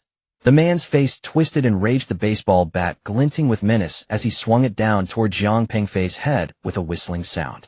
If that hit landed, it would either break his head or give him a concussion. Zhang Pengfei's body instinctively leaned back while he dodged to the right. Whoosh! The baseball bat grazed past his left ear. Though the man was drunk, his strength was astonishing, and the bat kept its momentum, striking Zhang Pengfei squarely on his left shoulder. "Up!" Zhang Pengfei cried out in pain, feeling as if his shoulder had been smashed by a hammer, the intense agony nearly causing him to collapse. But the pain also ignited the ferocity within him. Over the years in Beijing, he had restrained himself, becoming composed like an ordinary technician. Yet deep down, he was still that tiger brother who had taken down more than a dozen delinquents by himself in high school. The spirit of defiance and fearlessness had never waned. In that moment, the sharp pain in his shoulder acted as a key, unlocking a door he had deliberately sealed. A tide of furious rage surged within him. He recalled the red circle on the wall at a dis house from last night, remembered the suffering his parents had endured over the years, and the frustrations he felt during his 7 years in Beijing. Every ounce of anger, every bit of repression erupted all at once. Seeing that one strike had not taken him down, the man cursed, "You can take a hit," and raised the baseball bat again for a horizontal swing, this time aiming for Zhang Pengfei's waist. But this time Zhang Pengfei did not dodge. His eyes fixed intently on the man's movements, and the moment the man swung the bat, he moved. With his right foot pushing against the ground, his body sprang forth like a coil, executing a swift and fierce high whip kick that accurately struck the man's wrist, which was gripping the bat. Crack! The sharp sound of bones breaking echoed. Up! The man let out a blood-curdling scream akin to that of a slaughtered pig as the baseball bat slipped from his grip, tracing an arc in the air, before crashing to the ground with a clatter. The intense pain in his wrist caused the man to hesitate momentarily. That brief moment of vulnerability was more than enough for Zhang Pengfei. Without waiting for the man to react, Zhang Pengfei pivoted on his left foot, his body spinning, and his right leg lifted again in an even more forceful high whip kick, striking the side of the man's neck. He put all his strength into this kick. The man's nearly 200-pound body was sent flying sideways as if hit by a truck, both feet leaving the ground before crashing down heavily on the pavement, kicking up a cloud of dust. He lay on the ground struggling to get up, but with his neck injured and his head spinning, he was momentarily unable to rise. Zhang Pengfei did not give him a chance. He charged forward and kicked the man in the ribs. Ugh! The man screamed in agony. Another kick landed in his abdomen. Ugh! The man vomited a mixture of alcohol and stomach contents. A third kick landed on his face. Don't hit me anymore. The man finally started to plead for mercy, his voice slurred, blood streaming from his nose. But Zhang Pengfei did not stop. His eyes were bloodshot, resembling an enraged leopard, delivering kick after kick to the man's body, legs, and arms. Each kick was delivered with all his might, each carrying the weight of all the frustration and anger accumulated over the past 7 years. He recalled many things. He remembered those he had knocked down in high school, those who had sidelined him at work in Beijing, Zhang Wanting's disdainful gaze when they broke up his parents' increasingly aged faces, a vacant stare, and the blinding red circle on the wall. All of these transformed into power pouring down upon this stranger who sought his life. Big brother, please stop. I was wrong. Spare my life. The man had lost all his previous arrogance, curled up on the ground, hands clutching his head, crying out for mercy. Zhang Pengfei finally stopped. He breathed heavily, standing beside the man, feeling the pain in his left shoulder throb, but he was completely oblivious. He looked down at the bloody, disheveled giant, feeling not an ounce of pity. If he had reacted just a moment slower, it would have been him lying on the ground, perhaps even lifeless. Who are you? Zhang Pengfei asked coldly. How dare you try to kill me? The man struggled to lift his head, his swollen eyes barely opening a slit as he looked at Zhang Pengfei. His face was smeared with blood and dirt, yet a hint of ferocity remained in his gaze. Do you know who I am? Though the man was half dead from the beating, his words were still defiant. If you dare to hit me, you're done for. My big brother won't let you off. Zhang Pengfei frowned. That voice. It sounded somewhat familiar. Wasn't it the accent of that brother Long from last night? He squatted down, scrutinizing the man's face closely. Though it was badly swollen, the features were still recognizable. Thick eyebrows, triangular eyes, a bulbous nose, and full lips. He felt like he had seen this face somewhere before. Suddenly a scene flashed through his mind. In the yard of the Yang family at the east end of the village, a chubby boy 2 years older than him was blocking his way, demanding pocket money from him along with a group of kids. When he refused to give any, the chubby boy resorted to violence. He was thin and small back, then unable to fight back, and was pinned to the ground and beaten. Later he became enraged, picked up a brick, and smashed it onto the chubby boy's head, causing blood to gush. From that day on, the chubby boy would avoid him. That chubby boy was named Yang Jinlong. Yang Jinlong. Zhang Pengfei blurted out. The burly man trembled all over, staring wide-eyed at Zhang Pengfei. Why, you know me. Zhang Pengfei smiled a cold smile. He remembered everything, all of it. Yang Jinlong, the kid from the Yang family at the east end of the village, had been a ruffian since childhood, relying on his family's wealth to bully others in the village. He collected protection fees in elementary school, fought in middle school, dropped out of high school, and later he was said to have gone to the provincial capital to make a living. Throughout their lives there had been no less than 5 conflicts between him and Zhang Pengfei, each time resulting in Zhang Pengfei beating him badly. Among the 15 individuals kneeling at the entrance of District No. 1 high school back, then he was one of them. No wonder he was called Brother Long. With the character Long in his name, once he entered society, he naturally became Brother Long. Who am I? Zhang Pengfei placed a foot on Yang Jinlong's head, grinding his shoe against his face. Open your eyes and see, I am your father. Yang Jinlong's face contorted under the pressure, but he struggled to open his eyes wide, trying to see Zhang Pengfei's face. After a few seconds, his expression shifted from confusion to shock, then to terror. Zhang Pengfei. Is that you? Zhang Pengfei remembered. Zhang Pengfei pressed down harder with his foot. Big brother Fei. Big brother Fei, please spare me. Yang Jinlong completely caved in, his voice tinged with a sob. I didn't know it was you. If I had known it was you, I wouldn't have dared, even if I had 10 times the courage. You didn't know it was me, eh? Zhang Pengfei scoffed. Not knowing it was me gives you the right to beat people. Not knowing it was me allows you to drive under the influence and go against traffic, wanting to kill someone. I was wrong. Big brother Fei, I truly was wrong. Yang Jinlong cried out. I drank too much, my mind wasn't clear, I deserved to die. Big brother Fei, you're magnanimous, spare me this time. Zhang Pengfei ignored his cries, his mind raced. Damn it, even if he didn't know who was in the car, this was his father's car. Could he really dare to hit his own father? Yang Jinlong was driving a Mercedes GLS worth over $1 million, reeking of alcohol, holding a baseball bat. He could really do something like that. A terrifying thought arose in Zhang Pengfei's mind. Could this brat actually want to hit his own father? Yang Jinlong, he loosened his foot a bit, lowering his voice. Did you just think the driver was my dad? This slight reaction confirmed Zhang Pengfei's suspicion. You wanted to hit my dad, Zhang Gaoshan? Zhang Pengfei's voice grew colder. Because my dad usually drives this old man's car. You thought today was him driving, so you purposefully crashed into it, wanting to teach him a lesson, right? Yang Jinlong dared not speak, but the terror in his eyes said it all. Why, oi? Zhang Pengfei asked. What did my dad do to offend you to warrant such harsh treatment? Two didn't. Yang Jinlong attempted to argue. Zhang Pengfei pressed down harder, causing Yang Jinlong's face to contort painfully, emitting muffled sounds. Speak. Zhang Pengfei commanded. If you don't tell me the truth, I'll ruin you today. I'll talk. Yang Jinlong finally broke down. It's because I was always beaten by you in the past, and seeing your dad's car. Tu just wanted to scare him. How did you intend to scare him? Tu just wanted to create a traffic accident to scare him, to let him know how tough it is. Yang Jinlong cried. I didn't want to kill anyone really, I just wanted to scare him. Big brother Fei, believe me, I really didn't want to kill anyone. Jiang Pengfei thought it was nonsense. That previous swing was aimed at the head. If he hadn't dodged quickly, he would have been in the hospital by now. This was not just scaring someone, it was clearly trying to take a life. Jiang Pengfei took a deep breath, suppressing the urge to kick him again. He released his foot. Yang Jinlong felt as if a great mercy had been bestowed, quickly scrambling to his feet, but his limbs were weak, causing him to fall back to the ground. Listen, Jiang Pengfei looked down at him. What happened today ends here. If you dare to report me, seek revenge, or touch even a hair on my family, I guarantee you, you will die a miserable death. Do you understand? Understood. Understood. Yang Jinlong nodded repeatedly. Get lost. Yang Jinlong scrambled to his feet, limping towards the Mercedes. His wrist was fractured, his face swollen like a pig's head, and injuries were all over his body, but he was grateful just to have saved his life. Jiang Pengfei watched as he quickly approached the Mercedes, suddenly struck by a thought, and shouted, "Stop." The voice wasn't loud, but it carried an undeniable command. After speaking, he walked towards the Mercedes. Yang Jinlong indeed stopped as if nailed to the ground, too scared to move. As Jiang Pengfei strode towards him, Yang Jinlong's heart sank. He instinctively wanted to retreat, but the pain in his body slowed his movements.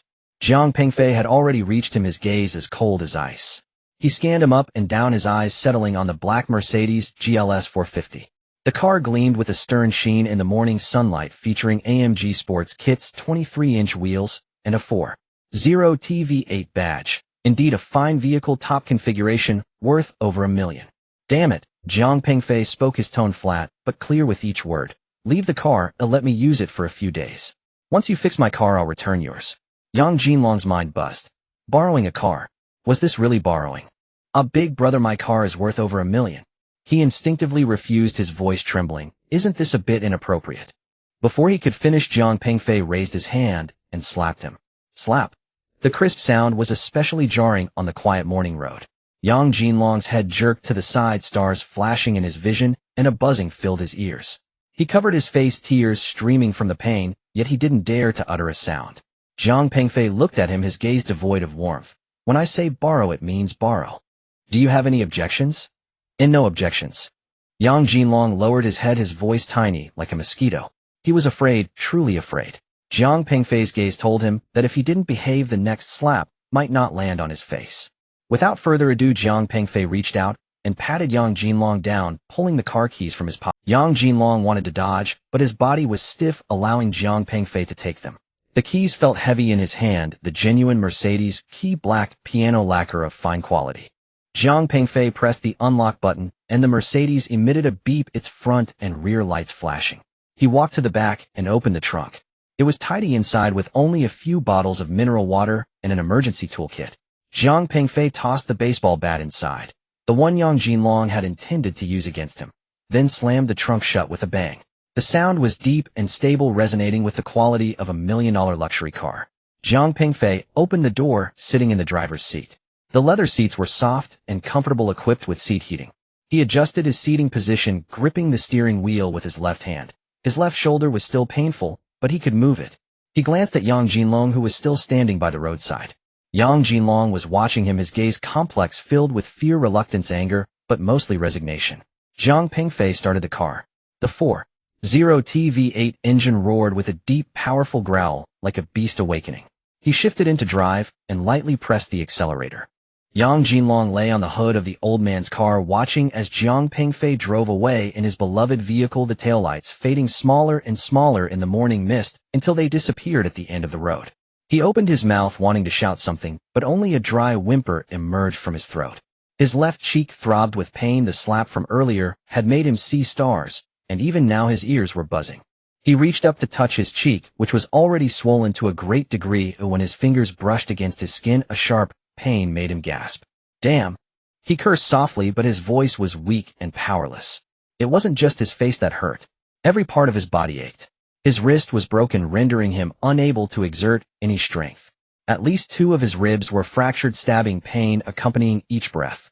His face and body were covered in bruises and abrasions, his clothes torn in several places, stained with blood and dirt. He leaned against the old man's car for a while, gradually regaining his composure. The winter morning breeze brushed against his wounds like a knife. He shuddered, finally realizing just how miserable he looked. The Mercedes GLS 450, worth over $1 million, had been taken from him. No, it wasn't stolen, it was borrowed. Zhang Pengfei's exact words were, "Leave the car, let me use it for a few days, and after you fix my car I'll return yours." Borrowed. Is there such a thing as borrowing? To beat someone up like this, and then drive away with their car, that's called borrowing. Yang Jinlong grew angrier as he thought about it, his chest heaving violently, which aggravated his broken ribs, causing him to grit his teeth in pain. He took out his phone wanting to make a call, but his broken wrist made his fingers uncooperative. He could only awkwardly unlock it with his left hand, and found his father's number in the contacts. The phone rang 7 or 8 times before it connected, and a voice on the other end sounded impatient. "What is it so early in the morning?" "Dad." As Yang Jinlong spoke, his voice trembled with tears. "I was beaten." "What?" The voice on the other end immediately grew serious. "Who did it? Where are you?" "At the village entrance on the road to the town." Yang Jinlong cried. "It was Zhang Pengfei, the son of Zhang Gaoshan. He's back and beat me up. He even took my car." Zhang Pengfei. Yang's father clearly wasn't familiar with this name, but recognized Zhang Gaoshan. "The son of Zhang Gaoshan, the one who got into Tsinghua, the one who used to beat me up." "That's him," Yang Jinlong confirmed. There was silence on the other end for a few seconds before his father said, "Wait there, I'll be right over." After hanging up, Yang Jinlong leaned against the car. Not the Mercedes, which had already been driven away, but the old man's car, which was tipped over in the roadside drainage ditch, slowly sliding down to sit on the curb. As soon as he sat down, another wave of sharp pain hit him. He suspected his tailbone was also injured. Sitting on the cold ground, he stared at the empty road, feeling both hatred and regret. He hated Zhang Pengfei. All his life, Zhang Pengfei had been like his nemesis. He'd robbed his pocket money in elementary school, beaten him up in middle school, and in high school, he had inflicted psychological trauma on him. He didn't get into university, and thought he was tough after drifting through society, only to end up kneeling in a row at the gate of District No. 1 high school, beaten by Zhang Pengfei, single-handedly, with 15 of his brothers. What a shameful humiliation. He never expected to fall into Zhang Pengfei's hands again today. He deserved this beating. He regretted drinking last night, regretted hitting on that girl, regretted partying until dawn. If he hadn't been drinking, if he had been clearer-headed, perhaps he would have recognized that the person driving the old man's car was not Zhang Gaoshan, but that scourge Zhang Pengfei. If he had recognized him, he would have surely turned around and run. How could he dare approach the car? But there's no such thing as a drug for regret in this world. He remembered last night at the bar, the long-legged beauty nestled in his arms, sweetly, saying, "Brother Long is so handsome." He waved his hand, opened a bottle of Ace of Spades, and all eyes turned to him. The adoring gaze of the beauty and the envious looks from those around made him feel euphoric. Later, going to the hotel, indulging in passion, he felt like life was at its peak. Who would have thought that just a few hours later he would be sitting here in the wilderness like a dead dog, bruised and battered, with his car stolen and unable to even stand up? Damn. He cursed again, this time his voice a little louder, but it pulled at the wounds on his face, causing him to draw in a sharp breath. He recalled the look in Zhang Pengfei's eyes as he left.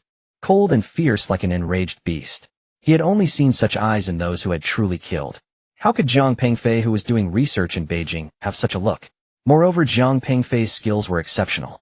Yang Jinlong had been in society for over a decade, fought countless times, and considered himself quite capable. But before Zhang Pengfei, he felt like a 3-year-old child, utterly defenseless. Those 2 high kicks were fast, precise, and brutal. He couldn't block them, really couldn't. This Zhang Pengfei was no simple character. Yang Jinlong's mind raced.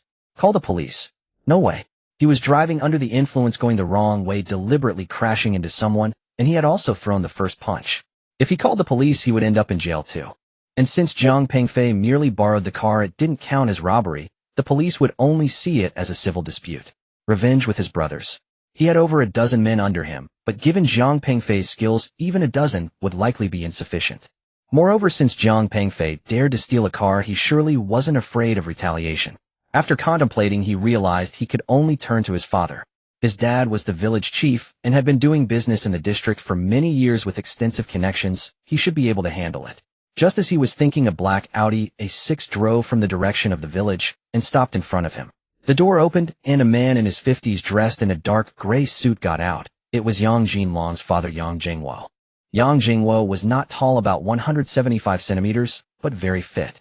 His hair was neatly combed, and he wore gold-rimmed glasses looking like a cultured businessman. But those familiar with him knew he was ruthless, well-connected in both the legitimate and underworld circles of the district. Upon seeing his son sitting on the ground covered in blood with torn clothes, and his eyes swollen to slits, his brows instantly furrowed. What happened? He walked up to Yang Jinlong looking down at him. Dad! Yang Jinlong tried to stand up, but failed several times. Yang Jiangwo reached out to pull him up, and only then did he manage to stand unsteadily. Where's the car? Yang Jiangwo glanced at the empty road. It was taken by Jiang Pengfei. Yang Jinlong whispered. Jiang Pengfei. Yang Jiangwo repeated the name, his eyes sharpening. The son of Jiang Gaoshan. Yes, that's him.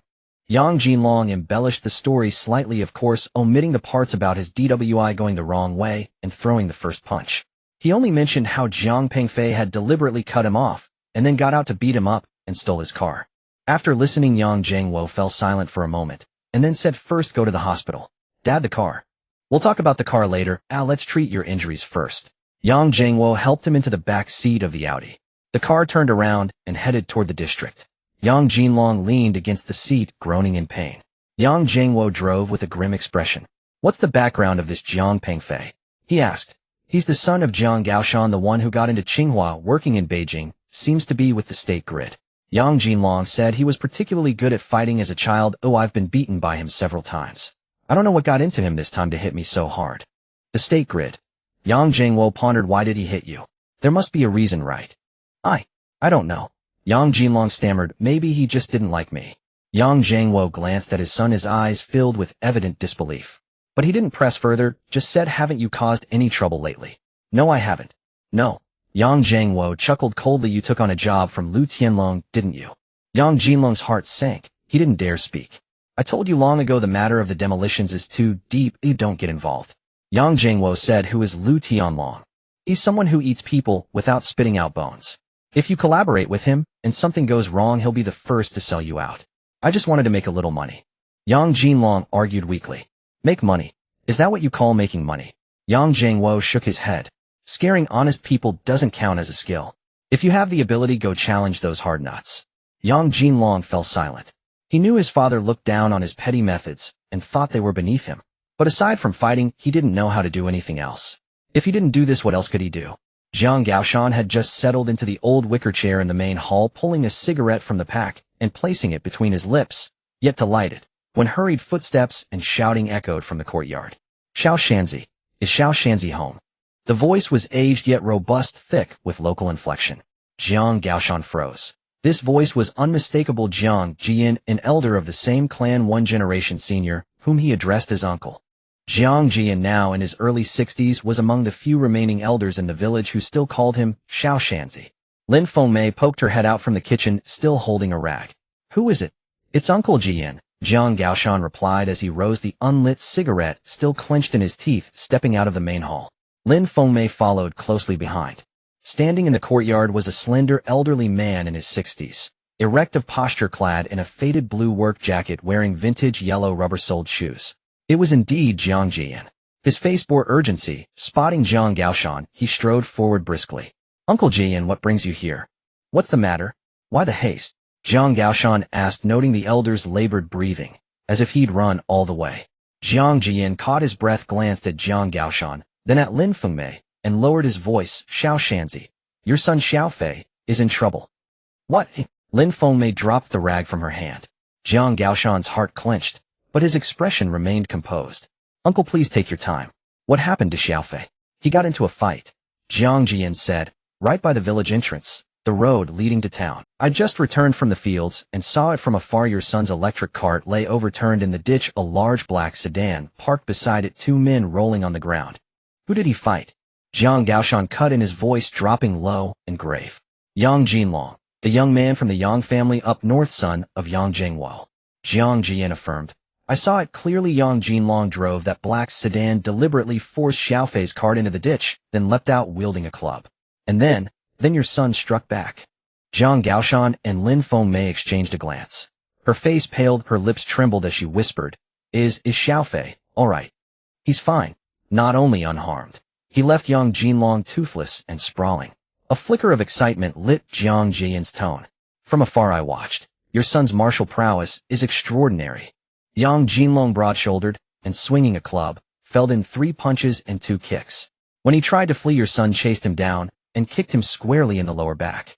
Yang Jinlong crashed headfirst into the dirt, unable even to rise. Jiang Gaoshan said nothing, but inwardly exhaled.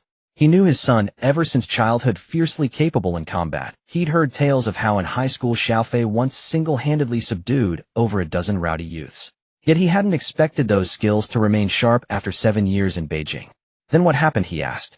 After that I couldn't see clearly. It was too far off. Jiang Jian continued. In the end, Yang Jinlong was dragged away by his father, limping badly. As for your son, he drove off in Yang Jinlong's black sedan. Drove off? Lin Fengmei gasped. Yes, he drove off, Jiang Jian nodded. I watched him climb and start the engine and vanish in a blur. That car looked expensive, glossy black, far more imposing than even the village chief's SUV. Jiang Gaoshan's brow furrowed deeply. His son had beaten a man and driven off in his car. That didn't sit right.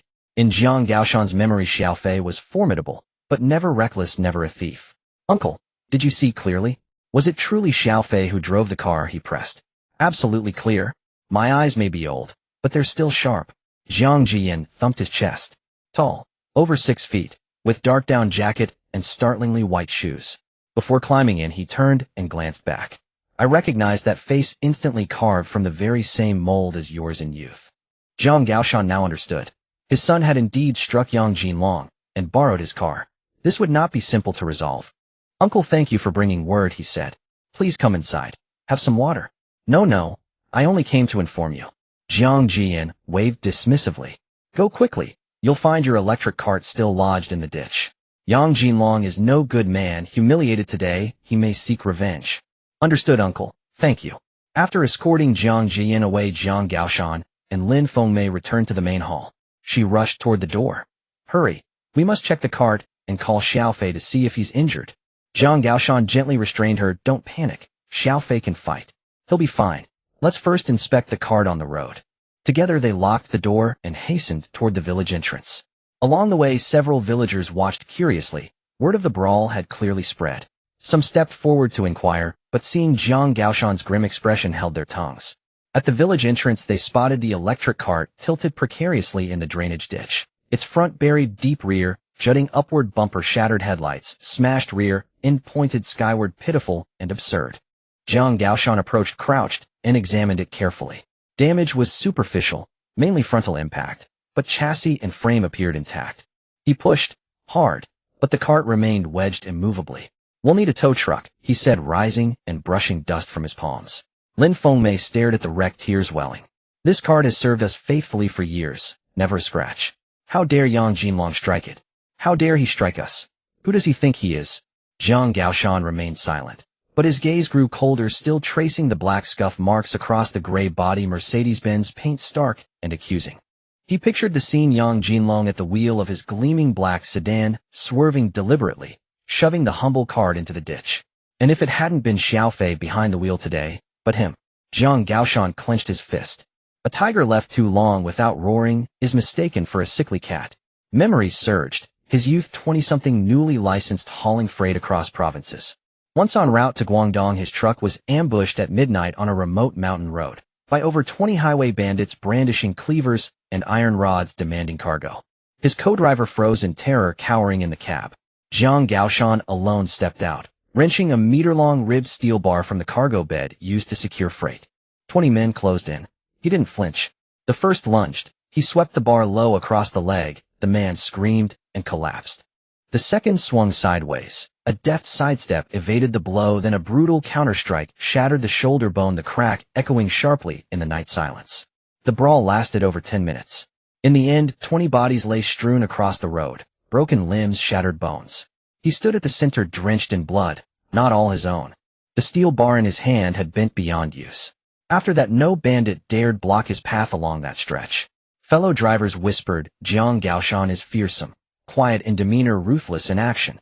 Marriage, fatherhood, responsibility, they softened his edges. He abandoned brawling, devoted himself to honest labor. Yet the core of that ferocity, unyielding, unbroken, had never left him. Now Yang Jinlong has bullied his son, the old Yang family.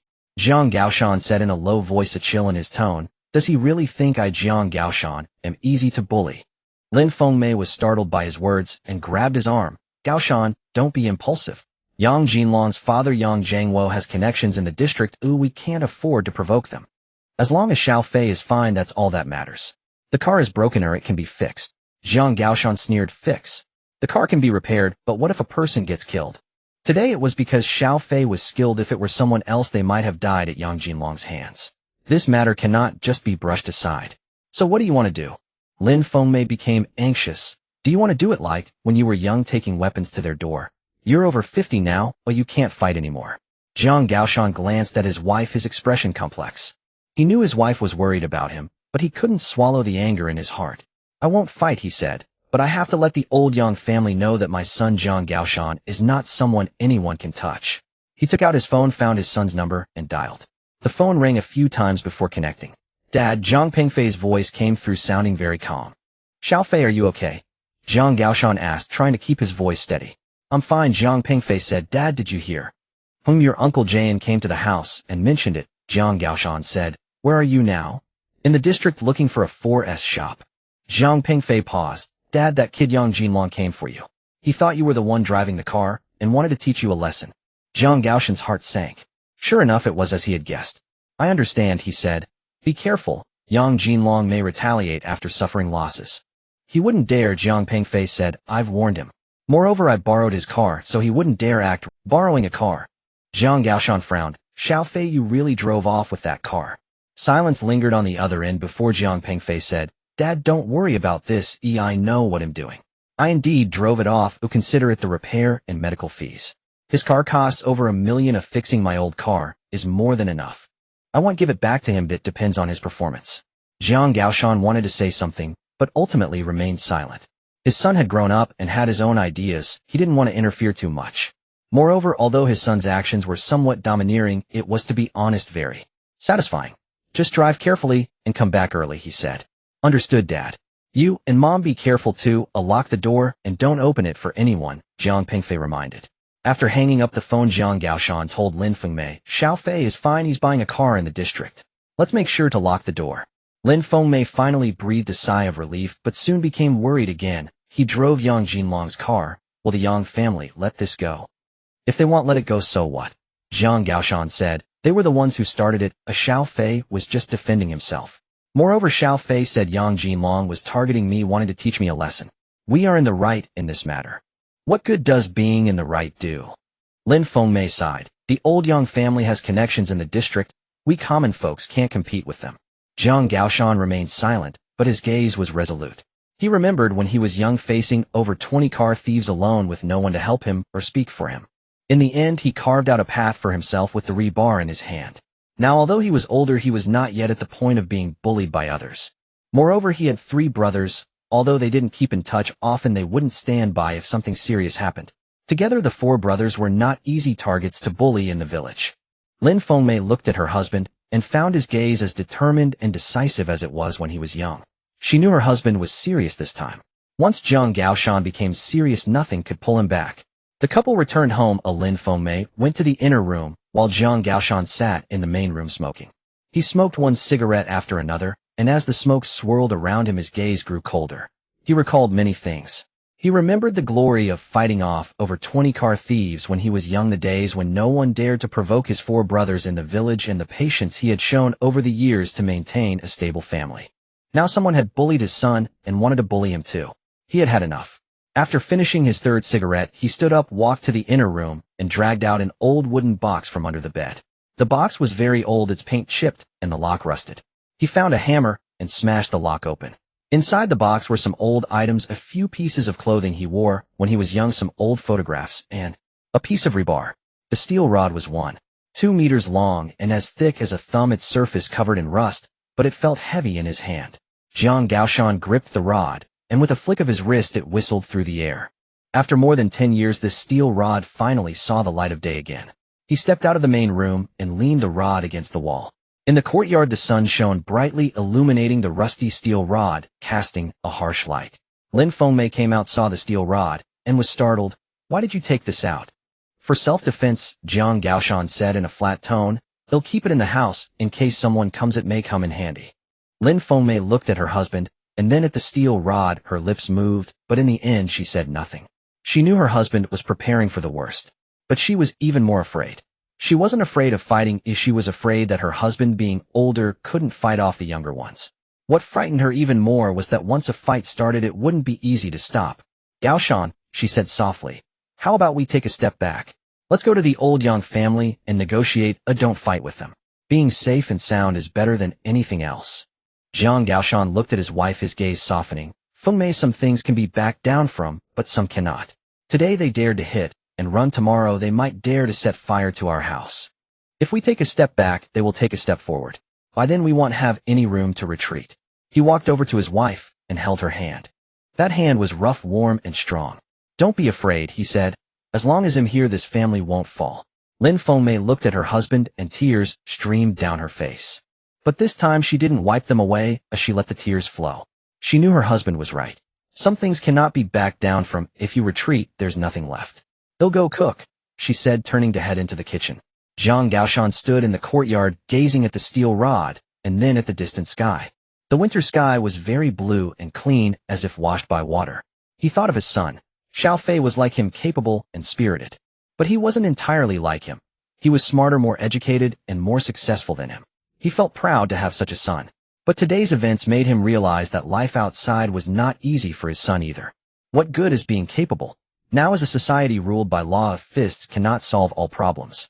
His son's borrowing of the car, while satisfying, also sowed hidden dangers. As the Benz GLS 450 smoothly entered the parking lot of the BYD 4S store in Liaoning District, it caused a slight stir. This BYD 4S store is located on the eastern side of the automotive city with a spacious layout and modern decor. The glass curtain wall sparkled under the winter sun. The parking lot was filled with various models of BYD cars, Tang Hanshin Song, most of which were family vehicles priced between 1 and 200,000. Suddenly, a sleek, shiny black Benz GLS over 5 meters long, adorned with AMG kits, burst in like a black panther among a flock of sheep, standing out prominently. The security guard at the entrance, who had been dozing off in the booth, sprang to attention upon seeing the Benz arrive and hurried over to direct the parking. He thought the car had come to the wrong place. People who drive such vehicles should be heading to the Benz 4S store across the street. Jiang Pengfei ignored the guard's gesture and parked directly in the empty spot at the front of the 4S store. With the engine off, he opened the door and stepped out. The pain in his left shoulder was more pronounced than before. It felt numb, and he couldn't let this go. He had never suffered such a setback in all his years of fighting. There was a faint pain in his nasal cavity, and a sharp breath of cold air stung inside his nose. But he couldn't afford to think about that. He had something more important to do, buying a car for his family today. He glanced at the BYD 4S store. The store was quite large, with a sign bearing BYD's latest BYD logo, simple and modern. Through the glass walls, he could see a few new cars displayed inside, including sedans and SUVs. There weren't many customers, and a few sales consultants were chatting idly. Jiang Pengfei pushed the door open. The automatic door slid open, and a wave of warm air along with a faint fragrance hit him. The store was spacious, with a ceiling height of at least 6 meters, and the floor was made of light gray tiles that shone like mirrors. Directly opposite the main entrance was the reception desk, behind which stood 2 female receptionists dressed in black suit skirts. To the left was the display area, where 5 or 6 cars were parked, each illuminated by bright lights. On the right side was a lounge area with sofas, coffee tables, a water dispenser, and a small bar. As soon as Jiang Pengfei entered, all eyes turned towards him. Not because of his attire. He was dressed in an ordinary dark down jacket, looking a bit disheveled, but because the Benz GLS that had just arrived was driven by him. The sales consultants in the store had all noticed. The 2 female receptionists exchanged glances, both expressing confusion. What was a Benz driver doing in a BYD store? Looking at cars? Unlikely. Causing trouble? Even less likely. A male sales consultant around 30 approached. He wore a standard black suit, a white shirt, and a black tie with a name tag that read Sales Consultant Wang Bin. "Hello, sir. Welcome to BYD." Wang Bin greeted with a professional smile, yet there was a hint of scrutiny in his eyes as he assessed Jiang Pengfei. Dressed ordinarily, yet arriving in that Benz. "Just looking at cars," Jiang Pengfei replied, simply, his gaze sweeping across the display area. "May I ask what model you are interested in?" Wang Bin inquired politely, though lacking enthusiasm. He probably thought this was just someone trying to show off by driving a friend's car, or perhaps a chauffeur who wouldn't actually buy a car. Song Plus 2025 model all-electric version. Zhang Pingfei stated. He had checked beforehand that the Song Plus was a popular compact SUV from BYD, spacious enough and reasonably priced, suitable for his parents. The 2025 model was the latest revision with upgrades in both appearance and interior. The Song Plus is over here. Wang Bin guided him towards the left display area. This side features the 2024 model, while the 2025 model is inside, having just been launched. If you want to see the electric version, I can get the keys. No need, let me take a look at the exterior and interior first. Zhang Pingfei walked over to a silver gray Song Plus. The car was the 2025 model featuring BYD's latest Dragon Face 3.0 design language at the front, with a more refined grille and a continuous LED daytime running light connecting to the large headlights on both sides, looking more stylish and grand than the previous model. The dimensions of the car were moderate, measuring 4.75 meters long, 1.89 meters wide, and 1.68 meters high, making it just right for city driving. He opened the door and sat in the driver's seat. The interior featured a brand new design style with a dual-tone color scheme of light gray and deep blue that exuded class. The center console was a 15.6-inch adaptive rotating floating pad equipped with the latest D-Link intelligent connectivity system. The instrument panel was a 12.3-inch full LCD screen displaying exquisite graphics. The seats were made of Nappa leather featuring ventilation, heating, and memory functions, providing a comfortable sitting experience. The space was decent with ample room in the front, and 3 people could sit comfortably in the back. This model is the 2025 605 flagship version with a guide price of 229,800. Wang Bin stood outside the car, introducing it in a flat tone as if reciting lines. It features BYD's latest Blade battery technology 2.0 with a range of 605 kilometers and can charge from 30 to 80 in half an hour with fast charging. It includes an L2-level intelligent driving assistance system featuring adaptive cruise control, lane keeping, and automatic parking, as well as a panoramic sunroof, HUD head-up display, and Dynaudio sound system. Zhang Pingfei didn't listen closely. He was feeling the car. The seats offered excellent support, the steering wheel felt comfortable in hand, and the visibility was broad. The large central screen was responsive, and the voice control recognized commands accurately. To him, this car was too ordinary and could not be compared to the Maybach GLS 600 he bought in Jilin City. But for his parents it was sufficient. Safe, worry-free, economical, and the 2025 model's design was trendy enough for his parents to drive out with pride. Just this model, do you have it in stock? Can I take it today, he asked. Wang Bin was taken aback. He had been in sales for 3 years and had encountered various types of customers. Some took half a year to decide, some came back 3 times before purchasing, and some ordered on their first visit. But he had never seen someone like Zhang Pingfei who asked if he could pick up the car after less than 5 minutes of looking. Moreover, this person was driving a Benz GLS. Yes, we have it in stock, Wang Bin finally responded, his tone becoming more respectful. We have 2 605 flagship models in the warehouse, one in silver gray and one in glacier blue. Which color would you prefer? Silver gray, Zhang Pingfei replied. Can the paperwork be completed today? I will pay in full. Full payment. Wang Bin's eyes lit up. If it's full payment, we can process the temporary license today and you can drive it away. The official license will take a few days, but we can handle that for you. All right, just this one. Zhang Pingfei got out of the car. How much? What discount can I get? The guide price is 229,800. Currently, the discount is not significant, only 3,200 off, making it 226,800. Insurance is about 6,000 and the registration fee is 500. In total, around 233,300. Inch Wang Bin calculated quickly. 225,000. If that works, he'll take it today. If not, he'll go elsewhere. Zhang Pingfei stated firmly. He wasn't short of that 8,300, he just didn't want to waste time. Wang Bin hesitated. 225,000 was still 1,800 less than the discounted price, and he didn't have the authority to approve that. However, he glanced at the Benz outside and then at Zhang Pingfei's attire, and a judgment formed in his mind. This person was not an ordinary individual. Someone who could drive a Benz GLS and pay over 200 in full surely had the means. Moreover, there was an indescribable aura about him that was not put on. Please wait a moment, let me ask the manager, Wang Bin said. He walked briskly towards the office. Soon a man in his 40s dressed in a deep blue suit followed him out. The man's name tag read Sales Manager Chen Jiqiang. Hello, sir. I am Sales Manager Chen Jiqiang. Chen Jiqiang extended his hand warmly. I hear you are interested in the 2025 Song Plus 605 flagship model. Zhang Pingfei shook hands with him and briefly stated his requirements. Silver gray 605 flagship model, full payment, to pick up the car today at 225,000. Chen Jiqiang pondered for a moment and said, "Sir, the price of 22500 is indeed a bit low. The 2025 model has limited discounts. How about this 22800, and I will include the full car film original floor mats and a hidden dash cam plus 3 free maintenance services. How does that sound?" Jiang Pengfei thought for a moment and nodded. "All right, let's proceed with the paperwork." Chen Jiqiang and Wang Bin exchanged glances, both relieved. This deal was finalized, and so quickly.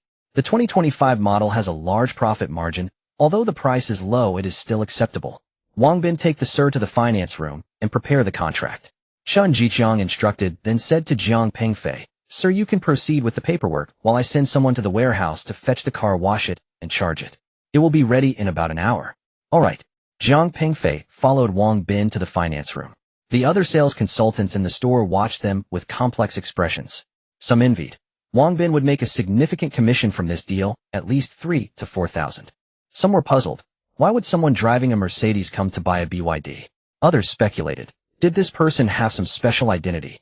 Was he perhaps the driver of a big boss using the Mercedes as a company car while buying a BYD for personal use? In the finance room, Jiang Pengfei signed a pile of documents. The purchase contract, insurance policy, vehicle information form. He read them carefully, especially the price. The final total was 233,500, 22800 for the car price, 500 for insurance. Chen Jiqiang gave a discount of 100 and 500 for the registration fee. "How would you like to pay?"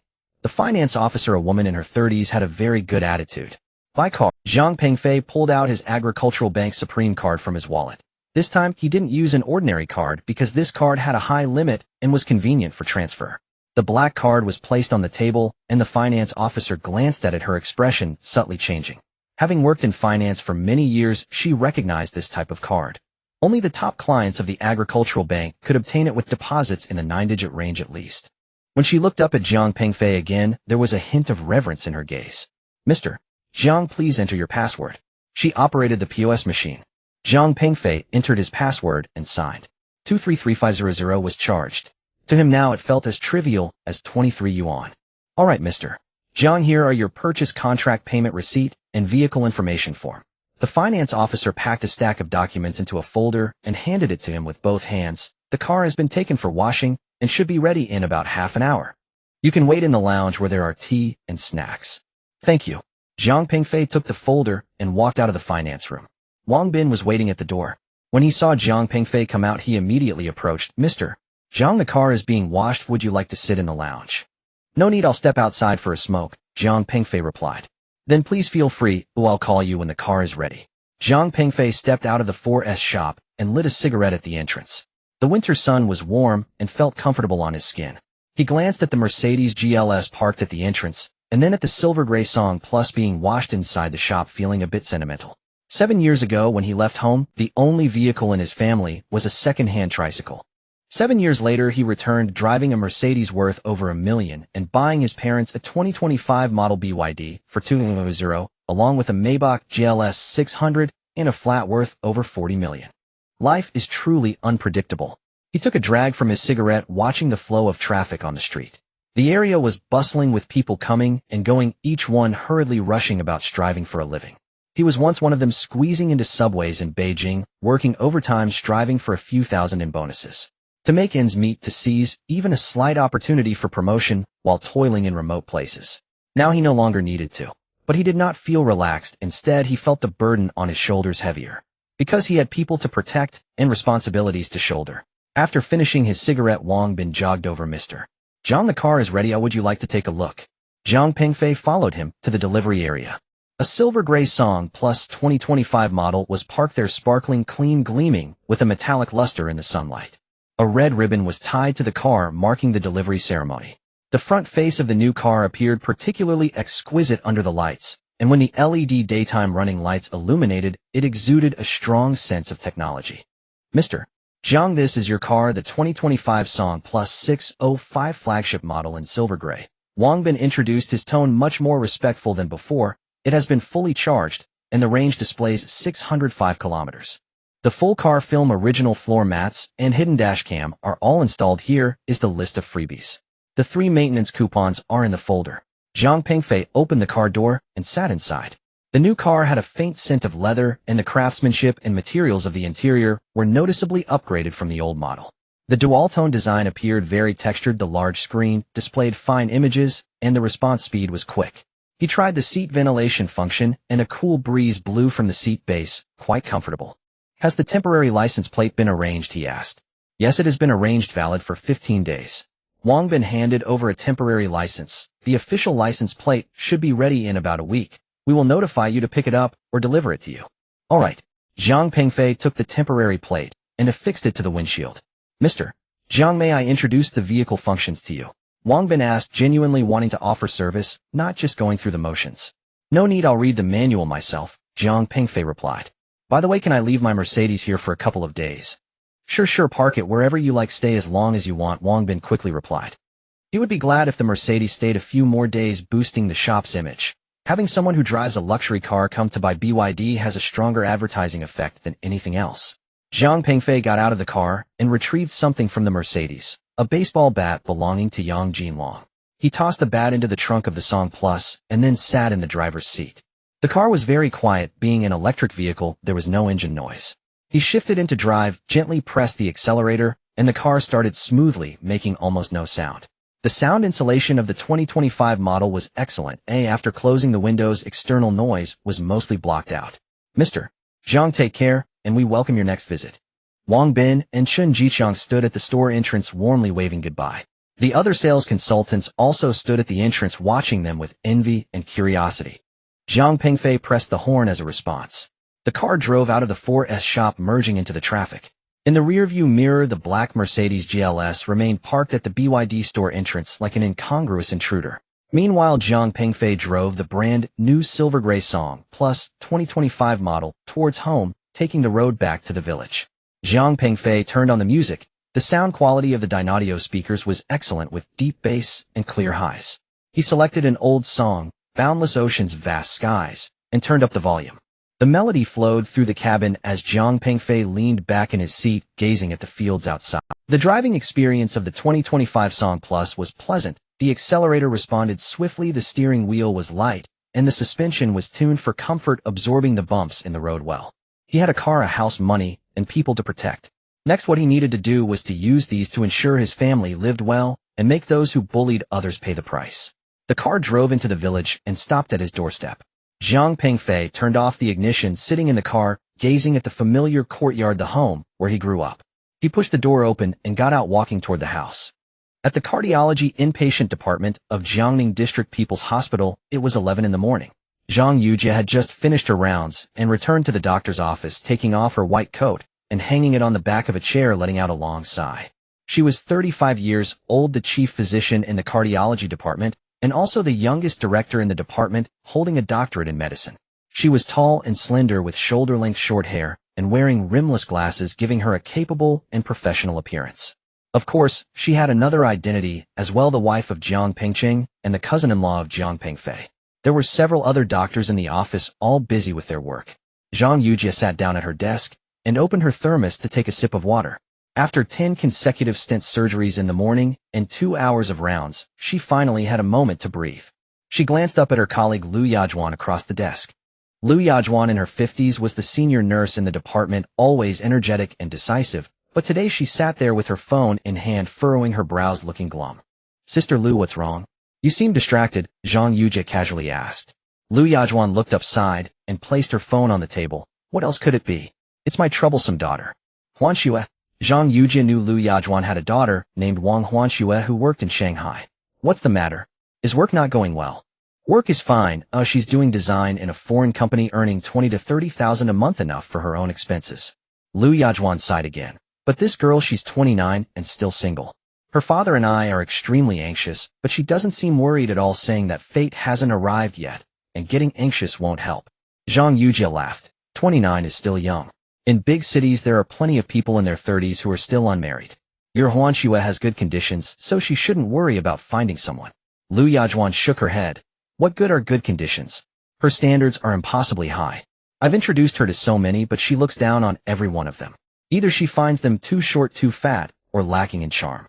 Last week, I had someone introduce a civil servant 30 years old, a deputy section chief with a house and a car, But after just one meeting, she said she felt nothing.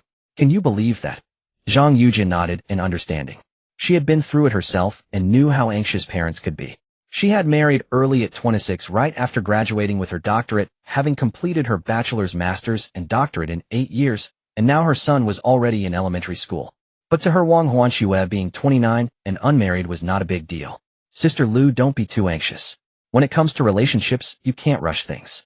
Can I not be anxious? Lu Yajuan said, her eyes reddening. I only have this one daughter, and seeing her all alone in Shanghai, without any companion, pains me. Her father is not in good health, as you know, high blood pressure and diabetes. He's just hoping to hold a grandchild soon. But this girl. She couldn't continue, grabbing a tissue to wipe her eyes. Zhang Yujia stood up and walked over to Lu Yajuan, patting her shoulder. Sister Lu, don't be sad. Huanxue is so outstanding, she will surely find someone suitable. What good is being outstanding? Lu Yajuan said with a bitter smile. It's precisely because she's too outstanding that she can't find anyone. You see, with her beauty, high education, and good job, she generally doesn't find anyone appealing, and those good men always want someone younger. 29 isn't too old, but not too young either. In another 2 years she'll be 30, making it even harder to find someone. Zhang Yujia felt a bit moved by this. She thought of her unmarried female classmates and colleagues, each with better conditions than the last, yet they remained single. Sometimes she couldn't understand why outstanding women had a harder time finding partners. Sister Lu, do you have a photo of Huanxue? I'd like to see it, she suddenly said. Although she had seen Wang Huanxue before, it was several years ago, and her impression wasn't deep.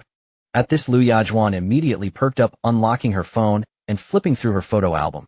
Yes. Look, this was taken when she came back last month. She handed the phone to Zhang Yujia. Zhang Yujia took the phone, glanced at it, and was stunned.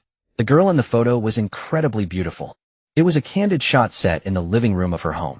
The girl sat on the sofa wearing a simple white sweater and blue jeans with long hair cascading down her shoulders, slightly turned to the side, engrossed in a book. Sunlight streamed in from the window, casting a golden halo around her. Her face was a perfect oval with fair and delicate skin, almost poreless. Her eyebrows were slender and naturally shaped, needing no embellishment to look beautiful. Her large eyes resembled apricot eyes, slightly upturned at the corners, with a clear and bright gaze that carried a hint of scholarly charm. Her nose was high and delicate, and her lips were naturally pink, beautifully shaped, with the corners of her mouth slightly upturned, exuding a gentle warmth even when she wasn't smiling. Her hair was deep brown, straight and smooth, cascading over her shoulders, the ends slightly curled inwards. She sat there quietly, like a meticulously crafted ink painting, cool and elegant, with an indescribable quality. Zhang Yujia gazed at the picture, somewhat entranced. She knew Wang Huanxue was beautiful, but she hadn't expected her to be this stunning. This beauty, this aura would shine, even in the entertainment industry. What do you think? Isn't she beautiful? Lu Yajuan said proudly. Not just beautiful. Zhang Yujia said sincerely. Sister Lu, with Wangxue's looks, she could be a star. Her aura is like she stepped out of a painting. Lu Yajuan smiled, her smile carrying a mother's pride. She takes after me. Ooh, I was beautiful when I was young. This was not untrue. Lu Yajuan was in her 50s now, but it was apparent she must have been a beauty in her youth. Wang Huanxue had inherited all her advantages, surpassing her. How could such a beautiful girl not find a partner? Zhang Yujia was puzzled. Her standards are just too high, Lu Yajuan sighed. She says if she's going to find someone, they must be pleasing to the eye and easy to talk to. But the standards for being pleasing to the eye and easy to talk to are too vague. The ones I've introduced her to all had good conditions, yet she just didn't feel anything. Lu Yajuan didn't know the details. Her daughter's standards for being pleasing to the eye and easy to talk to had prerequisites, namely that they must have a net worth of at least several hundred million. Zhang Yujia flipped through a few more photos. There were work photos of Wang Huanxue in professional attire in the office, looking capable and competent, travel photos of her by the seaside with her hair blown by the sea breeze and a radiant smile, and casual photos of her cooking at home, wearing an apron, exuding warmth. Each photo was beautiful, but conveyed a different aura. In her work photo, she looked like a workplace elite. In her travel photo, she resembled a cultured youth. In her casual photo, she was the girl next door. Such a girl indeed had the capital to be picky. What does she usually do in Shanghai? Zhang Yujia asked. Working overtime, occasionally meeting friends, watching movies and shopping. Lu Yajuan replied. She likes to paint and has enrolled in an oil painting class in her spare time. She also loves reading and reads all kinds of books. It's just, she's not very social. I told her to participate in more activities and meet more people, but she said she has no time and no interest. Has she ever dated anyone in Shanghai? She replied, she dated 2 people. One in college, but they broke up after graduation. Then she dated someone after starting work, but they broke up after a year when he went abroad. Since then she's been single for 3 years. Zhang Yujia pondered. She returned the phone to Lu Yajuan and sat back down at her own desk. A thought suddenly flashed through her mind. She remembered Jiang Pengqing's cousin Jiang Pengfei. Jiang Pengfei just returned, and Jiang Pengqing mentioned last night that Jiang Pengfei works at the State Grid Electric Power Research Institute, holds a master's degree from Tsinghua University, is 32 years old, and is still unmarried. She has seen him 7 or 8 years ago when he was still in college, a spirited young man who looked quite decent, standing over 6 feet tall, with striking features and a good physique. More importantly, Jiang Pengfei is Jiang Pengqing's cousin, familiar with the family background. Although the Jiang family is not wealthy, they are a respectable family. Jiang Gaoshan is honest and straightforward, while Lin Fengmei is gentle and kind. Children raised in such a family are unlikely to turn out poorly. Moreover, Jiang Pengfei works in Beijing, while Wang Huanque is in Shanghai. Although they are not in the same city, they are both in major cities, and in the future they could discuss relocating to the same city. Alternatively, they could simply return to Jinling City, which is also feasible. With this thought, Zhang Yujia felt it was a viable option. She glanced at Lu Yajuan, who was still sighing while looking at her daughter's photo. Sister Lu, she began tentatively. I have a candidate in mind, but am not sure if he would be suitable. Lu Yajuan immediately looked up, her eyes brightening. Who? Do you know him? He is my husband's cousin, just returned from Beijing a couple of days ago, Zhang Yujia said. He's 32, works at the State Grid Electric Power Research Institute, and holds a master's degree from Tsinghua University. I've met him. He looks good, quite handsome, and is at least 185 centimeters tall. However, his family background is average, from a rural area, and both parents are ordinary farmers. Rural background is fine as long as he is a good person, Lu Yajuan said. A master's from Tsinghua, working at the State Grid, that's a good job, stable and promising. What does he look like? Do you have any photos? Zhang Yujia replied. I need to ask my husband for a photo. Let me call him to check the specifics. If you think he's alright, I can arrange for them to meet. Sure. Lu Yajuan nodded repeatedly. Hurry up and ask. I'll wait for your news. Zhang Yujia picked up her phone, walked out of the office, and went to the window at the end of the corridor. She dialed Jiang Pengqing's number. After a few rings, the call connected. Wife, what's up? I'm in a meeting. Jiang Pengqing's voice was very low. Just a quick question, Zhang Yujia said. Your cousin Jiang Pengfei returned a couple of days ago, right? Yes, he got back the day before yesterday and went to Dad's house yesterday. Why? Is he married? Does he have a girlfriend? No, he's single. Why are you asking this all of a sudden? Sister Lu from our department, do you know her? Lu Yajuan. She has a daughter, 29, working in Shanghai, and she's also single. I think the girl has a good background, and I want to introduce her to Xiaofei, Zhang Yujia said. Can you tell me what Xiaofei is like? Hold on, let me step outside to talk, Jiang Pengqing said after a moment of silence.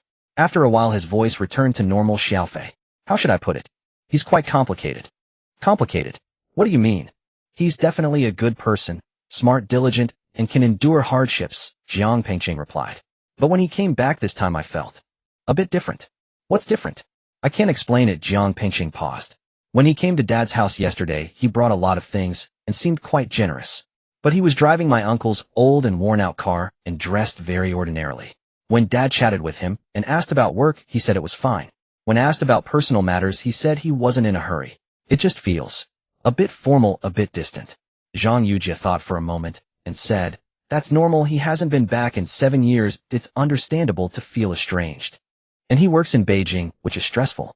It's normal for him to be quiet, Jiang Pengqing said. Maybe so, he conceded, but Xiaofei is fundamentally a good person. He was smart as a child, did well in school, and could endure hardships. The only thing is, he has a bit of a reserved personality and isn't very sociable. In a place like Beijing, being unsociable might lead to mediocre outcomes. Being mediocre is fine as long as he has a proper job, Zhang Yujia said. Sister Lu's daughter has a good background, is particularly beautiful, and works as a designer in a foreign company in Shanghai, earning 20 to 30,000 a month. She does have high standards and looks down on average guys. I believe Xiaofei's background should be acceptable to her.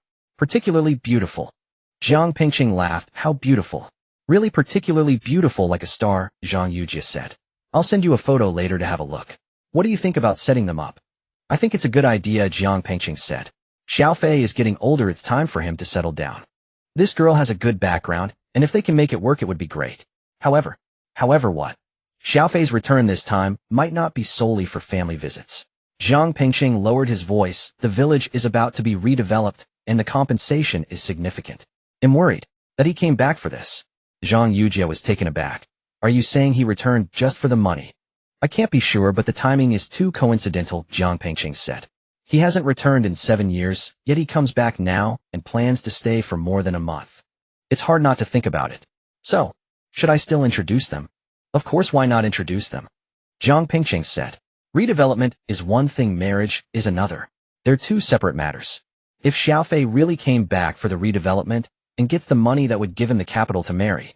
If he can find a good girl and settle down, that would also be a good thing. All right, then I'll tell Sister Lu, Zhang Yujie said. Send me a photo of your cousin. I'll let Sister Lu have a look. If both sides are agreeable, we can arrange for them to meet. Okay, I'll look for one, Zhang Pengqing said. By the way, don't mention this to Xiaofei, yet let me gauge his attitude. If he is unwilling, don't push him. Understood, I'll take care of it. After hanging up, Zhang Yujie returned to the office. Lu Yajuan was eagerly watching her. I asked and my husband said, he's a good person, a Tsinghua graduate, works at the State Grid 32, and single. He earns around 20 to 30,000 a month. However, his family background is average. He's from a rural area, and both parents are farmers. He has younger siblings, but they are all married now. He definitely looks good, about 185 centimeters tall, and quite spirited. I'll have my husband send over a photo for you to see. Great, great. Lu Yajuan nodded repeatedly. A few minutes later, Zhang Yujie's phone rang. It was a photo sent by Zhang Pengqing.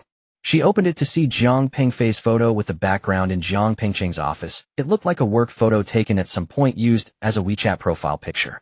In the photo, Zhang Pengfei sat beside a desk wearing a dark gray down jacket with a calm expression and steady gaze. He indeed looked quite decent, with well-defined features, thick black eyebrows, spirited eyes, a straight nose, and moderately sized lips. Though dressed ordinarily, he exuded an indescribable aura that didn't resemble an ordinary rural child. This photo was actually taken at the end of last year, when Zhang Pengfei received the second prize for national scientific achievements. He looked quite spirited. Although it was the Dean Lu who went to receive the award, he only received material rewards. Take a look at this. Zhang Yujie handed her phone to Lu Yajuan. Lu Yajuan took the phone and examined it carefully. After a while, she nodded. He looks quite honest and upright. With this height, appearance, education, and income, he's compatible with my Huanxue. So, should I arrange for them to meet? Zhang Yujie asked. Yes, let them meet, Lu Yajuan said. However, I need to ask my daughter first. She has high standards, and I need to make sure she agrees before proceeding. That's only natural, Zhang Yujie said. So please send me a photo of Huanxue first. I'll have my husband show it to his cousin. If both sides are agreeable, we can add each other on WeChat and chat first. If they get along well, then meet in person. Good idea, Lu Yajuan said happily. Let them chat first, and if they click, they can meet, preventing wasted feelings. She immediately picked a few photos of Wang Huanxue from her phone and sent them to Zhang Yujie, who then forwarded them to Zhang Pengqing for him to show Zhang Pengfei. After completing these tasks, the two women exchanged smiles. Lu Yajuan's worries had dissipated significantly, and Zhang Yujie felt she had done a good deed. If this works out, I must thank you properly, Lu Yajuan said. What's there to thank? It's just doing a good turn, Zhang Yujie replied with a smile. However, they did not know that the person they were introducing, Zhang Pengfei, was currently driving his newly purchased car, hurrying home. Will this blind date work out? No one knows. But life is full of surprises and coincidences. Fate often hides in those seemingly mundane arrangements. As Zhang Pengfei pushed open the courtyard door, a rich aroma of lamb wafted towards him. He sniffed the air and his stomach let out a grumble. Having only eaten a bowl of fried sauce noodles since morning, and having fought with Yang Jinlong, he was already starving. The door of the main room was open and warmth flowed out from within. He walked in to see his mother Lin Fengmei, standing at the stove lifting the lid of a steamer. A cloud of white steam rushed out, filling the entire kitchen. Inside the steamer lay a dozen plump, white buns, their thin skin revealing the dark filling within, steaming hot and fragrant. Mom, are you steaming buns? Zhang Pengfei swallowed hard. Lin Fengmei turned to see him and smiled. You're back. Just in time, the buns are fresh out of the pot filled with lamb and scallions, your favorite. She picked the largest bun, placed it on a plate, and handed it to him. Zhang Pengfei took it, not caring about the heat, and bit into it. Hot. Slow down, Lin Fengmei hurriedly said. But it was too late. The bun was just out of the pot, and extremely hot. Zhang Pengfei gasped as it burned him, but he couldn't bear to spit it out. It was too delicious. The lamb was tender, the scallions enhanced the flavor, and the filling also contained minced ginger and pepper water to remove the gamey taste and enhance the aroma, oozing with juice, the dough soft and chewy. This was the taste he had grown up with, one he hadn't had in 7 years. You child, what are you rushing for? No one is stealing from you, Lin Fengmei said with a smile as she playfully tapped his arm. Go wash your hands first before eating. Jiang Pengfei finished the bun in a few bites and then went to wash his hands. When he returned, his father Jiang Gaoshan came out from the back room and asked, Did you check on the car? I did, and I bought it, Jiang Pengfei replied, going for another bun. This time he learned to blow on it before biting. Bought it. Lin Fengmei and Jiang Gaoshan were both taken aback. So soon? Yes, there was a stock car, so I picked it up, Jiang Pengfei said. It's parked at the entrance. Would you like to go take a look?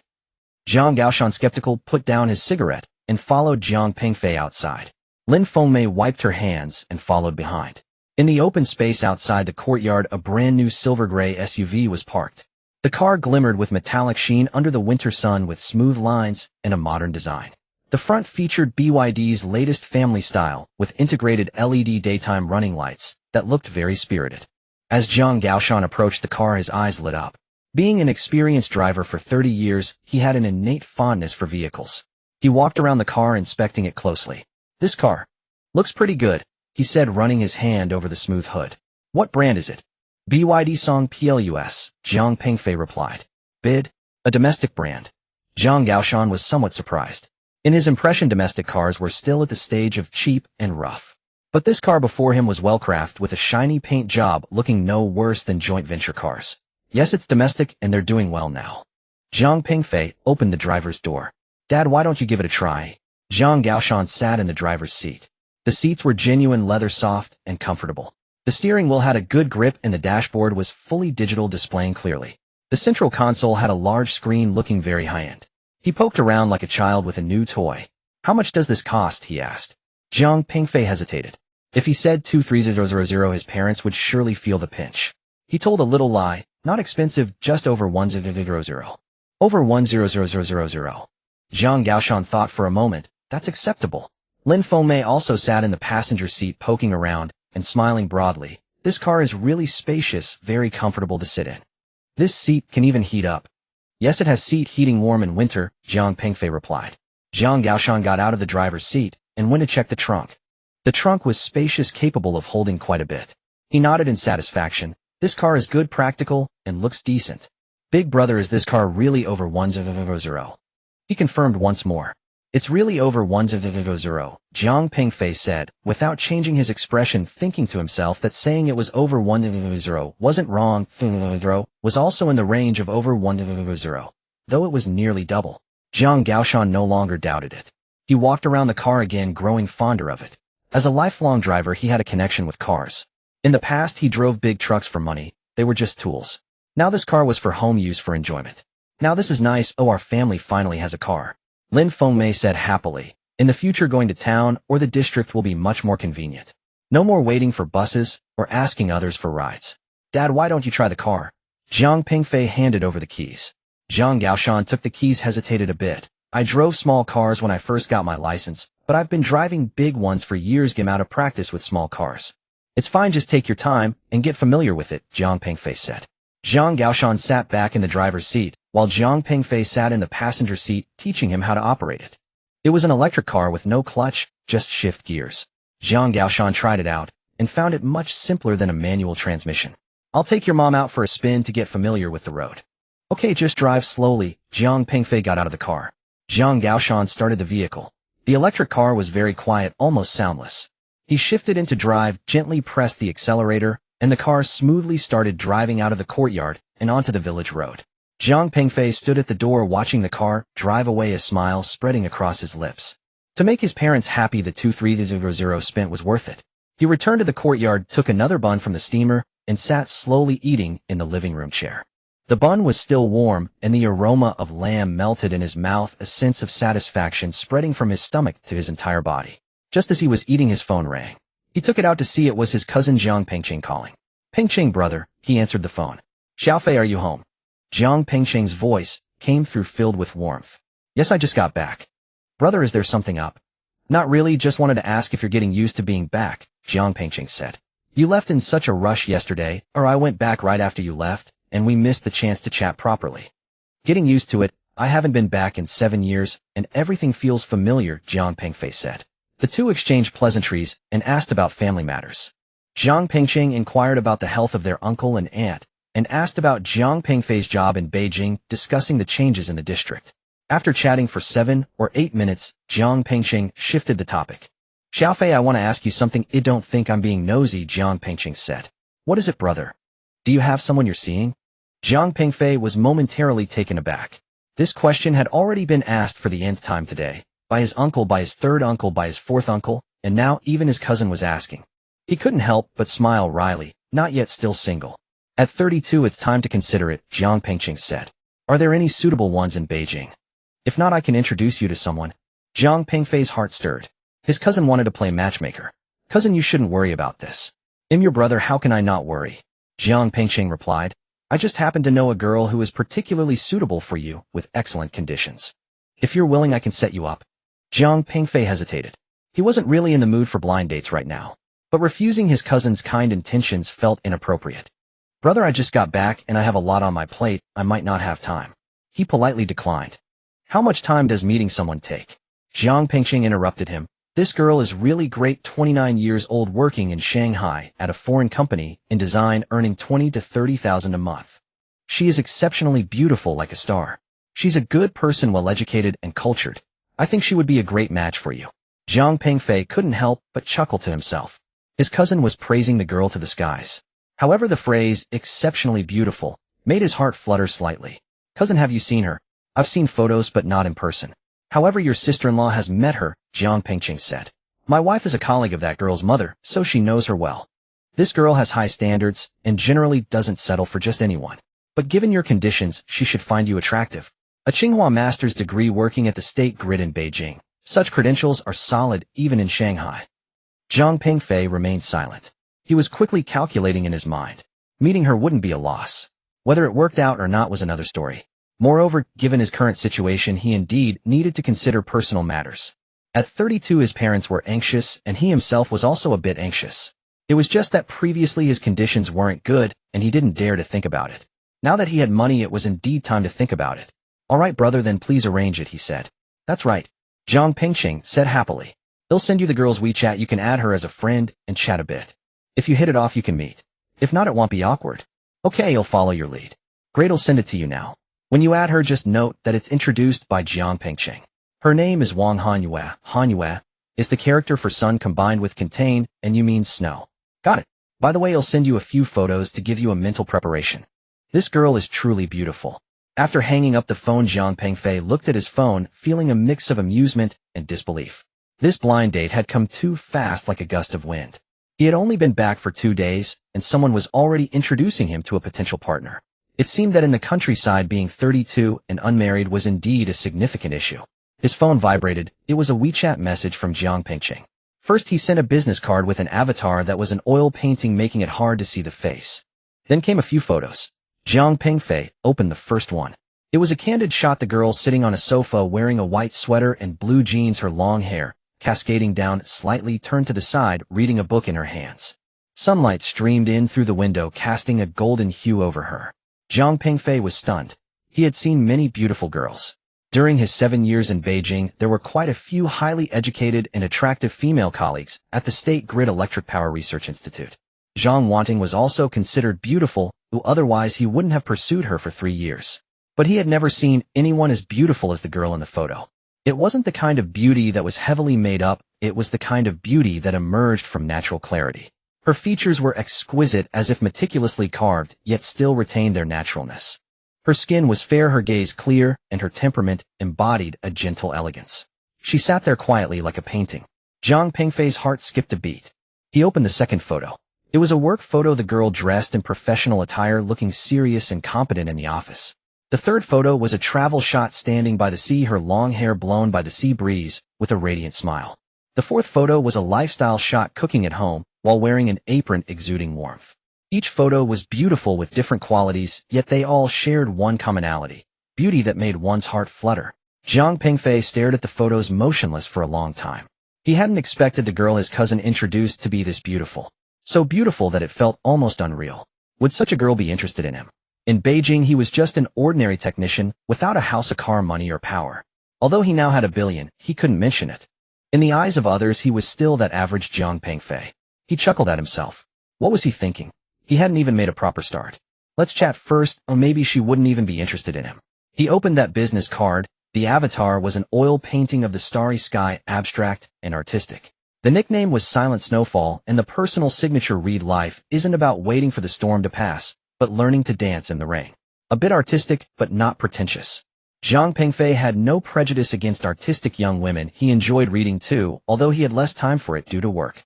He clicked Add to Contacts, writing in the verification message, "Cousin of Jiang Pengqing, Jiang Pengfei." Sent it. Then he sat on the chair looking at his phone, waiting for a response. He felt a bit nervous, like returning to high school, passing a note to a girl for the first time. After waiting a few minutes with no response, he put down his phone and grabbed a baozi. The baozi had cooled down, but was still delicious. He ate slowly, his mind wandering back to that girl. Wang Hanyue. What a lovely name. Working in Shanghai at a foreign company in design, earning 20 to 30,000 a month. This income isn't high in Shanghai, but it's not low either. 29 years old, 2 years younger than him, a suitable age. Beautiful with grace and depth. Why doesn't she have a partner yet? High standards. Or is there another reason? Just as he was pondering, his phone rang. He picked it up to see that the WeChat friend request had been accepted. Silent Snowfall is now your friend, and you can start chatting. Jiang Pengfei glanced at the system notification, and his heart raced again. He opened the chat window, the cursor blinking in the input box. For a moment, he didn't know what to say. Hello, I am Jiang Pengfei. Too formal. Hi, I am Jiang Pengqing's cousin. Too casual. I saw your photos, you are beautiful. Too frivolous. He thought for a long time before finally typing. Hello, I was introduced to you by Jiang Pengqing. My name is Jiang Pengfei. Sent. Soon a reply came. Hello, Wang Hanyue. I've heard about you from Sister Zhang. Sister Zhang should be his sister-in-law, Zhang Yujia. I heard from my cousin that you work in Shanghai. Jiang Pengfei asked. Yes, I work as a UI designer at a foreign company. How about you? In Beijing. Yes, at the State Grid Electric Power Research Institute, doing power research. Sounds prestigious. It's just an ordinary job. At this point, the conversation felt a bit dry. Jiang Pengfei thought for a moment and found a topic. I heard from my cousin that you like painting. Yes, it's a hobby, but I'm not good at it. I also love art, although I don't understand painting, I just enjoy looking at it. What type do you like? I like all kinds, traditional Chinese painting, oil painting, watercolor, as long as it looks good. Then next time I'll show you my paintings, and you can give me some feedback. I'm not brave enough to give feedback, but I can appreciate them. The conversation opened up and the atmosphere relaxed a bit. Jiang Pengfei noticed that although Wang Hanyue was beautiful, she didn't put on airs when chatting. She was very easygoing. She spoke with discretion, not ostentatious, yet not cold, just right. The two chatted for over 10 minutes, discussing work and hobbies, moving from Beijing to Shanghai, and then to Liaoning. Jiang Pengfei discovered that they had many commonalities. They both enjoyed reading, preferred quietness, and were not fond of socializing. In contrast, Wang Hanyue was more artistic, while he leaned towards the technical side. As the conversation came to a close, Wang Hanyue said, I have some matters to attend to. Shall we chat next time? Sure, let's chat next time, Jiang Pengfei replied. It was a pleasure to meet you. Wang Hanyue sent a smiling emoji. Likewise. The conversation ended. Jiang Pengfei put down his phone, feeling an indescribable sensation within him, as if a small stone had been tossed into a calm lake, creating ripples. He walked into the yard and lit a cigarette. The winter sun was warm, casting a comfortable glow on him. As he smoked, he gazed at the distant fields, his mind lingering on the earlier conversation. Wang Hanyue. This name and person had suddenly invaded his life like a ray of light piercing through his world. Yet he quickly came back to reality. He had many matters to deal with now, and no time to ponder these thoughts. Moreover, she was in Shanghai while he was in Beijing. The distance made it impractical. More importantly, his current situation was special. He possessed a fortune that he could not expose. Could he even pursue a relationship? Could he consider marriage? He shook his head, tossing the cigarette, but to the ground, and stepping on it to extinguish it. Let it be. If it happens, it's fate. If not, there's no need to force it. As for Wang Hanyue, they would see how the conversation progressed. Perhaps after a few days they would run out of topics. Perhaps meeting in person would extinguish any feelings. Who could tell? Life is like this, full of surprises. What he needed to do now was to take each step carefully and handle every matter at hand. As for the future, let it come as it may. When Zhang Gaoshan and Lin Fengmei returned from testing the car, both wore smiles. Zhang Gaoshan parked the car steadily in the yard, taking a moment to walk around to the back to check for any scratches before nodding in satisfaction. This car is great but it's easy to drive, he said to the welcoming Jiang Pengfei. It's quiet, stable, and has power. It's just that I'm not used to the electric car. It doesn't make any noise, so it feels like it hasn't started. You'll get used to it, Jiang Pengfei replied with a smile. Just a light touch on the accelerator, and it drives better than a gas car. True, it is easier to drive than a gas car. Zhang Gaoshan nodded. The steering wheel is light. You can steer with one hand. The seats are comfortable, not tiring on the back. Lin Fengmei got out of the passenger seat, her face also beaming. This car is spacious. It's comfortable to sit in. When we go to the town to buy groceries, we can bring back more things now. The family of three laughed as they entered. Soon lunch was set on the table. 3 large steaming plates of lamb buns, a bowl of tomato, an egg soup, and 2 small dishes of pickles. The buns were plump and fluffy with thin skin and generous fillings, looking incredibly tempting. Jiang Pengfei was genuinely hungry.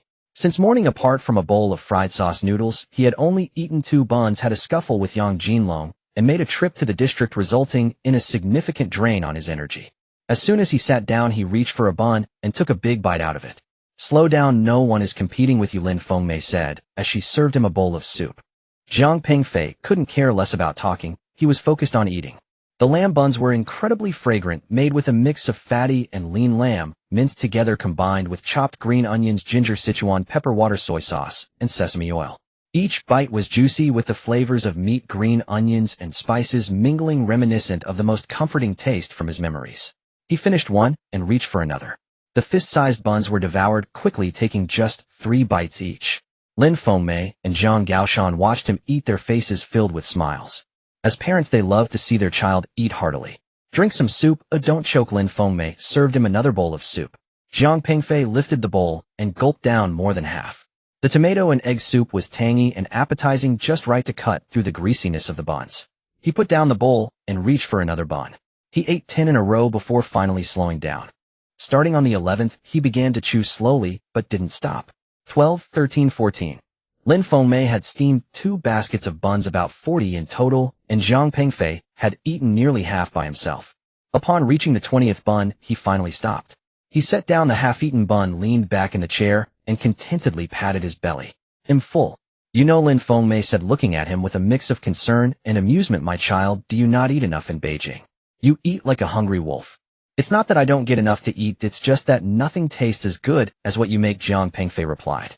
There are lamb buns in Beijing, but they don't have the same flavor as yours. The filling, the dough, the cooking time. No one outside can replicate this. This compliment made Lin Fengmei feel good, but she retorted, you just know how to flatter me. Zhang Gaoshan, smoking a cigarette and watching his son, smiled. Seeing his son eat well was a sign of good health, which made him happy. By the way, Xiao Fei, Lin Fengmei suddenly remembered something and put down her chopsticks. This morning, when you weren't home, the matchmaker Yang came by. The matchmaker Yang? Jiang Pengfei was taken aback. Which matchmaker Yang?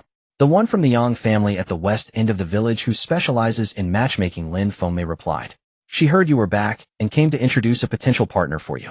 Jiang Pengfei was both amused and exasperated. This was the second matchmaker he had encountered today. His cousin Jiang Pengqing had just introduced someone, and now another matchmaker had appeared. His status as a bachelor seemed to be seen as dangerous in the village. Mom, don't listen to her nonsense, Jiang Pengfei said. I've only been back for 2 days, and she's already rushing things. What's the rush? You're already 32, isn't it time to settle down? Lin Fengmei said. The matchmaker said there's a girl from the neighboring village, very pretty, a university graduate working in Guangzhou. She doesn't plan to leave this time, she wants to find a partner here and settle down. She thinks you would be a good match, so she came to inquire. From the neighboring village. Who is she? Her surname is Su. Her name is Su Yuqing, 24 years old, working as a clerk in a company in Guangzhou, Lin Fengmei said. The matchmaker showed me her photo. She's truly beautiful with big eyes, a high nose, and fair skin. She's just not very tall, about 160 centimeters. But she would be a good match for you. Jiang Pengfei shook his head. Mom, I don't want to go. I have too much to deal with right now to think about this. Besides, this morning Pengqing just introduced someone from Shanghai, and we were chatting quite well. You don't need to. Pengqing introduced someone. Why didn't I hear you mention it? Lin Fengmei asked. I just added her on WeChat. We haven't met yet, Jiang Pengfei replied. She seems nice, working in a foreign company in Shanghai, 29 years old, quite pretty. Let's chat for now and see if we hit it off before meeting in person. 29. That's not young, Lin Fengmei frowned. This girl introduced by the matchmaker is better. She's 24, young, working in Guangzhou, and closer. The key is that she wants to stay here this time and find a partner. If this works out, you both can stay at home together. How nice would that be? Mom, I'm working in Beijing now, and I don't know what will happen in the future. Jiang Pengfei said, if this girl is looking for someone locally, wouldn't I be delaying her? Well, if you go back to Beijing, she can go with you. Lin Fengmei said the matchmaker said the girl is willing to go wherever her partner goes as long as he treats her well. Jiang Pengfei felt a headache coming on. He knew his mother meant well, but he couldn't accept this approach. Arranged marriages were fine, but they had to be based on fate, not like buying vegetables where one could just swap one for another. Mom, I really don't want to go, he insisted. No, you must go. Lin Fengmei insisted back, you're already 32. If you don't hurry, you'll really become an old bachelor. You should at least meet the girl introduced by the matchmaker. Talk to the one Pingqing introduced to. Look at both and see which one is suitable. Mom, this isn't appropriate. What's inappropriate about it? Lin Fengmei interrupted him. It's an arranged meeting. How will you know if it's suitable if you don't meet? Just treat it as completing a task. Go take a look. If it works, great. If not, so be it. But you must go. Jiang Pengfei saw his mother's determined stance and knew he wouldn't be able to argue. He looked at his father, hoping he would say something to support him. But Jiang Gaoshan merely smoked in silence. On the matter of his son's marriage, he stood firmly with his wife. His son truly ought to settle down. Dad, Jiang Pengfei pleaded for help. Jiang Gaoshan exhaled a slow plume of smoke and said leisurely, your mother is right. Go and meet her. Whether it works out remains to be seen, but you must go. Yang the matchmaker enjoys a solid reputation in the village. Whoever she introduces is unlikely to be unworthy. Go take a look. You never know, she might just be the one. Jiang Pengfei knew deep down that this battle was already lost. His parents stood united, he fought alone, and had no chance of victory. Fine, I'll go, he conceded. But only once. No more matchmaking after this. Once is enough, we won't schedule another. Lin Fengmei smiled and added, I'll call Yang the matchmaker right away to set a time. Within the next 2 days, while you're still home. She rose and went inside to fetch her phone. Jiang Pengfei sat at the table, shaking his head helplessly. He hadn't expected that on his 3rd day back home he'd already be scheduled for a blind date. 2 in fact. Jiang Gaoshan gazed at him and said, Xiao Fei, don't think your mother's nagging is needless. She only wants what's best for you. You're 32 now. It's time you married and started a family. We're growing older, and all we wish for is to see you wed, raise children, and live a peaceful, settled life. This hope, you must understand it. That I do understand, Jiang Pengfei replied. But marriage can't be rushed. It takes fate, timing, and connection. Fate isn't passively waited for. It's discovered through action, Jiang Gaoshan countered. How will you ever know if there's fate unless you go and see? At least give it a try. You'll lose nothing. Jiang Pengfei fell silent. He knew further argument would be futile. His parents' generation viewed marriage not as a choice, but as a life obligation, one best fulfilled sooner rather than later. To them, marriage was an inevitable milestone. Delayed, yes, but inevitable, better early than late. Lin Fengmei re-emerged from the call, her face alight with satisfaction. It's settled. The meeting is this afternoon at Time Cafe in town. In town? A cafe? Jiang Pengfei frowned. Weren't rural blind dates usually held at home or in a local restaurant? Why a cafe? Young people these days favor such places, Lin Fengmei explained. Yang the matchmaker says the young woman lived in Guangzhou. She values ambience and refinement. A cafe offers quiet, a perfect setting for conversation. Jiang Pengfei sighed inwardly. Very well, so be it. A cafe it was. After all, this was merely a perfunctory gesture. After lunch, he helped clear the table and wash the dishes. Lin Fengmei had steamed far more buns than needed. About a dozen remained. Jiang Pengfei found 2 lunchboxes, one for the buns, another for soup. Who are these for? Lin Fengmei asked. For Adi, Jiang Pengfei replied. He lives alone and always eats haphazardly. These buns, he'll love them. What a thoughtful boy you are, Lin Fengmei said warmly. Pack a few more. Let him eat his fill. Jiang Pengfei placed 6 buns into the box, then ladled a generous portion of tomato and egg soup into the other. He sealed both containers in an insulated bag and stepped out the door. Before leaving, he paused, remembering something, and retrieved a small can from his backpack, black spray paint purchased earlier that morning at the hardware store. He slipped it into his down jacket pocket, then lifted the insulated bag and headed out. The winter afternoon gleamed with brilliant sunlight, but the air remained sharply cold. Jiang Pengfei walked slowly along the village's earthen path, carrying the lunchbox. He walked without haste. The wound on his left shoulder still throbbed, and his nose ached too, but he paid them no mind. Soon he arrived at Adi's home. The courtyard gate stood open. He entered quietly. Inside the yard, Adi squatted beside the wall, tending a small fire built from dry twigs and fallen leaves. Thin tendrils of pale blue smoke curled upward. Several potatoes lay buried within the embers, their skins charred black. Hearing footsteps, Adi lifted his head, and his eyes lit up the moment he saw Jiang Pengfei. Fei. He rose, brushing dust from his hands. I brought you lunch, Jiang Pengfei said, placing the lunchbox on a stone bench and unzipping the insulated bag. Mutton buns and tomato and egg soup. Eat while it's hot. Adi inhaled the aroma and swallowed hard. He approached, staring at the buns in the box, his eyes shimmering with delight. For me, eh? Yes, yours. Wash your hands first, Jiang Pengfei instructed. Adi dipped his hands into a water barrel by the gate, rinsed them clean, then seized a bun and took a large, eager bite. The rich fragrance of mutton bloomed across his tongue. He closed his eyes in blissful contentment and devoured it in 3 quick bites, then reached for the second. Jiang Pengfei sat on the stone bench watching him eat. Though Adi's mind had been impaired, leaving him cognitively limited, his manner of eating was pure, unguarded, utterly immersed in the joy of nourishment. That simple, direct delight was rare, something many had long forgotten. Good, delicious, Adi murmured between bites. Then eat more, you've plenty left, Jiang Pengfei said. Adi ate 4 buns straight through, then drank nearly half the soup before pausing. Satisfied, he let out a deep, contented belch. Glancing toward the fire, he suddenly remembered something. Dug into the embers with a stick and unearthed a blackened potato. For you, he offered it to Jiang Pengfei. The potato was scalding hot, its skin deeply charred, yet where it cracked open, golden flesh glowed warmly within. Jiang Pengfei accepted it, blew gently on its surface, broke off a piece, and popped it into his mouth. Roasted to tender softness, it carried a smoky, earthy sweetness, unsalted yet profoundly aromatic. As he chewed, ash dusted his cheek. Adi noticed, and burst into a wide, guileless grin, radiant with uncomplicated joy. Jiang Pengfei smiled too. In that moment he felt utterly light, unburdened. With Adi there were no calculations, no pretenses, no guardedness. Only sincerity. Just one person bringing food to another, the other in turn sharing a humble roasted potato. Yet that ease did not last long. Jiang Pengfei glanced skyward.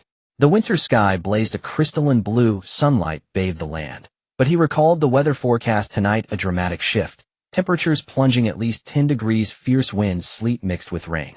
His gaze drifted to Adi's dwelling, 3 rammed earth rooms, its roof pierced by a gaping hole, walls peeling, windows patched with tattered plastic that flapped noisily in the wind. Such a structure leaked cold air in winter and rain in summer. Barely habitable under ordinary conditions, utterly incapable of shielding against tonight's brutal storm. How then would Adi survive the night alone? Adi, Jiang Pengfei began, tonight's weather will turn bitterly cold. Can you manage on your own? Can. I have blankets. Yours are too thin. They won't hold the cold, Jiang Pengfei replied. Why not stay at my place? There's room. No, I must stay here. Dad, Mom, they'll come back. If they can't find me, they'll worry. His voice trembled faintly, still clinging to faith in parents who would never return. A sharp pang pierced Jiang Pengfei's heart. Adi still believed, still guarded this crumbling home, waiting faithfully for those who would never walk through its door again. He surveyed the courtyard, then the house, and an idea stirred. Adi, I'll take you somewhere warm. Not far at all. Your parents could still find you there. Will you go? Adi tilted his head, puzzled. Where? A secret for now. There's food, a bed, water to play in, and warmth, Jiang Pengfei said gently. We'll go together tonight. When the weather clears, you may return. Adi hesitated, glanced at his house, then back at Jiang Pengfei, and finally nodded. Okay, but lock the door. So Dad, Mom, can open it when they come back. Agreed, lock it. Here, keep the key, Jiang Pengfei said, handing it over. He rose and stepped inside. Through the roof's gaping hole the sky shone clearly. The interior was stark, a broken bed, 2 threadbare quilts, a few worn garments, scattered odds and ends. On the wall a dusty photo frame held yellowed snapshots. Adi smiling between his parents, frozen in time. Jiang Pengfei located an old padlock, fastened it to the door latch, and placed the key carefully into Adi's palm, watching as he tucked it reverently into his pocket. I'm off now. I'll come back for you tonight, Jiang Pengfei said. Go ahead, Adi replied. Jiang Pengfei walked ahead, empty lunchbox in hand, Adi trailing quietly beside him. At the courtyard gate, Jiang Pengfei paused, remembering the spray can in his pocket. He turned, glancing back at the yard. A section of the courtyard wall had collapsed, exposing raw yellow earth beneath. Sunlight bathed the fractured wall, yet amid the weathered stones a sudden dazzling flash of emerald green caught his eye, vivid, otherworldly, luminous. Jiang Pengfei was taken aback. He blinked and looked again, but the green light had vanished. Was it an illusion, or a reflection of sunlight? He took a few steps closer, examining the collapsed courtyard wall carefully. There was a shaped gap in the wall with the stones that had not collapsed stacked neatly, while the fallen stones were scattered on the ground, nothing particularly special. But that fleeting green light was very clear, and it did not seem like an illusion. "What are you looking at?" Audie asked. "Nothing." Jiang Pengfei shook his head. He took out a spray can, walked to the edge of the courtyard wall, and found the red circle, the mark that Yang Jinlong and his friends had sprayed last night. He pressed the nozzle and black paint sprayed out, covering the red. Soon the red circle was covered by black, making it unnoticeable. Jiang Pengfei sprayed a few more times to ensure complete coverage. "What is this?" Audie asked curiously. "Nothing, just painting for fun." Jiang Pengfei put away the spray paint. "I'm leaving, close the door well." "Okay." As Audie closed the yard door, Jiang Pengfei walked home, marking each courtyard with spray paint. As on the way, Jiang Pengfei was still pondering over that green light. Was it a gem, glass, or something else? He shook his head and stopped thinking about it. Perhaps it was a reflection of sunlight, or perhaps his eyes were just playing tricks on him. The most important thing right now was to deal with the matchmaking event in the afternoon. Just going through the motions. Little did he expect that the green light would change the fate of many people in the near future. When Jiang Pengfei returned home, his parents were still talking in the living room. Jiang Gaoshan was smoking, while Lin Fengmei was tidying up the table, but she seemed distracted, her gaze occasionally drifting to the door. Upon seeing her son return, she immediately put down the cloth in her hand and came over. "You're back? How is Audie?" she asked. "Not bad, I brought him food. I'm planning to take him out to stay tonight." The weather report said it would change tonight, dropping by more than 10 degrees with strong winds and rain. "His place is not suitable. There's a hole in the roof that could freeze him." "That's good planning." Lin Fengmei nodded, but her mind was clearly elsewhere. She looked Jiang Pengfei up and down, frowning. "Little Fei, are you going to wear this for the matchmaking this afternoon?" Jiang Pengfei looked down at himself. A deep gray down jacket, faded jeans, and ordinary sneakers. He had been wearing these clothes for 3 years. They were his usual attire in Beijing. Comfortable, convenient, and inconspicuous. He thought they were fine. "What's wrong with this outfit?" "What's wrong?" Lin Fengmei shook her head. "This is a matchmaking event. First impressions are crucial. If you wear this, the girl will think our family is poor." No, you need to buy something new." "Mom, really don't need to," Jiang Pengfei said. "It doesn't matter what I wear as long as it's clean and tidy." "That won't do," Lin Fengmei insisted. "Matchmaking is a big deal, and it can't be taken lightly. You need to dress decently to leave a good impression. Moreover, you should have a few decent outfits for daily wear. When working in Beijing for socializing and meeting leaders, you can't always wear this." Jiang Pengfei wanted to say he indeed wore this all the time in Beijing, but seeing his mother's demeanor, he knew arguing was futile. He looked towards his father for help. Jiang Gaoshan knocked off some ash from his cigarette and said, "Your mother is right, buy something new. Young people should dress appropriately when the occasion calls for it.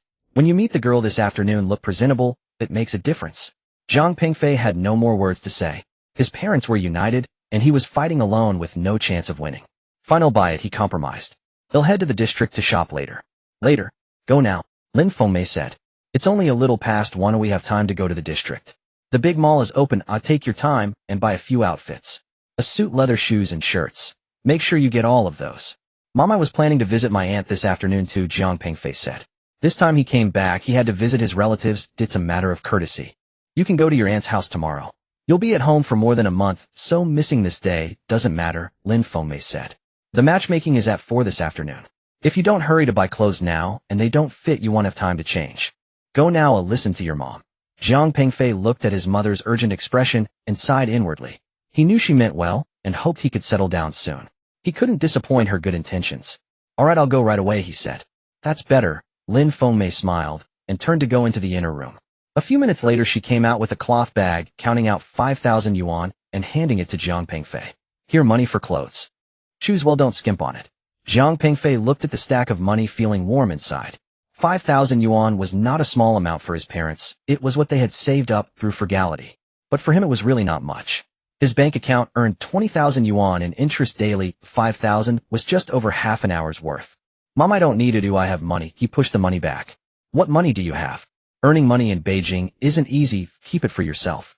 Lin Fengmei insisted on giving it to him. "This money is your father and my goodwill. Take it. Buy yourself a nice outfit to go meet the girl properly." Jiang Pengfei looked at his mother, her eyes filled with expectation and love. He hesitated for a moment before accepting the money. He knew if he refused, his mother would be upset. Accepting it would make her happy. "Then I'll go now." He put the money in his pocket. "Drive the new car. Let the girl see that our family is not poor when you meet her, Lin Fengmei instructed. After buying, send me photos, it will help you with advice. Got it. Jiang Pingfei smiled helplessly. He felt his mother was a bit overly anxious, but he understood. In his parents' eyes, their child's matters, no matter how small, were significant. He stepped out, got into the silver gray Song Plus. The car started driving out of the courtyard and heading towards the district. On the way, he drove while contemplating his shopping plans. In fact, he really should buy a few decent outfits. Although he earned reasonably well in Beijing, he was frugal, mostly wearing cheap clothes from Taobao, with the most expensive not exceeding 1,000. Now that he had money, it was time to elevate his image. Not just for matchmaking, but for himself. The saying, people rely on their clothing and Buddhas rely on their gold adornments, is indeed true. Dressing well would also boost his confidence. He recalled the salespeople at the BYD dealership this morning. Their attitudes had changed when they saw him arrive in a Mercedes. Although it was a borrowed car, it made him experience the halo effect that a good car brings. Clothes were no different. Dressing well would make others' attitudes towards him different. With this thought, he felt a bit of anticipation towards the shopping in the afternoon. The car drove into the district parking in the underground parking lot of the largest mall in Liaoning, Jinding Plaza. Jiang Pingfei parked the car and took the elevator to the first floor. Jinding Plaza was the most upscale mall in the district, with 5 floors, luxurious decoration, and a full range of brands. The first floor featured cosmetics, jewelry, and luxury goods. The second floor was for women's clothing, the third for men's clothing, the fourth for sports brands and children's clothing, and the fifth for dining and cinemas. Although it was a weekday afternoon, the mall was bustling with people. Many were young, either shopping or on dates, all looking quite fashionable. Wearing that old down jacket, Jiang Pingfei felt somewhat out of place walking on the shiny marble floor, but he quickly adjusted his mindset. He had money now, plenty of it, and there was no need to feel insecure. He headed directly to the third floor, the men's clothing section. The third floor is quite spacious, featuring numerous brands. There are domestic popular brands like Hailong Jia and Cheapy Lang, as well as young fashion brands like Jack Jones, and selected along with several English brands he does not recognize, all indicating a high-end decor. Jiang Pingfei strolled around and finally entered a store called Cerruti 1881. He was unfamiliar with the brand, but the store's elegant decor caught his eye. Dark wooden display racks, soft lighting, neatly arranged clothes, and sales associates dressed in matching black suits, exuding professionalism. As soon as he entered, a young female sales associate approached him. The girl in her early 20s wore subtle makeup and a well-fitted black skirt, suit her smile being perfectly poised. "Hello, sir. Welcome to Cerruti 1881. What can I assist you with today?" she asked, her gaze quickly scanning Jiang Pingfei's attire, yet her expression remained unchanged, still brimming with enthusiasm. "I'm looking for a suit," Jiang Pingfei replied. "This way, please. The suit section is over here," the girl guided him. "Is it for personal use or a gift?" "For personal use." "What size do you usually wear?" "I'm not quite sure. It's been a while since I bought a suit," Jiang Pingfei admitted. The last time he wore a suit was during his university graduation defense, which he had rented. "No worries, I'll measure you," the girl said, pulling out a measuring tape. "How tall are you?" 185 centimeters. "And your weight?" "About 160 Gene." The girl quickly measured his shoulder width, chest, waist, and sleeve length, jotting them down. "You have a great physique, an ideal inverted triangle, and you'll look fantastic in a suit. We have sizes 48 and 50 available for you to try on." She brought over 2 suits, one in deep blue and the other in dark gray, both tailored fits. "The fitting rooms are over there. I'll hang these for you." Jiang Pingfei entered the fitting room with the suits. It was spacious, equipped with a sofa, a mirror, and excellent lighting. He took off his down jacket and put on the deep blue suit. The suit fit perfectly, as if tailored for him. The shoulders were neither too tight nor too loose, the waist was cinched just right, and the pants reached his ankles perfectly. He stood in front of the mirror, looking at his reflection, feeling somewhat unfamiliar. The man in the mirror stood tall, broad-shouldered, and slim-waisted, dressed in a well-fitted suit, exuding vigor and professionalism. He looked entirely different from his usual casual attire.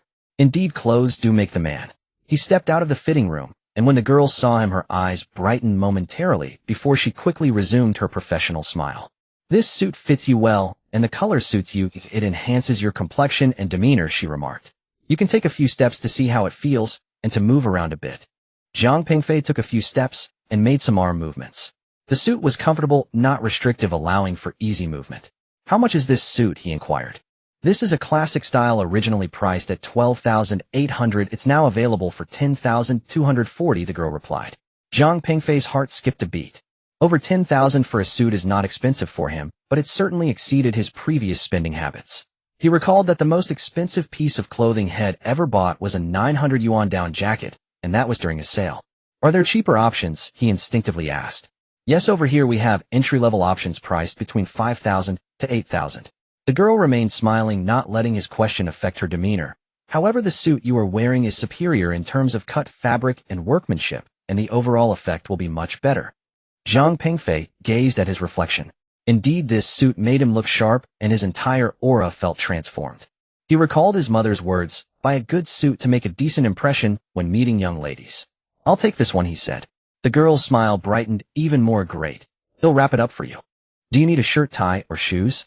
A suit looks best when paired together. Yes, let's get everything to match, Zhang Pengfei replied. The girl then brought over several shirts in white, light blue, and soft pink. Zhang Pengfei tried on the white and light blue shirts, ultimately choosing the white one.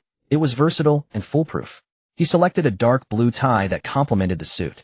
He tried on 3 pairs of dress shoes and finally settled on a pair of black Oxford shoes. Simple, yet with everything matched. The girl calculated the total. The suit is 10,240, the shirt 2,008, the tie 1,002, and the shoes 3,006, totaling 17,840. Will you pay in cash or by card? By card, Zhang Pengfei replied, handing over his Supreme Dingran card. The girl took the card, glanced at it, and her expression subtly changed. She worked in luxury retail and recognized this type of card, a bank card reserved for top clients with deposits in the 8-figure range. When she looked back at Zhang Pengfei, her gaze held a newfound curiosity and respect. Please wait a moment, she said as she went to process the payment. Zhang Pengfei settled into the store's soft sofa to wait. The sofa was very comfortable. He looked around. The clothes in the store were exquisite and priced high. In the past, he would have walked past such stores without a second glance. Now he could shop freely. Fate truly is remarkable. Soon the girl returned, handing him his card and shopping bag. Mr. Zhang, here are your card and clothes. Would you like me to help you take them to the parking lot? No need, I can carry it myself, Zhang Pengfei said as he took the bag, feeling its weight. A hefty 18,000 yuan. Saruti, Zhang Pengfei said. He had bought it yesterday. In a store called Canali, he bought a deep gray cashmere coat for 26,000.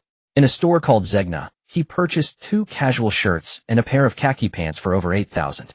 In a store named Bali, he bought a pair of casual leather shoes for over 5,000. After a full round of shopping, he had spent over 50,000. Zhang Pengfei, carrying several bags, walked through the mall and attracted many gazes. It wasn't due to his clothing. He was still wearing that old down jacket, but because of the luxury shopping bags in his hands. Those logos on the bags were recognized by those in the know. A few young girls walked past him, quietly discussing, "Look at that guy, he bought so many luxury items. Dressed plainly, but everything he bought is top-notch. He might be a low-key rich second generation. He's quite handsome." Zhang Pengfei heard them, but paid no mind. He continued shopping, buying several sets of underwear and socks at a lingerie store, and at an accessory store, he picked up a belt and a watch. Not a luxury watch, but a domestic one costing several thousand yet with a nice design. Finally, he arrived at a store called Hugo Boss. He had heard of this brand, a German label known for its. He walked in hoping to find suitable casual wear. A female sales associate around 30 greeted him, tall and possessing a refined demeanor. Seeing the shopping bags Zhang Pengfei carried, her eyes lit up. "Hello sir, welcome to Hugo Boss. What can I assist you with today?" "I'm looking for casual wear, jackets, sweaters, etc." Zhang Pengfei replied. "Right this way," the sales associate led him. "With your physique, our clothes will look amazing on you. This leather jacket is a new arrival this year, made of lambskin, soft and stylish. Would you like to try it on?" She offered a black leather jacket. Zhang Pengfei tried it on. It fit perfectly, the leather soft, the cut sharp, imparting him with a touch of rebellious charm. "Not bad," he remarked. "This sweater is also nice, made of 100 cashmere, very warm, and looks good with jeans or casual pants," the sales associate added, presenting a deep blue turtleneck sweater. Zhang Pengfei tried it on. It was indeed comfortable, soft, and warm. "I'll take them both," he said. "Great. I'll wrap them up for you. Would you like to try anything else? This trench coat is also nice, made from waterproof material, perfect for spring and autumn," the sales associate suggested. "Let's give it a try," he agreed. Zhang Pengfei also tried on a khaki trench coat, a plaid shirt, and a pair of casual pants. Each piece fit well and looked great. He ended up buying 7 or 8 items in one go, spending over 30,000. At checkout, the sales associate viewed him with more than just professional enthusiasm. There was genuine admiration and curiosity. "Mr. Zhang, you really look great in our clothes," she said sincerely. "You have a good physique and demeanor, making you a natural model." Thank you, Jiang Pengfei replied politely. May I add you on WeChat? I can send you pictures of new arrivals in the future, the sales associate asked tentatively. Jiang Pengfei hesitated for a moment, but ultimately agreed. It wasn't that he was interested in the girl, he just thought having another shopping channel would be beneficial. After adding her on WeChat, the girl sent her first message, Mr. Jiang, my name is Li Wei. Feel free to reach out to me whenever you need something. Jiang Pengfei replied with a simple okay before leaving with his shopping bags. After browsing for 2 hours, he bought over 10 sets of clothes, spending nearly 100,000. His hands were filled with bags, making it hard to carry. He took the elevator down to the parking lot and placed his purchases in the trunk of his BYD. Once in the car, he let out a sigh of relief. Shopping was quite the physical exertion, even more tiring than fighting. He glanced at the time. It was 3:30 in the afternoon. He didn't want to shop anymore. That was enough. These clothes would last him a while. He took out his phone, snapped a picture of the shopping bags, and sent it to his mother. Mom, I've bought the clothes. Soon his mother replied, so many. What did you buy? How much did you spend? Not much, just a few thousand, Jiang Pengfei lied. He didn't dare to mention he spent 100,000, fearing it would frighten his mother. That's good, just don't spend recklessly. Now that you've bought the clothes, make sure to behave well later. Got it. Jiang Pengfei put away his phone and started the car. The vehicle drove out of the parking lot, merging into the flow of traffic. He drove while looking at the street scenery outside, feeling quite at peace. The feeling of spending money was indeed pleasant. But what felt even better was the confidence that came with it. Knowing he had the ability to pay and that he had sufficient capital. This confidence was granted to him by money. Yet money brought him not only confidence, but also responsibility. At 3:50 in the afternoon, Jiang Pengfei parked his silver gray Song Plus at the roadside parking space in front of Time Cafe. He turned off the engine, sat in the car, and observed the cafe through the window. The cafe was located on the main street of Zhujia town. Its facade was not large, but the decor was quite stylish. The exterior walls were a deep gray resembling antique bricks with wooden window frames painted in dark brown and a few potted green plants on the windowsill. The sign was made of black iron letters, Time Cafe, with a line of smaller text below, fresh coffee, hand-brewed specialty. There were 7 or 8 cars parked outside, including ordinary family cars like Volkswagen, Toyota, and Honda, as well as domestic new energy vehicles like BYD.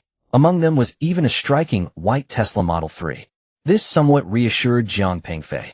Apparently there were still people in the small town who drank coffee, meaning this cafe could remain in business. He adjusted his clothes in the rearview mirror. He was wearing a newly purchased deep blue suit, a white shirt, no tie, and a black wool coat over it.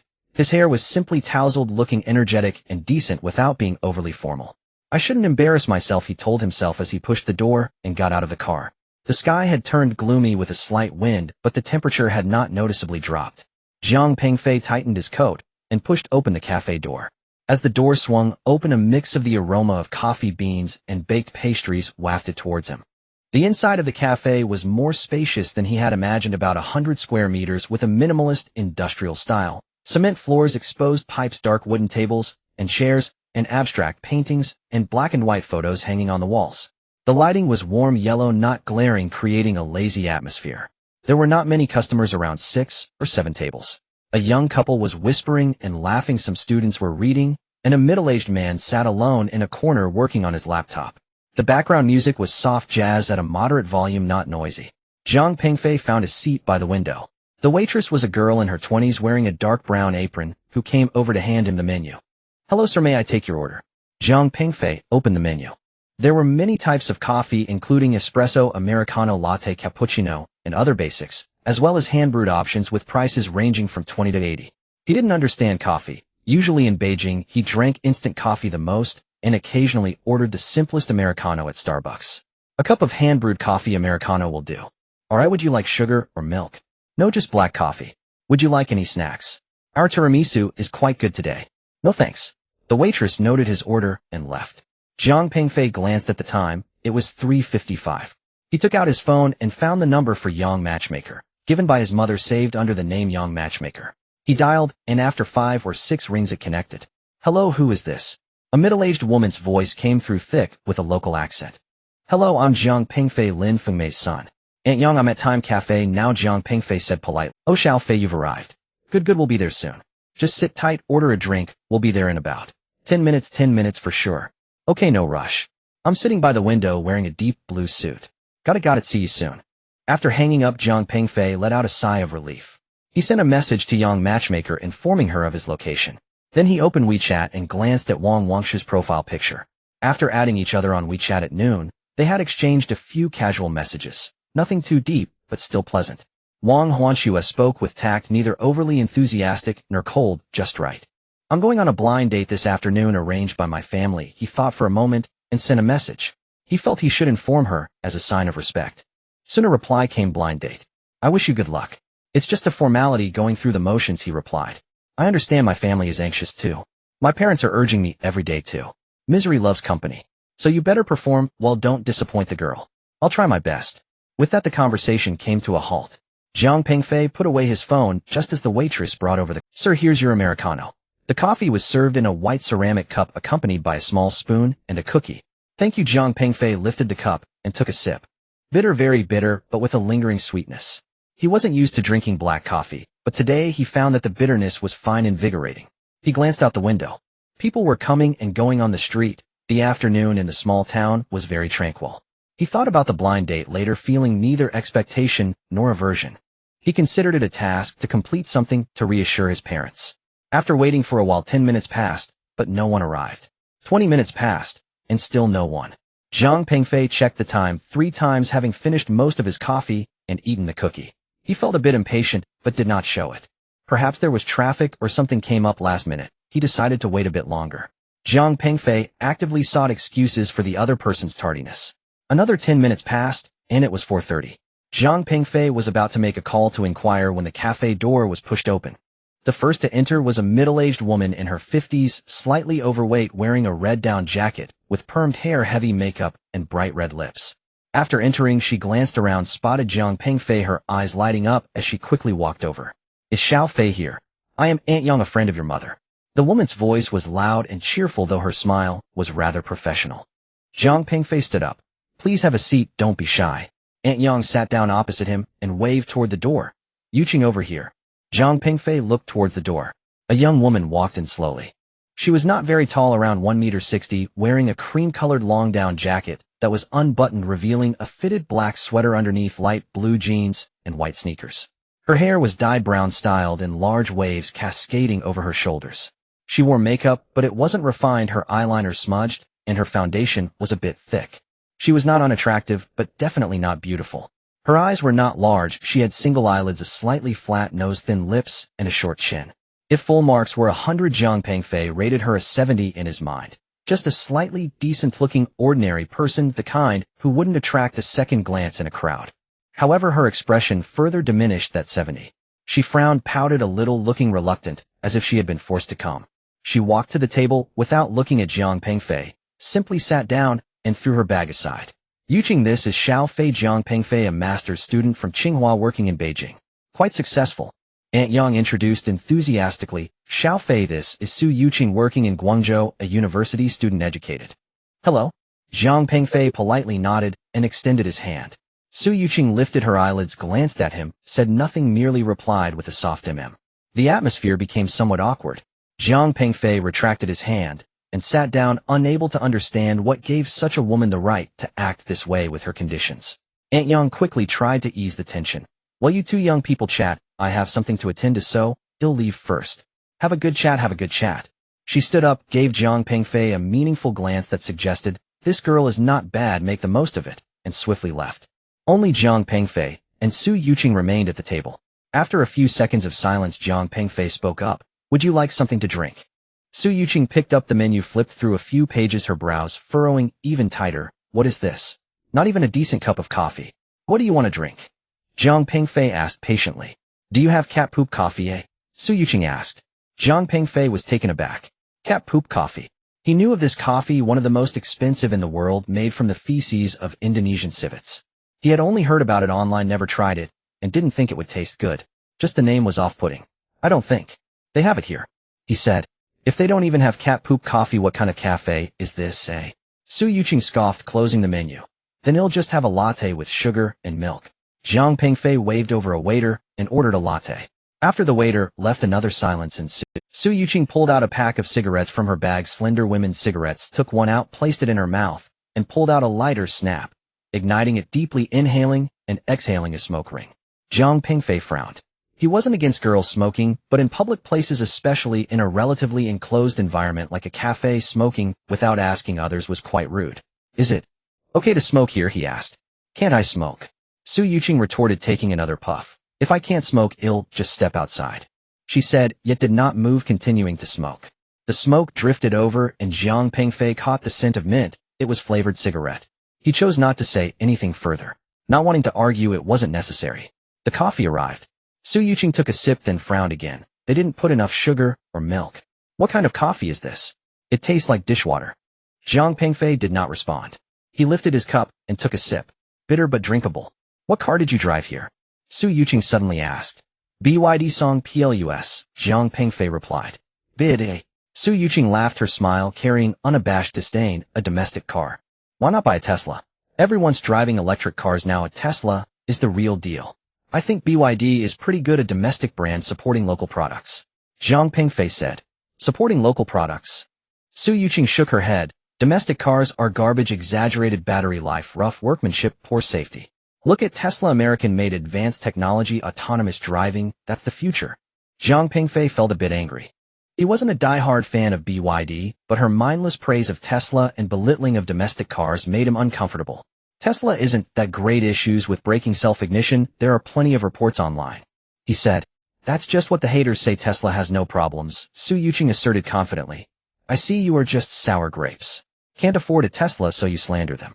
Jiang Pengfei chuckled, half in amusement. He couldn't afford a Tesla. He had $1 billion in his bank account, enough to buy a Tesla factory. But he didn't say that, only replied, maybe. Su Yuqing scrutinized him, her gaze critical. What brand is your suit? Cerruti, Jiang Pengfei said. He had bought it yesterday and remembered the brand. Never heard of it, a domestic brand, right? Su Yuqing commented. Men should wear suits from Armani or Versace. Domestic ones don't exude class. Jiang Pengfei felt no need to explain that Cerruti was an Italian brand, not top tier, but still a legitimate luxury brand. He thought it unnecessary. How much do you earn in Beijing each month? Su Yuqing asked again. Around 20 to 30,000, Jiang Pengfei understated. 20 to 30,000. Su Yuqing laughed again. In Beijing, what can you do with that? Rent takes half, and with food, transportation, and social expenses, if you save 1,000, that's good. With this income, you still want to get married. That's why I haven't, Jiang Pengfei replied. Then what do you think a man needs to have to get married? Su Yuqing questioned, her eyes scrutinizing. Responsibility, accountability, the ability to provide for a family, Jiang Pengfei said. That's too vague. Su Yuqing shook her head. I mean specifics. First, you must have money. At least 3,000 a month for my pocket money, that's my bottom line. In Guangzhou, I can easily spend 20,000 a month. 30,000 is not excessive. Jiang Pengfei raised an eyebrow. 30,000 pocket money a month, not including family expenses, was a high demand. Second, Su Yuqing continued, you must do housework. I have never done any work since I was little. I can't cook, can't do laundry, can't clean. All of these must be done by the man. Third, I won't have children. Giving birth is painful, harms the body, and affects one's figure. I am so beautiful, oh, I can't ruin that by having children. Upon hearing this, Jiang Pengfei already felt something was off, but he didn't interrupt, wanting to hear what else she had to say. Fourth, Su Yuqing took a puff of her cigarette, flicked off the ash. You must treat my child well, just like your own. Jiang Pengfei was taken aback. Your child? You have a child? Not yet, but it will be soon, Su Yuqing said, touching her belly with a surprisingly proud expression. It's been 3 months. The child's father is an American, a black man, very handsome and strong. We met in Guangzhou, and he was really good to me. Jiang Pengfei's mind buzzed. He doubted that he had heard correctly. 3 months pregnant. The child's father is black. An American. What kind of matchmaking is this? You are pregnant and still here for matchmaking? He asked, trying to keep his voice calm. Otherwise, am I supposed to have a child as a single mother? Su Yuqing said matter-of-factly. A child can't be without a father. I searched in Guangzhou, and when those men heard I was pregnant, they all ran away. I had no choice but to go back home to find one. The men back home are honest and easy to deceive. When she said the words, easy to deceive, her tone was as natural as if she were saying, the weather is nice today. Jiang Pengfei felt his worldview shatter. He looked at the woman in front of him, average-looking, with an average demeanor, yet pregnant with someone else's child, boldly demanding a man to take responsibility, asking for 30,000 a month for pocket money, refusing to do housework, and not wanting to have children. What kind of arrogance is this? I think, Jiang Pengfei said slowly, you might have some misunderstanding about me. I'm not the kind of person who would take on such a responsibility. Take responsibility. Su Yuqing frowned. Why do you speak so harshly? This is about responsibility. A real man should love a woman and embrace all of her, including her past and her child. What kind of man are you to be so calculative? Jiang Pengfei was both angry and amused. He took out his phone pretending to check the time while secretly activating the recording function. He needed to keep evidence, otherwise he wouldn't be able to explain it to his parents. So what you're saying is, he asked, if I want to marry you, I have to accept the child in your belly as my own, give you 30,000 a month for pocket money, handle all the housework, and not let you have any more children. Pretty much, Su Yuqing nodded. But you don't need to feel inferior. Even though your conditions are average, your income isn't high, you drive a domestic car, and wear a generic suit, you seem honest and respectful enough towards me. I can reluctantly consider you. But you have to promise me to work hard to earn money and try to change to a Tesla and get a better suit soon. Don't embarrass me. Jiang Pengfei looked at her and suddenly felt pity for this woman. Not because he felt sorry for her being pregnant and abandoned, but because she lived in her own world, believing the whole world should revolve around her. Also, Su Yuqing said again, after we get married, you have to bring my parents to live with us. They're getting old and need someone to take care of them. But your parents can't come. They're from the countryside, dirty and lack manners. I find them annoying. Jiang Pengfei felt a surge of anger rising within him. To say his parents are acceptable, but hers are not. My parents are from the countryside, but they are clean and have good manners. They are no worse than anyone else. His tone turned cold. Buffed rural people are still rural people. What are you pretending for? Su Yuqing scoffed. Anyway, I'll make it clear your parents are not welcome. If they come, I will leave. Jiang Pengfei took a deep breath, forcing himself to calm down. He glanced at his phone. The recording had already been going for over 10 minutes, which was enough. He stopped the recording and saved it. Miss Su, he said, his tone calm. I think we might not be suitable for each other. Not suitable? Su Yuqing raised an eyebrow. Where are we not suitable? I think we fit quite well. Even though you are a bit poor, you are honest and easy to control. Although I'm pregnant with someone else's child, I'm beautiful and educated, more than enough to match you. No, it's me who doesn't deserve you, Jiang Pengfei said. A fairy like you should find someone better. A poor loser like me who drives a domestic car, wears a generic suit, and makes only 20 to 30,000 a month can't afford you. He waved to call the waiter. Check, please. How much for my Americano? 28, the waiter replied. Jiang Pengfei took out his phone to scan the payment, paying 28 yuan. Then he got up, turned to Su Yuqing, and said, your latte, you pay for it yourself. I have something to attend to, so I'm leaving first. You? Su Yuqing suddenly stood up, her face flushed. What do you mean? Are you asking me to pay for myself? Are you even a man? Split bill, fair and reasonable, Jiang Pengfei replied. You are such a miser. A poor loser. You deserve to be single for life. Su Yuqing yelled angrily, her voice sharp, attracting the attention of other customers in the store. Jiang Pengfei ignored her and turned to walk towards the door. Behind him, Su Yuqing's insults rang out. Driving a broken BYD, what are you showing off for? I'm in Guangzhou, and there are people lining up to chase me all the way to France. What are you even worth? Jiang Pengfei pushed the door open and stepped outside, the cold wind brushing against his face, bringing him back to reality. He sat in the car and closed the door, and the world fell silent. He sat in the driver's seat motionless for a long time. Then suddenly he laughed, starting with a light chuckle, and then exploding into hearty laughter, tears streaming down his face. What a strange person, truly a rarity. In his 32 years of life, this was the first time he had met such a bizarre woman. 3 months pregnant, the child is black, and she audaciously demands to be taken in, asking for a monthly allowance of 30,000 and wants him to be a workhorse. This isn't matchmaking. This is looking for a fool to take advantage of. He wiped away the tears of laughter, glanced at his phone, and saw the recording file still there. He thought for a moment and sent it to his mother and then to Aunt Yang.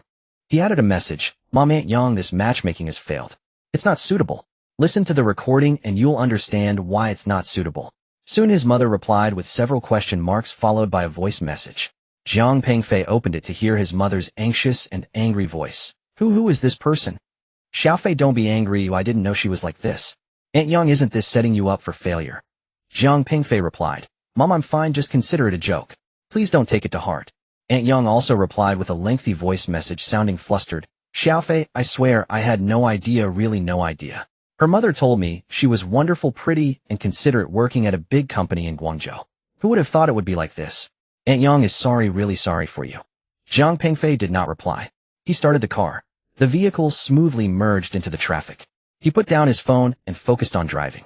The car left the town and headed back to the village. The winter fields were vast and quiet. Jiang Pengfei drove, and his mood became calmer. This bizarre matchmaking, though disgusting, had brought him some gains. At the very least, he had gained clarity about some people and things. It made him cherish the normal people and normal things even more. Like Wang Huanchua. Although they had never met, their brief chats had shown her to be normal and well-mannered. Not. He recalled Wang Huanchua's photo, the quiet girl reading, the girl standing by the sea, the girl cooking in an apron. Such a girl is truly worth getting to know and cherish.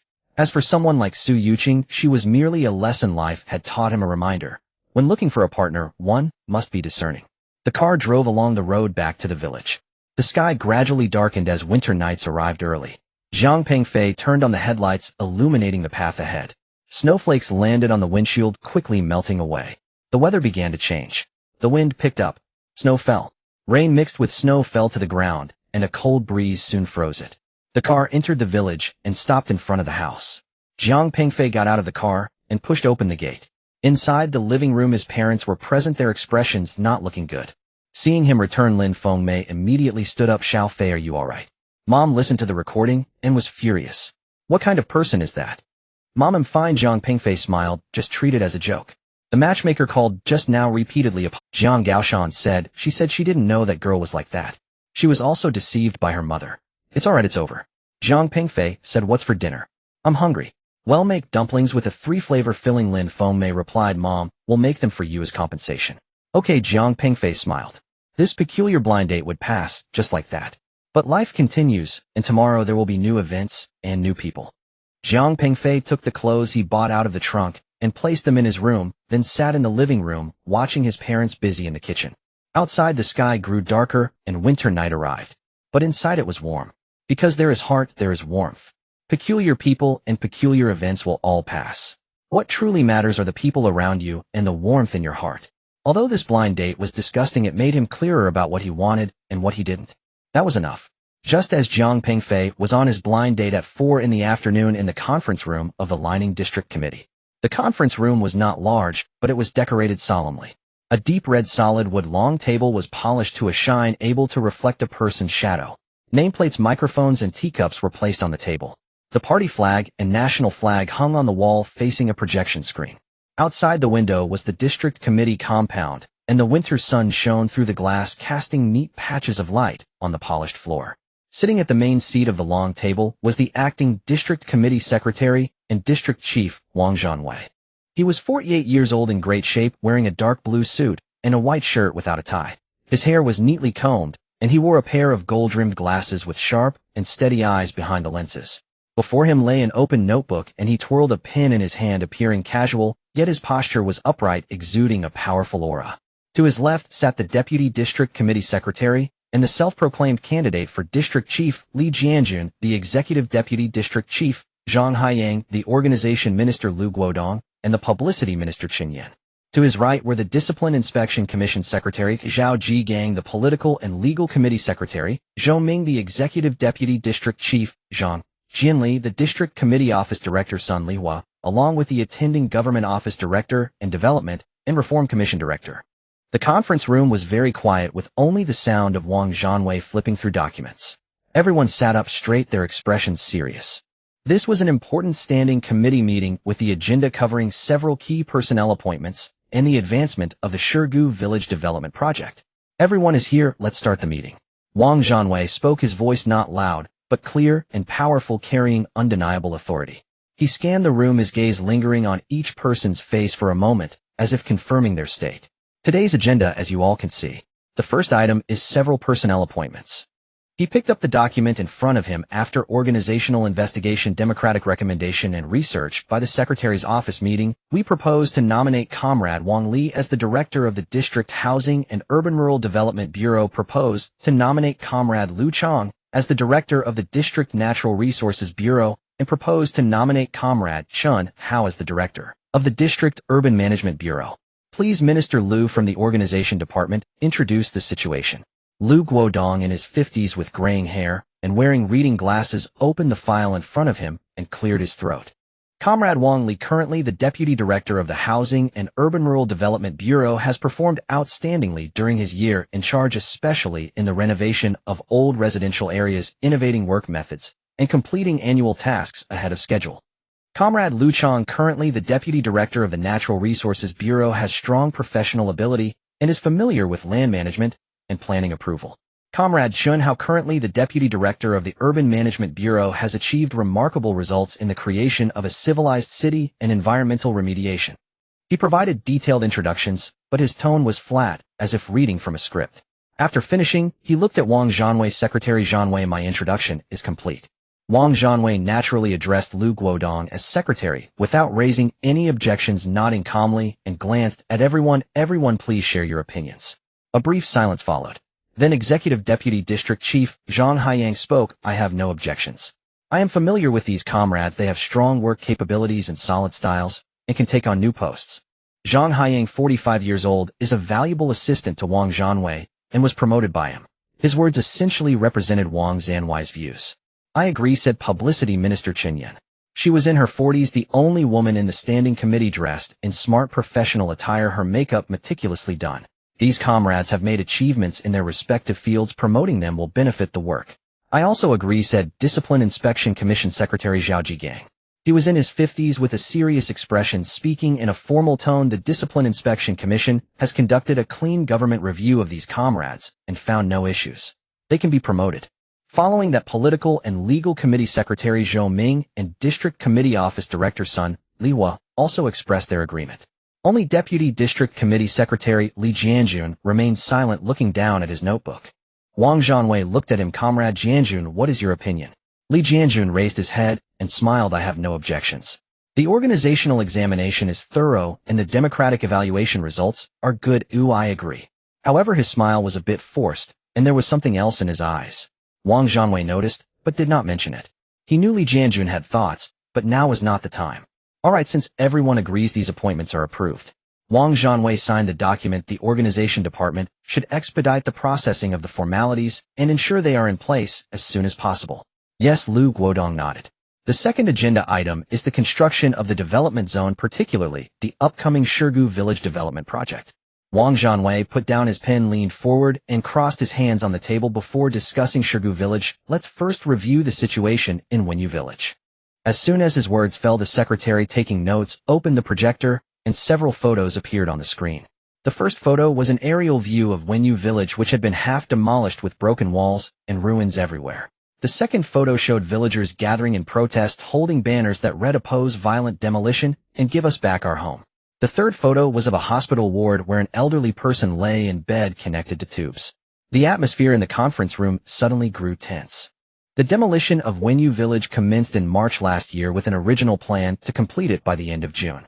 Wang Zhanwei's voice grew somber as he continued. However, as of now, in January of the new year, there are still over 20 households that haven't signed. During this period, there have been 3 collective incidents, 5 petitions, and 2 hospitalizations. The media exposed the situation 3 times, and the city issued reprimands twice. He paused, scanning the crowd with a stern gaze. Why has it come to this? There are many reasons, but the main issue lies in our methods. The government took the lead directly with officials on the front line, confronting the villagers face to face in a hardline manner. The villagers perceive us as the official side, believing they can negotiate, and the louder they protest, the more they gain. Executive Deputy District Chief Zhang Haiyang interjected gravely. The lessons from Wenyu Village are profound. Our officials lack professionalism, lacking experience in demolition, and resorting to either excessive compromise or brute force. The result has been delays, heightened conflicts, and a tarnished image. Wenyu Village has now become a nail village, a typical example, and a cautionary tale. Wang Zhanwei tapped the table. City leaders have criticized us multiple times, urging us to learn from our mistakes and improve our work. Now the development of Shirgu Village is about to start, and we cannot repeat the same mistakes. He brought up an aerial view of Shirgu Village. The village is small, with just over 100 households, low houses, and narrow roads. However, it has a great location close to the main road of the district, making transportation convenient. Shirgu Village is planned to become a high-tech industrial park with a total investment of 5 billion, which is expected to provide 5,000 job positions and an annual tax revenue of approximately 300 million. Wang Zhanwei pointed with a laser pen at the map, saying this project is highly valued by the city and is a key engineering initiative for attracting investment this year. It must succeed, not fail. He looked around at the crowd, his tone resolute. The lesson from Wenyu Village teaches us that direct, government-led demolitions have more drawbacks than benefits. Officials' energies are overextended, methods are limited, and results are unsatisfactory. I believe that for the demolition work in Shirgu Village we need a new approach. Deputy Secretary of the District Committee Li Jianjun asked, "What kind of approach?" "Outsourcing." Wang Zhanwei uttered those two words. A slight stir went through the meeting room. Although some had already guessed, hearing it confirmed still sent shockwaves. Outsourcing to professional demolition companies, Wang Zhanwei continued. They are skilled, experienced, and well-equipped. The government would step back, overseeing, coordinating, and ensuring safety. Enterprises would handle the front end, operating according to market rules.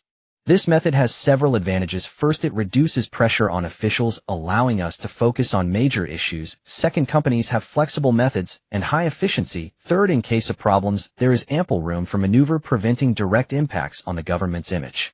Executive Deputy District Chief Zhang Haiyang immediately agreed, saying, "I completely support Secretary Zanwai's opinion. The lessons from Wenyu Village are too profound. We cannot stumble in the same place twice." Outsourcing is a mature practice used in many places. Professionals should handle professional tasks. Tough issues like demolition should be entrusted to specialized companies. Minister of Propaganda Chen Yan nodded, saying, "I also agree." During the demolition in Wenyu Village, our officials were exhausted, constantly arguing with villagers, causing delays in other work.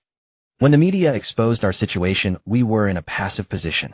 Outsourcing would allow the government to distance itself somewhat, operating more freely. Organization Minister Lu Guodong also expressed his support, saying, "From the perspective of managing officials, I also agree.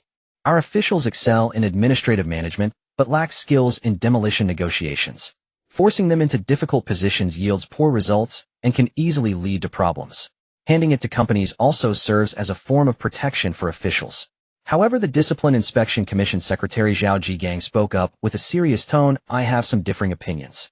The problems in Wenyu Village were not due to the government taking the lead, but rather because of inadequate work and simple, crude methods. If we outsource to enterprises with profit as their objective, they may resort to unscrupulous methods. If larger issues arise, who will take responsibility? What if there are fatalities? In Wenyu Village there were only hospitalizations, or what if there were deaths?" His words carried weight, causing a tense atmosphere in the meeting room.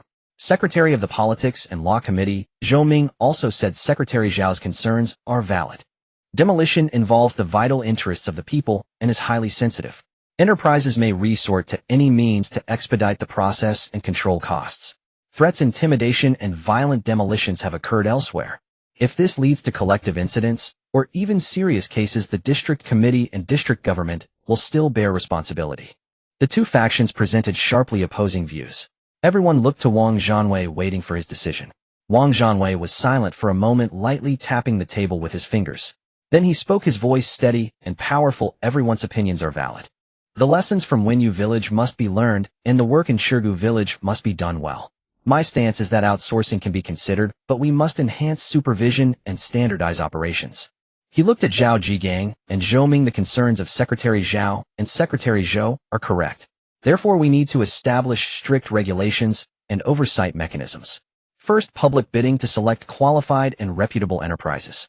Second, sign strict contracts, clearly defining rights and obligations, particularly prohibiting violent demolitions, threats, and intimidation. Third, the Discipline Inspection Commission, Politics and Law Committee, and Public Security will form a joint supervisory group for full oversight. Fourth, establish reporting channels for immediate handling of identified issues. He turned to Zhang Haiyang. Director Zhang will take the lead and initiate the bidding process as soon as possible. I recommend considering Longda Industrial Company, which has completed several projects in our city, is experienced, and has a good reputation. Of course, we still need to follow the public bidding process. Then he surveyed the room, his tone growing more serious. The situation in Wenyu Village must not happen again. The demolition of Shirgu Village must be completed by the end of February. Now it's early January, and time is tight. Outsourcing is intended to improve efficiency and ensure progress. But at the same time, it must proceed smoothly and orderly without any incidents. This is a political task that must be accomplished. The supporters of outsourcing naturally had no objections. Those against it saw that Wang Zhanwei had already set the tone and proposed regulatory measures, so they could only agree. Then it's settled. Wang Zhanwei signed a document stating the demolition work in Shirgu Village will be outsourced to a professional company through public bidding and must be completed by the end of February. Director Zhang will lead the implementation and secretaries Zhao and Zhou will ensure supervision. The meeting is adjourned. The meeting concluded, and everyone stood up to leave. Wang Zhanwei remained seated in the main position, unmoving. Zhang Haiying approached and whispered, "Secretary, don't worry. He'll talk to Longda Industrial. Lu Tianlong is a capable person. He knows the rules and understands what can and cannot be done. Just find the right balance," Wang Zhanwei replied. "We need both progress and stability. The lessons from Wenyu village must not be repeated." "Understood." Zhang Haiying nodded and turned to leave. The meeting room was left with only Wang Zhanwei, who leaned back in his chair and removed his glasses, rubbing his temples. The situation in Wenyu village had left him feeling quite powerless. For Shigu village, it must be completed beautifully. This not only concerns the project, but also his future. Outsourcing is a necessary choice, but also a practical one. The government can no longer be on the front line or bear the brunt of the issues. Let the enterprises take charge and the government supervise, providing room for maneuver in case of problems. He thought of Lu Tianlong. That person is somewhat ruthless but effective. As long as there are no fatalities and no collective incidents, everything else can be negotiated. Sometimes extraordinary situations require extraordinary people. Outside, the sky was growing dark. The winter evening came early and the streetlights in the district government compound began to illuminate one by one. Meanwhile, dozens of kilometers away in Shigu village, Jiang Pengfei had just finished a bizarre blind date and was driving home. He was unaware that a storm concerning his family and the entire village was already brewing in the district committee's standing meeting. This storm in fact stemmed from the cautionary tale of Wenyu village, and he was about to be caught at the center of this storm. Would the tragedy of Wenyu village repeat itself in Shigu village? Or would there be a different outcome? The gears of fate began to turn, and a battle over interests, power, and human nature was about to unfold. And Jiang Pengfei, an ordinary person harboring a billion-dollar secret, would play a role no one expected in this struggle. The steaming dumplings filled with a mix of 3 fresh ingredients were served on the table. With thin skins and generous fillings, one could see the pink shrimp, yellow egg, and green chives through the translucent dough. Lin Fengmei specially prepared a garlic vinegar sauce, drizzling a few drops of sesame oil, which filled the air with a tangy aroma. Jiang Pengfei picked up a dumpling, rolled it in the vinegar sauce, and stuffed it into his mouth. The shrimp was succulent, the egg tender, and the chives fragrant, creating a rich explosion of flavors in his mouth, mingling the sourness of the vinegar and the spiciness of the garlic. He squinted his eyes in satisfaction and reached for another. "Slow down, no one is stealing from you," Lin Fengmei said, her eyes filled with laughter. It brought her the greatest joy to see her son eat heartily. Jiang Gaoshan also had one, nodding. "The filling is well seasoned, just right." The family of 3 sat around the square table in the living room, enjoying a plate of dumplings and a dish of garlic sauce, finding contentment in their simple meal. Outside, the sky had darkened, the winter night came early, but inside the house the lights shone brightly, and the stove roared with heat, a stark contrast to the cold outside.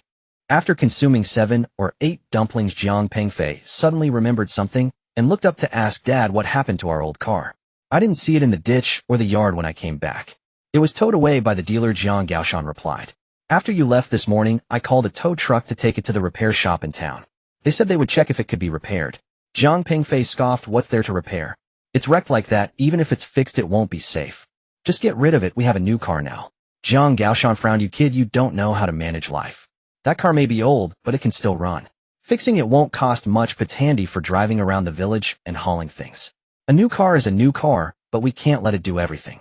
A car is a tool, it needs to be cherished." Jiang Pengfei thought about how unnecessary it was to repair the car, and that they could just buy a pickup truck for hauling things. A great wall cannon would suffice. But seeing his father's serious expression, he swallowed his words. The older generation is used to frugality. They won't throw away something that can be used or change it if it can be repaired. He understood this mindset, but didn't completely agree with it.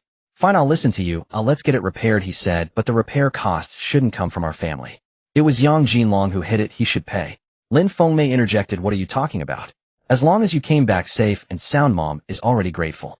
That little repair bill is not worth it. Let's not stir up trouble." Jiang Pengfei replied, "It's not about the money, it's about principle. He hit my car on purpose and even wanted to hit me. That's against the law. If he doesn't pay for it, he won't learn his lesson. Besides," he paused, a cunning glint flashing in his eyes, "there's a price to pay for hitting someone. The cost of hitting a poor person is different from hitting a wealthy person." His words were a bit convoluted. Lin Fengmei didn't understand. "What do you mean by poor and rich? Aren't you just an ordinary person?" Jiang Pengfei smiled, but didn't explain. He thought to himself, I am no longer an ordinary person. Although I can't reveal it, I have a foundation now, so my actions will be different. In the past, he might have just endured being bullied. But now no way. Not only does he need to retaliate, but he also needs to make the other party pay the price. The blow from Yang Jinlong couldn't be taken lying down. The old car being wrecked also couldn't go unpunished. He needed to make Yang Jinlong bleed a little and learn his lesson. How much would be appropriate? Jiang Pingfei pondered. Repair costs, medical fees, lost work costs, and emotional distress fees. Adding it all up, asking for 50 or 100,000 wouldn't be unreasonable, right? For someone like Yang Jinlong who drives a Mercedes GLS 450, 100,000 isn't much, but enough to make him feel the pinch. Moreover, this money must be justified. Yang Jinlong was the one who initiated the confrontation and caused the car damage. He was in the wrong. As long as it's not excessive, Yang Jinlong wouldn't dare refuse. After all, he was guilty, and also afraid that Jiang Pingfei might hit him again. Thinking of Yang Jinlong's face swollen like a pig's head and his pleading for mercy, Jiang Pingfei couldn't help but smile. This money was a done deal. Not only did he want money, but he also needed Yang Jinlong to remember that the Jiang family was not to be trifled with. What's with that silly look? What are you smiling about? Lin Fengmei suddenly asked. Jiang Pingfei snapped back to reality and quickly concealed his smile. It's nothing, I just think that the dumplings you made are really delicious. You just know how to say nice things, Lin Fengmei chided, but her face blossomed with a smile. If it's tasty, eat more. There are still some in the pot. Jiang Pingfei had a few more, then set down his chopsticks. He ate quickly, finishing over 20 dumplings and feeling full. Leaning back in his chair, he rubbed his belly and watched his parents eat slowly. His parents were getting old. His father had gone gray and his face was lined with deeper wrinkles. His mother had aged too, but her eyes still sparkled with love when she looked at him. He needed to protect such parents. No one must bully them, not even a little bit. Yang Jinlong was just the beginning. There would be more issues with the demolition. Who knew what kind of storms might arise? He had never heard of a demolition that went smoothly. But he wasn't afraid. He had money, confidence, and Dad, Mom, I finished eating, he said. I'll take some dumplings to Adi. The weather is going to turn tonight, and I'll take him. His place is freezing. Lin Fengmei got up, went to the kitchen, found a large bowl filled to the brim with dumplings, and also got a thermos for the dumpling soup, saying take more so he can eat enough. That poor kid. Jiang Pingfei took the bowl and thermos, wrapping them in cloth. As he stood up, a sharp pain shot through his left shoulder. He frowned, but didn't say anything. Does your shoulder still hurt? Zhang Gaoshan noticed and asked. It's nothing, just a minor injury, Jiang Pingfei replied. You should go to the hospital tomorrow and get an x-ray. Lin Fengmei said worriedly, don't let it become a chronic problem. Got it, I'll go tomorrow, Jiang Pingfei said. He actually thought it was unnecessary. The bone wasn't broken, just a soft tissue bruise that would heal with some rest. But to reassure his parents, he agreed to go. He carried the dumplings and soup and walked out of the living room. The cold winter air hit him, causing him to shiver. Looking up at the sky, it was gloomy without a single star. The wind rose, bringing swirling snowflakes and fine raindrops. Drive slowly and be safe, Lin Fengmei called out as she followed him to the door. I know, Mom. You head back inside, but it's cold out here. Jiang Pingfei placed the dumplings and soup in the car and started the engine. The headlights illuminated the yard and the road in front of the door. He glanced at the rearview mirror. His parents were still standing at the door watching him. A warmth filled his heart as he waved to them and slowly drove out of the alley. The car drove out of the village towards Adi's house in the old village. The road was dark with only the headlights illuminating a small patch ahead. The wind grew stronger, causing the branches by the roadside to sway and produce a moaning sound. Jiang Pingfei didn't drive fast, thinking about the arrangements for later.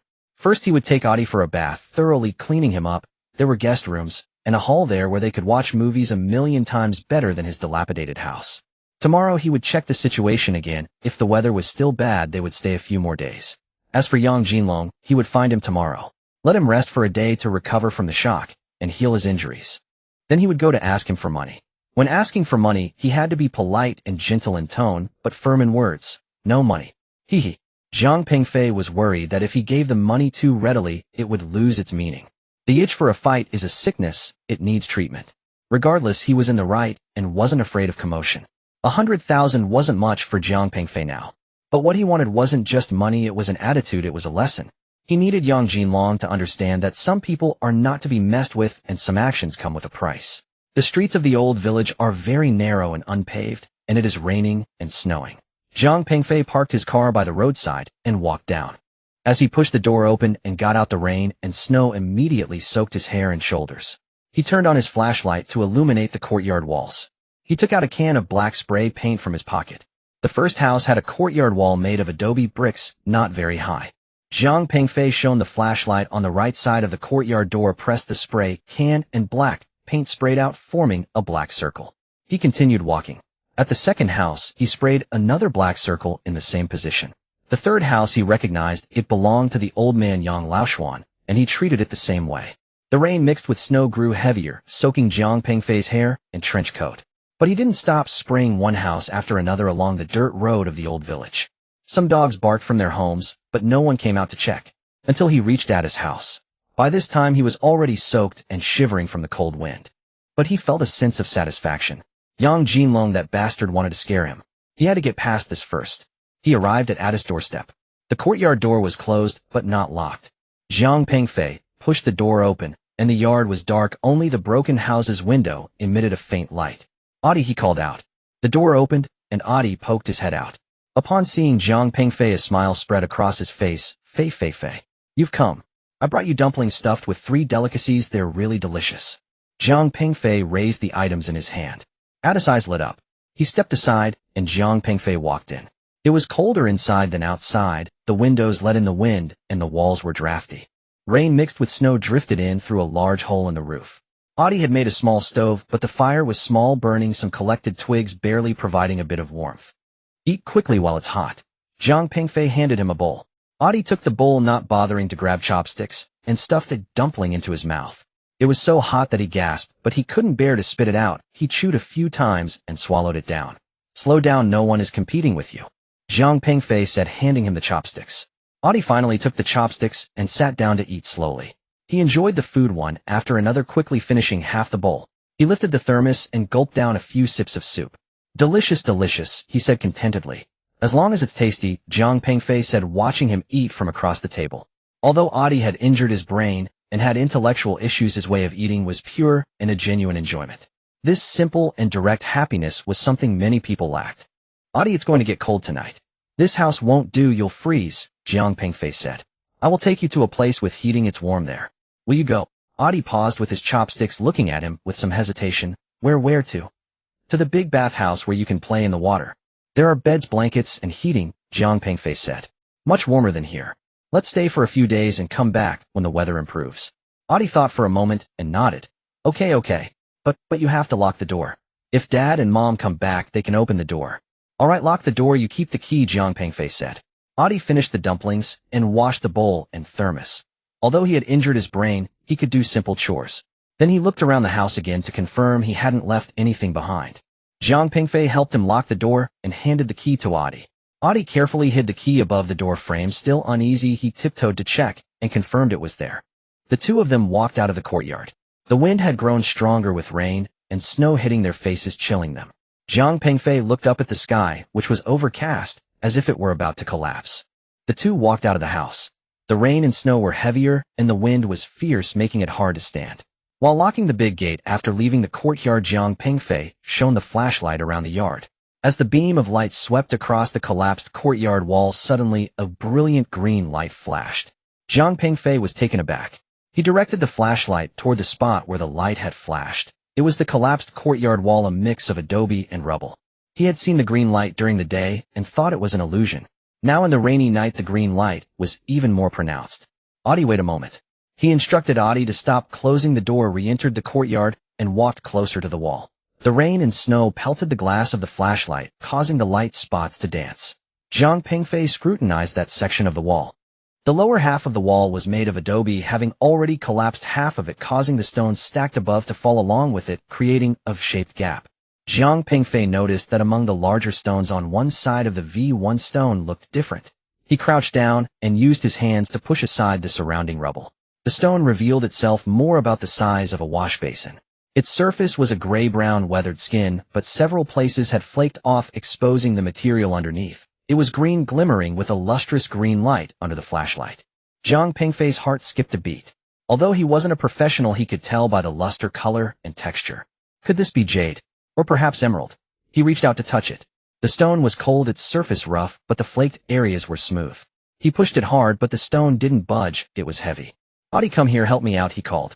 Adi came over, and they both exerted force together. The stone was lodged tightly among the other rubble. Jiang Pengfei found a stick and pried it a few times. The stone finally loosened. They worked together to pull the stone out from the wall. The stone was heavier than they had imagined, weighing at least over 100 kilograms. Jiang Pengfei was afraid of getting his new clothes dirty, so he held it in front of him, awkwardly managing to lift it, but it was quite strenuous. This was because Jiang Pengfei was as strong as an ox. Any ordinary person wouldn't be able to manage it in such a way. He moved the stone to the center of the yard and carefully shone the flashlight on it. Under the beam of the flashlight, more of the stone's weathered skin had fallen away, revealing larger patches of green. That green was special, not dark green or emerald green, but a transparent green resembling a deep pool in summer or a bamboo forest after rain. When the light shone on it, the interior of the stone seemed to have light flowing within. Although Jiang Pengfei didn't understand jade, he knew this was not an ordinary stone. Ordinary stones wouldn't have such luster or texture. What is this? Adi asked curiously, reaching out to touch it. I don't know, it might be a good stone. Jiang Pengfei said, did your parents leave this? Adi shook his head, I don't know. The wall collapsed long ago. Jiang Pengfei thought for a moment and decided to take the stone. Regardless of its value, leaving it here would be a waste. Moreover, if it truly was a good thing, it might change Ada's fate. Come help me carry the stone to the car, he said. The two struggled mightily, finally getting the stone to the road and placing it in the trunk. The trunk of the Song Plus was not small, but the stone was too heavy, and once inside, the car noticeably sank. Let's go get in the car. Jiang Pengfei closed the trunk and helped Adi open the passenger door. Adi climbed into the passenger seat, curiously touching this and that. He rarely rode in cars, let alone such a nice one. Jiang Pengfei helped him fasten his seatbelt and started the car, driving towards the district. On the way, Adi kept looking out the window, watching the rapidly retreating villages and fields in the night, his eyes reflecting an indescribable emotion. Adi, your parents. Jiang Pengfei started to say, wanting to express that they were no longer around, but he didn't know how to continue. Dad, Mom, sleeping. Adi said, his tone very natural. They told me to live well. I will listen to them. Jiang Pengfei felt a lump in his throat. Adi still believed his parents were sleeping and that they would return. This self-deceptive belief was his mental support for survival. Yes, live well. Jiang Pengfei said, your parents want you to live well. Jiang Pengfei started the vehicle. Amidst the rain and snow, the headlights pierced through the darkness, transitioning from the dirt road to the highway. The car, loaded with over 100 pounds of stones and 2 people, was evidently less nimble than usual. However, he did not rush, driving slowly. He joked, Adi, if these stones are valuable, you'll be rich. Adi did not understand what rich meant, merely nodding in reply. He focused on driving towards the district, his mind swirling with thoughts. What exactly were these stones? Were they jade, emerald, or something else? How much were they worth? If they were valuable, how should they be handled? Should he sell them? How could he sell them? Would it bring trouble? The stones were found in the wall of Ada's house, so technically they belonged to him. However, Adi had issues with his intellect after a head injury and could not handle the situation himself. He needed help. Perhaps these stones could be a turning point. If they were indeed valuable, Adi could lead a better life, no longer having to live in a dilapidated house or rely on welfare. But the precondition was that the stones were genuinely valuable and could be safely turned into cash. Jiang Pengfei decided to find someone knowledgeable to take a look tomorrow. However, he was at a loss as to whom to approach, since he didn't know anyone in that field. Let's just ask around. The neon lights of Shihui Hot Spring shimmered with a mesmerizing purplish-red glow in the rainy night, and the 5-story building was considered a sizable bathing center in the Lining district. When Jiang Pengfei parked the car, the sleet had turned into pure snow, with fine snowflakes swirling in the beam of the headlights, melting upon hitting the ground, leaving the surface wet and glistening cold. Jiang Pengfei turned off the engine and glanced at Adi in the passenger seat. Adi was glued to the window, curiously watching the neon lights and the people coming in and out. He had never been to such a place, nor had he ever been to the district, his eyes filled with curiosity and a hint of anxiety. Come on, let's get out, Jiang Pengfei said. The two pushed the door open and the icy air mixed with snowflakes hit them. Stepping out of the warm car, Jiang Pengfei shivered as his trench coat was soaked by the rain and snow clinging heavily to his body. Adi, wearing only a thin cotton jacket, trembled even more. They quickly walked towards the entrance of the bathing center. The automatic glass doors slid open, releasing a wave of warm air mixed with shower gel fragrance and heating, contrasting sharply with the cold outside. The lobby was spacious, with a ceiling height of at least 6 meters and a crystal chandelier casting soft light. The floor was made of shiny marble, and the walls were adorned with golden patterned wallpaper. Behind the front desk stood several young girls in cheap house smiling as they welcomed guests. As soon as Jiang Pengfei and Adi entered, they immediately attracted considerable attention. This was primarily due to their appearance, which clashed with the environment. Although Jiang Pengfei wore a suit and trench coat, he was drenched with disheveled hair, looking both awkward and suspicious.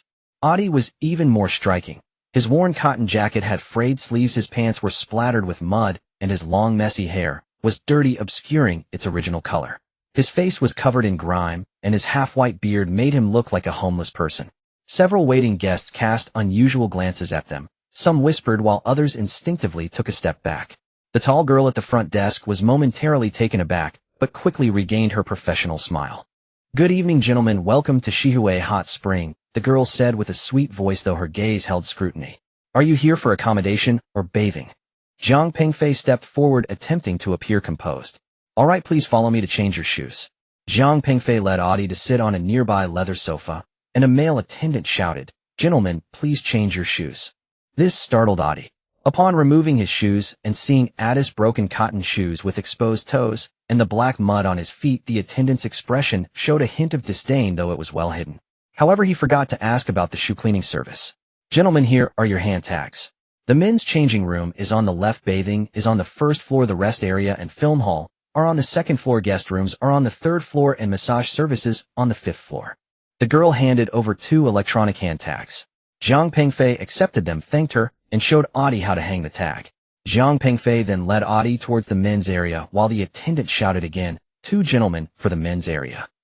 The changing room was spacious with rows of deep brown wooden lockers neatly arranged. The heating was sufficient, and the air carried a faint scent of disinfectant and sandalwood. Several guests were already changing clothes, and upon seeing them enter, they cast glances their way. Jiang Pengfei found the lockers for himself and Adi, and fortunately, they were adjacent, showing Adi how to use the hand tag to open it. He removed his soaked trench coat, suit jacket, shirt, and pants before starting to take off his underwear. Adi stood by at a loss. He glanced at Jiang Pengfei, then around his face, slightly flushed, feeling embarrassed. Take off the wet clothes, and change into a bathrobe," Jiang Pengfei said. Adi hesitated for a moment before beginning to slowly undress. He first took off his outer cotton jacket, revealing a black cotton vest underneath, and then a faded autumn shirt. As he removed the autumn shirt, he turned his back to Jiang Pengfei, moving slowly, as if to delay. But when the shirt came off and Jiang Pengfei saw Adi's back, his pupils suddenly contracted. Adi was frighteningly thin. His ribs were clearly visible, and his shoulder blades protruded like wings. His skin was an unhealthy pale, devoid of color. But what shocked Jiang Pengfei the most were the injuries on Adi's back. They were not old wounds, but fresh ones. Dark purple bruises crisscrossed, some already turning green, while others still oozed blood. The shapes suggested he had been beaten with a stick or a belt. The injuries were not severe, no broken skin, but numerous and dense, covering his entire back. Jiang Pengfei's heart felt as if it had been violently squeezed. He recalled seeing Adi at home yesterday, fully clothed, and remembered Adi's silly smile, his innocent gaze never mentioning pain or complaining. "Adi," Jiang Pengfei's voice tightened, "what happened to your back?" Adi turned around, his eyes confused. "My back? What would happen?" "It's nothing." Jiang Pengfei pointed at the bruises, asking, "Who did this to you?" Adi looked down at his chest and arms, where there were also a few scratches. He thought for a moment and shook his head. "It's Lu. He wants money. If I don't give it, he hits me. If I do give it, he still hits me. When I sleep and wake up, it doesn't hurt anymore." He spoke very calmly, as if recounting someone else's story. But Jiang Pengfei understood. Someone was robbing Adi of his money, and whether he gave it or not, he would be beaten. Lu was a local good for nothing, a thug. Jiang Pengfei never expected this bastard would dare. Adi had intellectual issues, but he was not completely foolish. His brain had suffered damage due to lack of oxygen, yet he knew who was hitting him. He had no way to fight back, only sleep to heal his wounds. Lu, just you wait." A surge of fury erupted from Jiang Pengfei's heart. Adi, a fool without parents or close relatives, was the easiest target to bully. Beaten, without a word, unable to speak up. Jiang Pengfei clenched his fists, his nails digging into his palms. He took a deep breath, forcing himself to calm down. Now was not the time for anger. He needed to take care of Adi first. What Jiang Pengfei did not know was that not only the bad people were eyeing Adi, but his relatives were also watching him. They wanted to seize the opportunity to take Adi's large property, as the area was about to be redeveloped. "It's all right, take a shower first." He tried to keep his voice gentle. "After the shower, I'll apply some medicine for you." Adi nodded and continued to take off his pants. He was all skin and bones with thighs thinner than Jiang Pengfei's arms, and his calves were as slender as bamboo poles. Standing there, he truly resembled an African refugee, skin stretched tight over bones, with only his belly slightly bulging from having just eaten dumplings. However, what made Jiang Pengfei feel inferior was that after looking at Adi, he couldn't help but sigh inwardly about what true talent looked like, something he had taken pride in. In contrast, Jiang Pengfei's physique was much more attractive. Standing at 185 meters, though he appeared thin once undressed, it was clear he had a well-toned body, the kind that looked slim in clothes, but muscular without. With broad shoulders, a full chest, defined six-pack abs, and smooth arm lines. Especially his forearms, which were significantly thicker than average, with bulging muscles and prominent veins. Marks left from training with the village's old boxing master Grandpa Xiao since childhood. Grandpa Xiao once said, "To practice boxing you must strengthen your arms. Arm strength is fundamental." Several guests, changing clothes, glanced at Jiang Pengfei's physique, stealing a few extra looks. There were envious looks, surprised expressions, and some who compared themselves in silence. But when they saw Adi, their gazes dimmed slightly, and they all turned away feeling inferior. But Jiang Pengfei paid no attention. He waved over the waiter and asked them to wash Adi's clothes. The waiter said it would cost 10 yuan per piece. Jiang Pengfei nodded. This price wasn't cheap, but to him it was a mere drop in the bucket. He also asked the waiter to dry and iron his own clothes. This was a significant business for the waiter, who hurriedly carried Adi's clothes in one arm, while holding Jiang Pengfei's on a hanger with the other. The two of them shuffled along in plastic slippers towards the shower area. The shower area was larger, with dozens of shower heads lined up in 2 rows, the sound of water splashing and steam rising. There were already more than 10 people showering, some rinsing off, some applying body wash, while others were scrubbing each other's backs. The air was filled with the scent of body wash and hot water. Jiang Pengfei found a spot against the wall and adjusted the water temperature. The water was very hot and felt pleasant against his skin. He let Adi stand under the shower head, who was initially a bit scared, cautiously reaching out to touch the water, and upon finding it not too hot, stepped in. As the hot water cascaded over Adi's bony frame, he comfortably squinted his eyes like a cat being petted. Jiang Pengfei grabbed the body wash, squeezed a large dollop, and lathered it over Adi's body. "Wash the bubbles," Adi said happily. Jiang Pengfei scrubbed his back, arms, and legs. Adi was so thin that he didn't dare to scrub too hard, fearing it would hurt him.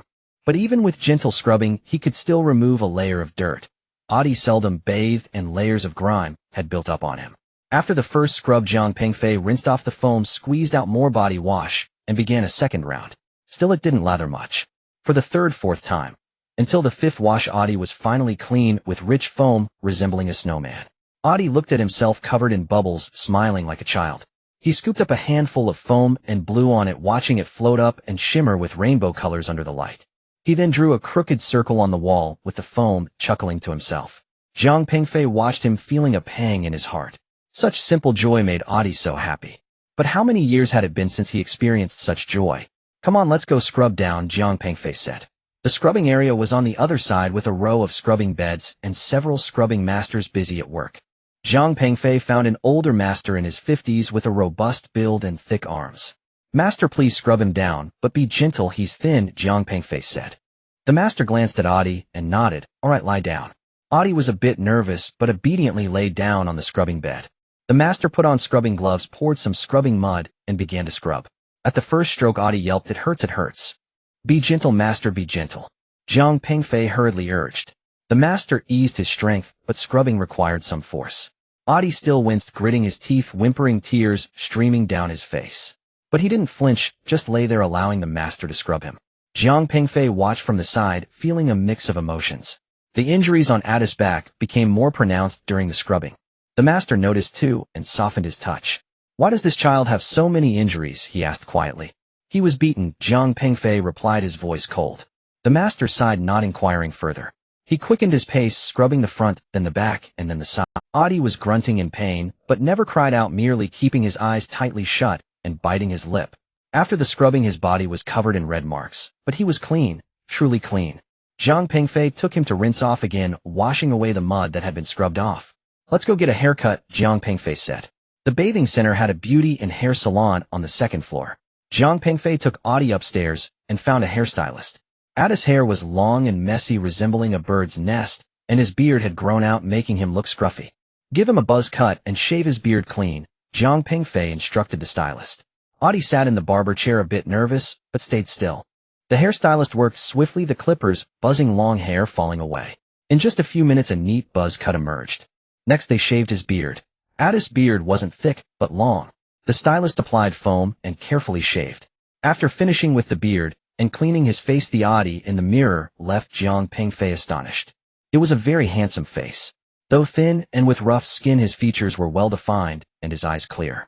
Without the long hair to hide him and the beard to obscure, Audie looked much younger, appearing no more than 30. His eyes were large and innocent like a child's, with thin lips that naturally curled up at the corners, radiating a gentle warmth even when he wasn't smiling. If not for the unique emptiness and dullness in his gaze, just looking at this face, Audie could be considered a handsome young man. Quite handsome, he said. Audie looked at himself in the mirror and grinned. This smile made him seem even more innocent, even a bit foolish, but it was genuine. Jiang Pengfei smiled too. He signed and led Audie out of the hair salon. Let's go soak in the hot spring, he said. The hot spring area is located on the first floor, divided into several pools. There are large pools, small pools, medicinal baths, and massage pools. Jiang Pengfei chose a hot water pool with a temperature of 42 degrees, just right. There were already a few people soaking in the pool. They glanced over when they entered, but did not pay much attention. Jiang Pengfei first tested the water temperature. It was a bit hot, but bearable. He slowly sat down, the hot water enveloping his body, making him exhale comfortably. Audie was a bit scared and stood by the pool, hesitant to get in. Come in, it's not too hot, Jiang Pengfei said. Audie tentatively put his foot in, felt the heat, and quickly withdrew it, but soon dipped his foot in again and slowly sat down.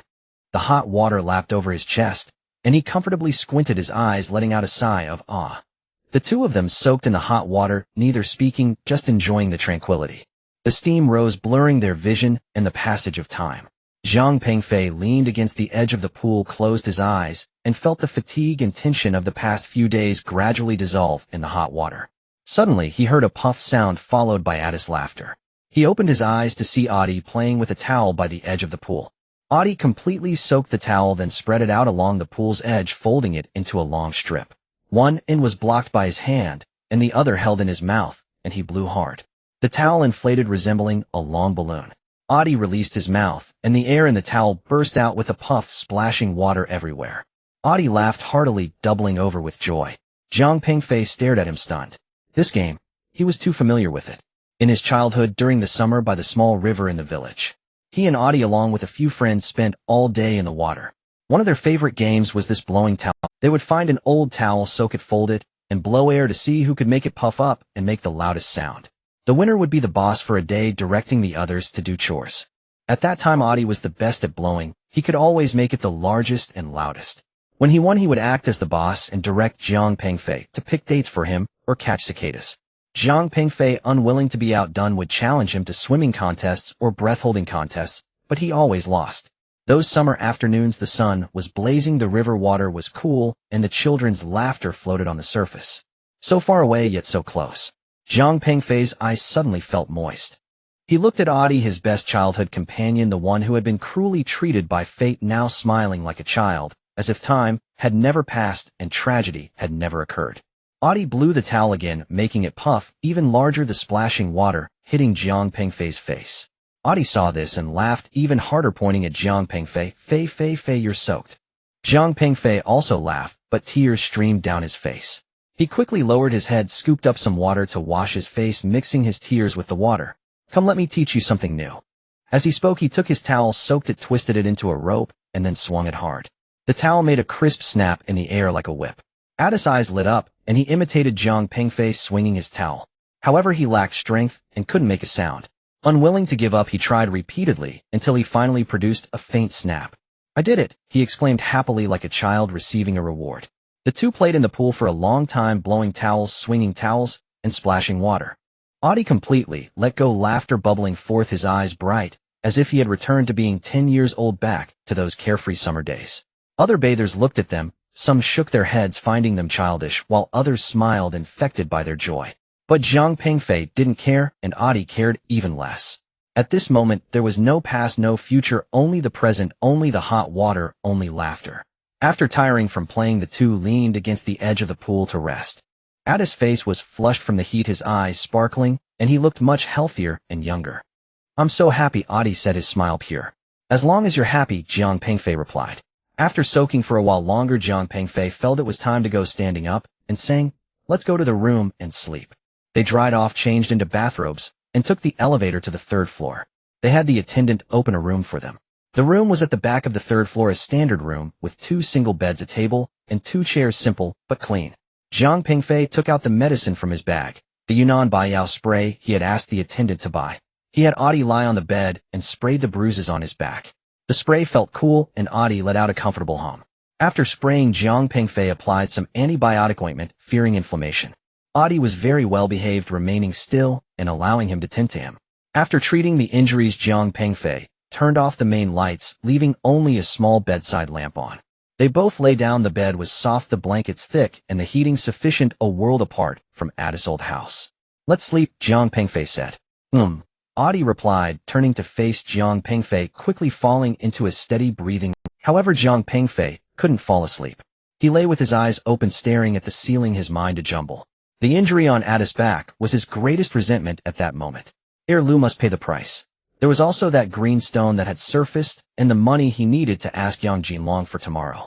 A pile of matters, all tangled up. Suddenly, he heard Audie softly talking in his sleep. "Daddy." The voice was very soft, tinged with a sob. Jiang Pengfei turned his head and saw Audie with his eyes closed, brow furrowed, his lips moving slightly. Mommy." Another soft, more indistinct call. Then Audie curled up, adopting a fetal position, one hand unconsciously reaching out beside him, as if searching for something. Jiang Pengfei's heart felt as if it had been struck hard by something. He thought of Addis' parents, that gentle and kind couple. He remembered that winter, that night of carbon monoxide poisoning. He recalled how Audie, upon waking, sought his parents, unable to find them, crying until his voice was hoarse and he had no strength left. Since then, Audie rarely cried.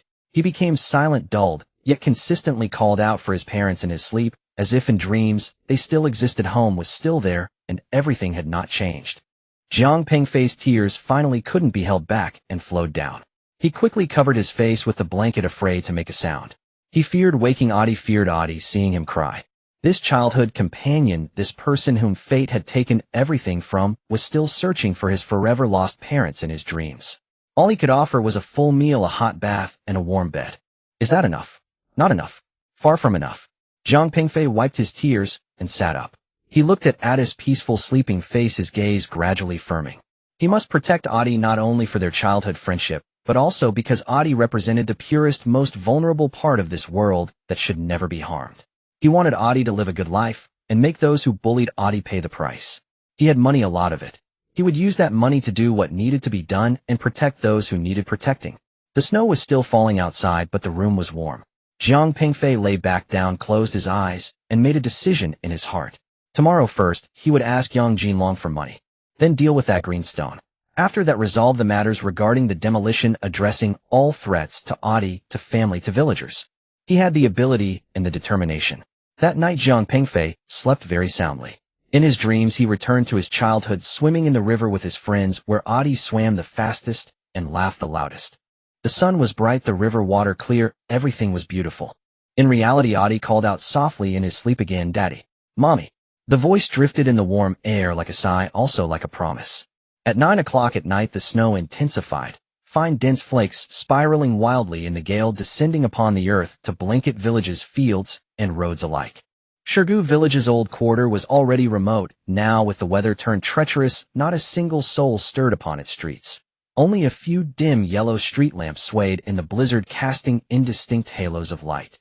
A black tank, 300 SUV headlights blazing, advanced slowly into the old quarter like a steel-clad beast.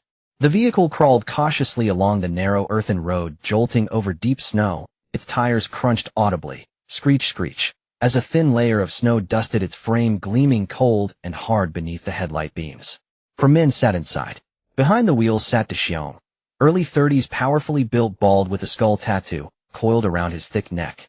Beside him sat Xiao Dao, lean, cropped hair, eyes sharp and predatory. In the rear seats sat Lao Pao, broad-faced, scarred across his left cheek, and Ho Zi, a wiry, diminutive man whose movements betrayed unnerving agility.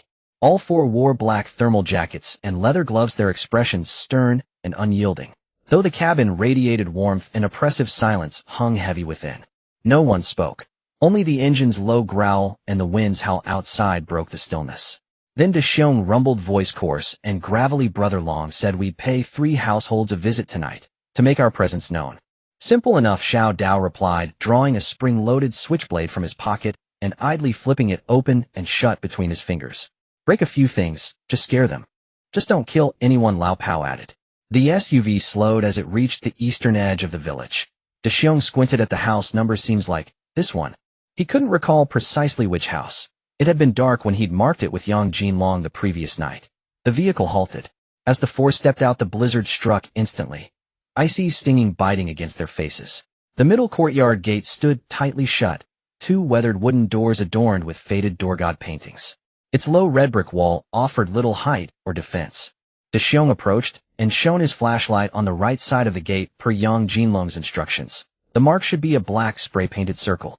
There, faint but unmistakable, lay a smudged patch of black paint. This must be the place. Xiong drew back his leg ready to kick. Brute force demanded bravado. Wait, hold on, Xiong. Lao Pao interjected. Huh? Xiong frowned. What is it? Something's off? I'm almost certain we didn't mark this house yesterday. Lao Pao pointed toward the eastern neighbor's gate. Xiong hurried over and peered closely. Sure enough, a crisp black circle marked the doorframe there. They exchanged glances. Both recalled clearly last night's markings had never placed circles on adjacent. They rushed next to the western neighbor, another black circle identically placed. The 2 thugs stared at each other dumbfounded. Uncertainty gripped them. 2 dull minds, even pressed together, could not conjure the wisdom of Zhu. What's wrong, Brother Xiong? Xiao Dao asked. The mark's been tampered with, Xiong replied. Tampered? By whom? No idea. He shook his head. Let's move on, to another house. They reboarded the SUV and drove to another alley entrance. Same scene, 3 consecutive courtyards, each bearing a black circle on the right side of the gate. They tried again, identical result. Damn it. What sorcery is this? Xiong swore, pulling out his phone and dialing Yang Jinlong. After several rings, a weak, irritable voice answered. Hello. Done yet? Brother Long. Things have gone awry, Xiong said. We went to the old quarter as instructed, but now nearly every household bears that black circle on their gate frame. Someone sabotaged the marks. What? Yang Jinlong's voice spiked, followed by a violent cough, clearly aggravating his cracked ribs. Every house marked. Who did this? Not every house, but enough that we can't tell which are ours and which aren't, Xiong explained. Brother Long, what now? Do we go in? Silence stretched for several seconds before Yang Jinlong's voice returned. Cold, venomous. Go in. Absolutely go in. As long as the people are there. Smash what needs smashing. Terrify who must be terrified. Let them know you may dodge the first day, but not the 15th. But, Xiong hesitated. Without clear marks, how do we know which house is which? This old quarter has nearly 100 homes, all identical in the dark. If we barge into the wrong one. Are you utterly brainless? Yang Jinlong snarled. What good are you useless dogs if not for this? The thing is, Xiong lowered his voice, we double-checked. We've examined 17 or 18 houses already. Every single one bears that black paint circle, as though someone deliberately marked every courtyard wall in the entire old quarter. Yang Jinlong fell utterly silent. Then after a beat, he erupted, God damn it. Who dares oppose me? Find them. I'll gut them alive. Xiong held the phone away until the tirade subsided, then ventured carefully, Brother Long. So, do we proceed? With all these circles, we can't distinguish original marks from fakes. Yang Jinlong panted heavily, both enraged and in pain. After a long pause, his voice dropped to a chilling whisper. Proceed. Why wouldn't we? The marks are gone, but the people remain. But Brother Long, if we get it wrong in this darkness. Wrong. So be it. He cut in sharply. Who cares whose house it is? Enter any, smash, threaten. Make the whole village understand refusal to sign means ruin. Xiong understood. Yang Jinlong wasn't targeting individuals. He sought spectacle, intimidation. A single act of terror would ripple through the village, sowing universal fear. Understood, Brother Long. Wait. Yang Jinlong suddenly recalled something. The southernmost end, first house on the west side. Erlu's place. I remember it well, a ramshackle cottage behind a broken fence. Lives there a scoundrel, namely Erlu, 40-odd years old, a true gun Dao Ro, shameless, ruthless, untouchable. He bullies the weak, preys on simpletons, even steals their subsistence allowances. Go straight in.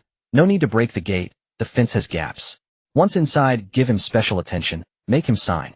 And if he signs, bonus money awaits you. Erlu's house. Yes, that bastard. The land sale agreement is prepared. Inside the document folder on the front seat. Make him sign. Press his thumbprint. Refuses. Then show no mercy. Break him utterly. He enjoys tormenting others. Let him taste that torment himself. A spark ignited into Xiong's chest. He'd never hesitated confronting villains, especially those who preyed on the defenseless. Such village thugs were predictable, bluster masking cowardice dominance rooted only in exploiting the powerless. Got it, Brother Long. We'll handle it. Hanging up, Xiong turned to the other's new target, southernmost first house on the west, Air Luz. Brother Long says he's a Gun Dao Ro, a tyrant who preys on the meek. We'll deliver justice tonight. What's a Gun Dao Ro look like? Hosey asked. A village thug, petty, vicious, shameless, Xiong replied. But Brother Long said go all out. Make him sign the sale papers. Understood. Xiao Dao grinned, twirling his blade. Scum like him. I know exactly how to break. The SUV pivoted sharply, heading southward. Through the blizzard, its headlights pierced the gloom like twin blades cleaving darkness. At the southernmost, in the first house on the west side, is easy to find. Although the house is dilapidated, the yard is spacious, with the fence having collapsed halfway, revealing 3 earthen rooms inside. The roof tiles are relatively intact, and the windows have glass, but are covered with newspapers.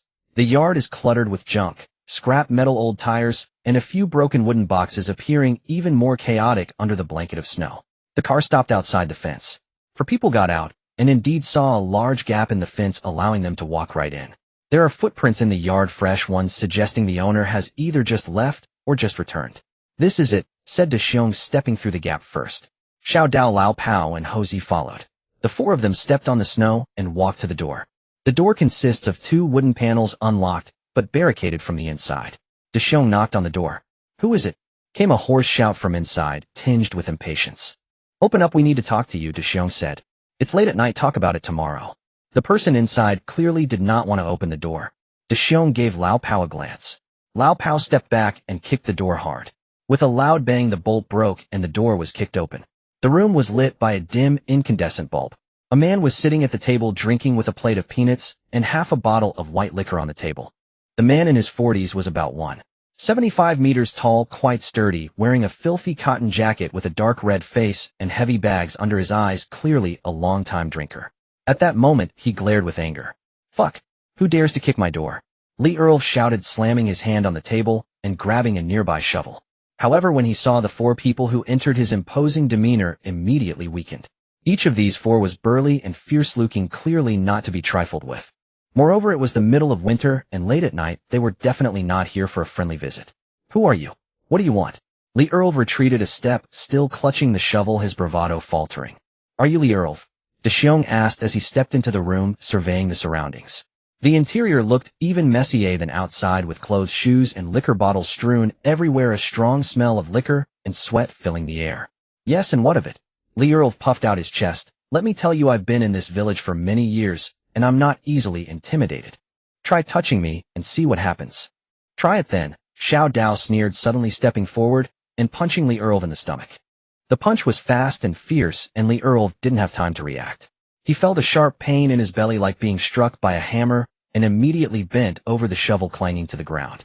He opened his mouth to shout, but could only make a wheezing sound, unable to catch his breath. Lao Pao stepped forward and kicked his knee. Li Earl collapsed to the ground, sweating from the pain. What do you want from me? He finally gasped, trembling. We want to discuss a business deal with you. Xiong sat down at the table, picked up the half bottle of liquor, sniffed it, then disdainfully put it back down. We want your house. We'll give you 200,000, just sign here and put your thumbprint, and the money is yours. He took out a contract from a folder and slapped it on the table. Li Earl glanced at the contract, then at Xiong, his eyes flickering. Though he was a tough guy, he wasn't a fool. These 4 people showed up at night, and without saying much resorted to violence. They were definitely not honest businessmen. Moreover, 200,000 for his rundown house. That price was absurd. He had heard that with the yard it was worth at least $1 million.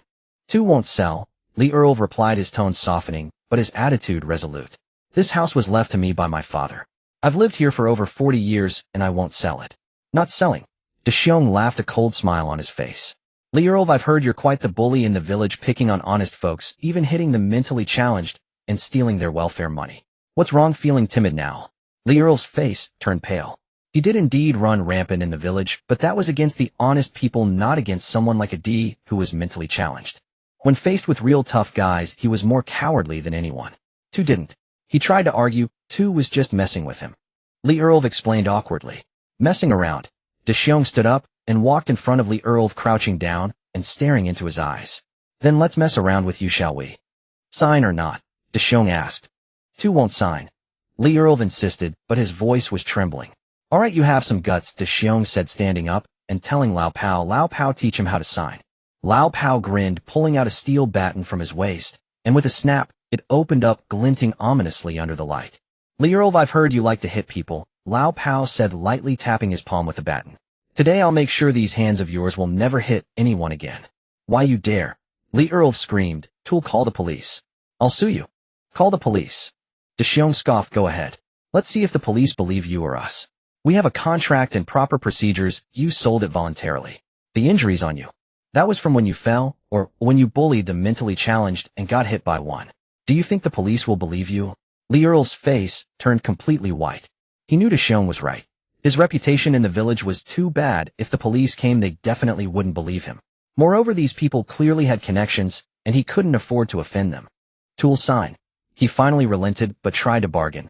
But 200,000 is too little. Although this house is shabby, the land is large. It should be at least 300,000. With a loud crack, the baton struck hard across Li Earl's back. He let out a scream and collapsed to the ground. The blow was so heavy that he felt like his bones were breaking. 200,000, not a cent more, Dexiong said coldly. Sign now, and you'll get the money. If not, we continue. Xiao Dao stepped forward and stomped down hard on Li Earl's hand. Li Earl cried out in pain, his fingers making cracking sounds as if they would break. Two heavy blows from the baton landed on his calf. Ow! Li Earl screamed. I'll sign. I'll sign. He finally broke down, crying out, don't hit me, I'll sign. Let go of my foot.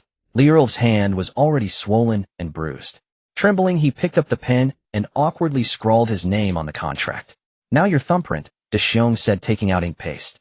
Li Earl's thumb was pressed onto the ink paste, then onto the contract, leaving a bright red print like blood. Wouldn't it have been better to do this earlier? Dexiong put away the contract, nodding in satisfaction. 200,000 will be transferred to your account within 3 days. This house is ours from now on. You must move out immediately. And move out immediately. Li Earl was stunned. At this hour with this heavy snow, where am I supposed to go? I don't care where you go, Dexiong said coldly. Under the bridge of Broken Temple, go wherever you want. In short, the money will be in your account, and you must vacate the place. Otherwise, he glanced at the baton in Lao Pao's hand. Li Earl trembled all over, too afraid to speak. Let's go, Dexiong called to the other three. The four left the house, leaving Li Earl alone on the ground, looking at his swollen hand resembling a bun and staring at the contract that felt like a sellout, wanting to cry but having no tears. Outside, the wind and snow grew heavier. The four quickly walked to the car and got in. The warmth inside the car contrasted sharply with the cold outside. Done, Dexiong said, putting away the contract and starting the car. Brother Xiong, do you think Li Earl will call the police? Xiao Dao asked. Call the police. Dexiong scoffed. Does he dare? A local thug who bullies the weak, but when faced with tough guys, he's more cowardly than anyone else. Moreover, he has such a bad reputation that the police wouldn't believe him if they came. Besides, the contract was signed by him with his own thumbprint. It's in black and white. What can he do? Exactly, Xiao Dao nodded. But this guy really needs to be taught a lesson. Bullying the mentally challenged and stealing their welfare money. Damn it, people like him deserve this treatment. The car drove out of the village, disappearing into the wind and snow. Meanwhile, in Li Earl's dilapidated house, muffled, desperate cries emerged, drowned out by the howling wind, unheard by anyone. This local bully who had been running rampant in the village finally tasted the bitterness of being oppressed. Yet the price he paid was too heavy. He lost his only place to stay, and all of this was merely due to his excessive wrongdoing. Even heaven refused to help him. In the wind and snow, the night in Shirgu village felt especially long and cold. Li Earl's tragedy was just an insignificant part of this demolition storm. The real storm was still to come. And on a night filled with wind and snow, many evils and tragedies were destined to unfold. At 8 o'clock in the evening, in the private club Ting Yushuan, located in the Liaoning district. This club is hidden in a secluded alley of the old town with a modest facade and a low-key sign featuring elegant golden characters on a black background. Those unfamiliar with the place might easily miss it, but those in the know are aware that this is a frequent haunt for some influential individuals in the district. The prices are steep, but the privacy is excellent and the service is attentive, with some special requests also accommodated. Tonight, the innermost private room, Zhu Yun, is lit up. The room is spacious, decorated in a traditional Chinese style, with dark wooden furniture, landscape paintings on the walls, and imitation antique porcelain displayed on the shelves. A large round table capable of seating 12 is currently occupied by only 3 individuals. At the head of the table sits Zhang Haiyang, the Executive Deputy District Chief of Liaoning District. Tonight he is not wearing a suit, but has changed into a dark gray cashmere sweater and a jacket, appearing more approachable than during the daytime meeting, yet the shrewdness and desire for control in his eyes remain undiminished. At 45 years old, he is in the prime of his life, with the district chief actively promoting him for the position left vacant after the previous chief's ascension. At this moment his hair is neatly combed, and he is toying with a small purple clay teacup. Sitting in the main guest position is a burly man in his 40s, easily over 185 meters tall, and weighing around 200 pounds. He is dressed in a black cotton t-shirt layered with a leather jacket with a thick neck and a face full of smiles. If it weren't for the shallow scar on his left brow, he would resemble a jovial Buddha. This man is Lu Tianlong, the owner of Longdao Real Estate, with nearly 200 subordinates under him. In Liaoning District, mentioning Lu Tianlong commands respect from both the underworld and the law. On the opposite side sits Liao Guangxing, the mayor of Zhujie Town. In his early 40s, he wears gold-rimmed glasses, a white shirt, and a tie, appearing cultured, yet his flickering gaze reveals shrewdness and calculation. He is very respectful in front of Zhang Haiyang, slightly bending at the waist, while keeping his upper body straight, always glancing at Zhang Haiyang's expression before speaking. Several cold dishes are already served on the table: crystal pig's trotters, junjiang fragrant vinegar, osmanthus sweet lotus root, and cold jellyfish, all exquisite Huayan cuisine. The waiter has just brought out a hot dish: braised crab meat, lion's head, 1 bowl per person with clear broth and an appetizing aroma. Come on, District Chief Zhang, try this lion's head. This is the signature dish of Ting Yushuan, limited to 20 servings each day, and I specially asked the owner to reserve some for us. Lu Tianlong warmly invites, personally, serving Zhang Haiyang a small bowl. Zhang Haiyang nods, takes a bite, and says with satisfaction, "Not bad, the meat is tender, and the broth is fresh, it's authentic Yangzhou flavor. I'm glad you like it, District Chief Zhang." Lu Tianlong smiles, and serves another bowl to Liao Guangxing. "Mayor Liao, you should try some too." Liao Guangxing quickly accepts with both hands. "Thank you, Lu, and thank you, District Chief Zhang." As the three eat and chat, they initially discuss casual topics: the district's development, city policies, and recent hot news. After a few rounds of drinks and several dishes, the conversation gradually shifts to the main topic. "Leaders, how was the afternoon standing committee meeting?" Lu Tianlong casually asks, his gaze fixed on Zhang Haiyang. Zhang Haiyang puts down his chopsticks, wipes his mouth, and replies leisurely, "It went relatively smoothly. The personnel appointments were all approved, and the development of Shirgu Village has also been finalized." "Oh, how was it finalized?" Lu Tianlong leans forward, his eyes shining with eagerness. "The demolition work will be outsourced." Zhang Haiyang states succinctly, learning from the lessons of Wenyu Village, the government will no longer lead directly, but will hand it over to a professional company. It will be publicly tendered, but... He pauses, glancing at Lu Tianlong with a meaningful smile. "But Longdao Industrial is a qualified, experienced, and reputable enterprise in the district, so the chances of winning the bid are quite high." Lu Tianlong's eyes light up, and he immediately raises his wine glass. "District Chief Zhang, I toast to you. Rest assured, as long as this job is entrusted to me, I guarantee it will be done beautifully, and I won't cause you any trouble. Don't rush." Zhang Haiyang waves his hand, not raising his glass. The tendering still needs to follow the process, and it must be compliant. However, there is still room for maneuvering. The key is that you need to be mentally prepared. The timeline is tight, and it must be completed by the end of February. Shirgu Village has over 500 households. It won't be easy to wrap everything up in just over a month. By the end of February. Lu Tianlong frowns. It's already January 10th, and with the new year approaching, time is indeed tight. However, he grins, a fierce glint in his smile. "District Chief Zhang, don't worry, I have plenty of ways to deal with these obstinate villagers. I can handle both soft and hard tactics. As long as the district does not interfere and gives me the freedom to operate, I will guarantee the task is completed on time. Watch your methods, and don't create a big incident." Zhang Haiyang warns, "We must learn from the lessons of Wenyu Village. We cannot create a mass incident or cause casualties. For everything else, you can handle it as you see fit." "Understood, understood." Lu Tianlong nods repeatedly. "I know my limits. Just intimidate them a bit, apply some pressure, and let them know who's in charge. If it really comes to a last resort." He makes a snapping gesture with his hand, his eyes fierce. Liao Guangxing, listening nearby, feels a secret shock. He had long heard of Lu Tianlong's ruthless methods, but hearing it firsthand still sends chills down his spine. However, he cannot dwell on that now. He has his own concerns. District Chief Zhang, Liao Guangxing cautiously says, "Regarding the development of Shirgu Village, our town will definitely cooperate fully.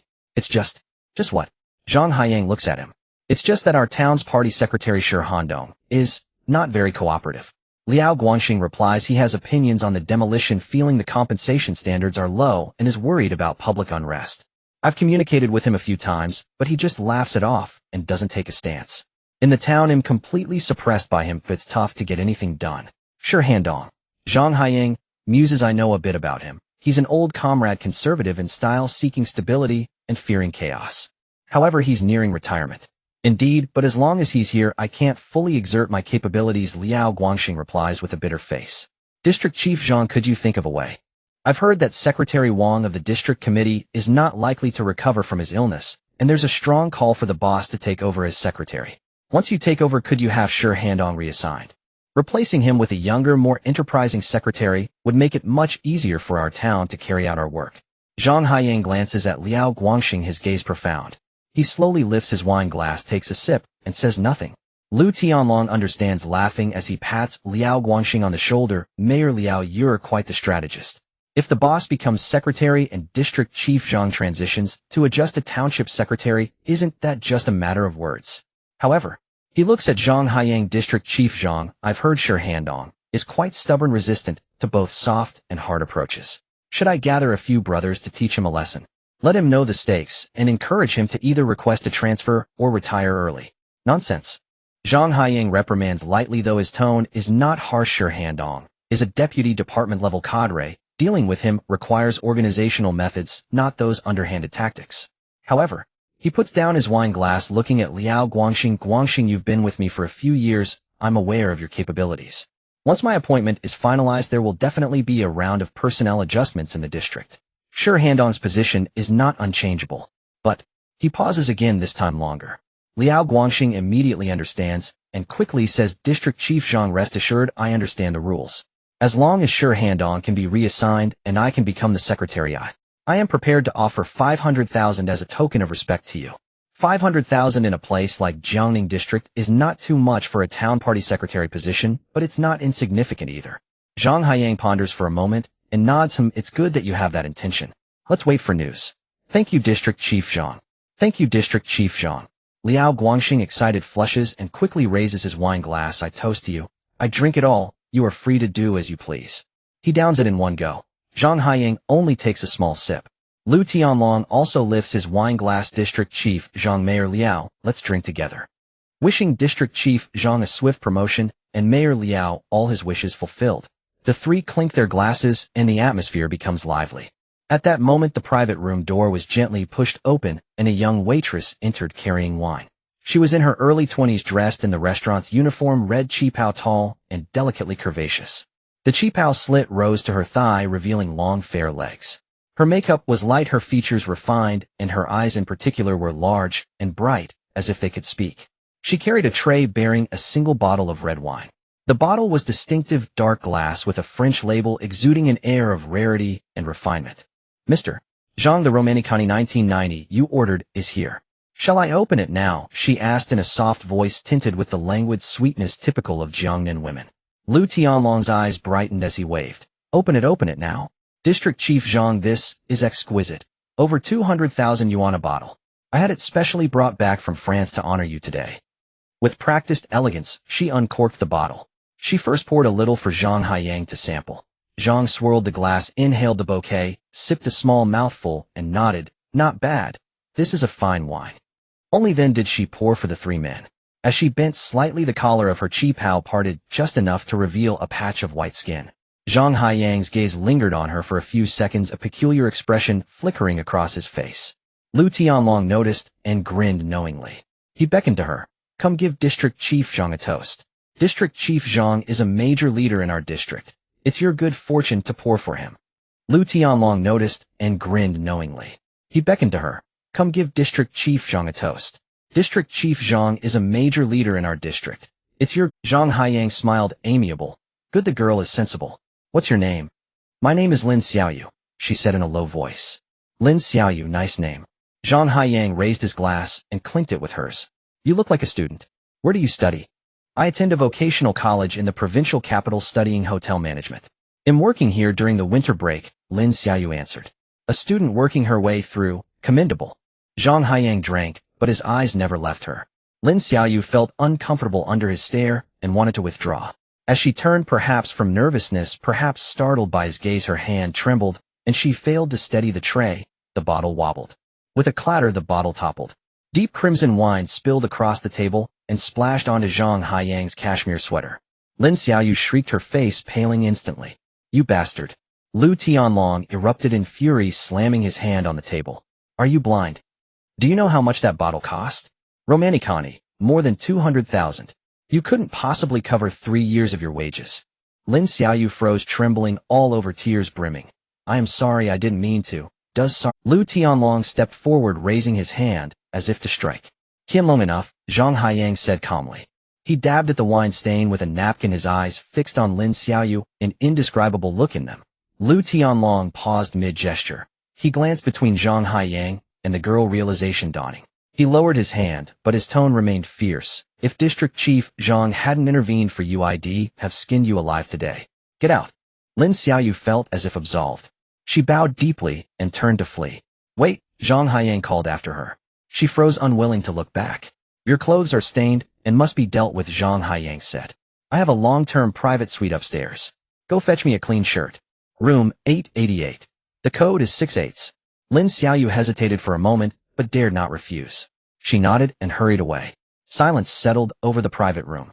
Lu Tianlong and Liao Guangxing exchanged a look, and both saw comprehension reflected in the other's eyes. Lu sat back down, pouring wine for Zhang Haiyang, lowering his voice. "District Chief Zhang, that girl. She's quite fresh." Zhang Haiyang said nothing, only smiled, a smile laden with meaning. Liao Guangxing, taking the cue, stood. "District Chief Zhang, Mr. Lu, I have somewhere to be. I'll take my leave." "All right, go on ahead," Zhang Haiyang replied. After Liao left, only Zhang Haiyang and Lu Tianlong remained in the room. Lu Tianlong leaned in, his voice lower still. "District Chief Zhang, shall I arrange something for that girl?" Zhang Haiyang glanced at him and said nothing. His look said everything. Lu Tianlong understood and took out his phone to send a message. Then to Zhang Haiyang, "Chief, you go rest upstairs. They'll have Xiaoyu bring the clothing up. He'll handle the rest," he added. Zhang Haiyang nodded, rose, patted Lu Tianlong's shoulder, and left the private room without another word. Lu Tianlong watched him go, a cold smile tugging at his lips. He sat down again, lit a cigarette, and smoked slowly. A few minutes later, his phone vibrated with a message. "Done." He stubbed out the cigarette and rose to leave. Upstairs, room 888. It was a suite, living room, bedroom, bathroom, luxuriously appointed. Zhang Haiyang sat on the sofa in the living room, leisurely sipping tea. The doorbell rang. "Come in. The door isn't locked," he called. Lin Xiaoyu entered, carrying a clean shirt. Her head was bowed. She did not dare meet Zhang Haiyang's eyes. "District Chief Zhang, your shirt," she said, placing it on the sofa and turning to leave. "Xiaoyu," Zhang Haiyang called, "don't rush off. Sit down, let's talk a while. Two still have work." Her voice trembled. "Work can wait." Zhang Haiyang rose and approached, reaching out to stroke her cheek. "How old are you?" 21, she stammered. Lin Xiaoyu shrank back, but found her back already against the wall. 21, such a blossom of youth, Zhang Haiyang murmured as his hand slipped lower to her neck and collarbone. "Working here. How much do you earn a month?" 2,000. Tears fell down Lin Xiaoyu's face. "District Chief Zhang, please spare me. I'm still a student." "What's wrong with being a student? Students need care even more," Zhang Haiyang said with a lecherous smile. "If you come with me, you'll never have to work again. They'll give you money, clothes, bags. They'll make your life comfortable." "No." Lin Xiaoyu shook her head and tried to push him away, but she was too weak. "Don't be ungrateful." Zhang Haiyang's face darkened. "Do you know who I am? In Jiangning District, there's nothing I can't accomplish. Being with me is your blessing. If you dare disobey." He left the threat unsaid, but its weight was unmistakable. Lin Xiaoyu was crushed by despair. She understood she could not escape. He was the executive deputy district chief, a powerful official. She was only a working student. How could she possibly resist? She ceased struggling and sobbed silently. Zhang Haiyang smiled with gratification, scooped her up, and carried her toward the bedroom. An hour later, he emerged from the bedroom, buttoning his shirt. A satisfied smile lingered on his face, but his eyes were cold. He walked into the living room and lit a cigarette. From the bedroom came muffled, choking sobs. Zhang Haiyang frowned and went into the bedroom. Lin Xiaoyu was curled on the bed, wrapped in a quilt, trembling with sobs. Her body bore bruises of green and purple. A handprint marked her face, and blood stained the corner of her mouth. She flinched like a frightened rabbit when she saw him enter. "Why are you crying?" Zhang Haiyang asked impatiently. Did I wrong you by taking you in? Lin Xiaoyu suddenly lifted her head, eyes bloodshot with hatred. You're a beast, she cried. I'm going to report you. They'll call the police. They'll have you arrested. Zhang Haiyang's expression darkened in an instant. He strode to the bedside, seized Lin Xiaoyu by the hair, and yanked her off the mattress. Report me. Call the police, he sneered.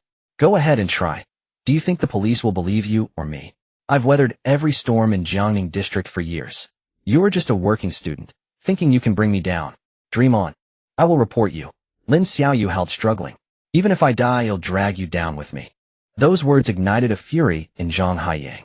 He had only intended a fleeting affair, never to create a scandal. But now she threatened to expose him and ruin everything.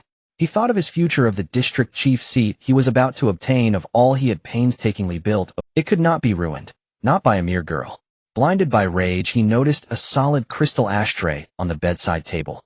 He grabbed the ashtray and glared at Lin Xiaoyu with a vicious look. What are you going to do? She whispered, fear flashing in her eyes at the sight of the ashtray. Do? Zhang Haiyang ground his teeth. He'll make sure you never speak again. He raised the ashtray and brought it down with all his force upon Lin Xiaoyu's skull. Bang! A dull, heavy thud. Lin Xiaoyu's scream cut off abruptly, her eyes widened in shock, fixed upon Zhang Haiyang, her gaze frozen with disbelief and raw terror. Then blood trickled from her forehead as she slowly collapsed onto the floor, her body convulsing several times before falling utterly still. Zhang Haiyang panted heavily, staring down at the corpse, the bloodied ashtray still trembling in his hand. Only then did it strike him. What he had done. He had killed someone. He had committed murder. Terror flooded him instantly. His grip slackened. The ashtray slipped from his fingers and shattered on the floor. He staggered backward a few steps, knees buckling beneath him as he sank onto the bed. What now? What do I do? How do I dispose of the body? What if someone finds it? His mind spiraled into chaos. Yet swiftly he forced himself to calm. Panic meant ruin. Panic was fatal. He recalled Lu Tianlong. Yes, Lu Tianlong. He could handle this. He'd done this kind of work before, he must know how. Hands trembling, Zhang Haiyang fumbled for his phone, located Lu Tianlong's number, and dialed. Director Zhang, how did it go? Was the girl satisfied? Lu Tianlong's voice carried a faint, knowing chuckle. I've got trouble, Zhang Haiyang stammered, his voice quavering. What happened? The girl, she's dead. Silence stretched across the line. After several seconds, Lu Tianlong spoke again. Calm, measured. How did she die? I hit her. With the ashtray. She just stopped moving. Zhang Haiyang faltered, words tumbling out incoherently. Director Zhang, don't panic. Stay where you are. I'll be there shortly. Lu Tianlong hung up. 20 minutes later, he arrived with two men, both clad in maintenance uniforms, carrying toolboxes, appearing indistinguishable from ordinary repair technicians. They glanced at the corpse without flinching, clearly no strangers to such scenes. Lu Tianlong examined Lin Xiaoyu's body, confirming she was lifeless. He frowned, but said nothing. He instructed the two men to seal the body in a large black plastic bag, meticulously clean all traces of blood, and gather every shard of the broken ashtray. Director Zhang, leave this to me. You need not concern yourself further, Lu Tianlong told him. Act as though nothing ever occurred. Carry on as usual. She was an outsider working here alone. No family, no ties. Her disappearance will raise no alarms. But, Zhang Haiyang hesitated, still gripped by unease. There is no, but Lu Tianlong interrupted firmly. You stand at a critical juncture. Any misstep could prove catastrophic. This matter ends with me. Go home, rest well. Attend your meetings tomorrow. Fulfill your duties. And remember, you know nothing. Zhang Haiyang gazed at Lu Tianlong, the thick-featured man whose presence now felt like the sole lifeline anchoring him to survival. He nodded, voice hoarse. Tianlong, thank you. My duty, and my honor, Lu Tianlong replied. You depart first. I'll finish here and follow. Zhang Haiyang stumbled out of the room, hollow-eyed and unmoored.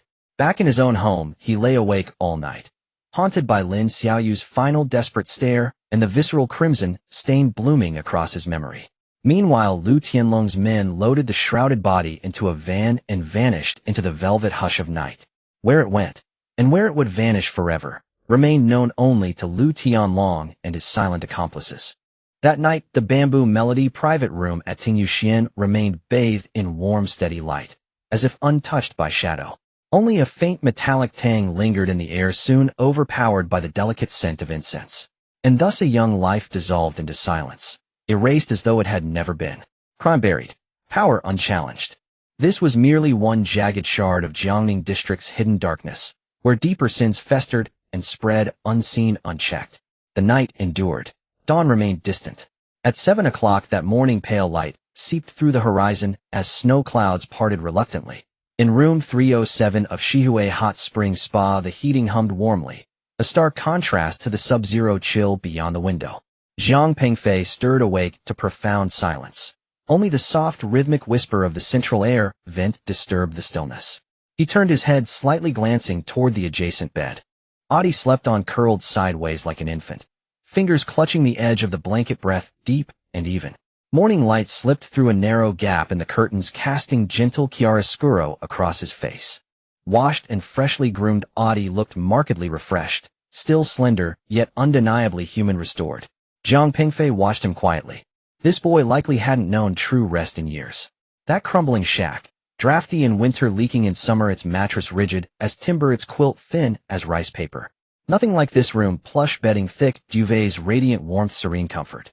Jiang Pengfei chose not to wake him. Rising soundlessly, he slipped into the bathroom.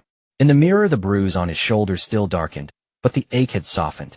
He rinsed quickly, stepped back into the room, and Audie remained asleep.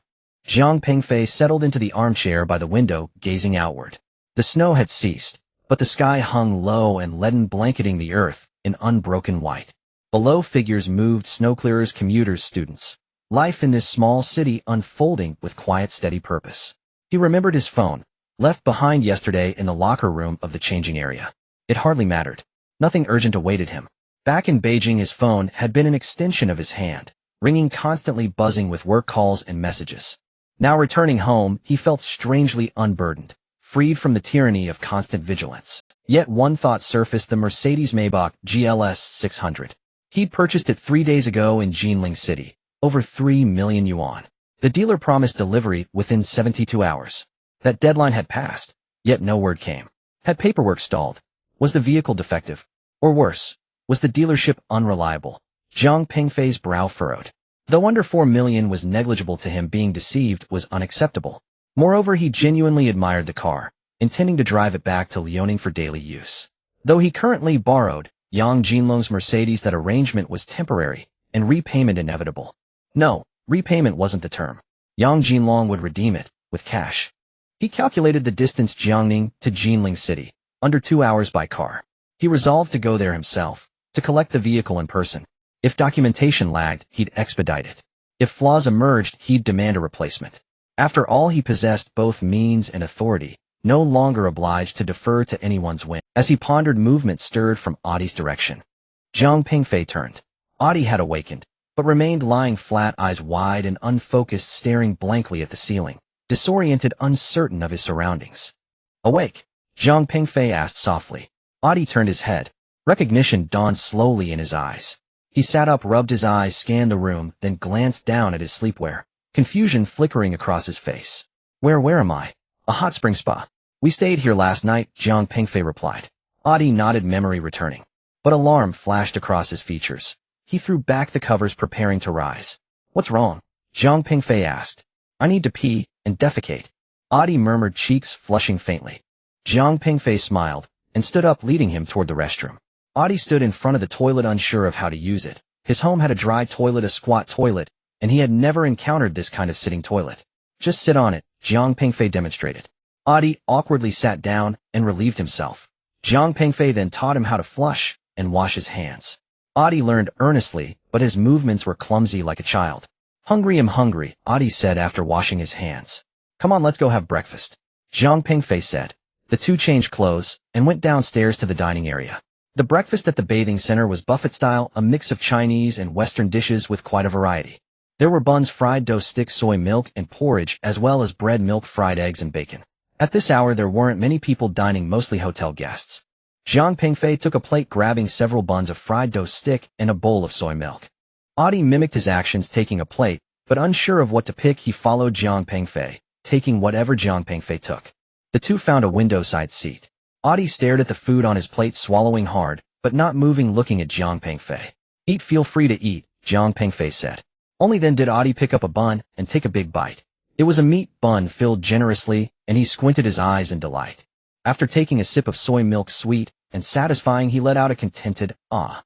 Jiang Pengfei watched him eat, feeling a sense of calm. This simple satisfaction was one of the few joys Adi had. What he could do was let Adi experience more of this joy. Adi, Zhang Pengfei began, do you want to continue living here? It's warm here, there's food to eat and a bed to sleep in. It's more comfortable than your home. Adi paused, looking at him with a somewhat dazed expression. Live here. I can get you a room for a few days. Wait until the weather is better, then go home, Zhang Pengfei said. He wanted Adi to enjoy a few more days of good life, and he also worried that Adi would be bullied again after returning home. But Adi shook his head firmly. No, I want to go home. Why? Is it not good here? It's good. But it's not home, Adi said. If Dad and Mom come back and can't find me, they will be worried. Zhang Pengfei felt a pang in his heart. Adi still believed that his parents would return, waiting in that dilapidated home for those who would never come back. This fixation was the only reason he could keep living, and Zhang Pengfei couldn't bear to shatter it. All right then, after breakfast I'll take you home, Zhang Pengfei said. Adi smiled, nodded, and continued. After finishing breakfast, Zhang Pengfei took Adi to the changing room and called the staff to retrieve the clothes that were washed and ironed yesterday. There weren't many people in the changing room, just a few early risers changing their clothes. Zhang Pengfei found his locker and opened it with his keycard. Inside, his phone lay atop his clothes screen down. He picked it up and pressed the power button, and the screen lit up. Then he froze. On the screen were dozens of unread messages and several missed calls. Most were WeChat messages with a few phone calls. He tapped the notification bar. The top message was from Wang Huanxue, timestamped at 10:30 last night. Are you asleep? Why aren't you responding? Why aren't you answering the calls? Then came a message from 6:30 this morning. Good morning. At 7, what are you doing? At 7:10, why aren't you replying? At 7:20, you're not answering the phone either. Are you? There were a total of several messages from last night to this morning, the intervals getting shorter, the tone shifting from casual to concerned. There were also 3 missed calls, all from Wang Huanxue at 7:17 and 7:20 this morning. Zhang Pengfei felt a stir in his heart. He hadn't expected Wang Huanxue to contact him so proactively, and it seemed she was worried about him. They had only added each other on WeChat 2 days ago, and had only chatted a few times, not being very familiar. But Wang Huanxue's attitude showed that she cared about him. He opened WeChat, and Wang Huanxue's last message read, if you see this message, reply to me, so I know you're okay. I'm worried. It was short, but sincere. Zhang Pengfei suddenly felt a warmth in his heart. Being thought of, being worried about. It was a feeling he hadn't experienced in a long time. After thinking for a moment, he replied, good morning, I'm fine. I left my phone in the changing room, and just got it back. Sorry to worry you. The message was sent, and he received a near-instant reply. You scared me. I couldn't reach you all night, and thought something happened to you. Wang Huanxue sent an angry expression. I'm really fine, just forgot my phone, Zhang Pengfei explained. What are you doing? I'm working on a design, Wang Huanxue replied. How was the blind date you mentioned yesterday? Zhang Pengfei recalled the bizarre Su Yuqing and gave a wry smile. Don't mention it, it's complicated. He'll tell you later. Looks like it didn't work out. It definitely didn't work out. That girl. Zhang Pengfei thought for a moment and found a word, very special. How special? Very bizarre, Zhang Pengfei said. Let me sort out my thoughts and tell you in detail later. You're on your way to work, now don't play with your phone, be careful. Alright, so what are your plans for today? Take a friend home, then deal with some things, Zhang Pengfei replied. What about you? Are you busy today? Not too bad, I have a design plan to submit, so I need to work overtime, Wang Huanxue said. I have to go now, I need to get busy. Don't forget to have breakfast. I already did, you too. The conversation ended. Zhang Pengfei looked at his phone, unable to suppress a smile. Wang Huanxue gave him a very comfortable feeling. She was not pretentious, not overly clingy, cared for him without being intrusive. She had a good sense of boundaries. A girl like that is hard to find. Fei, what are you smiling about? Adi asked curiously. Nothing, Zhang Pengfei put away his phone. Come on, let's get dressed, and I'll take you home. At that moment, the staff brought their clothes. It must be said that they were professional, even Ada's clothes were neat. His clothes were even hung on hangers. After changing clothes, the two paid. The only thing that annoyed Zhang Pengfei was that each of Ada's clothes had an additional charge of 10 yuan. They said it took several washes to see the true color of the clothes. If only he had known, he would have thrown away the old clothes and replaced them with new ones inside and out. They walked out of the bathing center. It was very cold outside, and the snow had yet to melt, crunching underfoot. Zhang Pengfei drove over, and Adi got into the passenger seat. He took out his phone and called Gu Chenglong, telling him to wait at the BYD dealership and not to drive. The car drove out of the parking lot, heading towards the BYD dealership in Liaoning district. On the way, Zhang Pengfei drove, while thinking about how he had barely been home in the past few days. He had been too busy. Life seemed to be like this, a pile of tasks, one after another, tangled up, yet needing to be dealt with one by one.